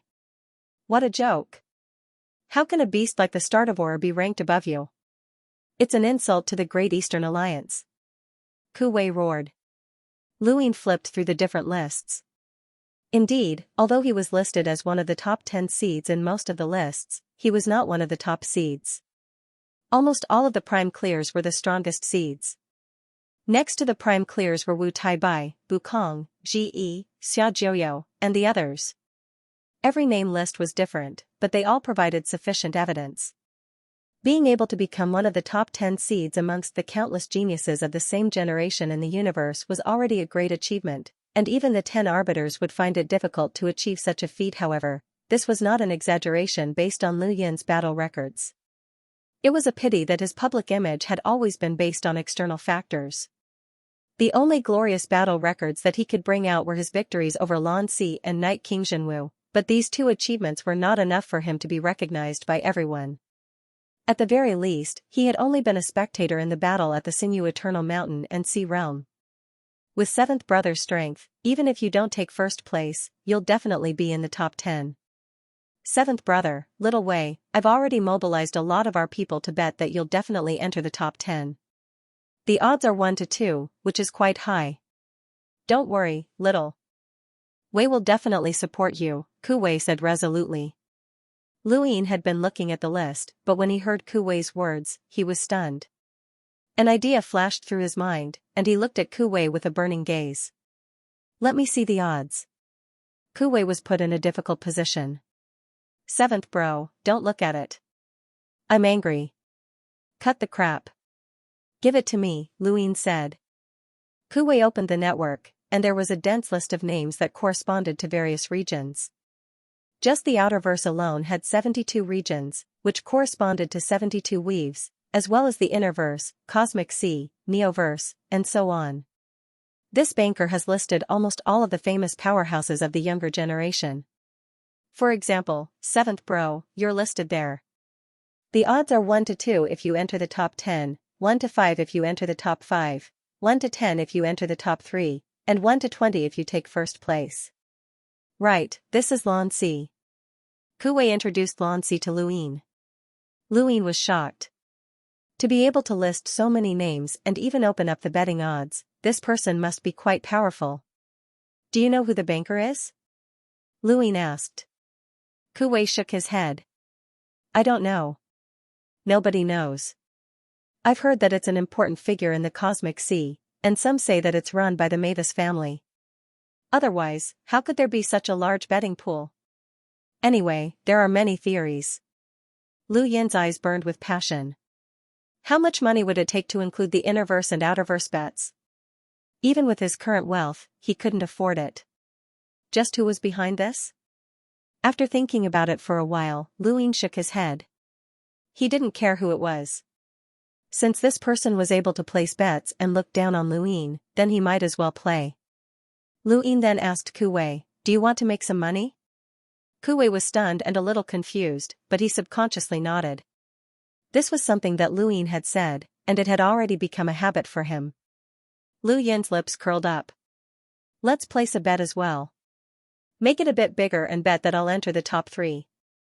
He wanted to bet on taking first place, but it was better to play it safe. Ku Wei pursed his lips. Although he had been wildly praising Lu Yin, that did not mean that he was certain that Lu Yin would enter the top 3. He had originally only wanted to invest in Lu Yin to show his support, but now it seemed that he would need to invest quite a bit. Spread the news that I suffered some internal injuries during the battle in the Blaze Realm and that I'll need at least 2 years of treatment, Luin said. Ku Wei's eyes lit up, and he looked at Luin with admiration. Seventh bro, you're brilliant. You're really brilliant. This way, your odds will definitely skyrocket, and we'll bet on you entering the top 10. We'll definitely make a huge profit. Seventh bro, you're just too brilliant. Your intelligence is unparalleled throughout the entire universe. This? Alright, it's not the top 10, it's the top 3, Luin said. Ku Wei hesitated. Seventh bro, the top 10 is actually quite safe. How about the top 3? Are you doubting me? Luin glanced at him. Ku Wei immediately replied firmly, of course not. Little Wei's admiration for you is like the endless river of stars in the universe.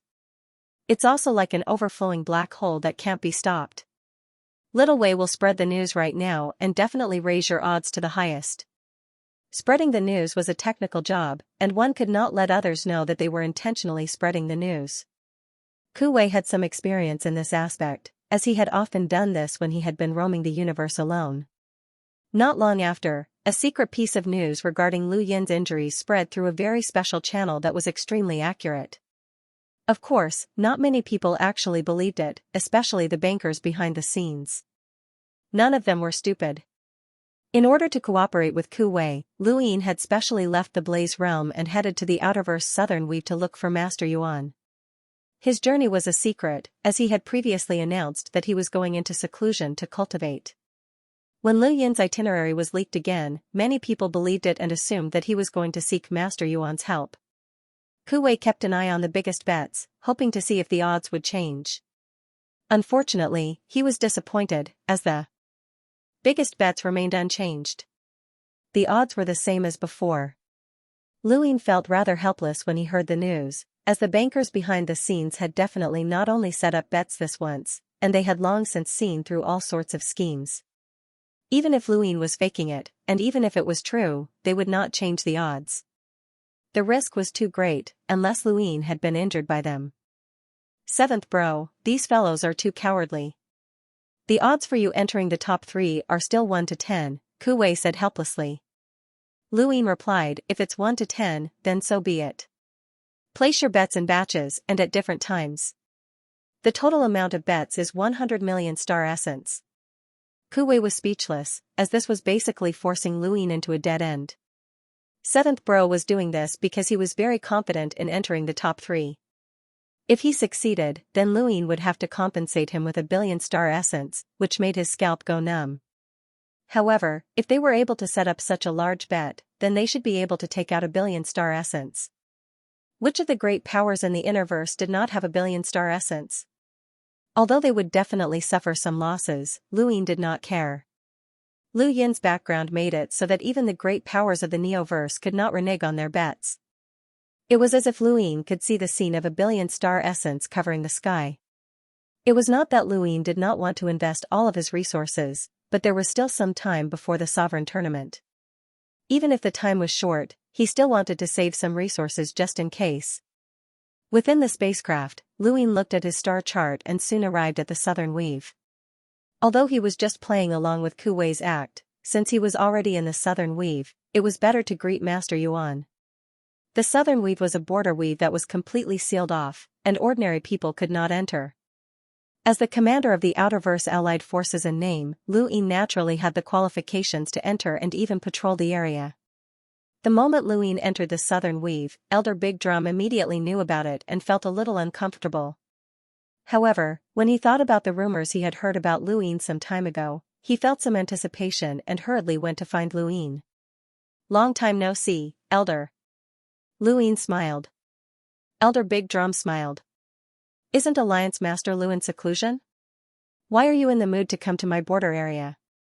As the commander of the Outerverse Allied Forces, I can't just leave everything to Elder Big Drum. Lu Yin smiled. When he heard the words, Commander of the Outerverse Allied Forces, Elder Big Drum had a bad premonition.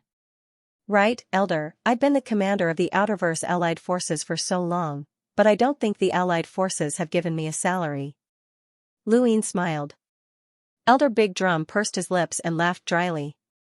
Alliance Master Lu, please discuss this with Master Yuan.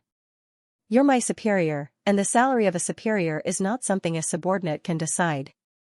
Luin obviously did not care about such a small salary, and he was just casually chatting. Of course, it would be even better if there was a salary. I'm requesting to see Master Yuan. Please lead the way. Alliance Master Lu, please. Please. On the way to Master Yuan's residence, Luin casually chatted with Elder Big Drum, mainly because Elder Big Drum wanted to know about Lu Yin's situation in the Glory Realm. Luin naturally understood, but he did not exaggerate and simply told the truth. Elder Big Drum sighed. You have no problems cultivating death energy. Alliance Master Lu is really highly regarded. Luin smiled. It's all thanks to the head judge and Elder Chan. Besides, I have no problems cultivating death energy. Elder Big Drum smiled wryly. Alliance Master Lu, do you think that you're the only one who's been judged for cultivating death chi? There have never been an exception to this, and they've all been sentenced to death.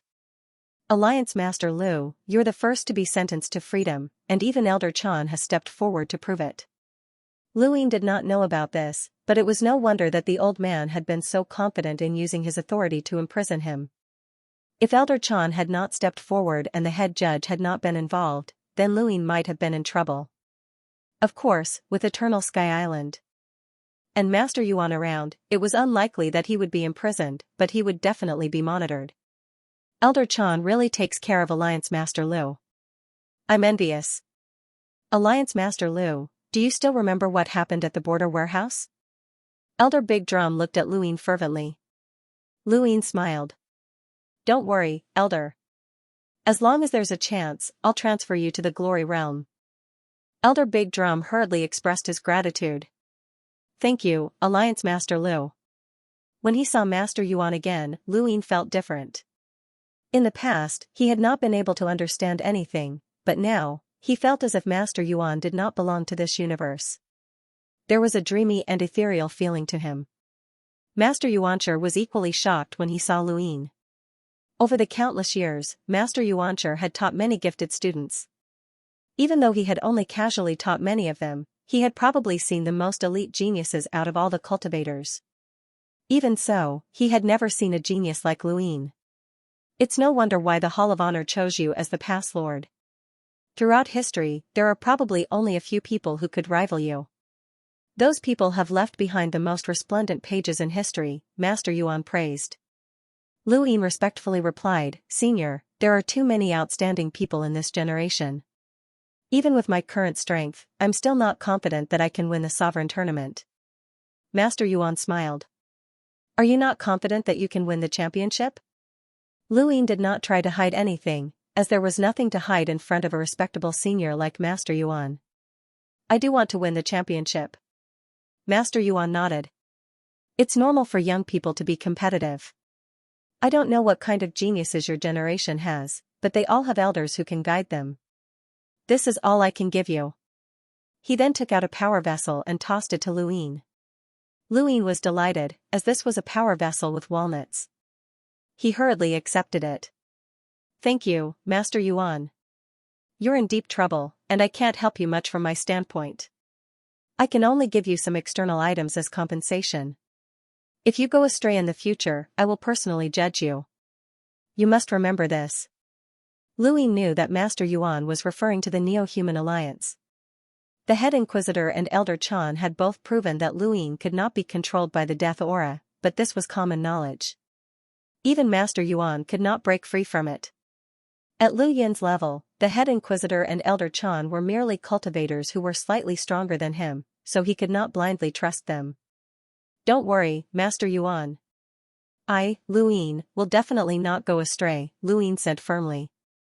Master Yuan nodded. Luin was about to take his leave, but he suddenly thought of something. Although the chances of success were slim, he could still give it a try.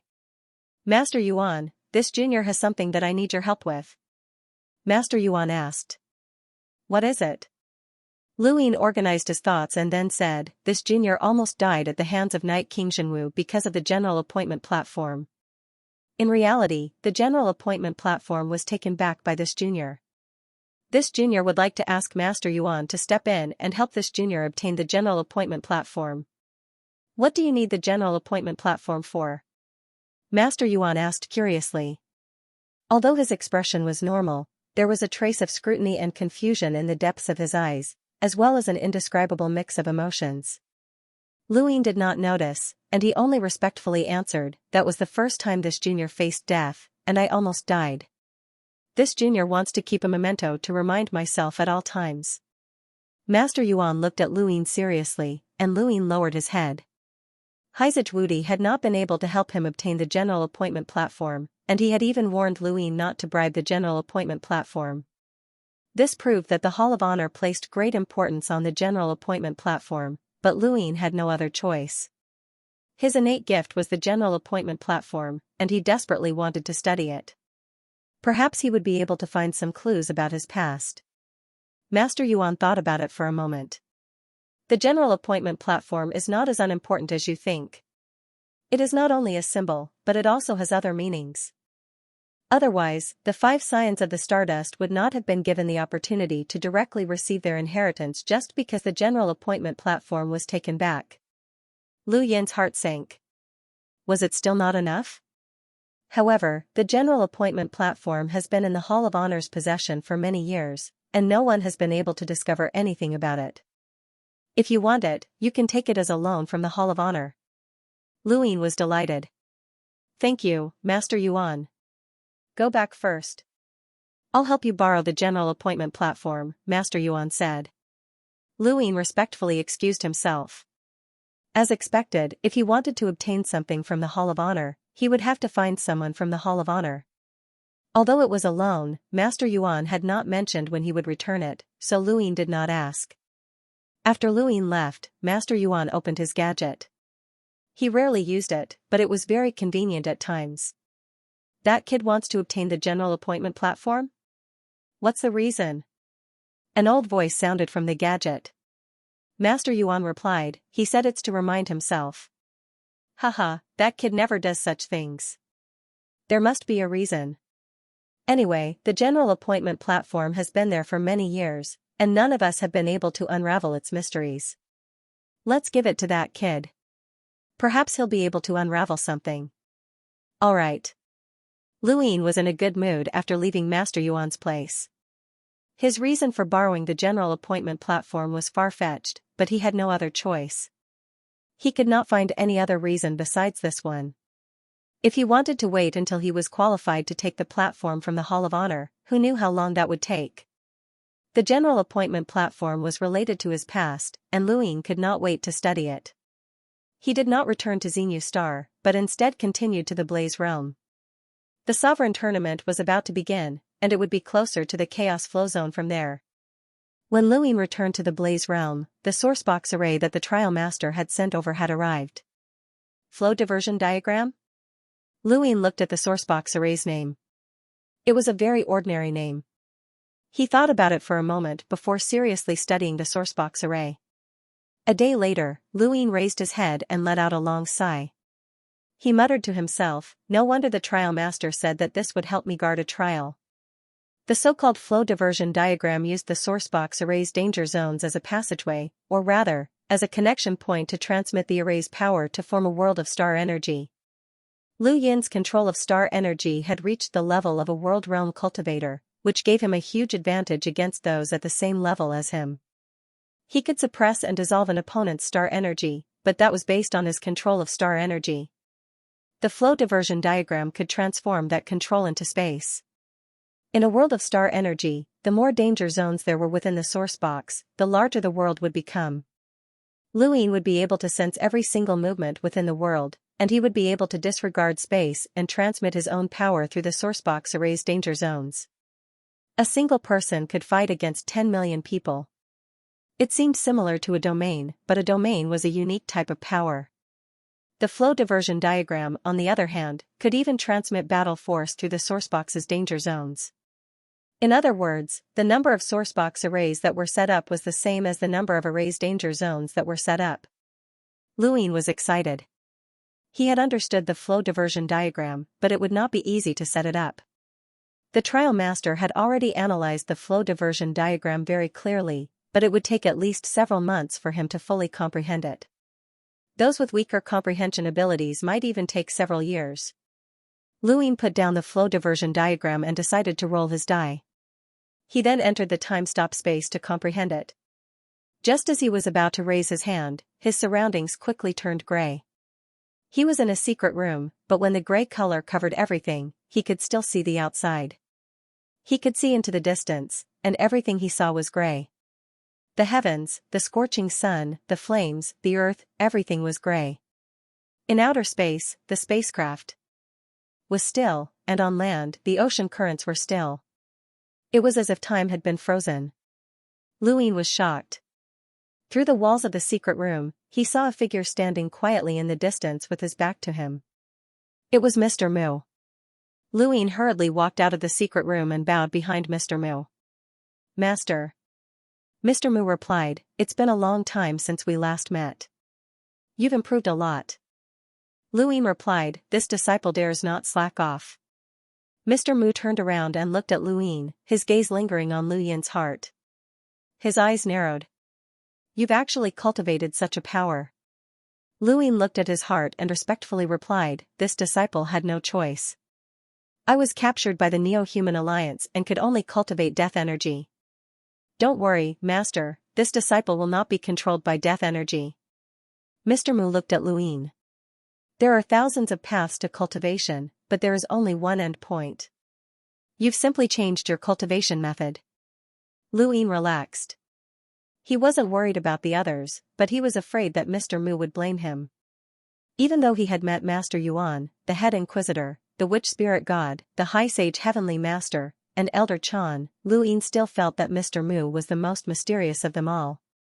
Back when he had moved the entire endless weave, Master Yuan and the others had not been able to discover him. Even now, Luin could not fathom what level of power Mr. Mu had reached. If not for the fact that there were no progenitors in the fifth mainland, Luin would have thought that Mr. Mu was a progenitor. Elder Chan's attitude also made Luin speculate.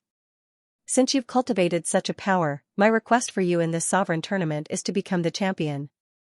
If you fail, you will be expelled from the sect," Mr. Mu said. Luin was shocked. "Expelled from the sect? Master, this disciple's use of death energy is still insufficient. If that's the case, then hurry up and use it. You have time to operate the bets, but you don't have time to cultivate?" Mr. Mu asked. Luin had no choice but to lower his head. He was confident that he could become the champion, but the others were not to be trifled with either.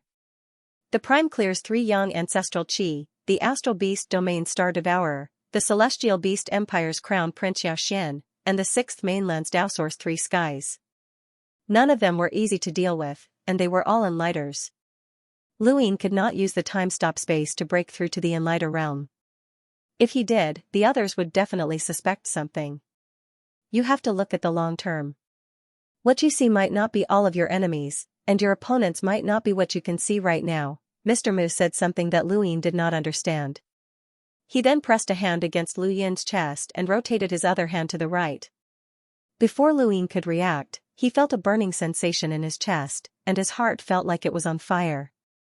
He did not resist and allowed Mr. Mu to do as he pleased. Only a few seconds passed, but Luin felt like several years had passed. Hot beads of sweat dripped from his forehead onto the ground, and he could even hear the sound. Mr. Mu withdrew his hand. Luin looked down at his heart and was pleasantly surprised to find that the remaining Fate Sand had completely fused into it, completely blocking out the black and white fog. He immediately used his Fate Sand, which was still in the shape of a clump of dirt, but it was much larger, and its toughness had definitely increased as well. Luin had not forgotten how he had used his Fate Sand to block a hunter's attack. All this time, his Fate Sand had been too small to completely protect him, and his enemies had been too strong, so it had not been very useful. However, things were different now, as the Fate Sand could protect half of his body. However, there were not many places where he could use the Fate Sand, as his physical defenses were already extremely strong. Luin felt strange as he looked at the Fate Sand in front of him. This clump of dirt seemed to have a shape. Mr. Mu looked at Lu Yin's Fate Sand and said, "It's not very useful to you right now, but it might or might not be useful in the future. It'll depend on your luck. Luin suddenly thought of something and looked at Mr. Mu expectantly. Master, I'm already a hunter, but my physical strength hasn't reached the peak of this realm. Mr. Mu knew what Luin wanted to say. Once you become an explorer, you can only cultivate on your own. If you borrow the strength of others, it will become a hindrance in the future. You must remember that. Luin was helpless. I understand, Master. Mr. Mu raised his hand, and something familiar entered Lu Yin's eyes. Lu Yin's eyes lit up. Intelligence root? Mr. Mu took out the familiar intelligence root, but it was not withered. Instead, it was a normal intelligence root, just like the one that Luin had upgraded in the past. This is all I can help you with. Borrowing external strength is not the right path, and you will understand in the future. If you want to increase your strength, you can only rely on yourself. He then passed the intelligence root to Luin. Luin happily accepted it. To him, even if Mr. Mu taught him a battle technique or a secret technique, it would not be as useful as this intelligence root. The moment he saw it, he had already thought of how to use it. Master Luin looked up and was about to speak when everything returned to normal. A spacecraft flew past him, and the ocean surged violently. Bustling noises could be heard all around him once more. Everything that had just happened seemed like an illusion, and if not for the intelligence root in his hand, he would have thought that he was dreaming. Luin was annoyed that Mr. Mu had left too quickly. He still had many questions to ask, and he hadn't even had the time to ask for the jade. Without the jade, he wouldn't be able to take the initiative to contact Mr. Mu, which was a pity. He shook his head and sighed as he thought about what Mr. Gongmu had just said. He gripped the root of wisdom, and his eyes lit up. It was time for him to improve once more. His goal in the Supreme Tournament was to become the Soul Prime. At the same time, in the Innerverse, in the Day-Night clan's ancestral grounds, Lu Yin's image stood tall and unshakable. Next to him was Zhuo Day-Night, and below her was Zhanlong Day-Night. These three names were the ones that the Day-Night clan hated the most. The ancestral land stone tablet had been occupied by their enemies and traitors, which was a disgrace to the entire Day-Night clan. All of the Day-Night clan members were diligently cultivating, and none of them were in the mood to care about what was happening outside. Night Queen Yanqing was no longer in the ancestral grounds, as she had been taken away by Night King Dijiang to prepare for the Supreme Tournament. The Day-Night clan was one of the strongest clans in the Innerverse, and they could not miss this opportunity. Night Queen Yanqing was currently ranked 4th on the ancestral grounds stone tablet, and all of the Day-Night and Night King clansmen believed that she would definitely replace Zhanlong Day-Night and Shui Day-Night to enter the top 3. As for Luin, the Day-Night clan members subconsciously ignored him. He was a freak, and unless Night King Zhenwu was revived, no one would be able to compete with him. Suddenly, someone exclaimed, "Who's that? He's rising so quickly." Many Day-Night clan members opened their eyes and looked in the direction of the exclamation. They saw an image rise from the top 10 to 5th place, second only to Night Queen Yanqing. This image was very unfamiliar to them. This image not only caused many Day-Night clan members to exclaim, but it also attracted the attention of the elders on the ancestral grounds stone tablet. They hurriedly asked who this person was, but there was no answer. No Night King clansman knew who this person was. At this moment, a Day-Night clan member approached the stone tablet elders and stuttered, "This junior knows him."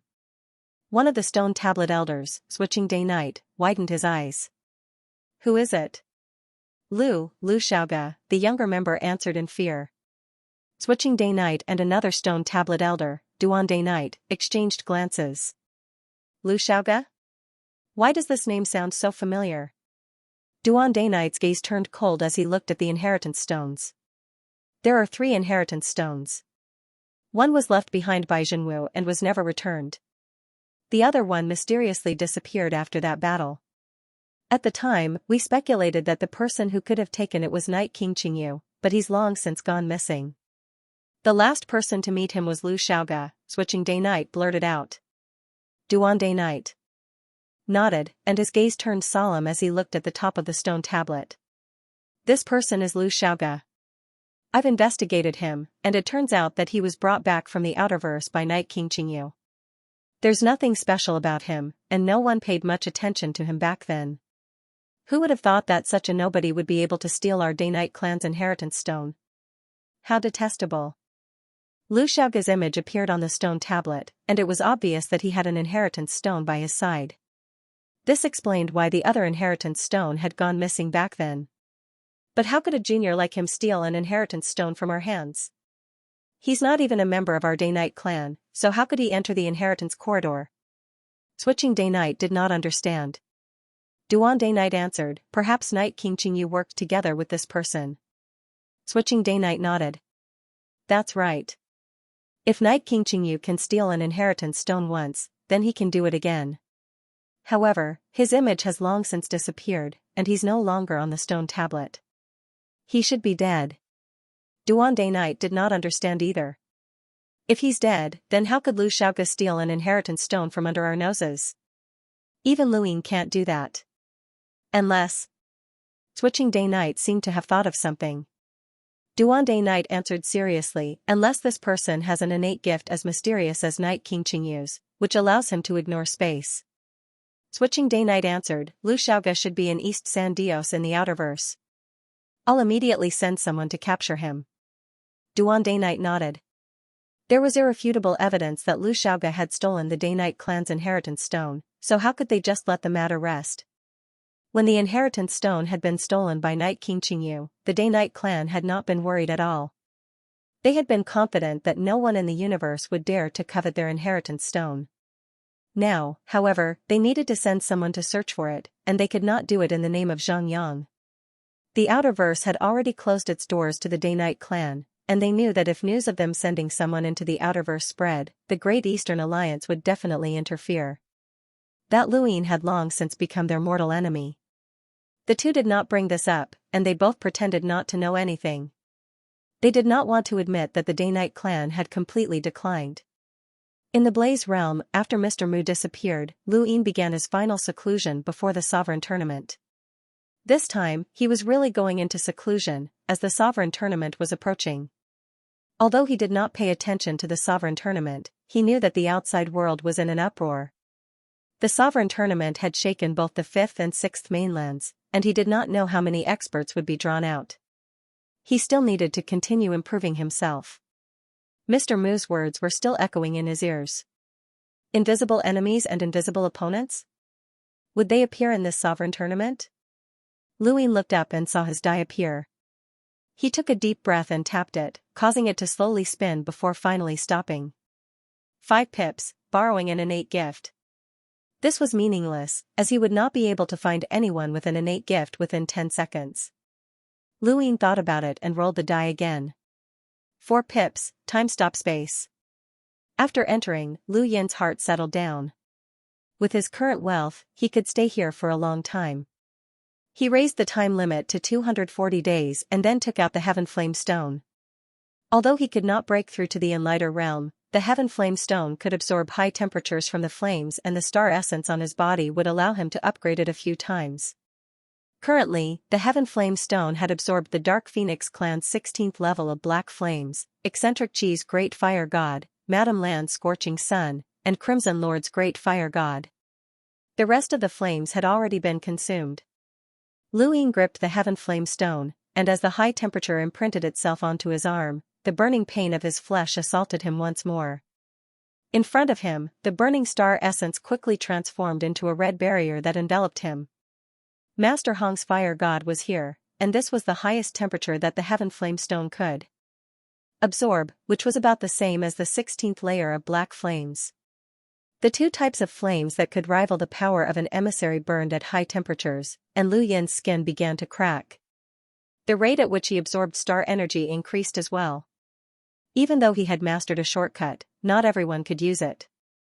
For example, using the Heaven Flame Stone to absorb star energy would cause even an ordinary enlighter to melt under the high temperatures. Only Lu Yin's physical strength could withstand it, and this shortcut was both painful and enjoyable. Lu Ying had used death energy to break through to the Hunter realm, and as the death energy had converged into a black and white fog, the star energy in his body had also been depleted, and he needed to constantly replenish it. Furthermore, he had used up a lot of star energy to deal with Master Hong on the summoning platform, and he had not been able to complete a full cycle.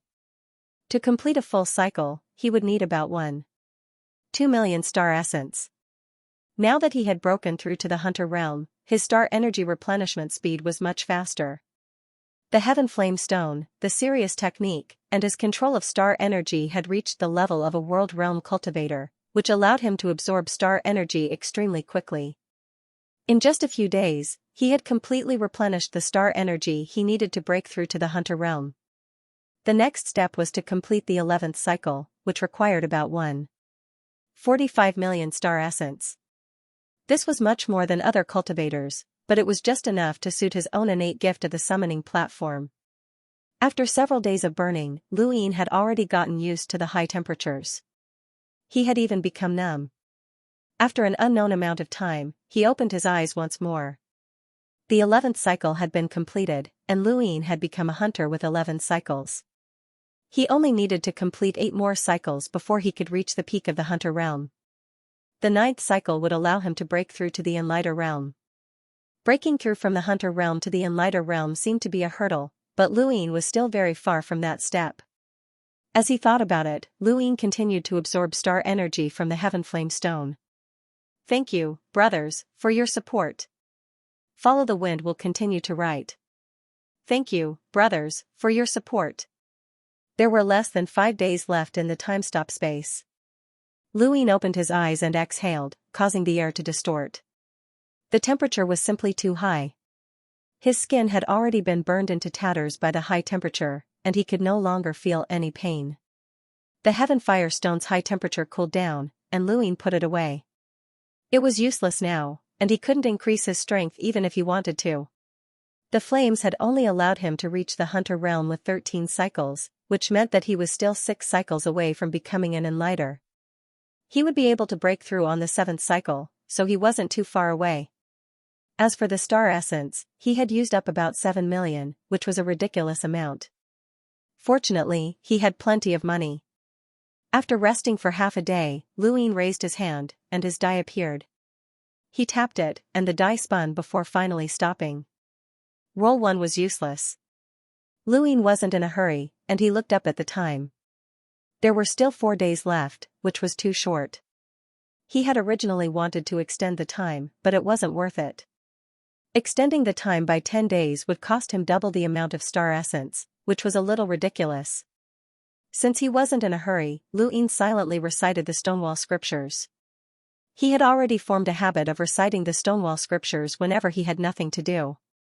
The scene in front of him changed, and Luin returned to the secret room where he continued to recite the Stonewall Scriptures. 3 days later, Luin could continue rolling the die. This time, Lu Yin's luck wasn't too good. He rolled 1 for 3 consecutive rolls, which resulted in useless items. On the 4th roll, he was left speechless. He looked at the impurities on the cover of the die and wondered who had put this in their cosmic ring. The person on the cover was actually Luo Shen, and she was someone he was familiar with. Luin finished rolling the die 5 times, and he would have to wait at least 10 days if he wanted to continue rolling the die. 10 days passed by quickly, and Luin raised his hand and tapped his die. He had to roll 4 pips. He was afraid that he would roll 6 pips, so he placed his cosmic ring aside. Reality proved that he was wise, and he actually rolled 6 pips. If he hadn't placed his cosmic ring aside, he didn't know how much star essence would have been used up. The second roll went smoothly, and he rolled 4 pips. Luin entered the time-stop space once more. He had spent a mere 20,000 star essence to extend the time to 240 days. If he hadn't come out just now, he would have spent countless star essence to extend the time limit by 240 days. No matter how rich he was, he wouldn't be able to afford it. Inside the time-stop space, Luin wanted to roll 3 pips, but he couldn't. Helplessly, he used the Root of Wisdom to make tea. The Root of Wisdom varied in size. The Root of Wisdom that Mr. Mu had given him was not as big as the withered Root of Wisdom that he had obtained from lockbreaking. It could only be brewed into 3 sips of tea. The withered Root of Wisdom from before had been brewed into 5 sips of tea. As the tea brewed, a fragrant aroma assailed his nostrils. He took a whiff and felt his mind clear up. Regardless of whether it was what he was seeing or his memories, everything was clear. He could recall everything that had happened to him, and it was like watching a movie. He could see every detail. All of a sudden, his intelligence had increased by a lot. This was the magical effect of the wisdom root tea. Luin had already decided that he was going to use the wisdom root tea to deduce the overlaying stacks path. Looking at all the powers he had grasped, the most effective attack method was still the empty palm. It was a combination of strength, coupled with his constantly increasing physical strength and overlaying stacks. A single empty palm was enough to suppress the majority of people of the same generation.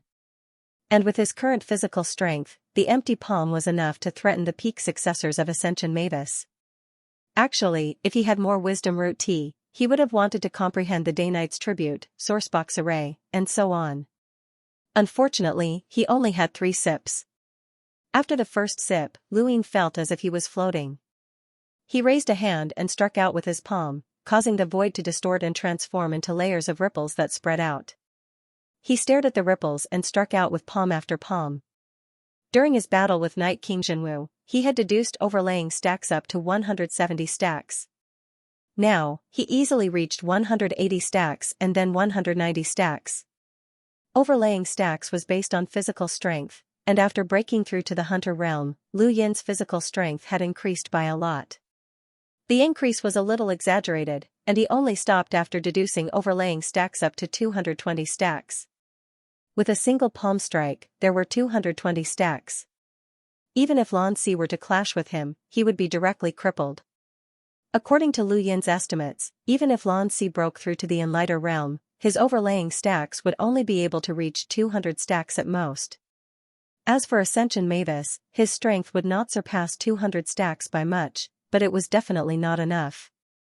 Of course, 200 stacks was not Lu Yin's current limit. He had just broken through 13 cycles, and every time he broke through, his strength would increase. Luin drank another sip of wisdom root tea and continued deducing overlaying stacks. The void trembled like the sound of a drum crossing the river of time. 250 stacks. Luin had deduced a total of 250 stacks from his second sip of wisdom root tea. He let out a long breath and looked at his palm. Even he himself felt that it was terrifying, and he did not know if Ascension Mavis could withstand it. He really wanted to compete with that woman again. This time, he wanted to see how many palm strikes she could withstand. There was one last sip of wisdom root tea left, and Lu Yin's gaze landed on his heart. Through his fate's an, he saw the black and white mist. The reason why Mr. Mu wanted him to become the champion was mainly because of that black and white mist. He had tried it back on the Royal Frost Continent, but that strength was not something he could control. Now that he had the wisdom root tea, Lu Yin's gaze became resolute. He had to control it even if he could not, as he did not want to be expelled from Mr. Mu's tutelage. As he thought about it, he drank the last sip of wisdom root tea and circulated the black and white mist out of his body. There were less than 100 days left in the time-stop space, and Luin had spent quite a bit of time using the wisdom root tea to comprehend his own body. He raised his hand and his die appeared. He should have rolled enhance. He was thinking about enhance, but when the die slowly stopped rolling, it was enhance. Luin was speechless. His luck was not good this time, and he had to wait for another 20 days. When there were 80 days left before the time-stop space ended, he finally rolled enhance. Luin sighed as he looked at the 2 screens. It had not been easy. The first thing he wanted to upgrade was his formcast model. The formcast model within his body had been consumed when he had become a hunter, and it could only be upgraded 6 times at most. This was common knowledge in the current universe, but he wanted to see if he could upgrade it 7 times. If he could, then he wanted to see what kind of changes would occur. He placed the formcast model on the upper screen. This was a 4-stage formcast model, and it was a very ordinary one. Luin easily upgraded it to a 5-stage one, and then to a 6-stage one. It did not cost much, only a little more than 8,000 star essence. Luin saw a boundless number of rune lines on the 6-stage formcast model. This was a formcast model that could only be created by envoys, and it would be worth quite a bit of money if he sold it. He had once thought of selling it for money, but the drawbacks were too great. Firstly, he might increase his opponent's strength, and secondly, he might expose himself. Some money could be earned, but some would burn him. He had already upgraded it 6 times, and Luin solemnly placed it on the upper screen, hoping to upgrade it to 7 times. Luin tossed out 10,000 star essence in a single breath. The formcast model dropped a little bit. Although it was only a little bit, Luin was pleasantly surprised. This meant that he could upgrade it to 7 times, which meant that once he broke through to the Enlighter realm, his strength would be as exaggerated as when he had become a hunter. The reason why his strength had increased so much after breaking through to the hunter realm was definitely related to the formcast model. Probably not many people had a 7-stage formcast model, including the 10 arbiters and the top geniuses of the Neoverse. He had asked Haichichi before, and she had told him that a 6-stage formcast model required an envoy to create one. Then a 7-stage formcast model would require a powerhouse with a power level of at least 1 million or even stronger. How many people in the 5th mainland could create one? Lu Yin's advantage was growing.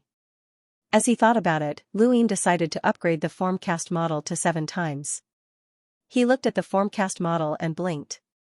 He hadn't paid much attention to it before, as he had been focused on upgrading it. Now that he looked at it carefully, his pupils shrank. It couldn't be. The tiny drop in the formcast model was only 1,000th of the total drop height? And it was even a 10,000th of it? Lu Yin was stunned. This was too exaggerated. How could it be so exaggerated? Upgrading it from the 6th to the 7th required so much. He carefully calculated the cost again and gasped. 100 million. It was definitely more than 100 million star essence. Lu Yin's entire body went cold. He did have 100 million star essence, but that was already equivalent to all of his savings. How could it be so exaggerated? He thought about it for a moment. Upgrading the formcast model from the 4th to the 5th stage required 300,000 star crystals, and upgrading the formcast model from the 5th to the 6th stage required 8,000 star essence, which was a 2,600-fold increase. In that case, upgrading the formcast model from the 6th to the 7th stage required 100 million star essence, which was a 10,000-fold increase, which wasn't too exaggerated. Formcast models were mystical items that could increase the strength of the younger generation to a level comparable to the older generation. It was a mystical item that could widen the gap between the current generation and the ancient generation. Every upgrade was very exaggerated, and the 7th upgrade was something that Lu Yin had never even heard of before. Using 100 million star essence to upgrade the formcast model didn't seem too exaggerated. Lu Yin smiled bitterly. Cultivation consumed resources, and the average person couldn't afford it. Even if they had innate talent, it was useless without money. Fortunately, he still had the ability to earn money. He silently put the formcast model away. Since he needed 100 million star essence to upgrade the formcast model, there was no need to rush it. He had given the 100 million star essence to Ku Wei to place bets on, and he only had a little more than 50 million star essence on him. It wasn't enough. Since the formcast model wasn't enough to upgrade the formcast model, Lu Yin thought about it and then took out the extreme ice stone. This was the only thing that he needed to upgrade at the moment. If the Ice Empress words were true and this thing could freeze time, then Lu Yin could do it. However, since it was linked to time, the amount of star essence required to upgrade the formcast model was probably quite exaggerated. Lu Yin carefully placed the extreme ice stone on the upper screen and then began to smash the star essence. The things that he wanted to upgrade were all very expensive, and any one of them would cost him hundreds of thousands of star essence. Thus, Lu Yin directly smashed 100,000 star essence, and the extreme ice stone dropped about 1/10 of the way down. Lu Yin opened his mouth, but he did not know what to say. He had a premonition that not only would his 50 million star essence not be able to upgrade the formcast model, but he would also not be able to upgrade the extreme ice stone. The first upgrade cost 1 million star essence, which was something he had never done before. Since he had already upgraded it, he did not want to give up, so he continued to throw star essence. With the drop of the extreme ice stone, Lu Yin had upgraded it once. At this moment, the extreme ice stone was slightly different from before. It was wider and looked even colder, and even the void around it had started to freeze. Lu Yin picked it up and felt a bone-chilling coldness in his palm that even hurt a little. This chill actually caused him to feel pain, which was very exaggerated. It could probably freeze an enlighter with a power level of over 300,000. However, there was still a long way to go before it would be frozen. Luin tossed the extreme ice stone onto the upper screen again. The second time, the extreme ice stone consumed 5 million star essence. Luin felt pain, and his heart ached. At this moment, the extreme ice stone changed again. It was even whiter, so white that it did not seem to belong to the universe. Black holes could absorb light, and this whiteness seemed to be able to absorb light as well. Aside from the white color, all other colors were absorbed and could not be seen. Luin touched it lightly, and his fingertips froze like a normal person's. He was pleasantly surprised, as even if this thing could not freeze time, it could still be used as a weapon. Whoever touched it would be unlucky. Luin had originally wanted to upgrade it again, but after thinking about it, he decided against it. Time was illusory, and even if the extreme ice stone could be upgraded to the point where it could freeze time, he did not know how many star essence it would cost. After deducting the hundreds of millions of star essence he had bet on, he still had 36 million star essence left, and he could not keep throwing them away.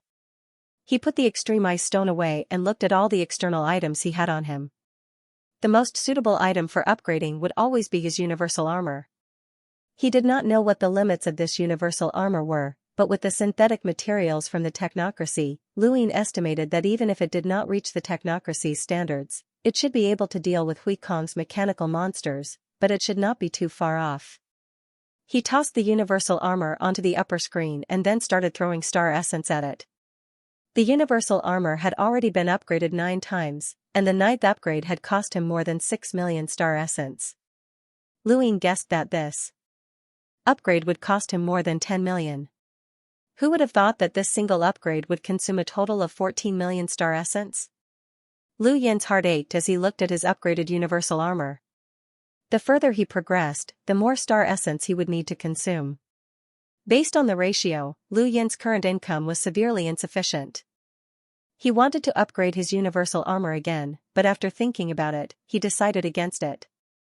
The remaining 22 million or so star essence might not be enough. He let out a long sigh. He hoped that he would be able to make a big profit from the betting at the sovereign tournament. Otherwise, he would really be out of money. He had used up all of the Blaze Realm's money. Actually, in the Blaze Realm's stockpile, crystal essences were the least valuable items on the ground. There were many other things that could be sold. Luin thought about it and decided that it was time to transfer Beiqing over. As Lu Yin's status continued to rise, the amount of star essence he needed to use would become ridiculous. The resources available at the mainland's auction house were no longer enough to support him. However, if the mainland's auction house opened up a store in the Innerverse, they would be able to sell the stock of large organizations like the Blaze Realm, which should be enough for Luin to use for a while. He recited the Stonewall scriptures as he thought about how to make money. Time passed quickly. The scene in front of him changed, and he appeared in the secret cultivation room of the fire domain. His gadget beeped, and Luin checked it. He was delighted when he saw that the general appointment stage had been delivered. The general appointment stage had been delivered from the Neoverse 2 days ago. Master Yuan was very straightforward and efficient. Luin had originally thought that the stage would only arrive after the sovereign tournament, but he had not expected it to arrive so quickly. The stage had been pulled over by a black hole-grade aurora. Kuwei had said this, and he was shocked. "7th bro, what's this thing? It's so big, but it can't be stored in a cosmic ring." Luin had only just found out that the general appointment stage could not be stored in a cosmic ring. It was no wonder why the 6th mainland had not taken it away. Otherwise, even the head inquisitors might not have been able to take it back. Luin looked at the giant stage in front of him and leaped onto it. He suddenly felt a sense of familiarity, and he seemed to hear some sort of sound. Roar? Devastation? Hell? Despair? There was a thump as Kuwei punched the stage, waking Luin up. "It's that hard?" "Leave first," Luin said. Kuwei hurriedly complied. "Right, 7th bro, the bets have been placed in batches." "What's the banker's reaction?" Luin asked. Kuwei laughed strangely. After placing such a large bet, the banker panicked. They sent people to investigate, but they didn't find anything related to us. Luin replied, let them investigate and lead the clues to the Neoverse or Leon's Armada. Kuwei was puzzled, but he soon understood that Luin was afraid that the banker would go back on his word. For them to be able to place such a large bet, the banker's strength was not to be underestimated. At the very least, they were a great power in the Innerverse. Such a power might go back on their word in front of Luin, but they definitely would not dare to do so in front of Leon's Armada. Got it, seventh bro. Right, will the payout rates change? Kuwei asked. Luin replied, it doesn't matter. In any case, we'll go according to the payout rates when we placed our bets. Kuwei nodded and hurriedly left. If the banker found out that Leon's Armada had placed their bets, they would definitely be able to link it to Luin. But even if they did, it did not matter. The bets had already been placed, and they could not change them. What Luin needed to do now was keep a close eye on the banker and prepare for the sovereign tournament. Half a month later, a large radiant great aurora departed from the Blaze Realm and headed towards the Chaos Flow Zone. Luin, Kuwei, Zhuo Day Knight, Zhanlong Day Knight, and Big Sislung were aboard the spacecraft. Big Sislung was currently the captain of the Great Yu Empire's 5th Squadron, and she was ranked 10th on the top 100 rankings. Since the Innerverse and Outerverse had been separated, she had nowhere else to go, which was why she had gone to the Great Yu Empire. Although she had not left, she still had to participate in the sovereign tournament. There was no need to talk about Kuwei. Zhuo Day Knight and Zhanlong Day Knight were both going to participate in the sovereign tournament. This was the first time Luin had met Zhuo Day Knight since they had parted ways at the Day Knight Flow Zone. Their relationship was very complicated. They were friends, and they had both faced death for each other, but they did not seem to have such feelings for each other as lovers. Even Ling Gong was more like Lu Yin's lover than Zhuo Day Knight. Luin did not know what his relationship with Zhuo Day Knight was. He glanced at her and saw that she had a cold expression on her face. He looked out into the darkness of outer space and recalled the imprints on the dais. There were beasts and people. If that dais was the same as his second innate gifts, then those imprints belonged to the people who had been summoned. Luin had studied it for half a month, but he had not been able to summon the people who had been summoned. His blood was useless. Could an innate gift last forever? Unless the person who possessed it did not die. Lu Yin's thoughts were complicated. The dais were related to his birth, and if that dais was someone's innate gift, then that person must be related to him by blood. But where was that person? Seventh bro, have you heard? In the west of Chaos Flow Zone, a place called the Floating Realm has been renamed the Higher Realm. Everyone who lives there is from the 6th mainland, and everyone in the Innerverse and Outerverse knows about it. Luin had not heard about this. What's the reaction from the Innerverse and Outerverse? It's a mess. Although the Higher Realm's surroundings have been sealed off by the Hall of Honor, many people from the Innerverse have gathered there. I've heard that quite a few conflicts have broken out, and it's very intense. A war could break out at any moment. Fortunately, Master Yuan rushed over, and he should be able to suppress it. Luin did not say anything as he quietly pondered the situation. The 6th mainland's entry into the 5th mainland was inevitable, and no one could change that.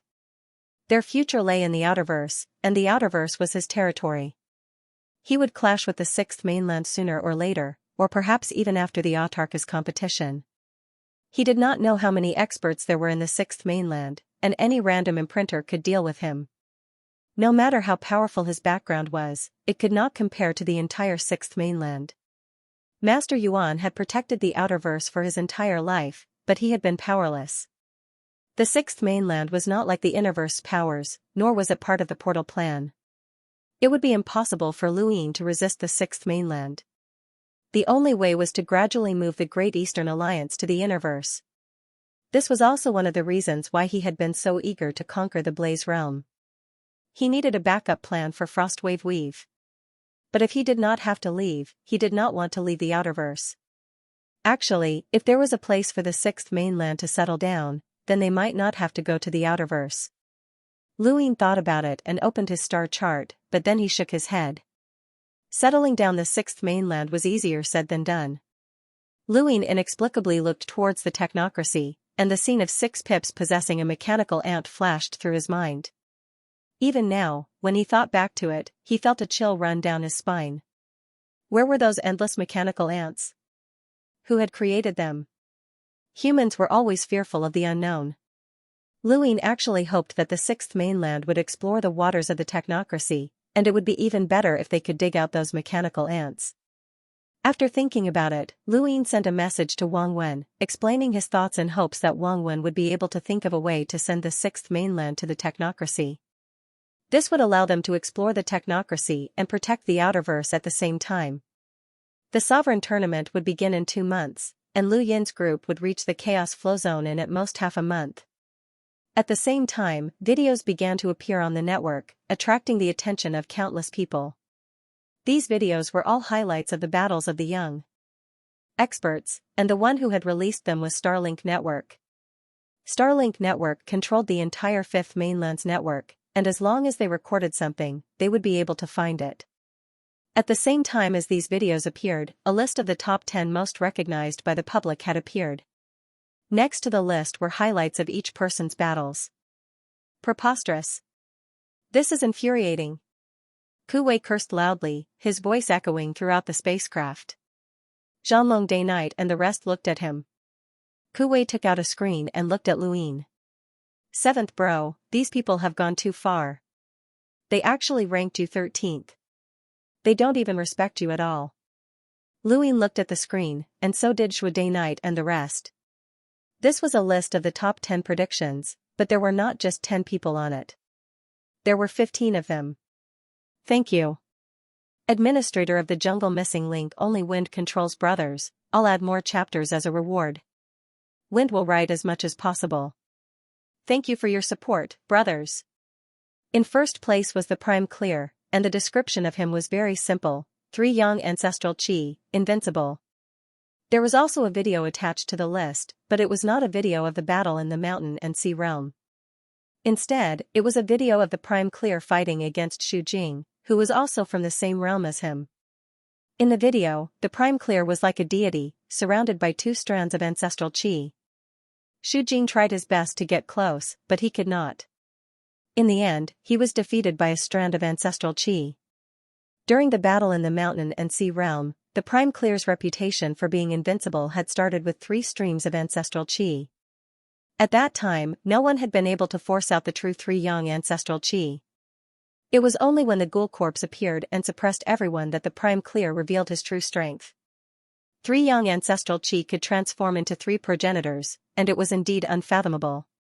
The Prime Clear was ranked first, and most people had nothing to say except for the Sixth Mainland.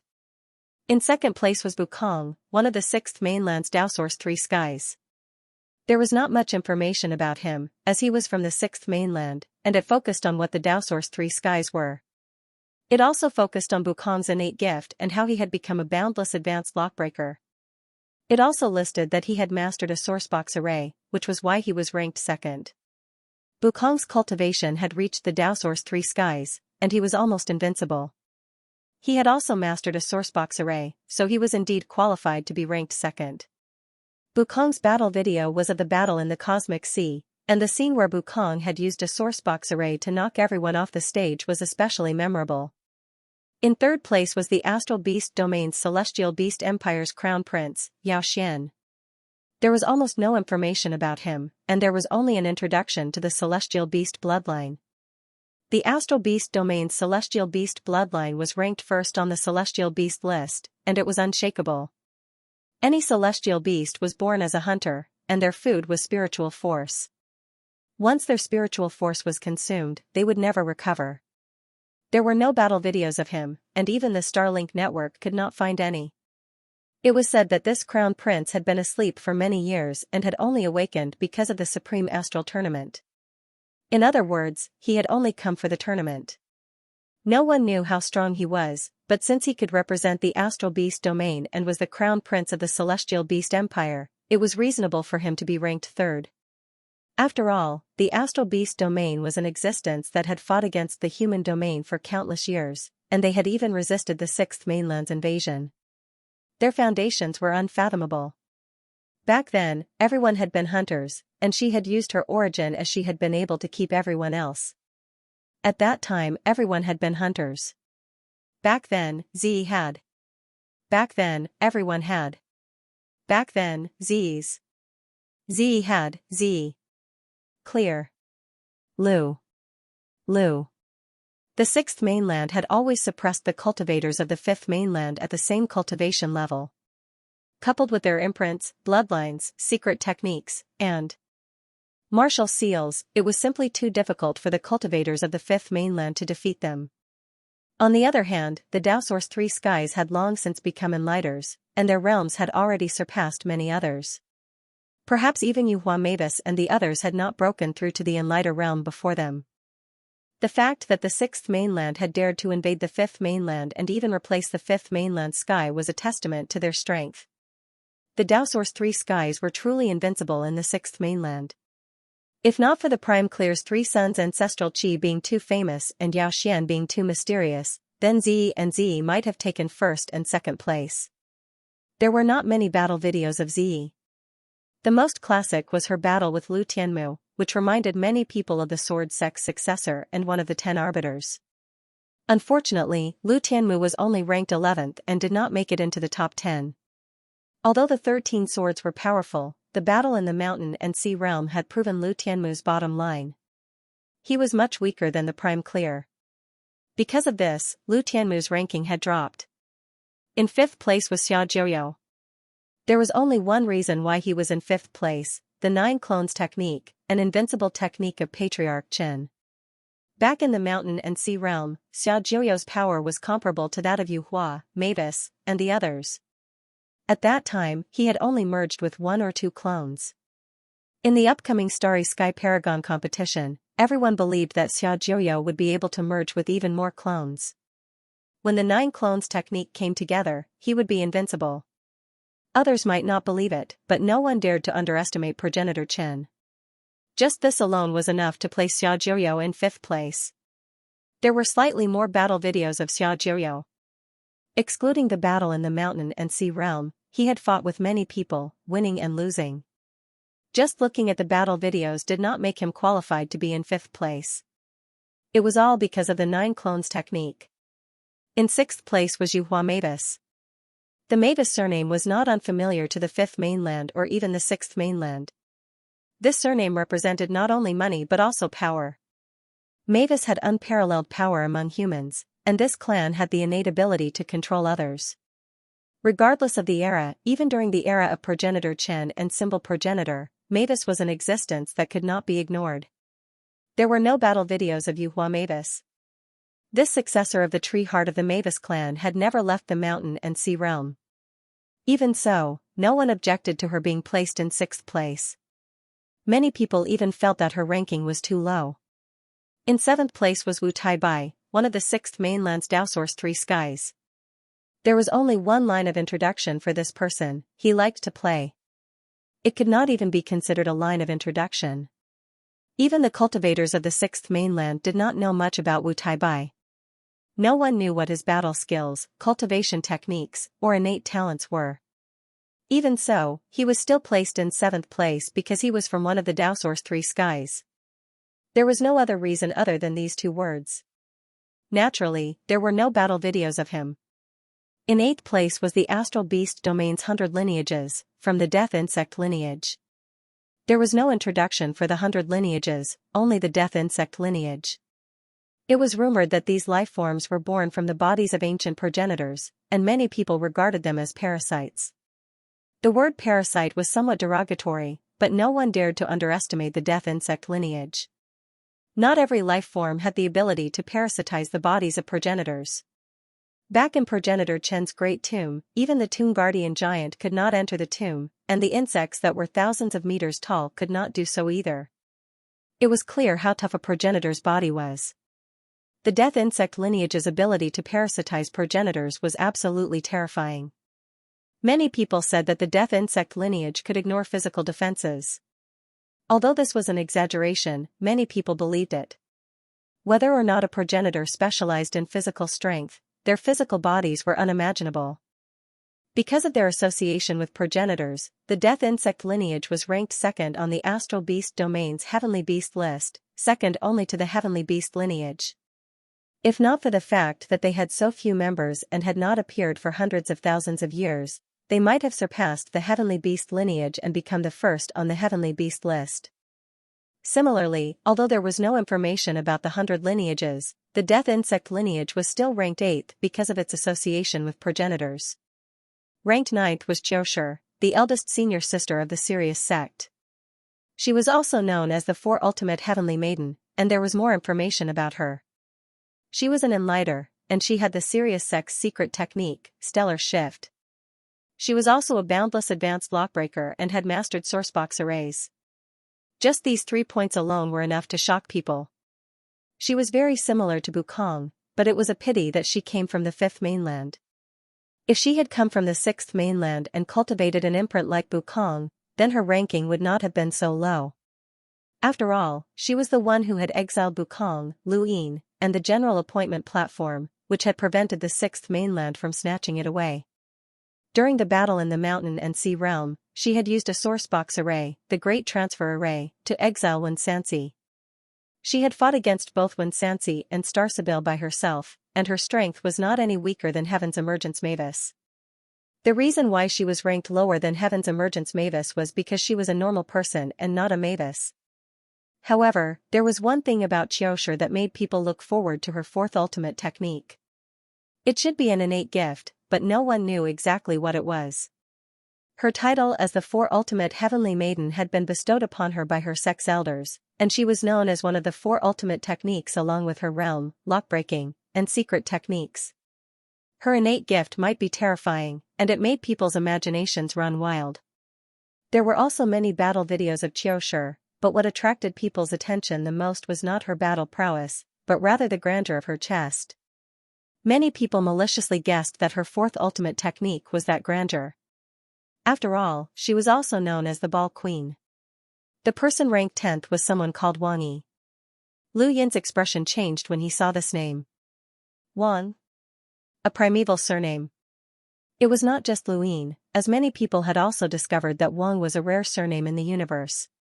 Anyone with this surname would either change their surname or hide it. No one had expected that someone with the surname Wang would appear in the Supreme Astral Tournament. Wang Yi was from the Technocracy. There was no other introduction, nor were there any battle videos. The only reason he was ranked 10th was because he represented the Technocracy. There were 3 astral domains in the 5th mainland, the Human Domain, the Astral Beast Domain, and the Technocracy. The Technocracy was the most mysterious, and they had only sent Wang Yi to represent an entire astral domain. No matter how strong this person was, he was definitely qualified to be ranked in the top 10. However, it was precisely because there was no introduction to this person that he could only be ranked in the top 10. Lu Yin did not know why, but when he saw Wang Yi's name, he felt a strong desire to meet this person. The person ranked 11th after Wang Yi was Lu Tianmu. There were no surprises, as the 13 swords was a sword technique that could injure the prime clear. If it weren't for the fact that the top 10 were so freakish, Lu Tianmu would not have been ranked so low. The person ranked 12th after Lu Tianmu was Xianxia. There was nothing worth introducing about Xianxia, as many people knew him well. With his power level, he should not have been ranked 12th. At the very least, Lu Yin's power level definitely surpassed his. However, Xianxia had an extremely disgusting innate gift, barrier.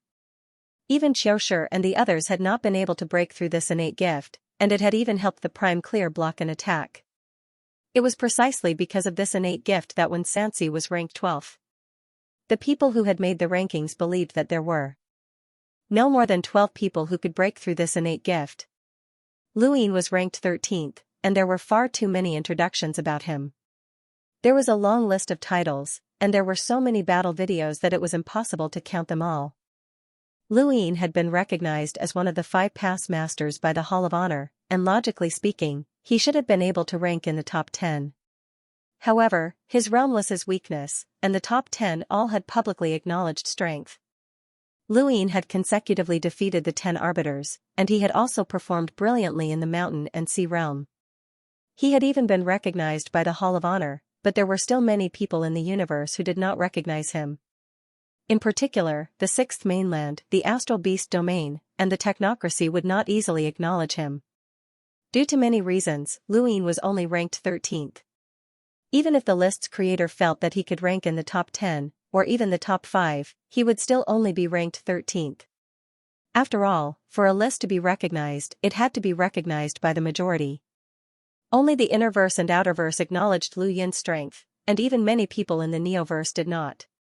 Although his performance in the Mountain and Sea realm had been acceptable, that was all there was to it. Even when Xianxia and the others had fought on the highest stage. Similarly, Yu Qi, who had been defeated by Lu Yin, was not even ranked in the top 15. Below Lu Yin was Wu Dan. If not for this list, Lu Yin would have almost forgotten about this person. This person had arrogantly announced that he wanted to show everyone how powerful a lockbreaker was. He had become a boundless advanced lockbreaker at such a young age and was also a genius who had mastered sourcebox arrays. There was not much information about Wu Dan, and the information about his origin was from the lockbreaker realm. Many people did not know what the lockbreaker realm was, and no one had introduced him. Wu Dan was only ranked 14th because he had mastered sourcebox arrays. He was a boundless advanced lockbreaker and had mastered sourcebox arrays, which was enough for him to enter the top 15. From this, it could be seen that lockbreakers had a very high status in the hearts of ordinary people, even if Wu Dan did not have any battle videos. Of the top 15, Starsabil was ranked last. Starsabil had always been overlooked, as everyone's first thought was of divination. Her delicate body seemed to be unsuited for battle. However, Lu Yin did not forget that Starsabil's divination attacks had been extraordinary during the Astral Combat Academy's Tournament of the Strongest. She had also fought to the end in the Mountain and Sea realm. If not for her and Shadowless, Ling Palace might not have been able to last until the end. Starsabil's divination abilities, and her battle experience. The main reason that Starsabil was ranked 15th was because of the 9 clones technique. Progenitor Chen's unparalleled technique had been grasped by 2 people, Xiaojiu and Starsabil. No one knew how they had managed to do so, but just the 9 clones technique alone was enough to place Starsabil at the 15th position. These were the predictions of the Starry Sky Supreme Warrior list. The last 5 were likely to enter the top 10. Of everyone present, Lu Yin was the most underestimated. He was a dignified past lord, yet he wasn't even expected to make it into the top 10. His goal was to be the champion. What a bunch of blind idiots. 7th bro, let's also make a ranking. 7th bro is definitely number 1. What 3 suns ancestral chi, roared Kuwei. He was angrier than anyone else. Back when he had consecutively defeated Lan Si and Night King Jinwu, it had shaken the universe, but most people had still only been hunters. Furthermore, he had only been a spectator during the battle in the Mountain and Sea realm, so it was normal that no one paid attention to him. If the Hall of Honor hadn't recognized him as the past master, then he wouldn't have even made it into the top 15. Which of the top 15 wasn't a famous expert? Even the Celestial Beast Empire's crown Prince Xianxia, the technocracy's Wang Yi, and the others, who were the least familiar with him, had impressive names. Lu Yin was still far from them. Not a single one of the 10 arbiters was in the top 10 of the ranking, which showed how valuable this ranking was and how strong the participants were. Lu Yin's gaze paused on Wu Taibai's name, and Mr. Bai appeared in his mind. This guy was Wu Taibai, who had fought with Night King Jinwu in the ruins of the 5th Mainland's Daosaur sect and had almost burned Night King Jinwu to death. Then, his gaze landed on Wang Yi's name, as Lu Yin still cared a lot about this person. He had almost forgotten about the primeval surname, but it would always appear when he was about to forget it, and in a very dazzling manner. Sister Lin looked at the top of the ranking with the word Supreme clear and asked in amazement, is the 3 suns ancestral chi really invincible? It actually suppressed these people. Nonsense, how can there be an invincible technique? Kuwei rolled his eyes. He wasn't wrong, as there was no such thing as an invincible technique. However, Kuwei's next sentence made Sister Lin unhappy. Whoever believes that the 3 suns ancestral chi is invincible is an idiot. Our 7th bro is invincible, and the word invincible is tailor-made for him. Kuwei was pleased with himself. Sister Lin glared at him, as she had just believed that the 3 suns ancestral chi was invincible. Shuade Knight said, Night Queen Yanqing is also participating. She's the only one from the Night King bloodline.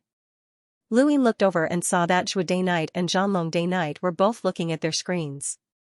The screen displayed the statistics of all the participants, and only Night Queen Yanqing was participating from the Day Knight clan.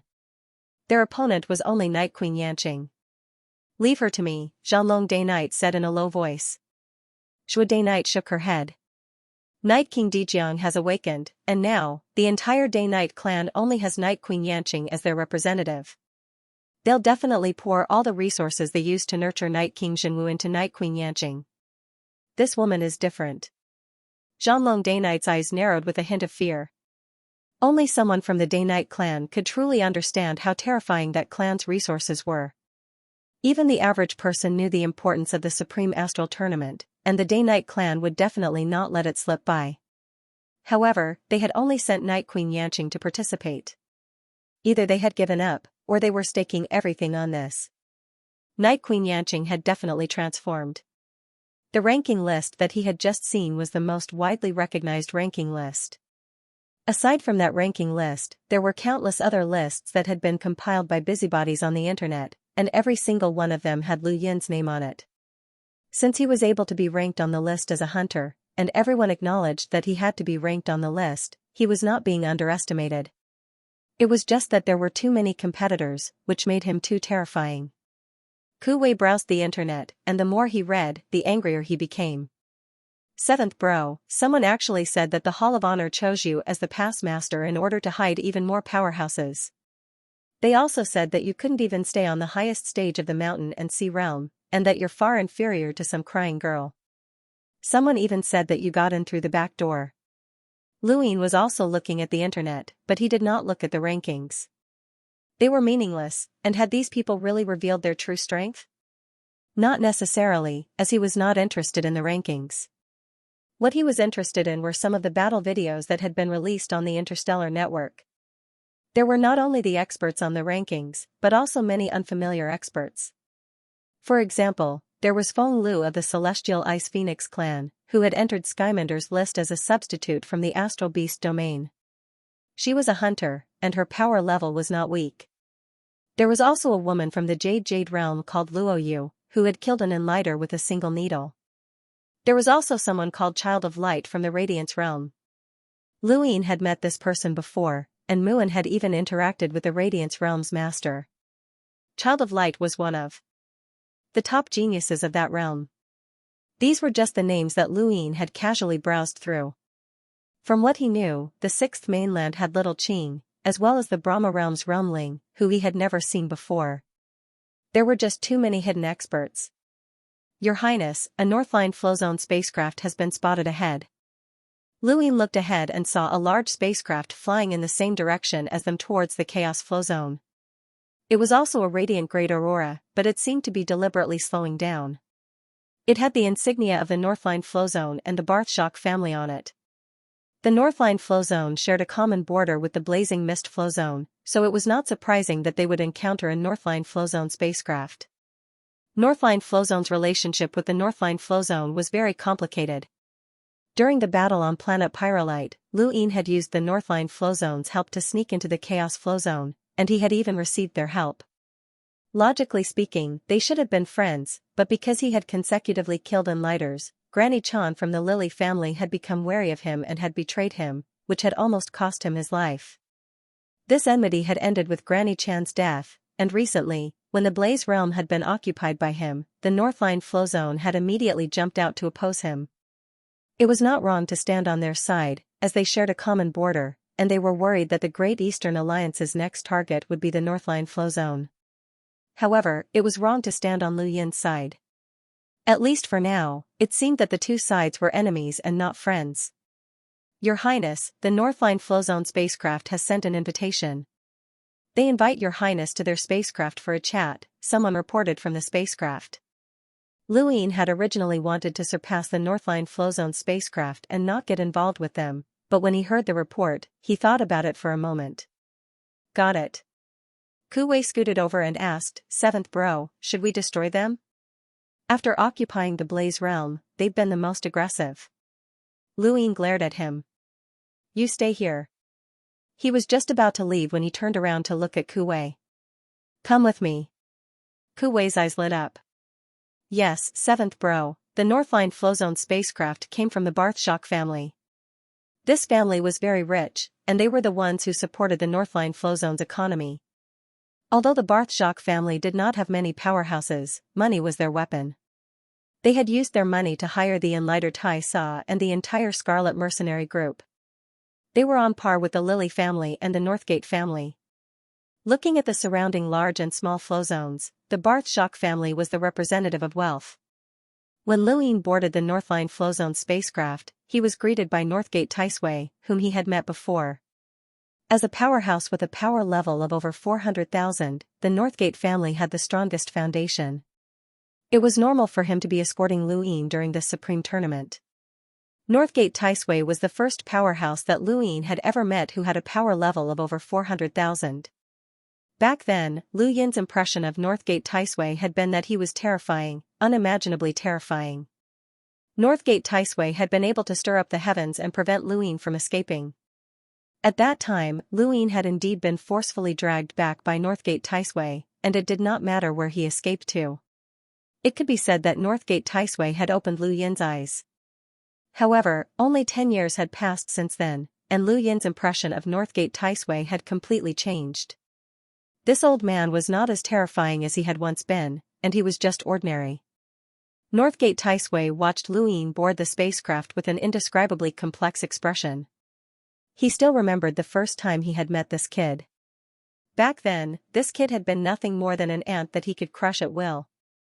If he had not used the Day-Night Clan's name, this kid would not even have had the qualifications to talk to him. How many years had passed since then? To a powerhouse like Northgate Taisui, this was just a short nap. This kid had already grown to the point where he needed to personally welcome him and treat him with the proper attitude. When Northgate Taisui had heard that Luin had overturned the Day-Night Flowzone, he had been more shocked than he had ever been since he had started cultivating. The youth in front of him had known how to borrow the strength of powerhouses to protect himself when he was still weak, and now that he had gained power, he was able to quickly overturn everything. Northgate Taisui had studied many of the things that Luin had done, and he was extremely wary of Luin. This was also why the Northline Flowzone had reacted so strongly when the Great Eastern Alliance occupied the Blaze Realm.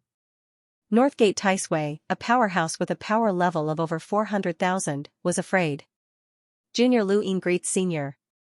Luin boarded the spacecraft and immediately spoke. His tone was calm, and there was no joy in it. Northgate Taisui's eyes flashed, and he stepped forward with a smile. Alliance Master Lu, it's been a while. Luin smiled. Senior, it's been a while. You're still healthy. Haha, it's all thanks to Alliance Master Lu. Alliance Master Lu, please come in. Northgate Taisui smiled. It had been a long time since he had been so polite to someone, and this feeling was both familiar and unfamiliar.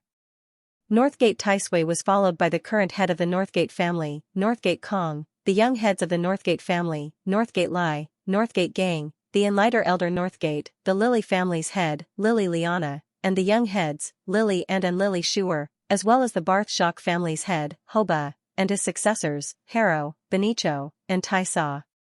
It could be said that everyone in the Northline Flowzone who was capable was here to welcome Luin. It was a great honor for anyone to be here. Luin knew that the Northline Flowzone's current strength could not compare to the Great Eastern Alliance. Since Northgate Taisui had addressed him as Alliance Master Lu, he would use his status to greet them. Naturally, Luin ignored Northgate Kong and the others, as only Northgate Taisui was qualified to converse with him. Not only was Northgate Taisui demonstrating his authority as the Great Eastern Alliance's alliance leader, but it was also a show of strength to the Northline Flowzone. They were still enemies.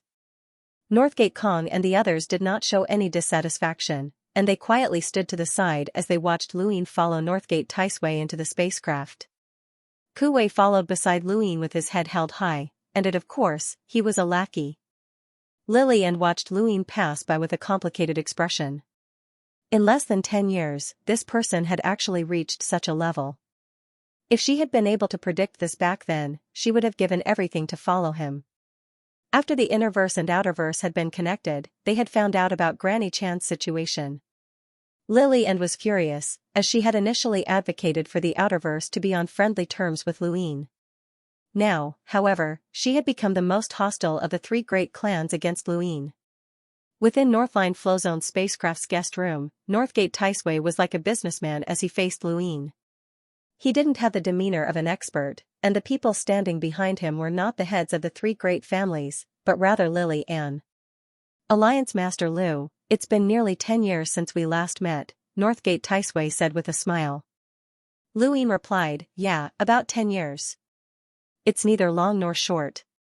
My Northline Flowzone has a deep relationship with Alliance Master Lu.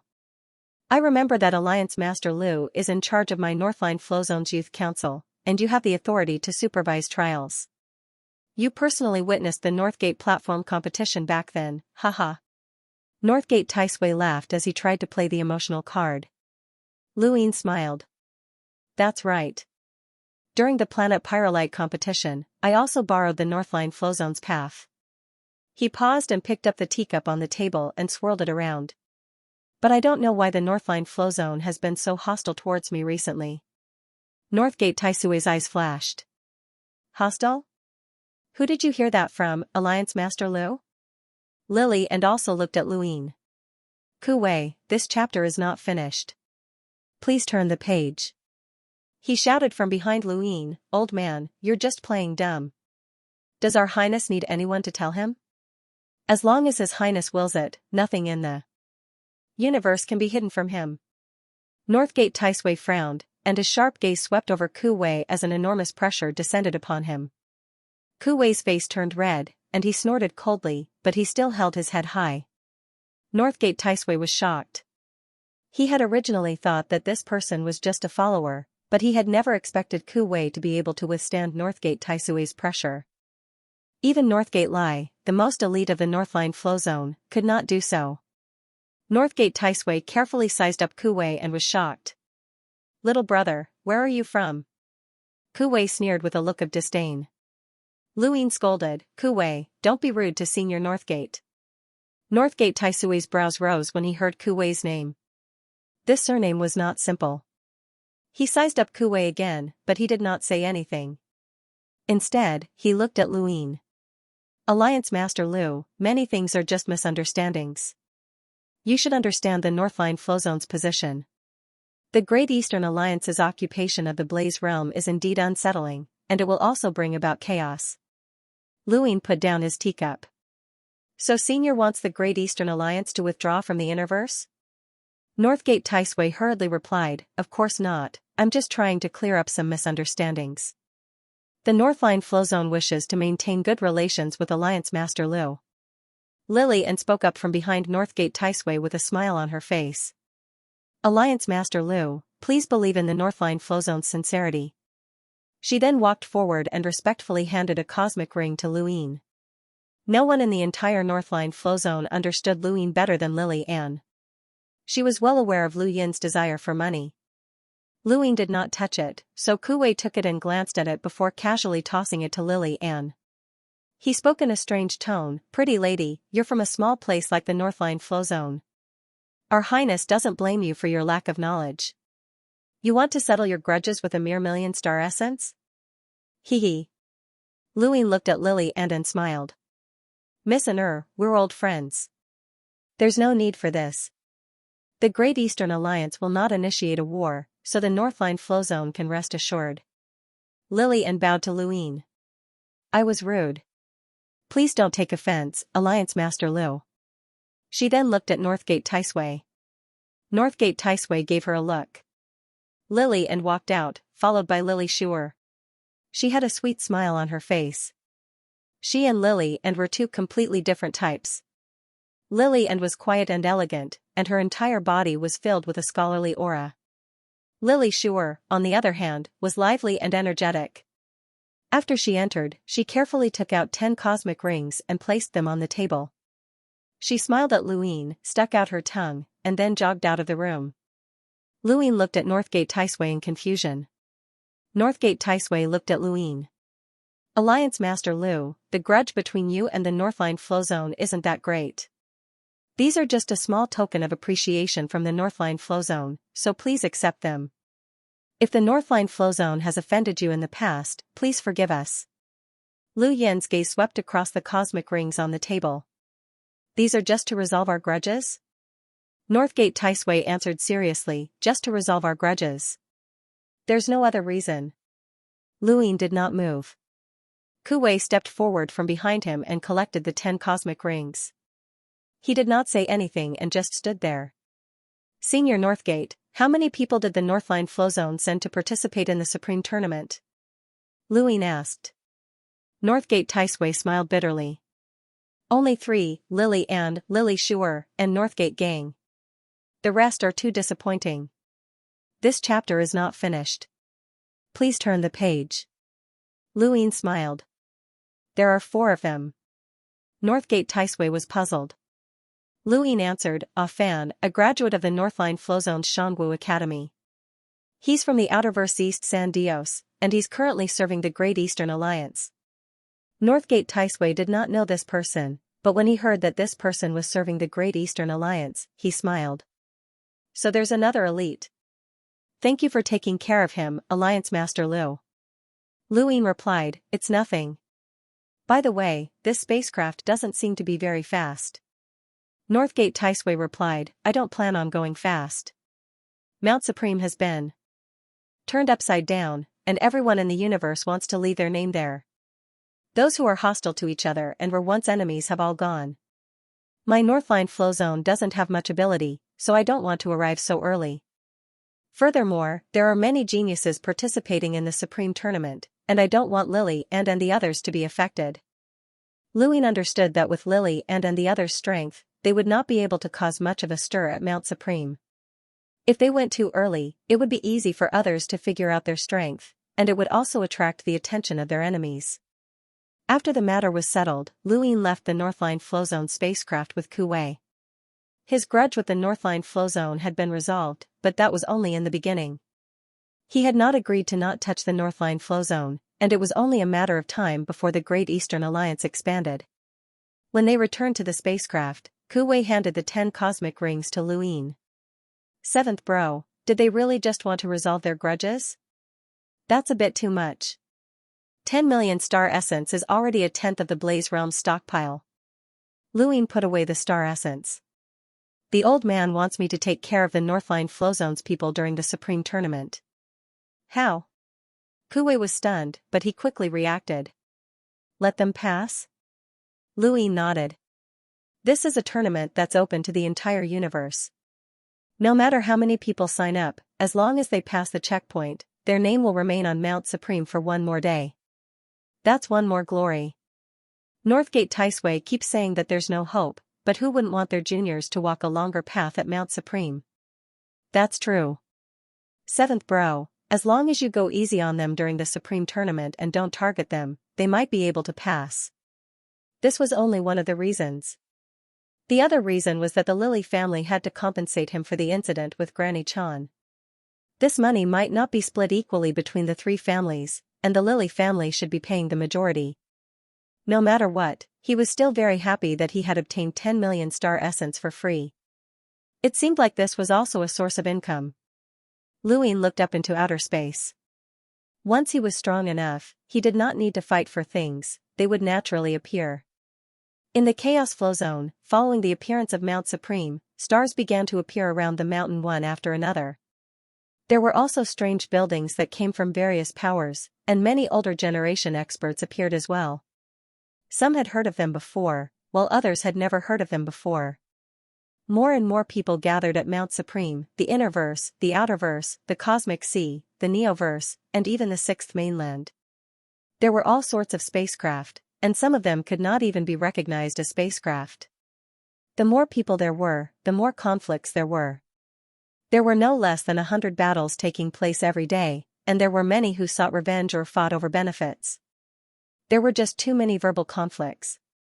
At this moment, on a planet, and Xiaohua and Sun Jiong were fighting fiercely. One was from Watermoon Villa, while the other was from the Sun family. Their statuses were about the same, and the two had been fighting for several hours without a clear victor. The Supreme Tournament is about to begin. Thank you for your support, brothers. End of chapter. Sun Jiong panted heavily as he stared at Xianxia. Watermoon Villa will be destroyed by you sooner or later. As someone from the Innerverse, you're willing to be Lu Yin's lackey. Xianxia sneered. Isn't your Sun family just a lackey of the Day-Night clan? My Sun family is from the Ascension Flow Zone. What does it have to do with the Day-Night clan? You're denying it now? If it weren't for my Watermoon Villa, your Sun family would have supported the Day-Night clan a long time ago. Now that the Day-Night clan has declined, your Sun family is in such a hurry to cut ties with them. It's rare to see such a shameless family. You're courting death. Sun Jiong was furious as he charged towards Xianxia.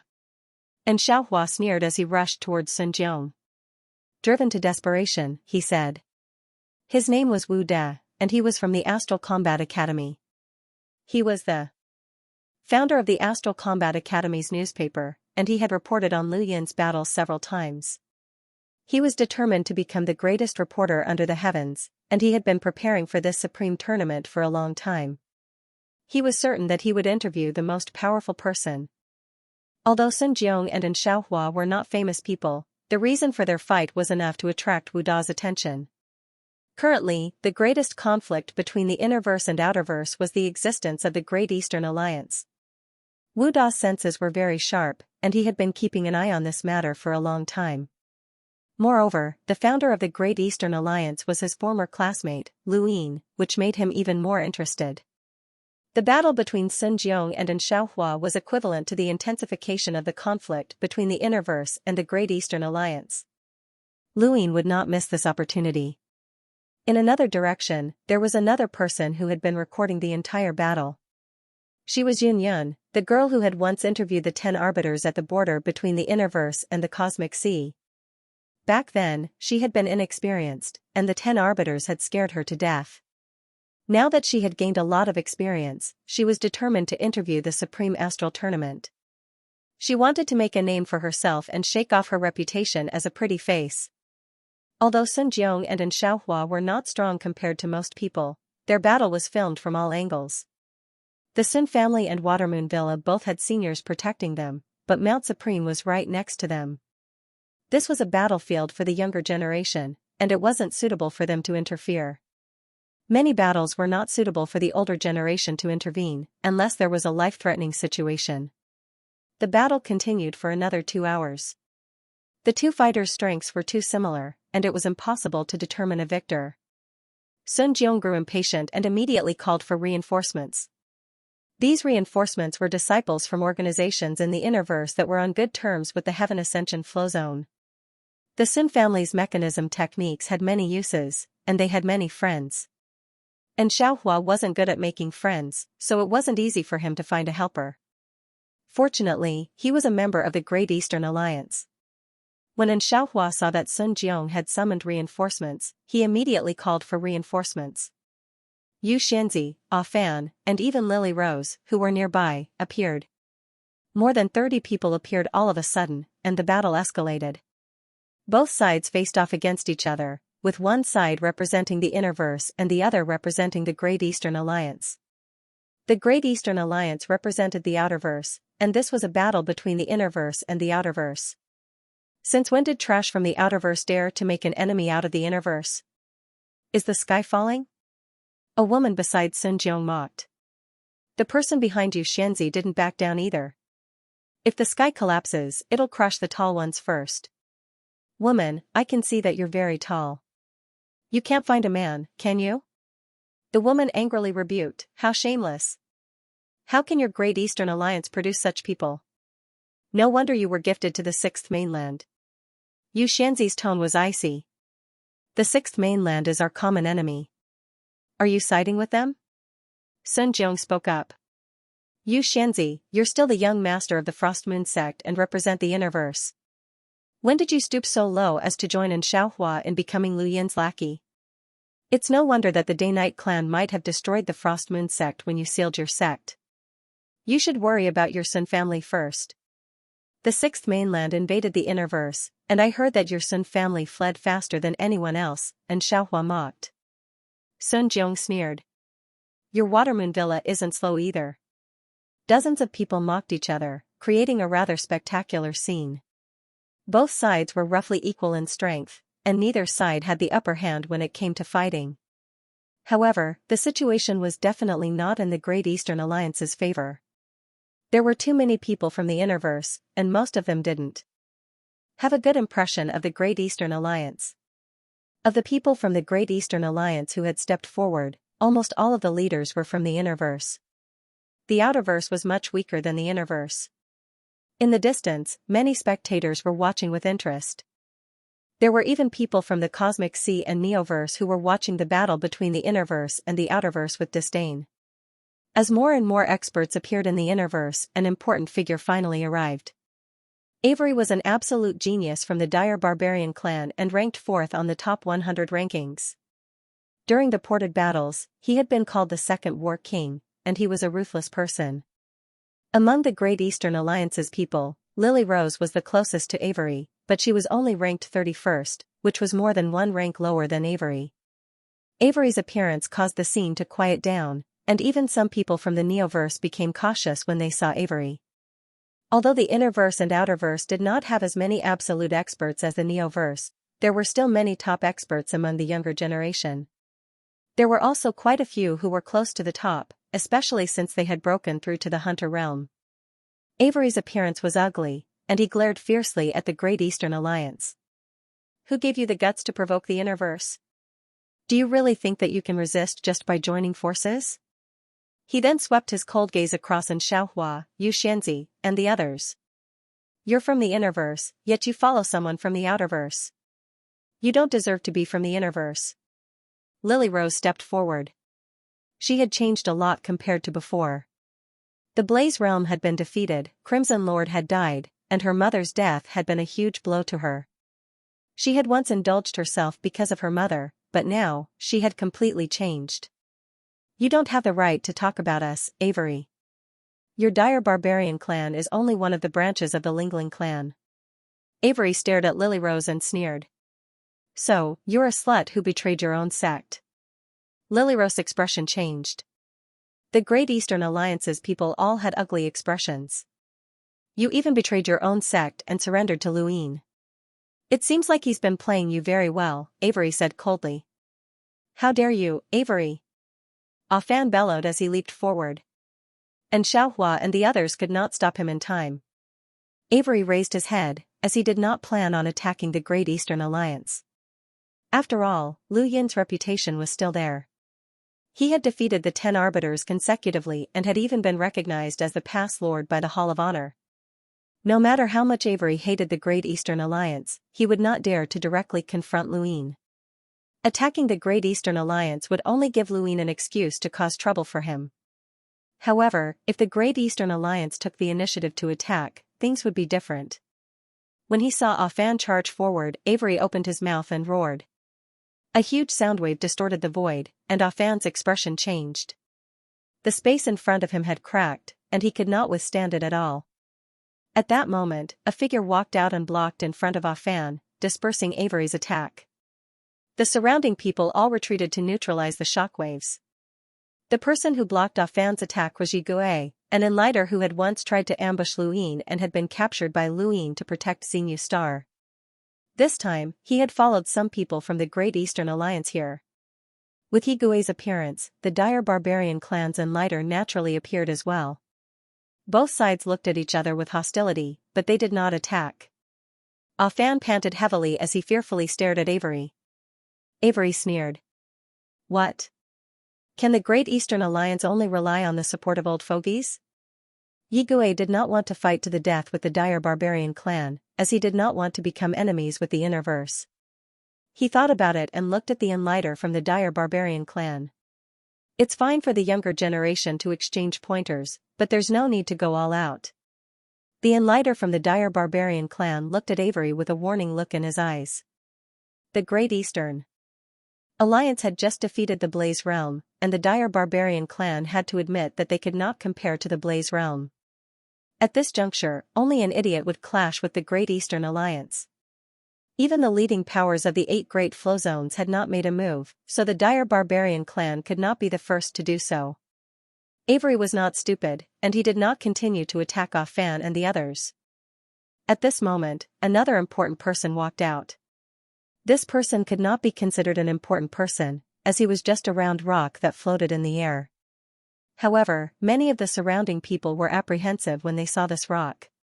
This person was the successor of the Beast Tamer's Flowzone's Divine Great Hall's mountain god, a powerhouse who had been sealed in ice for 1,000 years and had just been reborn, the Little Mountain God. The mountain god appeared in the form of 1,000,000 mountains, which made him look majestic and tall. On the other hand, the Little Mountain God always appeared in the form of a round rock, which made him look rather comical. Compared to the mountain god's simple and honest appearance, the Little Mountain God was much more jumpy and had a much more violent temper. What Great Eastern Alliance? Are they trying to rebel against us? And Xianxia and the others stared at the Little Mountain God with vigilance. The names of the participants for the Sovereign Tournament had already been announced. Although the Little Mountain God could not enter the top 10 rankings, he was still a very powerful expert and could be predicted to be in the top 30. Although he was not one of the 10 arbiters, he had their strength, which meant that he was an expert. The Little Mountain God's appearance made Xianxia feel troubled. This person was the successor of one of the leading powers of the 8 Great Flow Zones, and offending him was equivalent to offending the entire Beast Tamer's Flow Zone. Furthermore, Xianxia might not be a match for the Little Mountain God. Xianxia could sense that the atmosphere was not good, as these youths were too abnormal. Even the strongest youths of their generation might not have been able to reach the Enlighter realm. This was the result of the Formcast models, as they had nurtured one abnormal genius after another. The people from the Great Eastern Alliance were isolated and helpless. Thunder streaked across the sky as a terrifying aura descended. The Great Eastern Alliance? Lu Yin's Great Eastern Alliance? What a bunch of clowns. As he spoke, Kulei descended, and his sharp gaze swept over Xianxia and the others. Even the Little Mountain God was apprehensive of Kulei's appearance, let alone the people from the Great Eastern Alliance. This person was also an expert, and he was quite powerful.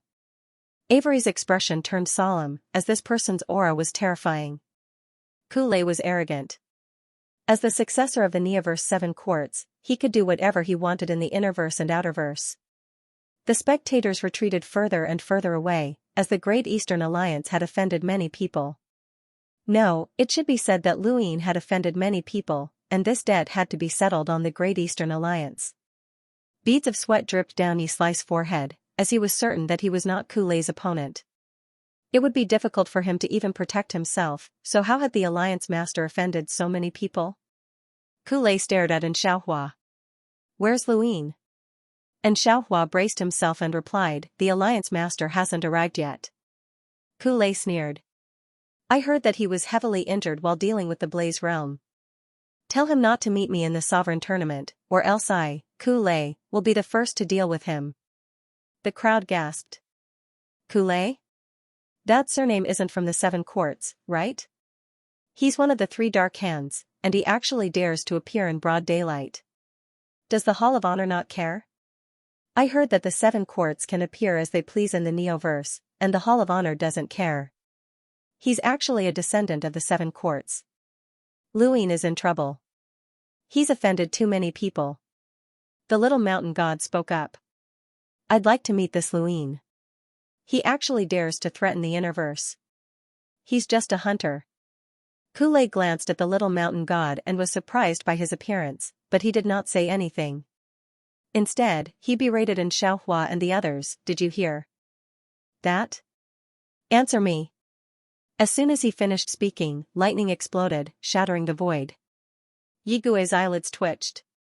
Kulei had fully displayed the might of a powerhouse from the Neoverse, and everyone present was suppressed. No one dared to speak. Suddenly, Kulei's expression changed, and the lightning dissipated. He looked into the distance and saw Lan Si appear in the sky. Xianxia and the others relaxed when they saw Lan Si appear. The crowd was shocked, as they had not expected the Divine Fist to appear. The Little Mountain God looked at Lan Si. Was he one of the 10 arbiters? After being frozen for 1,000 years, the Little Mountain God had wanted to see one of the 10 arbiters the most after coming out. Lan Si landed and looked at Kulei. You dare to threaten Lu Yin's people when he's not here? Have you forgotten how he taught you a lesson in the Neoverse?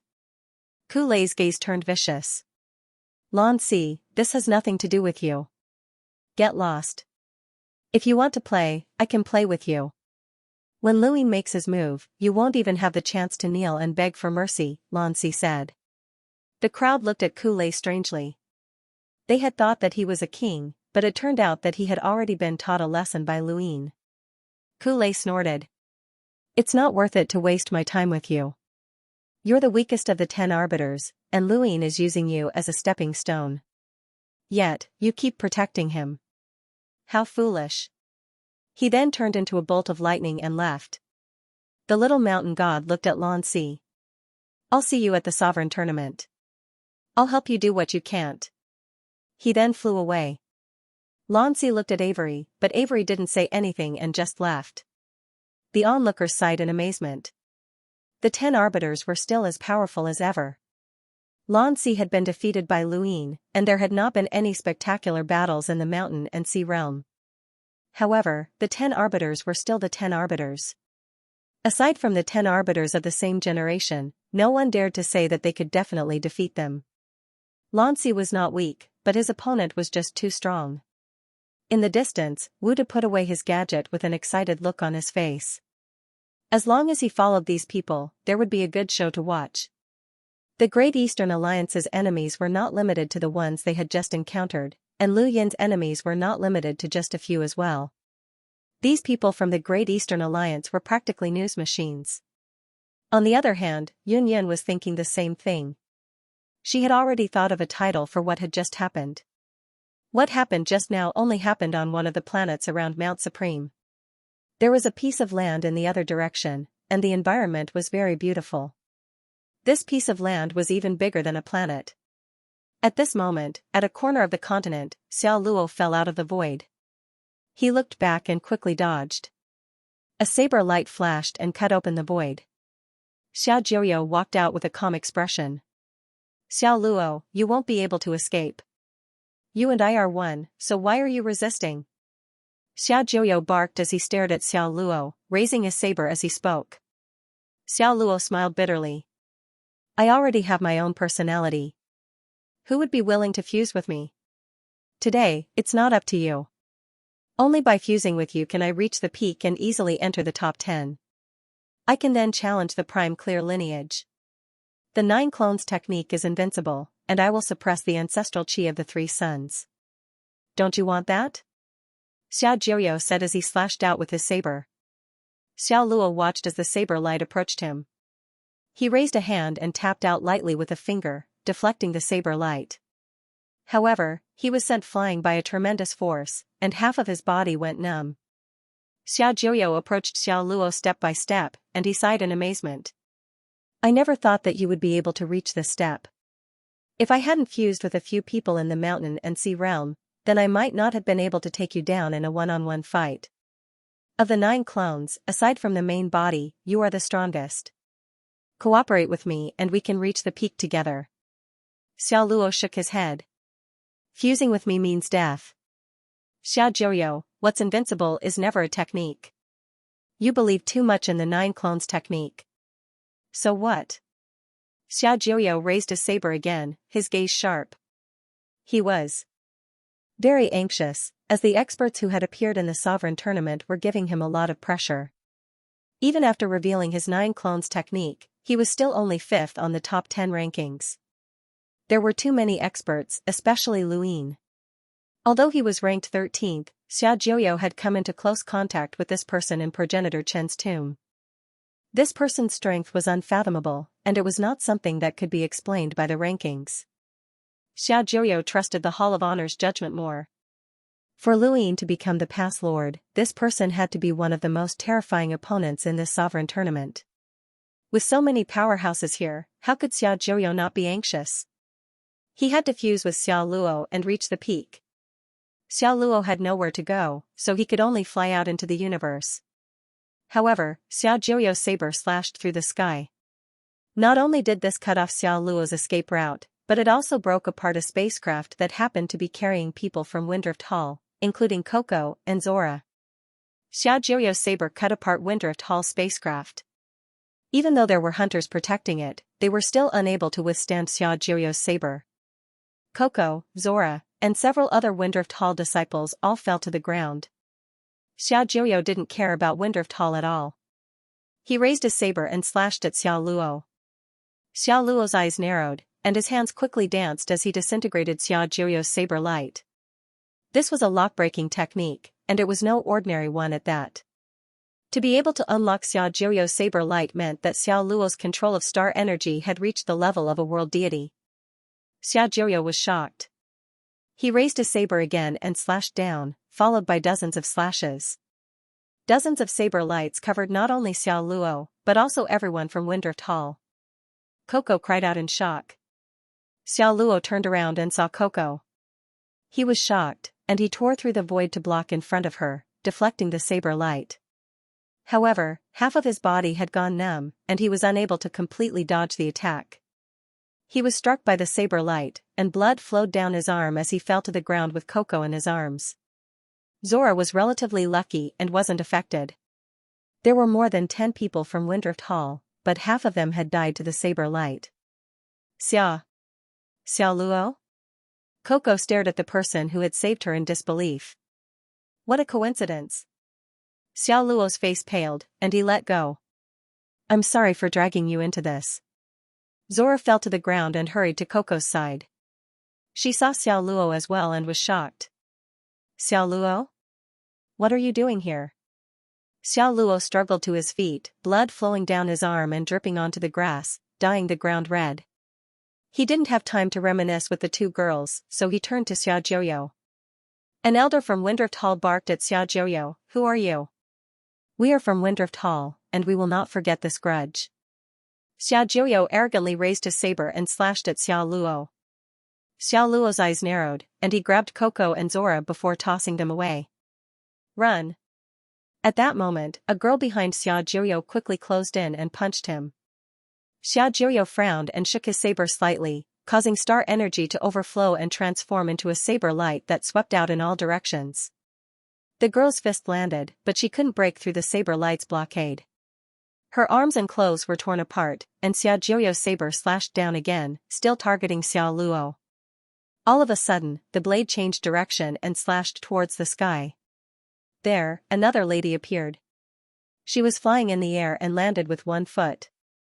The enormous power turned into a shockwave that was visible to the naked eye and clashed with Xiaojio's blade.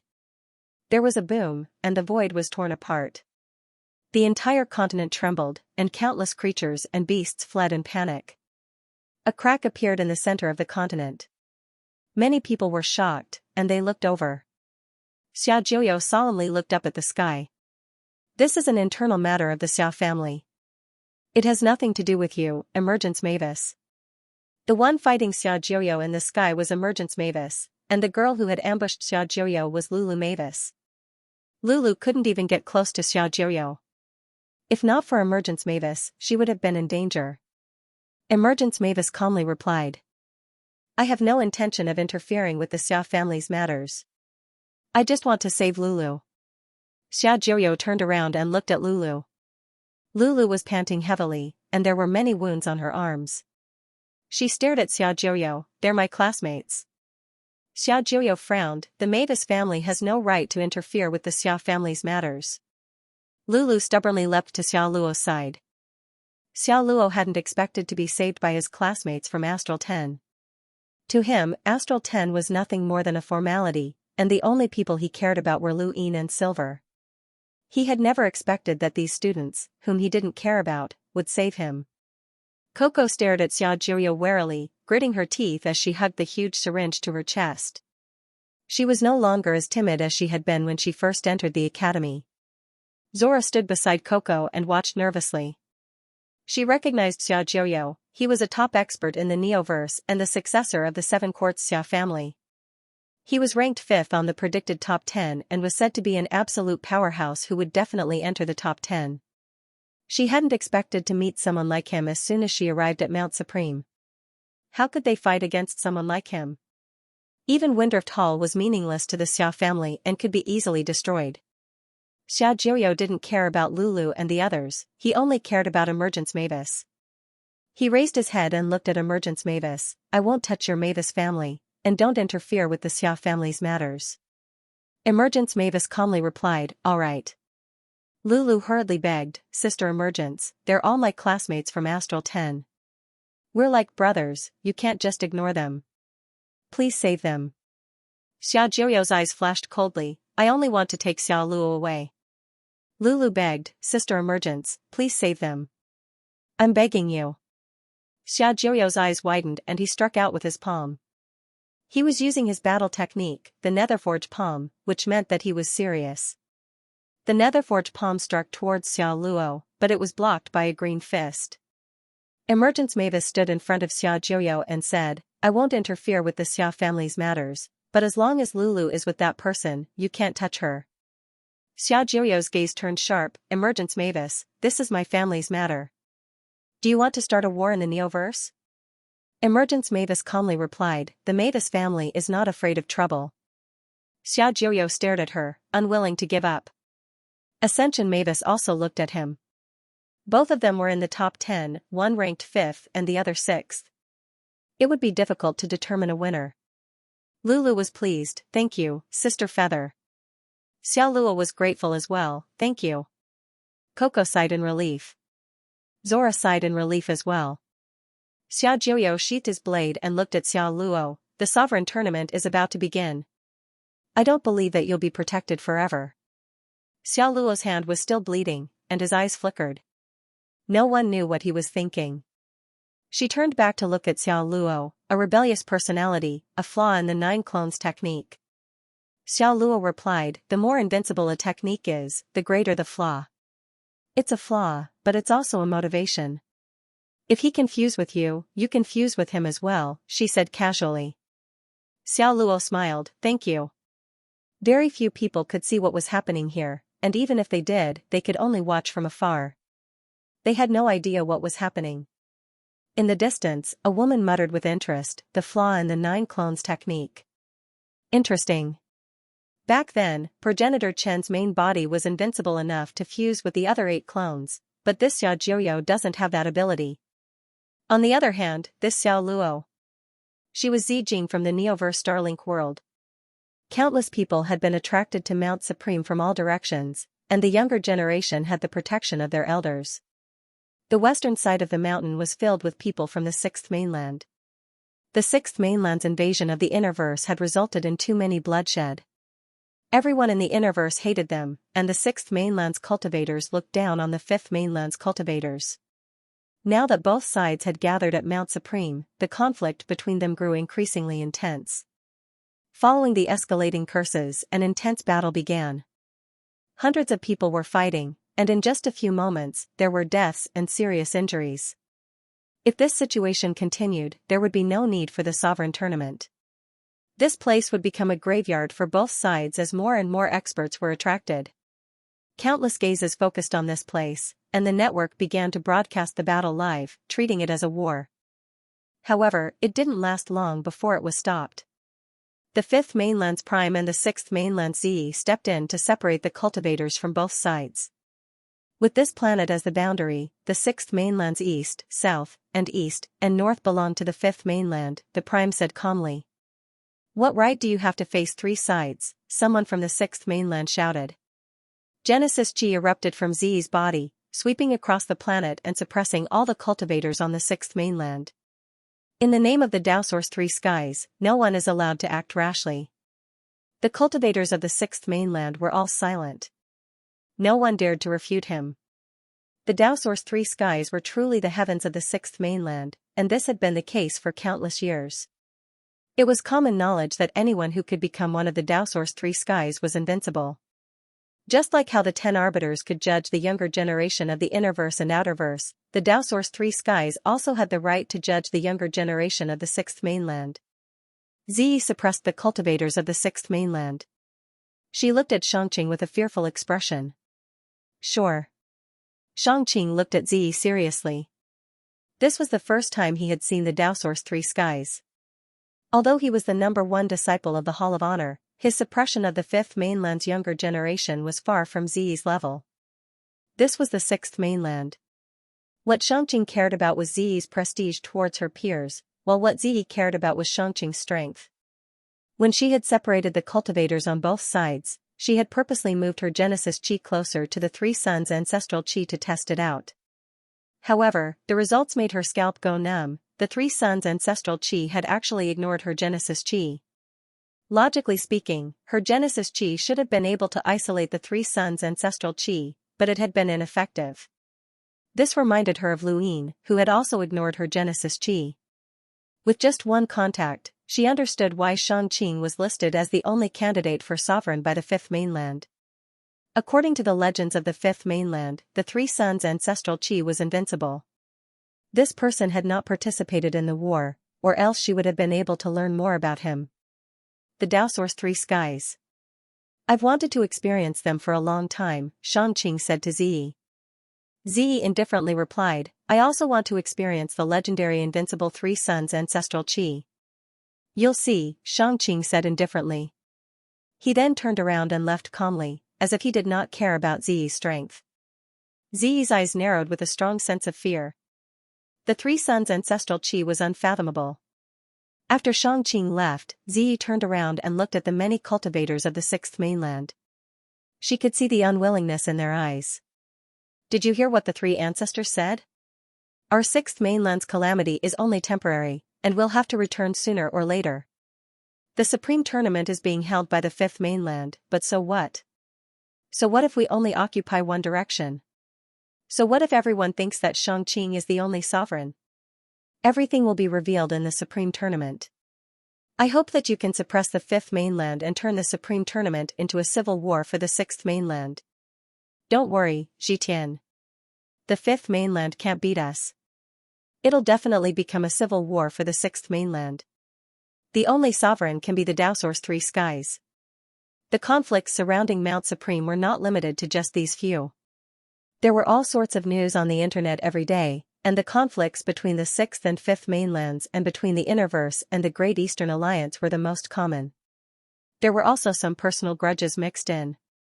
Luyin looked at the internet with interest while Kuwei muttered curses at those from the Innerverse. Seventh bro, when we get to Mount Supreme, we'll definitely teach those people a lesson and show them how powerful you are. Kuwei was talking about the conflict between the young experts of the Innerverse and the experts of the Great Eastern Alliance. Luyin had seen it and remembered it. These people assumed that they would be able to do something just because they had more people. However, they did not know that to some people, numbers were meaningless. Xia Jirio's pursuit of Xiao Luo piqued Luyin's interest the most. The flaw of the 9 clones technique was that the clones all had their own personalities. None of them wanted to disappear, and everyone wanted to become the main body. Xiao Luo was obviously unwilling to be fused with by Xiao Jirio, and he had even managed to escape. Although he had been saved by Mavis, his existence was Xiao Jirio's greatest weakness. Xiao Jirio's strength had increased by leaps and bounds after fusing with Xiao Luo, but without him, Xiao Jirio had his limits. It would not be easy to fuse with Xiao Luo, and the other competitors would not let Xiao Jirio succeed so easily. Once Luyin reached Mount Supreme, Xiao Jirio would have even less of a chance to succeed.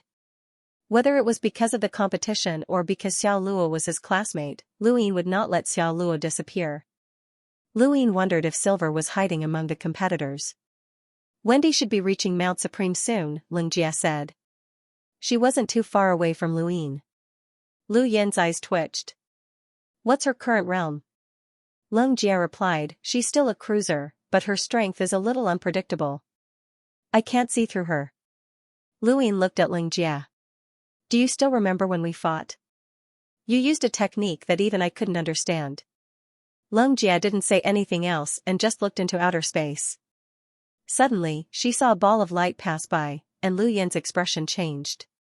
He looked at the front of the spacecraft and saw an enormous number of rune lines.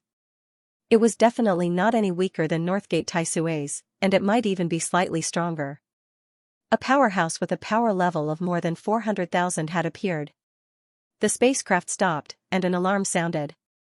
A soldier reported, Your Highness, there's someone blocking the path ahead. Kuwei stood up. Who's so blind as to block 7th Bro's path? Lu Yin's eyes narrowed as he looked at the rising screen in front of him, which showed the scene in front of the spacecraft. There was a ball of light in front of the spacecraft that looked rather familiar. Lu Yin suddenly recalled that the Neoverse Radiant Realm looked exactly the same. Could it be the Radiant Realm? The light suddenly distorted, and then another ball of light separated from the spacecraft and transformed into a figure that flickered with golden light. Although his appearance couldn't be seen clearly, Lu Yin could vaguely tell that it was a young man who looked at Lu Yin's spacecraft. "I'm Son of Light, and I come from the Radiant Realm." That must be Lu Yin inside. Lu Yin stepped out of the spacecraft and stood in outer space, facing Son of Light. "You're Son of Light?" Son of Light raised his head. "You've heard of me? I've seen the Radiant Realm." Son of Light replied, "Lu Yin, you've been recognized as a past lord by the Hall of Honor, and I, the master of the Radiant Realm, have seen you before. He told me that you're an absolute genius that's second only to the Prime Clear lineage. He even said that I'm not your opponent, but I don't believe him." Lu Yin seriously sized up Son of Light and saw his face clearly. He was an ordinary-looking man, but the light that surrounded his body was truly intimidating. It would not be an exaggeration to call him a god in front of ordinary people. "So you want to fight me during the Sovereign Tournament?" Lu Yin asked. Son of Light snorted. "There's no need to wait until the Sovereign Tournament. We can fight right now. Let me see if you're qualified to be my past lord." A spear appeared in his hand, and the light around his body grew even more intense as he stabbed it at Lu Yin. The Radiant Realm was located in the Neoverse Glory Realm, and it was one of the few powers that had been recognized by the Mu'en as a powerful organization.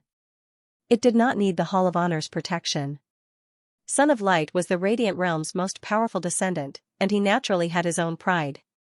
The fact that he attacked without hesitation not only proved his confidence in himself, but it also showed that he looked down on the Innerverse and Outerverse. If his opponent had been a descendant of a great power in the Neoverse, he would not have acted in such a manner. Son of Light stabbed his spear at Lu Yin, and the tip of the spear pierced through the void. It contained rune lines with a power level of over 250,000, and it was comparable to Lan Si's emptiness palm. It felt as if the heavens were about to explode under this attack. Lu Yin remained calm as he watched the spear approach. He raised a hand and grabbed the spear. Son of Light's eyes went wide. How arrogant. His spear suddenly turned illusory. Light could be seen but not touched, and it could take on all sorts of forms. It could not be touched, but it could still injure others. It was similar to buried weep, but one was an illusory flame that did not seem to exist in this world, while the other was pure light. Lu Yin tilted his head, and the spear swept past, causing a few strands of hair to fly into the air. The tip of the spear tore through the void and extended outwards for an unknown distance. It formed a streak of light that traversed the heavens. Inside the spacecraft, Sister Leng and the others were shocked. What a terrifying spear, and they knew that they would not be able to withstand it.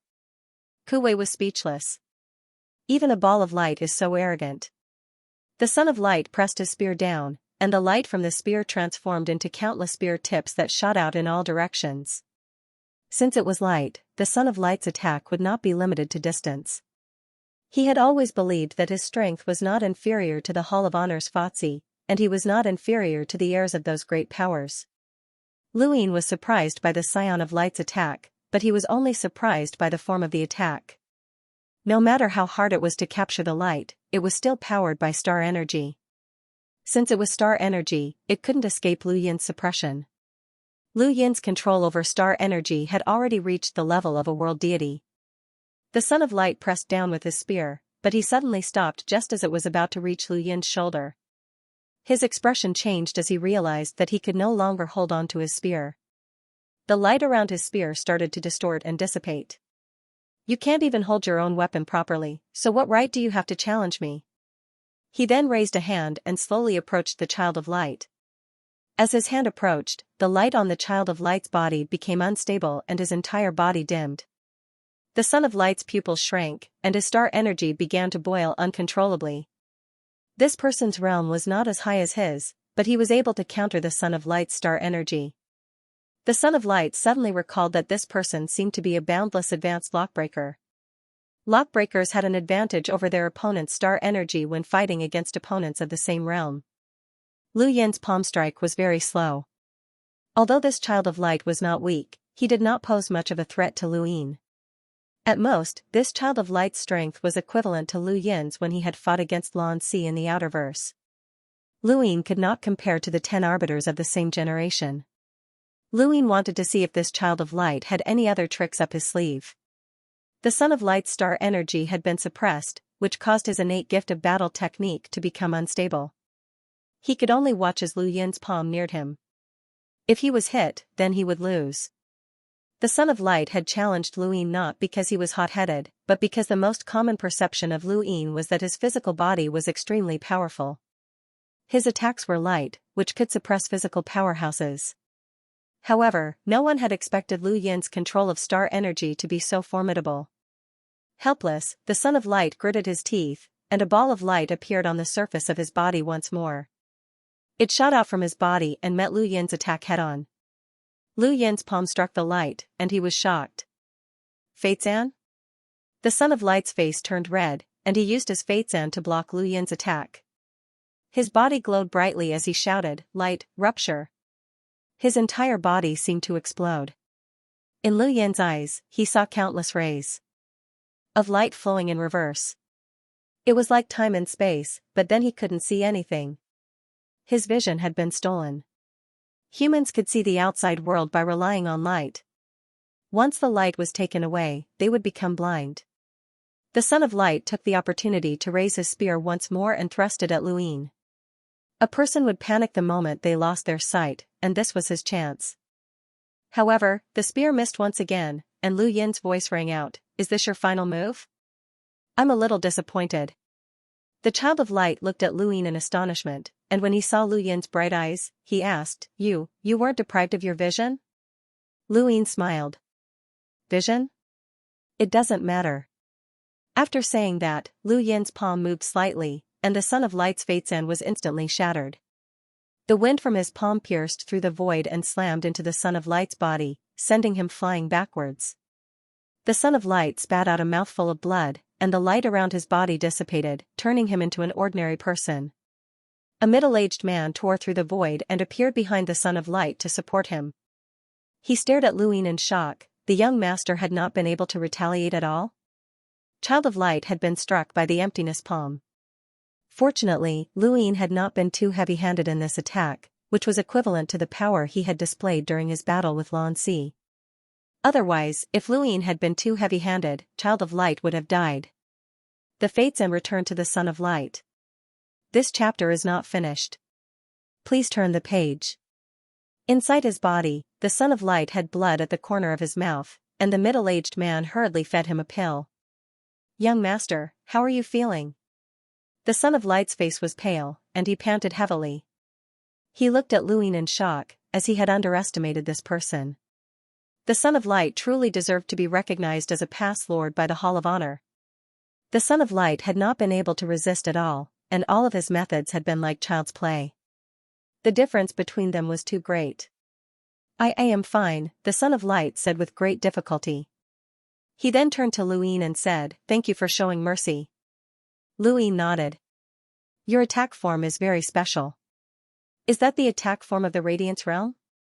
The Son of Light smiled bitterly. "You still broke it." "Most people wouldn't be able to break it," Lu Yin said. The Son of Light did not know if Lu Yin was praising the Radiance Realm or himself. "I lost. The World Master was right. There are too few people in the same generation who can defeat you. I originally thought that he was exaggerating in order to encourage me, but it looks like he was telling the truth." Lu Yin shrugged. "Sorry for the interruption." The Son of Light's expression turned ugly, and he turned to return to his spacecraft. Lu Yin suddenly asked, "Is your Fate-san in the form of light?" The Son of Light nodded. Fate-san can take various forms depending on the person. Do you have one as well? Lu Yin nodded. He actually wanted to obtain the Son of Light's Fate-san. Even though he did not believe Xiaoshir's words about how gathering all of the Fate-san would trigger destiny, he still felt that there was no harm in collecting more. However, in the end, he could not bring himself to ask. Fate's End was not a simple item, and even Mr. Mu had said that very few people could obtain it. The Son of Light would not give it to Luin so easily. The Son of Light possessed a great world and did not lack money. The light left. Luin returned to his spacecraft. Kuwei's flattery followed. "Seventh bro, who's that light bulb?"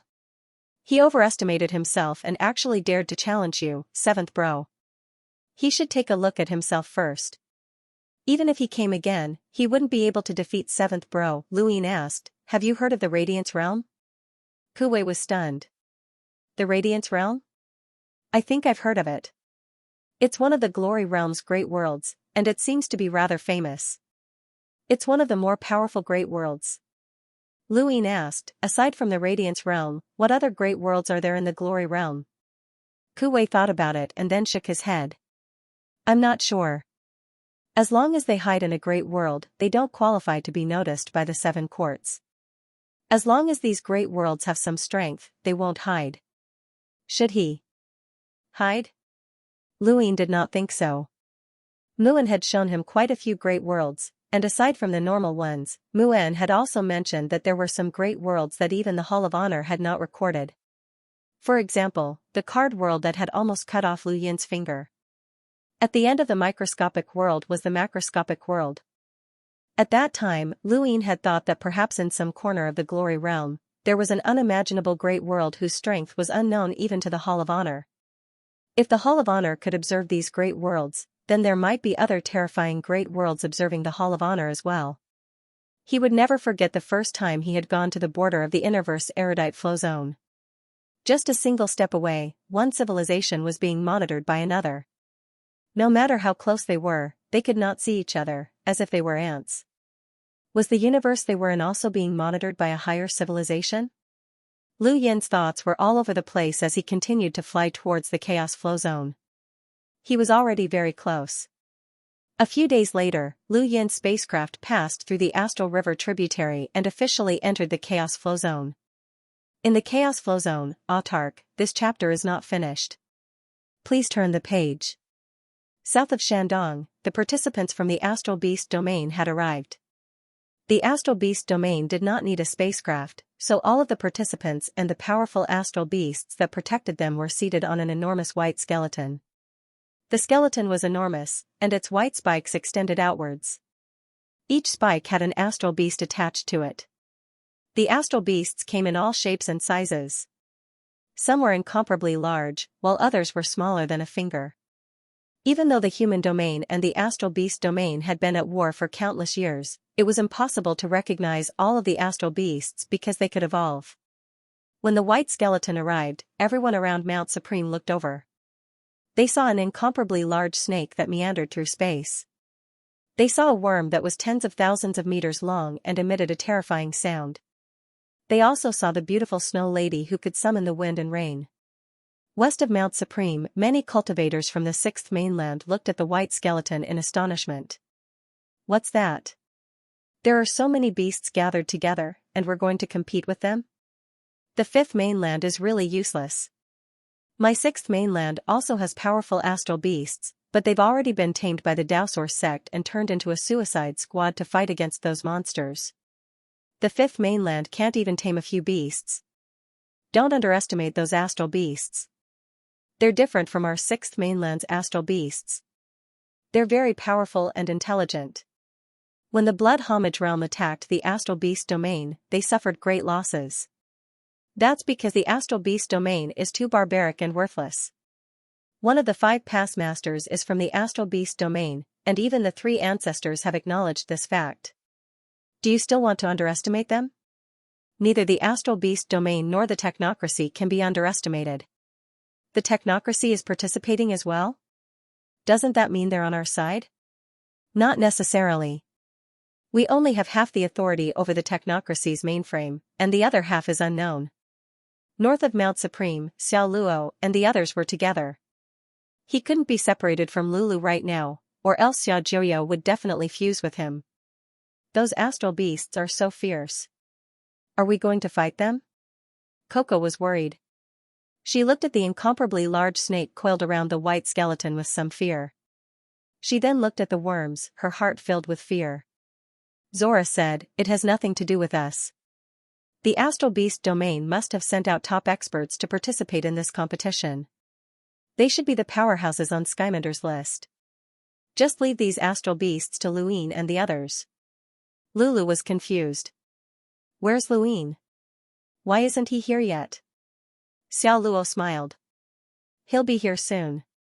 He just took over the Blaze Realm, so he's a bit busy." Coco sized him up. Let me give you an injection. Your injuries seem quite serious." Xiao Luo's eyes twitched, and he glanced at the giant syringe behind Coco's back. He reflexively refused, as that needle wouldn't feel much better than being stabbed. In the distance, Taishan and the others sat in a restaurant and looked at the white skeleton in wonder. What a huge number of rune lines. The Celestial Beast Empire is really going all out this time. Even Yao Xian has woken up.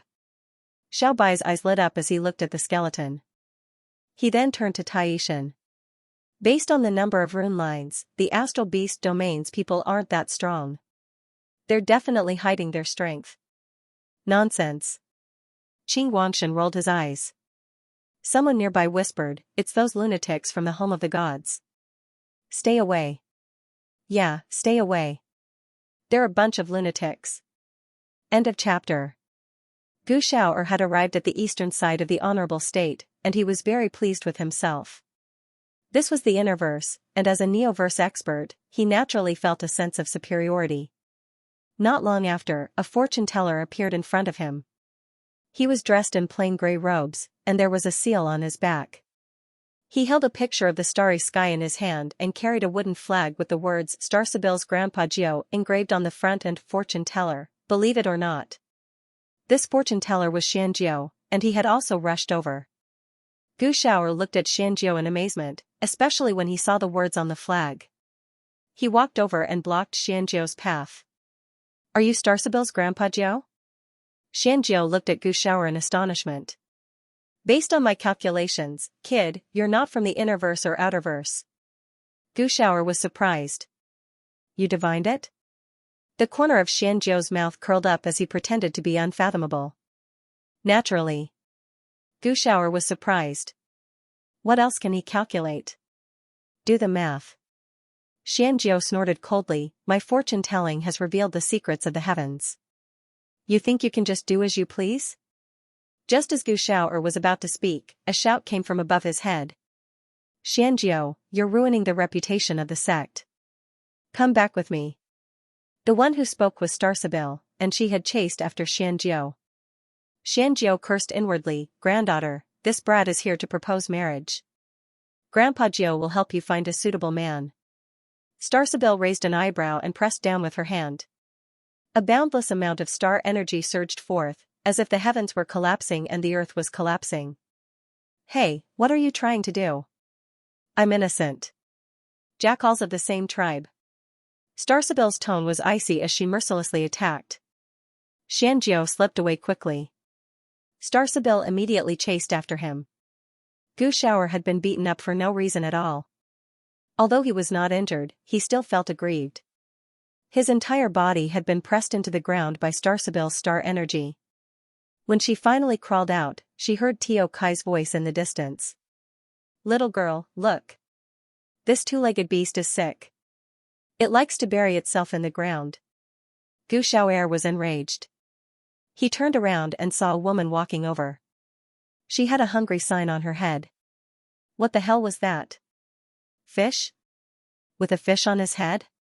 Gu Shao'er felt that he must have been hallucinating from Star Sibyl's attacks. The person who had come was Shi-Chi, and she also wanted to participate in the competition. When she saw Gu Shao'er staring at her in a daze, she gently asked, "Hey, are you all right?" The fish opened its mouth and flapped its fins. "Stupid, why do you care about him? This kind of two-legged beast isn't fit to be Lord Fish's mount. Hurry up and leave.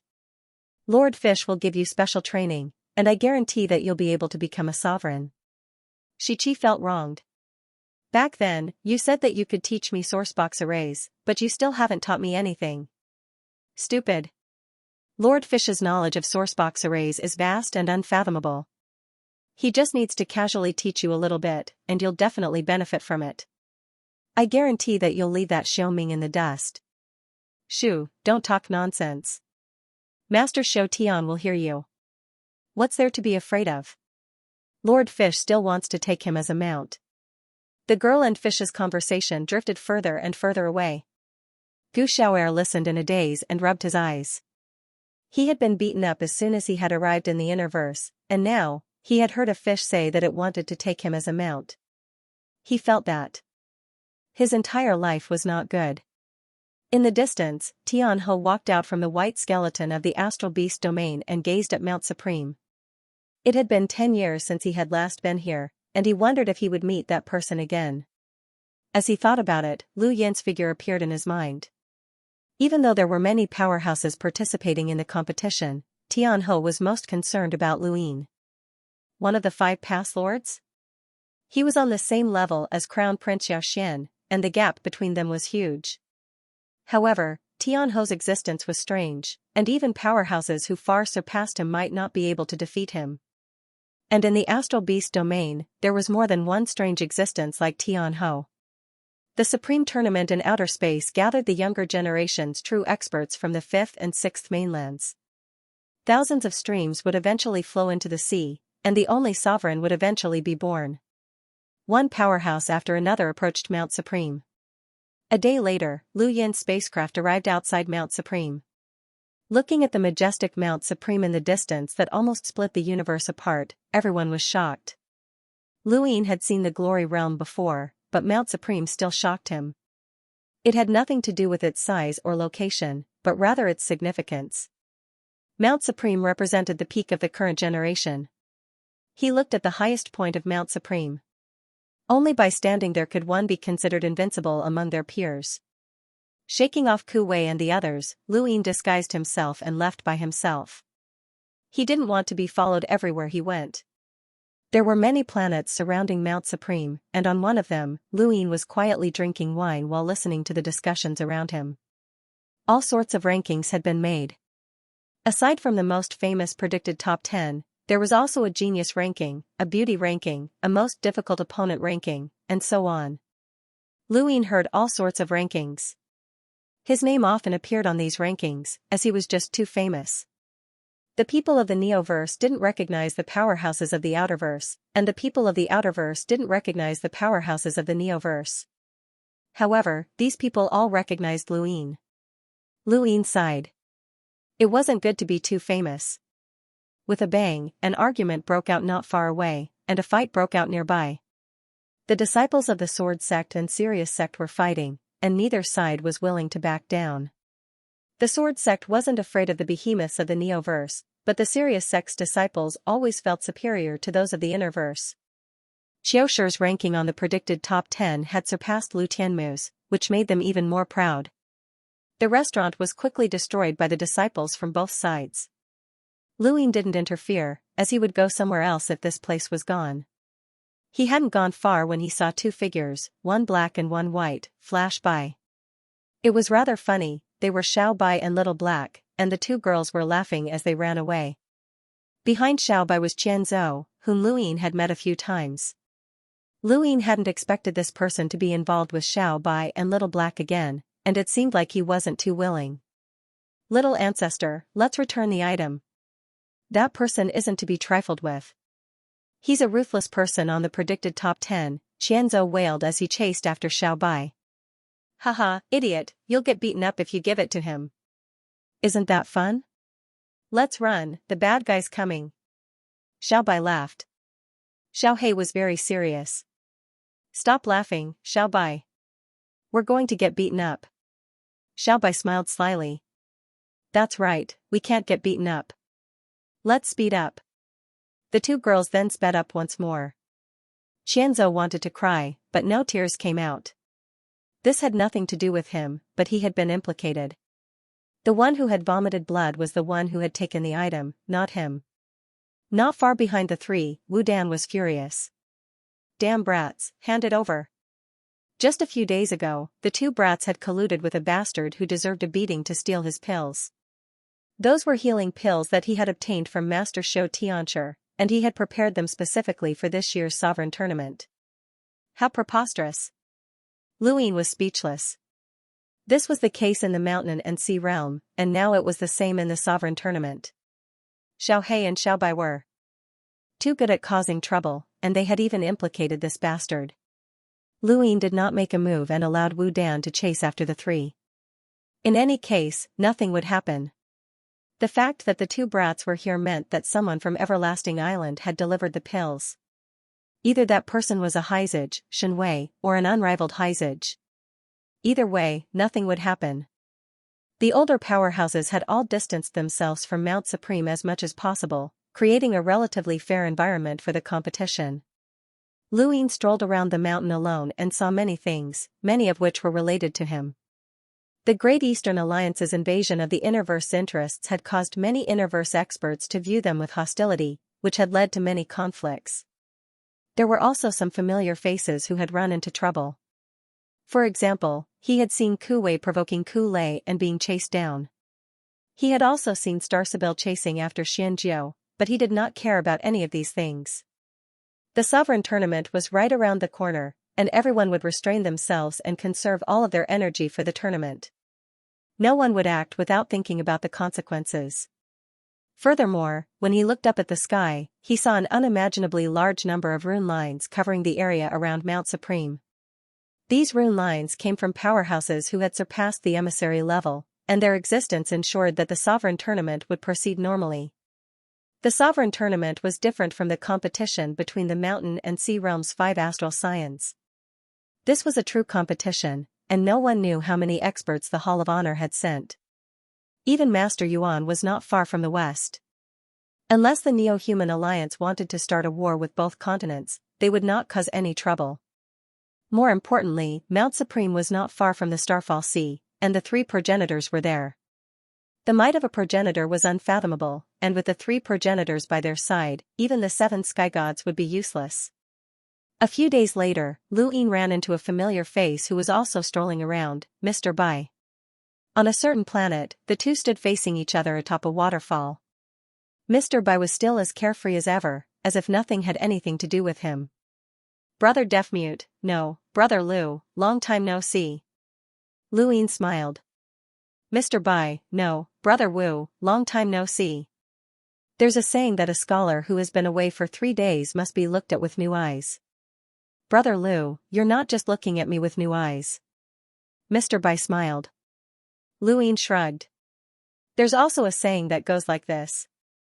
I've interacted with Brother Wu before, and even though we're not that far apart, I still can't see Brother Wu clearly. Mr. Bai smiled and stepped onto the waterfall. Across from him, Luin approached step by step.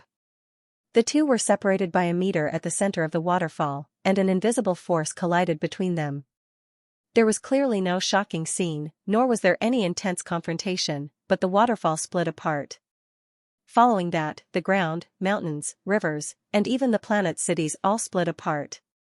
No one on the planet knew what was happening, and even the Enlighter who had moved the planet to this place was confused. They could not find the source of the force that had split apart the planet. Fortunately, the collision of forces only lasted for an instant, and the waterfall merged back together. However, because the Earth had split apart, the water flowed towards the planet's core, and waves of heat dissipated into white smoke. Mr. Bai laughed. Brother Lu, it's always lonely to play alone. Why don't we go together? Luin nodded. Please, Brother Wu. It's indeed boring to be alone. Please. Although the collision just now had only been a test, the two of them had gained some understanding of each other. Luin did not know what Wu Taibai was thinking, but Luin felt an unprecedented sense of apprehension towards him. This leisurely Dowsource 3 skies had actually made him feel threatened. With his current strength, it was not easy to make him feel threatened. At the very least, not even Xia Jiuyou had been able to do so in Progenitor Chen's tomb. There were also the ghouls, and although they were powerful, they had not been able to make him feel threatened. The Dowsource 3 skies were the future sky of the 6th mainland, and they were the 3 strongest of their generation. Due to the 6th mainland's invasion, Zi and Buo Kong had both taken action, but Wu Taibai had never shown himself. Thus, the world knew the least about him. Perhaps he was the strongest of the Daosor's three skies. With Wu Taibai as their companion, the two wandered around not just the Fifth Mainland's territory, but also the west of Mount Supreme, where the Sixth Mainland's cultivators resided. The Sixth Mainland's cultivators generally looked down on the Fifth Mainland's cultivators, especially the Astral Beast domain. However, compared to when they had invaded the Fifth Mainland, all of the Sixth Mainland's cultivators seemed to be shrouded in a shadow. They had been forced to migrate, and no matter how arrogant they were still the losers. Brother Wu, are those monsters really that powerful? Even the three progenitors can't stop them? Luin asked curiously. Wu Taibai sighed. How should I put it? If you don't truly face them, you will never understand the fear that comes from the depths of your heart. They are like another species that evolved from humans. They possess human intelligence, immortal bodies, and endless innate gifts. They don't only know how to kill. As humans developed, technology and cultivation were both focused on, and they no longer had any natural enemies. However, their appearance made everyone in the Sixth Mainland aware that a natural enemy had appeared. Luin fell into deep thought. Wu Taibai said in a deep voice, actually, no one knows how big the universe is. Many people have guessed that one day, a civilization that surpasses the human race will appear. It might destroy the human race or enslave the human race, but these guesses don't attract much attention because we have progenitor experts. Everyone is confident that the progenitor realm is invincible, but... Luin continued, but the appearance of those monsters is like another civilization, right? Wu Taibai nodded. Lu Yin's eyes flashed. Has the Sixth Mainland never come into contact with those monsters before? Wu Taibai's eyes narrowed as he looked at Luin. What do you mean? Luin met Wu Taibai's gaze and then shook his head. Nothing. Wu Taibai stared deeply at Luin, but he didn't say anything else. The two of them wanted to visit the Astral Beast domain skeleton, but after some thought, they decided against it. It was obvious that they weren't welcome there, and they would only be asking for a beating. Although they were the strongest amongst their peers, they didn't have the right to be arrogant against the older powerhouses. There was only half a month left before the start of the Supreme Tournament. On this day, the two were discussing something when Lu Yin's gadget beeped. He looked over, and his expression changed. Something big was happening nearby. Xia Jiuyo had joined forces with Sujiu and Hui Santong to deal with Emergence Mavis. He wanted to forcefully merge with Xiao Luo. Everyone was conserving their energy for the Sovereign Tournament. To Xia Jiuyo, fusing with Xiao Luo to return to his peak was the most important thing. While Sujiu and Hui Santong weren't a match for Yuhua Mavis, they could still delay her. Furthermore, Luin believed that since Xia Jiuyo had waited so long to make a move, it was impossible for her to only have these two helpers. The Seven Courts might have joined forces to push Xia Jiuyo up. Luin immediately tore through the void and vanished. Wu Taibai watched Lu Yin's back, but he did not chase after him. Instead, he opened up the list and smiled. An ocean floated to the north of Mount Supreme. There was land on the ocean, and the entire ocean was supported by an invisible force. On the surface of the sea, Sujiu and Hui Santong retreated at the same time. Opposite them, Yuhua Mavis raised. This chapter is not finished, please turn the page. With her hand, the grass on the ground grew crazily and transformed into fist after fist that smashed out. Sujiu cursed inwardly, and a star chessboard appeared beneath his feet. He moved his body and brought Hui Santong away from his original position. Hui Santong walked out of the void and raised his hand, causing a golden meteor to smash down and cover Yuhua Mavis. Although the two of them had joined forces, they were still not Yuhua Mavis's match, and they were unable to catch their breaths under her giant fists. Fortunately, the two of them did their best to drag Yuhua Mavis in another direction. In the distance, Xiao Jiuyo's blade slashed down, tearing open a huge wound in Xiao Luo's abdomen. His body crashed into the ground. I've said it before. It's destiny for us to fuse. The 9 clones must fuse. He then reached out to grab Xiao Luo. Xiao Luo's eyes turned cold, and he similarly raised his hand to meet Xiao Jiuyo's palm. Xiao Jiuyo was an enlighter, but Xiao Luo was only a hunter. This was because he was Xiao Jiuyo's clone and had been forced to raise his strength. Otherwise, he would have been a cruiser at most. There was a thump, and Xiao Luo's arm was broken. Just as Xiao was about to grab him, his face suddenly changed, and he retreated. A bullet mysteriously appeared where he had been standing, piercing through the void before vanishing. Xiao turned to look into the distance. Taishan. The one who had attacked was Taishan, and he tossed his pistol aside. Xiao, it's not good for an enlighter like you to bully a hunter. Xiao's eyes narrowed. You think you can stop me? Taishan smiled. I'll give it a try. He was not bursting with a sense of justice, but rather, he just did not want Xiao's clones to fuse. If possible, he would rather kill Xiao Luo. Xiao snorted and looked in another direction. Xianxia quickly swept past and charged towards Taishan. Your opponent is me. Taishan's brows rose. The 7 courts have joined forces? It seems like they want to push Xiao up. If I'm not wrong, it should be the Hui family's idea. Xiao ignored him. Xianxia was not a match for Taishan, and he knew that Sujiu and Hui Santong would not be a match for Yu Hua Mavis either. He had to make full use of his time, as he did not want to see Taishan's clones fusing. As he thought about this, he grabbed at Xiao Luo again. Xiao Luo was helpless. Was this the end? Coco, Lulu, and the rest could not interfere. A streak of sword light shot out from the void and pierced towards Xiao. Xiao's gaze turned cold, and he casually shattered the sword light.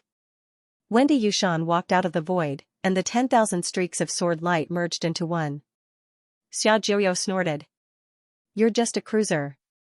He then struck out with a cold, oppressive palm. In the distance, Taishan's eyes turned into rune lines, and Xiao's palm was immediately weakened. Even so, his palm still managed to break Wendy Yushan's sword.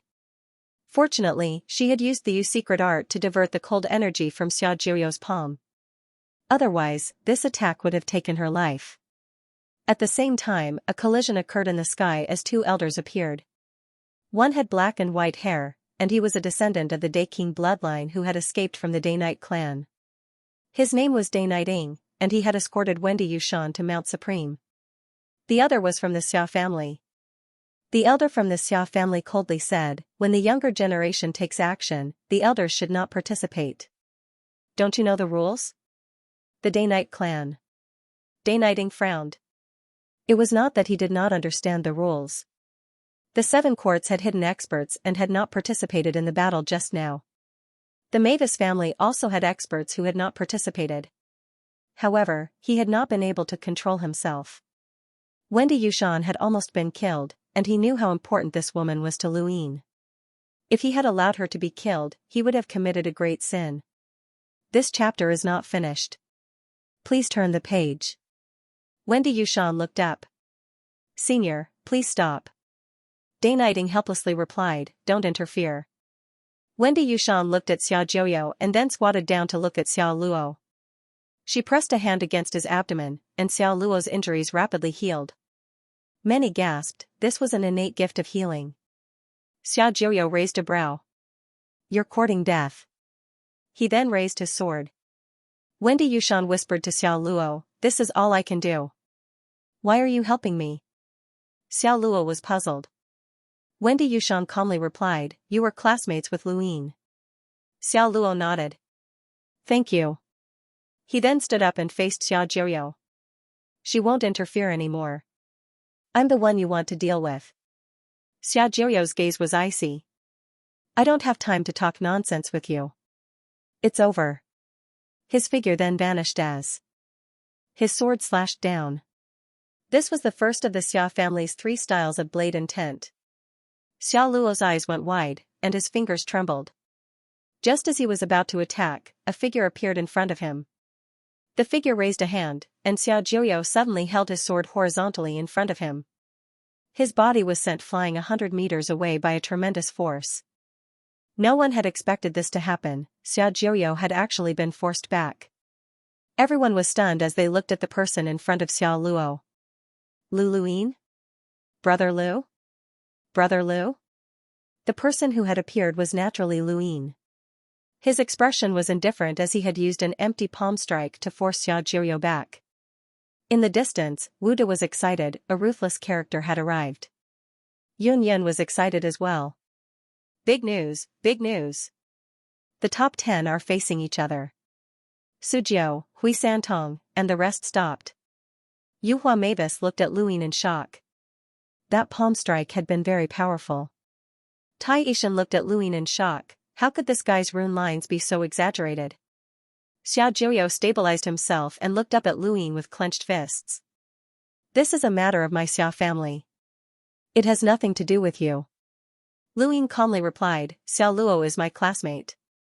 Xiao Jiuyou's tone was icy. Do you want to make an enemy of my 7 quarts, Luin? Luin frowned. Many people have said the same thing to me along the way. I've also said that I don't like making enemies, but I'm not afraid either. Xiao Jiuyou gritted his teeth. Not far away, Hui Santong was helpless. Although Luin might not be a match for Xiao Jiuyou at full strength, it was impossible for Luin to fuse with Xiao Luo in front of him. As he thought about it, he whispered something to Xiao Jiuyou. Xiao Jiuyou was indignant, as his 9 clones had been exposed. He had already walked in front of everyone, so he had to become the strongest. He wanted to attack, but the cracks on his blade were abnormally glaring. This Lu Yin's strength was not simple, and he had already known this back in progenitor Chen's tomb. This person was a true enemy of the sovereign tournament. Xie Xiaoxian was speechless. Why was it this guy again? Why was he still here? Xiao Jiuyou's gaze passed Luin and landed on Xiao Luo. You and I will fuse in the end, not for you or me, but for the Xiao family and to restore progenitor Chen's glory. He then looked deeply at Xiao Luo and left. Hui Santong nodded at Luin. The 7 quarts had supported Xiao Jiuyou because he was the only one worthy of their support. They might not be on good terms with each other, but at least compared to Xiao Jiuyou, Hui Santong valued Luin more and was closer to him. Sujiu didn't say anything and left. Xie Xiaoxian also left. End of chapter. Xiao Luo relaxed when he saw his enemies retreat. He turned around and smiled. Long time no see. You've improved so quickly. Xiao Luo laughed. You're praising yourself. Luin smiled, looked at Wendy Yushan, and gently asked, Are you all right? She shook her head. Behind him, Lulu punched him. I knew you'd come. He gritted his teeth in pain and glared at her. Damn brat, I didn't know you were strong. Hold back. Lulu clenched her fist. It'll be even stronger. Be our brother Lu, are you hurt? Do you want Coco to give you a shot? A weak voice asked. It sounded familiar. Luin laughed dryly. No need, Coco. Brother Lu isn't hurt. Coco grunted in disappointment and then looked at Xiao Luo eagerly. Xiao Luo's eyes twitched. I've recovered. Coco pursed her lips and looked at Wendy Yushan with an aggrieved expression. Wendy Yushan stared blankly at the syringe in Coco's hand. Was this an innate gift? Yuhua Mavis walked over and looked at Luin in astonishment. I'm looking forward to competing with you again. Lu Yin's gaze turned cold. I hope you can take 7 of my punches. Before Yuhua Mavis could say anything, Grand Aini Mavis appeared not far away. Big sister Yuhua, he's looking down on you. Lulu also stared at Luin in a daze. Hey, are you stupid? You want to compete with sister Yuhua? Luin was very confident. Yuhua looked at him deeply. Looks like you've improved quite a bit. Breaking through to the hunter realm has made you arrogant. Luin smiled. We'll see when the time comes. Let's wait and see, Ascension Mavis said. Taishan walked over. Brother Lu, you're so much stronger than when you were in the mountain and sea realm. Luin looked at Taishan, focusing on his pupils. You've become much stronger as well. What level are you now? Same. Nothing much has changed. Come to the home of the gods when you have time. Taishan waved and left. In the distance, Wu De excitedly recorded down the information as powerhouse after powerhouse greeted Luin. This person was like a beacon that attracted many people, even though there were many enemies. Lu Yin's appearance caused many of Lu Yin's friends to gather, as well as the members of the Great Eastern Alliance. They had finally found a pillar of support. Meanwhile, the people who had been targeting the Great Eastern Alliance had become completely silent. Luin was one of the 5 pass lords, and he was even on the top 10 predicted list. If it wasn't for his lower realm, he would definitely be in the top 10. There were millions of participants in Mount Supreme, and not many dared to challenge him. West of Mount Supreme, many people from the 6th mainland were also discussing Luin.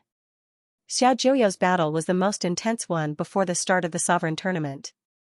It had gathered the heirs of the 7 courts, the Mavis clan, and the people of the Home of the Gods. The video of that battle had spread to everyone, and Luin defeating Xiaojuo with a single palm strike had also attracted the attention of countless people. The junior arrow saint stared at the video in disbelief. Was this really Luin? The same Luin that he had chased for 3 days and almost killed? How did he improve so much? No, something was definitely wrong. The people of the 5th mainland were too weak, not that this guy had truly become so strong. That Xiaojuo was trash in name only, so that had to be it. Xianxia was very happy to see the video. She was not good at expressing her emotions, but for some reason, every time she saw Luin, she felt the urge to protect him. This chapter is not finished. Please turn the page. Looks like you're doing well, and you have many friends. Xianxia smiled, though she rarely smiled. The angriest person was Zi, as she was not as naive as the junior arrow saint. If Xiaojuo could cultivate the 9 clones technique, then he was definitely not weak. Luin had actually been able to defeat him with a single palm strike, which meant that his power level had increased by leaps and bounds. This was troublesome. This was the only thing that Zi felt.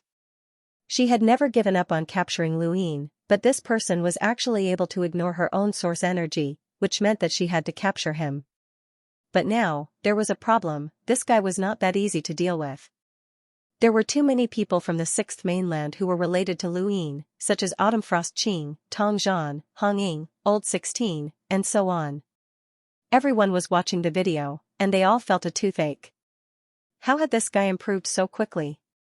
Elsewhere, on the Astral Beast Domain's white skeleton, many astral beasts were also watching the video. A giant blue lion had taken human form and was coiled up on the white skeleton, gritting its teeth as it stared at the video. This was the guy who had fought at the border of Ironblood Weave. If not for him, Wangwen would have been captured by them. The lion could not forget how this guy had pierced through the Yingguai with a single finger. At that time, this person had relied on external items to fight against the lion, but now, this person had surpassed the lion. In the distance, the Void Thunder Beast, Yao Gu, and many other astral beasts were also watching the video. Among them, Tian Ho was watching the video the most seriously, and he immediately left the white skeleton after watching it. Luin seemed to have a magnetic force, and his appearance attracted many people. Ku Wei and the others aside, even Little Black, Xiao Bai, and Qianzhou had come looking for him. Of course, Wu Dan was right behind them. Luin berated the 2 girls to return the items to Wu Dan, but they did so reluctantly. Qianzhou was on the verge of tears as she thanked Luin from the bottom of her heart. Wu Dan glared fiercely at Little Black and Little White before turning back to Luin. I'll give you some face today and not argue with them. Don't embarrass the lockbreakers during the Supreme Tournament. She then coolly left. Ku Wei was displeased, and he appeared in front of Wu Dan. He respectfully said, "So it's the Lockbreaker Society's president, Heavenly Master Xiao. Please guide this junior in lockbreaking." Wu Dan was stunned. "I'm not Heavenly Master Xiao." Ku Wei's brows rose, and he suddenly berated, "If you're not Heavenly Master Xiao, then why are you acting all high and mighty?" Wu Dan was startled and angered. She was about to attack Ku Wei, but Ku Wei leapt behind Luin. He was not stupid, and since this person dared to act all high and mighty in front of Luin, they were at least on the same level. Ku Wei was just a lackey, not a fighter. Wu Dan glared at Luin. "Manage your people well." Xiao Bai and Xiao Black laughed and taunted Wu Dan in all sorts of ways. Wu Dan snorted and quickly left. She did not want to stay in this place for even a second longer. Not long after Wu Dan left, Gu Xiao arrived. The moment he saw Luin, he was in a bad mood. "Bro, I'm so pitiful. You have to help me. I was almost killed by that bitch, Starsabil, and then there's that damn fortune teller. Ling Ke had also arrived, and he wanted to catch up with Luin. Ling Ke's arrival naturally attracted Ling Ke's attention. When Ling Ke arrived, Wendy Yushan immediately appeared. She had been sent to Myriad Swords Peak by Ling Quebec. At first, Luin had suspected that there was something going on between her and Ling Ke, but ever since he had met Ling Ke in the Fifth Mainland's Daosor sect ruins, his suspicions had been dispelled. Wendy was indeed a woman, and a proud one at that. Luin, do more proper things and stop embarrassing the innerverse and outerverse. You're still one of the 10 arbiters, so don't interact with just anyone. Ling Ke was very displeased that Luin was always hanging out with a bunch of passers-by. In her eyes, everyone around him was just a passerby. Lulu raised her brows. Hey, how can you say that, Mask? This chapter is not finished. Please turn the page. Can't you take it off and show it to others? Ling Ke stared at her. You have a sharp tongue. Shut up. Lulu was furious, as she had never been berated like this before. Who do you think you are? White Knight of the 10 Arbiters, Ling Ke proudly replied. Luin pursed his lips. Alright, that's enough. Why are you here as well? Ling Ke snorted. You shut up as well. Don't embarrass yourself at the Sovereign Tournament. She then glared at Ling Quebec. What are you looking at? Come with me. She then grabbed Ling Ke and left. Lulu was furious. That guy is too rude. How infuriating. Wendy Yushan was helpless. That's just her temper. Luin agreed, as he had already been very polite by not telling her that this was an order. A few days later, Jiao Hao arrived. Luin did not know where he had gotten the idea that Jiao Hao liked to drink, but he immediately handed him a barrel. Luin did not reject alcohol, but he did not plan on drinking to his heart's content. Come, let's drink. Jiao Hao was always drunk, and he acted as if everything had nothing to do with him. Luin really wanted to ask her where she had gone in the mountain and sea realm, as he had not seen her at all. If this woman and Jeffrey met, they would probably get along very well. Lightning streaked across the sky as Ku Lei passed by. Ku Wei saw this, and his eyes lit up. Hey, little Lei, don't you see Brother Wei? Hurry up and kneel down to greet Brother Wei. Ku Lei was furious, as he had just passed by when Ku Wei provoked him. You're courting death. Suddenly, Lu Yin's voice rang out. Scram. That one word was followed by a terrifying domain that swept through the sky and forced Ku Lei to retreat. Although Lu Yin's domain had not reached the level where he could predict attacks like invisible light, he was still confident that he could contend against her. After all, invisible light was someone who could wrestle with Ascendant Mavis. Ku Lei's heart sank, and he fearfully glanced at Luin. He then glared at Ku Wei and turned to leave. Ku Wei was pleased with himself. In the distance, a youth was calmly watching Lu Yin's group. His face was expressionless, and his gaze was deep. No one knew what he was thinking. His name was Wang Yi, and he was from the Technocracy. He was also their only participant. Outside of Mount Supreme, one elder after another appeared. It's about to start. How many years has it been? There has never been a time when 2 continents had a single prime. Even in ancient times, it was rare. Only in the era when progenitor Chen, the symbol progenitor, and the others were born could they be called primes. Hurry up and start. This old man can't wait. Yeah. In the outerverse frost wave weave, on Earth, Lu Yin's statue stood tall. When Luin was rumored to have been captured by the Neo-Human Alliance, countless people on Earth had gathered in front of the statue and knelt down to pray. When Luin returned, they cheered, and many suggested that the statue be made taller. Now, the statue was the tallest structure on Earth, and it could be seen even from outer space. Its height had long since surpassed the clouds, making it the structure closest to Earth's atmosphere. Beneath the statue, there were people praying every day. Regardless of whether they were survivors of the apocalypse or newly born children, they all worshipped Luin like a god. 10,000 meters away from the statue, a youth was drinking a drink and leaning lazily against a wall. That damned rabbit ran away again. Just you wait, this isn't over yet. It wasn't easy for me to borrow that bead from Dad and use it to casually travel through space. I'll definitely catch you.